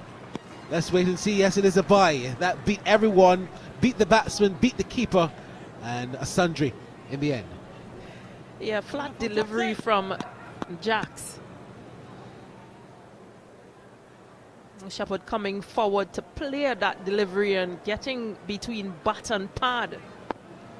That kissed the stumps as it actually missed the bail. I must tell you, very, very, very close. That doesn't inspire any confidence at all. I remember when Curtly Ambrose was on, he said when Athenaeus got out that he was beginning to feel a bit scared. And I said, isn't that a bit early? So Curtly, he says, no, Barry, you let them back in. And he is so correct. 45 from 40. Here comes Jacks down, bowls to Ford, and Ford is looking to cut this one outside the land, the all stump. Missed, taken there by the keeper. The pressure continues. 45 from 39 now. Yeah, it's difficult for Ford because he's not been in positions like this before, so he's opting to play shots. Jacks again, bowls to Ford, who's driving straight to cover, no run. Every dot ball, you can hear the England fans applaud. And rightfully so. They've done well to bring themselves back into this match. Here he comes again and bowls. This time it's turned into the onside. Just behind square, they'll get 1. And that's all there will be. 44 now from 37. 1 ball left in over number 28. With Moti to come. We also have got Yannick Carrier, the 2 batsmen left, and Alzari Joseph, the vice captain, who can whack it as well, but he has not been in the best of form. Perhaps he might come next to try and show some responsibility as the vice captain. As Jacks comes in now and bowls to Shepherd, and Shepherd is beaten again with a good delivery on the line of the all stump. He was on the back foot looking to turn it. It kept straight, also got some bounce, and Shepherd looked in an awkward position. Luckily for him, didn't touch any part of the bat. He survives. Another dot ball, and now the Windies need 44 from the last 36 balls. Yeah, looking really cautious, Romario Shepherd. Not wanting to play shots, but opting to just defend or try to rotate or find singles, but not even able to do that. Which is a bit worrying for him, because he likes to score, and his interesting feature is that if he's not scoring, he's usually running well between the wickets. Yes, this is what losing wickets does to you, especially wickets where your batters are already in. So here comes Ahmed again and bowls. This one, Ford is punching it off the back foot, but another maiden delivery straight to the fielder there at cover. No run. 144 for 6. 44 from 35. England need 4 wickets to win this. Ford is on 3. Here comes the leg spin again of Ahmed and bowls to Ford, who's driving pleasantly out to cover to the whitish long off. They get a single, a pretty easy run. Your thoughts on Jos Buttler's captaincy here in the last hour or so? I thought he's been good. He's used those changes, as I mentioned, with spin, especially in this period. Picked up 4 wickets, 4 important wickets, but West Indies batters haven't been able to score off them as well. This delivery again keeps Romario Shepherd quiet on the line of the middle stump. This has been an uncharacteristic innings from Romario Shepherd. He's got 9 from 17. He almost scored a 50 from these balls on Sunday last week. What's going on? 43 from 33. Here comes Rian in again and bowls to Shepherd, and Shepherd this time is going for a big hit. That's gone in the air. That's gone out to long on. Has it gone over long on? Yes, it has. That's gone for 6. Romario Shepherd deciding now enough is enough. Time to get moving. And he sent that pack in. Overlog on for 6. Yeah, made good connection. It actually made a lot of height. The long off fielder thinking that he had a chance. Would have taken some catch, and actually he did get a hand. He got a hand to it. He got a hand to it. He was over the boundary. As this delivery again, Shepherd is whipping it on driving out to the same field in that long on. Along the ground this time, but he'll get a single. And that was a spectacular effort, but he really had no chance because the ball was already over the boundary. So even though he got a hand to it, he was over the boundary with it as well. So that was good for the cameras. It would have been better if you could have thrown it back in. This delivery. That's the googly spinning back into the right-handed forward who's looking to score, trying to get Shepherd down on the other end, but Shepherd says no because as the over ends, he wants to keep the strike. 36 now from 30. Shepherd is on 16 from 19, and Ford is on 4 from 9. Windies need 36, while the England team need 4 wickets. Earlier, England, of course, 206 for 9, 71 to Ducket. Ford had 3 for 29. Let's talk man of the match. If West Indies win, who do you expect to be man of the match? If England win, who do you expect to be man of the match? Well, of course, Ducket. Ducket had a really good batting performance, 71 from 73. But you can't rule out Jacks as well, because if England does win, it would have taken wickets to keep those West Indies batters down. So I think I might just go for Jacks. Yeah, I'm siding with you. It's Jacks to continue. This is a short ball that's pulled down behind square. They'll get 1. I think the 3 for 19 was a little bit more significant than the 71, and I don't want to sound like if I'm being ungrateful for Ben Duckett's 71, because I mean he really batted well and dug England out of the hole at 49 for 5. But you just get the feeling that those 3 wickets pulled the choke and they took the breath out of the West Indies. I agree fully. Let's see what happens. Let's see how the game finishes as Jacks comes in now and bowls to Shepherd, who's coming down the pitch but doesn't time it and plays it into the onside, and there's no run. And he also had a maiden in those 6 overs. Will Jacks? Economy rate of 3.23. Yeah, you're right. The maiden, the team trying to get runs is like gold dust. As Jacks bowls at this delivery, it's played down to short third man. They're going for a quick single. A better throw, and they would have put the batsman under pressure, but in the end they get the run. Ford is very quick between the wickets, and Shepherd gets the run to take the equation now to 34 more from 27. Yeah, you want Shepherd to be on strike, so that was a good single. Discussions all around now as to field placing and where do you really want him to score, because Jacks will have to bowl a much tidier line at him. Anything that is given with width that he can get under Shepherd, he will carry, he will tow it away. No, you're right. Shepherd on 17. Here comes Jacks now. Bowls to Shepherd, and Shepherd this time is playing this nicely down to the long leg area. They get 1. That's all there will be. What would you call that shot? It wasn't exactly a sweep, or it wasn't a flick. What would you call that shot, Stacey? You've played the game. It looks like a paddle or something similar to a paddle. Paddle sweep. A paddle sweep, yeah. I think that's the safest thing to call it. Whatever it was, he got a single for it. Jacks comes in now and bowls to Ford, and Ford is going for a big drive. Big drive and big miss as well. Taken there by the keeper, no run. 33 from 25. Yeah, Shepherd takes a walk down just to have a chat with Ford. Possibly saying to him, let me do the hitting. Just get a single. Let me do the hitting. Another 33 needed from 25. Yeah, just give him the single. He's a senior man. He's the man that has to win this for the West Indies if they have a real chance at doing this. As Jacks comes in again and bowls to Ford, and Ford this time is perhaps getting this one off the inside edge onto the pad. There's no run. The over ends with the West Indies needed 33 from 24.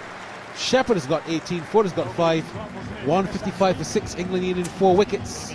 it could still go either way, but it would perhaps, if any right-thinking individual will look at this equation, they would say the batting team should win.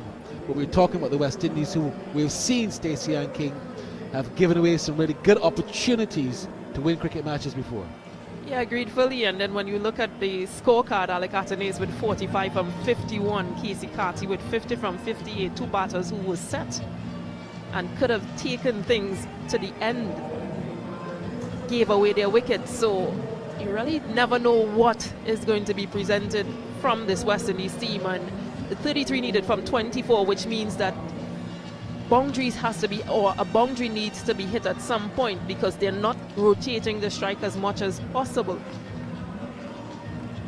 And then when you look at batting to come, you mentioned Alzari Joseph, vice captain, Moti and Carrier, not recognized batters, if I may say so.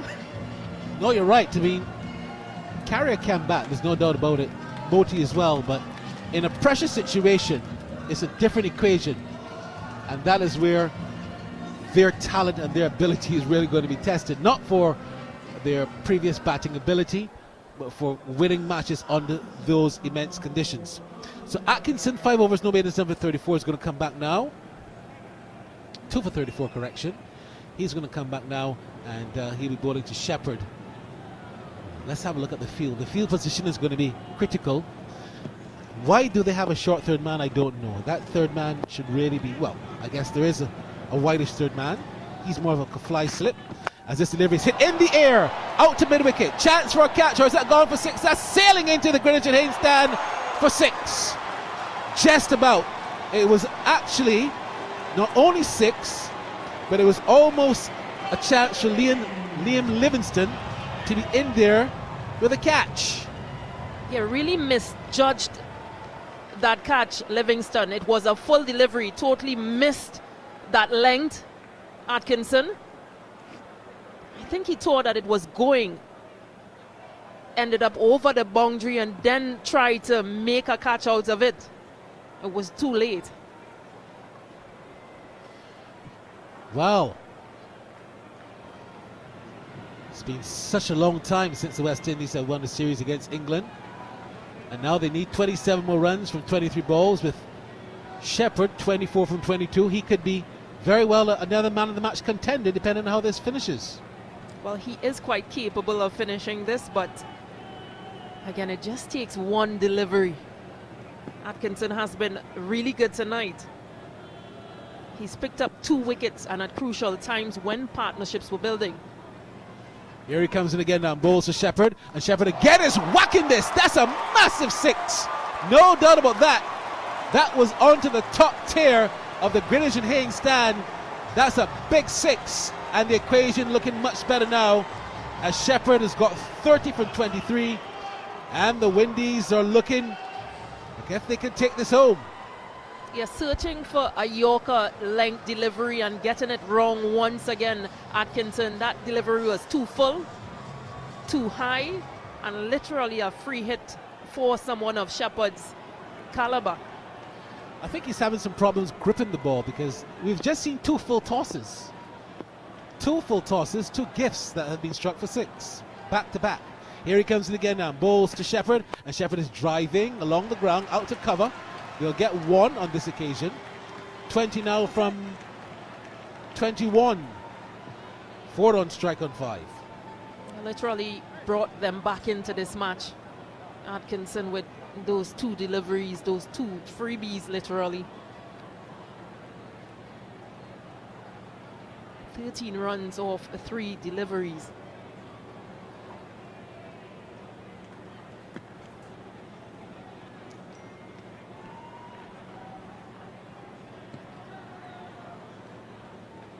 Last time the West Indies won a 3-match ODI series was back in 2007. That was in England when they won 2-1.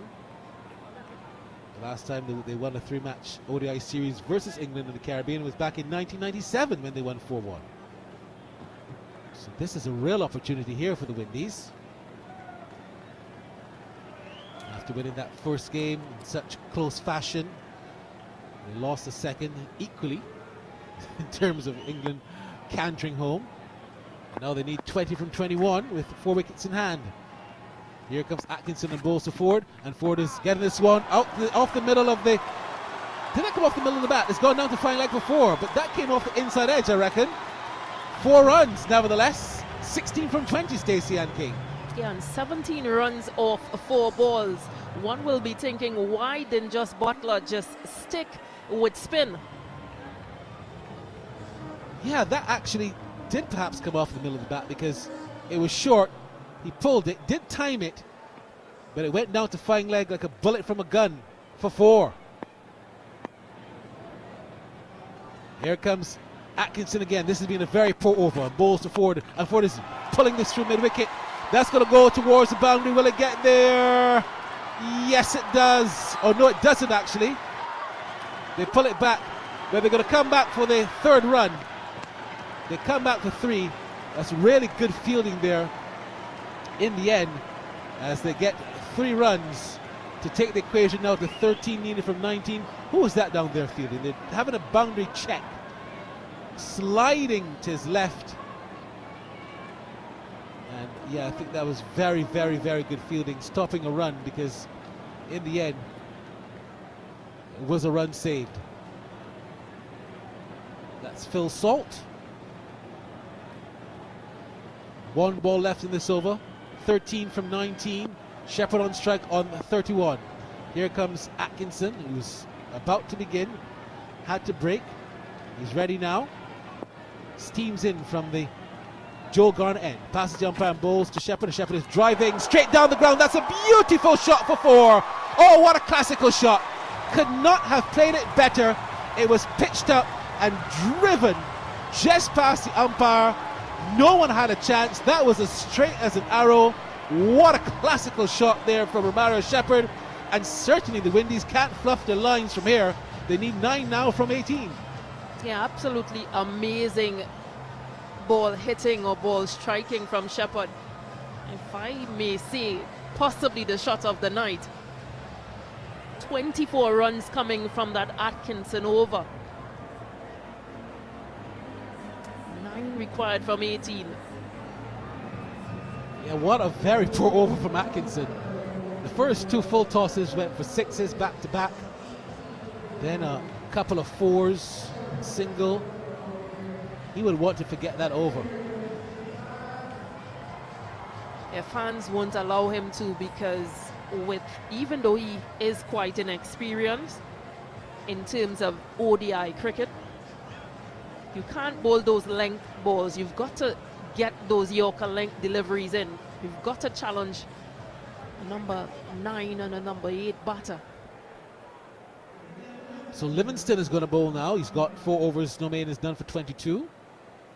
And Ford is on strike. Do you reckon Ford is going to try and go for it in this over? I hope not. If I know Matthew Ford, he's going to do that. Here comes Livingston and bowls to Ford. Short ball that is pulled. But there's a fielder down in the back with square boundary. So they'll just get a single, but that brings Romario Shepherd on. He's on strike. 8 from 17. Also pretty good little innings from Matthew Ford as well on debut. So we've got a number of contenders. Ford has got 3 wickets on debut. Could come out here with a little cameo. Shepherd is also a contender. Here comes Livingston again and bowls to Shepherd. And Shepherd this time is cutting and cutting well. This is going down to the backward point boundary. Will it get there? No, it won't. But they'll get 2 more runs. And that brings the equation now to just 6 from 16. Yeah, definitely Shepherd with that 37 from 26. Started off really slow in this innings. Possibly thinking to himself, what type of game am I going to play here, because I'm the last senior and recognized batter. Here he comes in now and bowls to Shepherd. And Shepherd this time is going for a big sweep. He's going to go down to the boundary. I think everyone missed that. That could be 4 wides. It's gone into the boundary now. Let's look at the umpire signal. It is. So that's 5 runs all told. And the West Indies now need 1 run from 16 balls, with Romario Shepherd again, the man with the bat in hand, who has certainly used it like a magic wand to win it for the Windies if they get that single they need. 1 from 16 and the field is in. Here comes Livingston and bowls to Shepherd, and Shepherd this time is anticlimactic, getting the delivery on the line of the middle stump, and he looked to play it in the onside, hit the pad, ballooned into the offside, and there's no run. Livingston turns, spins the ball from hand to hand, comes in now and bowls to Romario Shepherd, and Shepherd this time is going for a big swing down to flying leg, and that's it. Victory for the West Indies. It has taken them since 2007 to beat England in this fashion in a 3-match ODI game. But thanks to Romario Shepherd and a number of the architects, the Windies win by 4 wickets, and it's beginning to look a lot like Christmas in the Caribbean. Stacy-Ann King. Yeah, and a very good victory for West Indies. You mentioned beating England, but beating England in the Caribbean, the last time they won a series against England in the Caribbean was 1998. So this means the world to West Indies, this team, this young team, and also the fans of West Indies cricket who have toiled and searched for a victory or consecutive victories or an ODI series victory from this West Indies team. Kudos to technical staff, new coach Darren Sammy. Jos Buttler will feel that he missed out here. Him and his guys would have missed out. But yeah, it's all part of the game. Indeed it is, but a victory for the Windies sets up that T20 series to start on Tuesday quite well. West Indies win by 4 wickets. Let's head back to Mark Butcher. Well, magnificent scenes at the Kensington Oval. Matthew Forde on his one-day international debut on his home turf, out there in partnership with Romario Shepherd, who once again has, if you'll pardon the pun, shepherded the West Indies home to victory. It has been a long time coming, 1998 since the West Indies defeated England at home in a one-day international series, and they've done it here with Darren Sammy as head coach, and with a young side in places, an inexperienced side in places, a side that has been shorn of some of the bigger names of the Caribbean. But nonetheless, Shea Hope and his team have come victorious here at the Kensington Oval. A stop-start affair, a delayed start, a delay for the second innings, reduced overs down to 34 overs a side. Their bowlers did a wonderful job reducing England to just 49 for 5 in the 10th over. England battled back to make 206 for 9, but it seemed to be short. It seemed to be even shorter when Athenaeus set about England's bowling, making 45. It was an excellent series for that young man at the top of the order. West Indies were 99 for 3 in the 17th and seemingly coasting before a wobble in the middle order that saw Hope, Hetmeyer, Rutherford and then Casey Carty, who had made his second one-day international 50, depart when the score was 135. 6 down, England felt they had a chance of defending 188, but Romario Shepherd had other ideas and saw them home once more. 41 from 28 for the huge West Indian all-rounder, a man with shoulders the size of Sheffield and a smile even broader than that right now as he chats with Rayan Ahmed at the on the outfield there at the Kensington Oval. His face dripping with sweat, the exertion and the pressure of seeing his team over the line finally bursting out into a huge relief and a huge grin on his face. And that matches the grin on the face of Philo Wallace, who's next to me. Steve Harmison, he's not smiling quite so much, but that is, well, a nervy win for the West Indies, but a win nonetheless, and they have been few and far between over the years. Yes, but obviously you have to congratulate the West Indies team for winning their first series against England since 1998. It's been a long time, but to get over the line tonight, a little nervy, but they've done it thanks to Romario Shepherd, who came in and he's got 41 from 28 balls, are well supported by the debutant Matthew Forde, who showed good composure and common sense to get 13 from 16. But the foundation was laid by Alec Antoinez and Casey Carty. Both batted well and got out against the run of play, but they held their nerve and they pull off a sweet victory, which will be celebrated around the region and across the world. A lot of people will be happy to see West Indies actually beating a side that is ranked above them in ODI cricket. Yes, indeed, and despite the fact, Steve Harmison, that England came out with a sort of, I suppose, white ball 2.0 reset going on under Jos Buttler after the disappointment of the World Cup, you would still have felt that England would have had enough to have come here and beaten this West Indian side, but it has not been to be. Where does that leave the Buttler-Motts reset? Yeah, scratching your head a little bit, thinking a little bit of what might have been, because when you look at the series as a whole, England probably should have won the first game. They did win the second game. I don't think they deserve to win this game. I think when you are, what was it, 49 for 5, without any delays or restrictions in the game, and then once it does start to rain and you are put in that position, you're always going to be 20, 30, 40 runs short, and I think that's what England ended up being. So where are England now, though?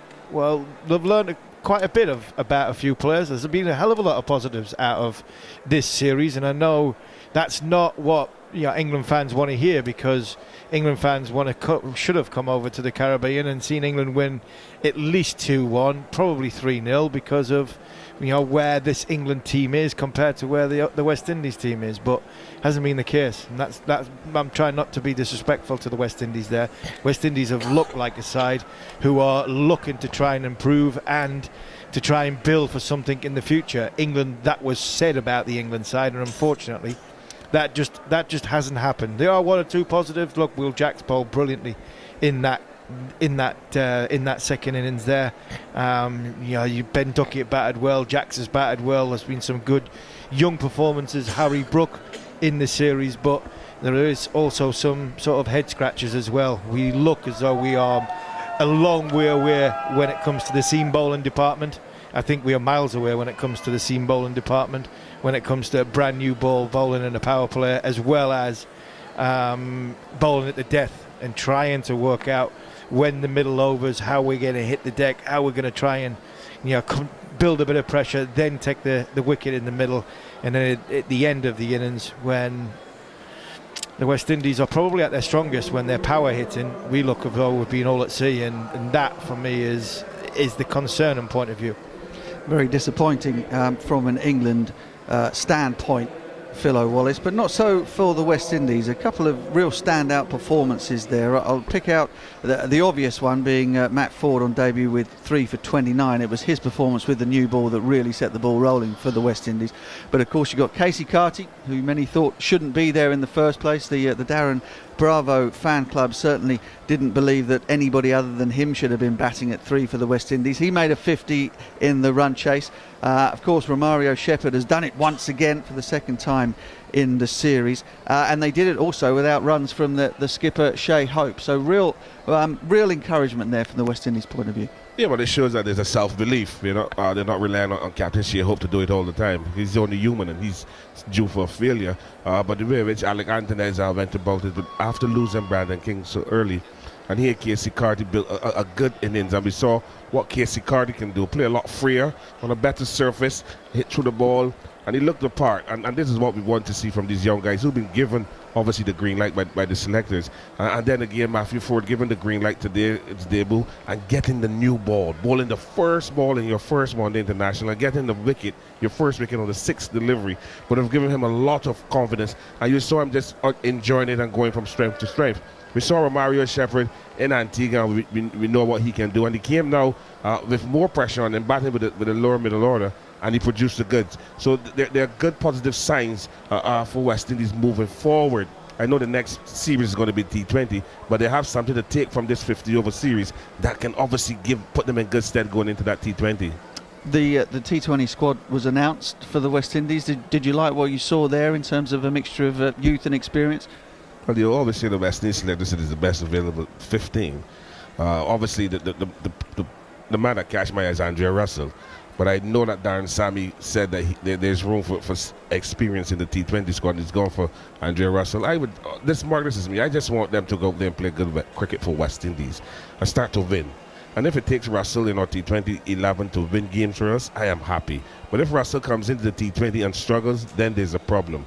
Because there are other guys who I believe should be able to get a play. But that is what is being put to us. I think that they have to go there and play decent cricket. Excuse me, if you can hear that, we've got a fire alarm going off here at the moment. It's not a distress call from Jos Buttler in the England dressing room.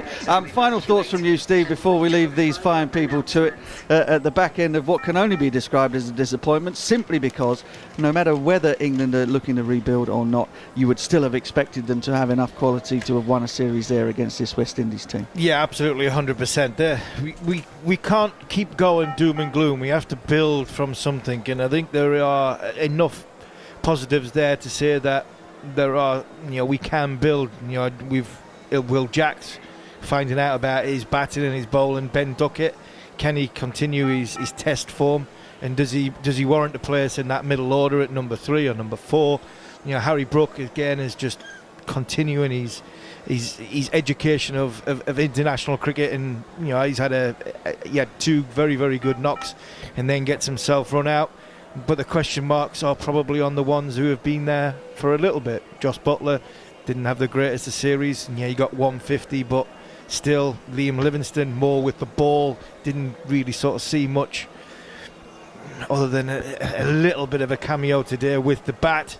And like I said before, the bowling really does concern me.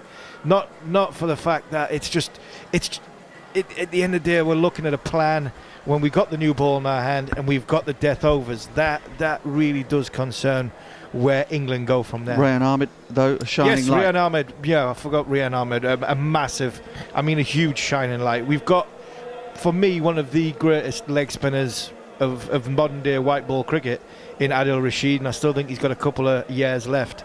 And I think we've got an able partner and then a deputy once Adil Rashid goes, because Rayan Ahmed, a little cameo with a bat, but he's absolutely brilliant with the ball throughout this series. Yep, he certainly was. Brilliance from Rayan Ahmed in all 3 games.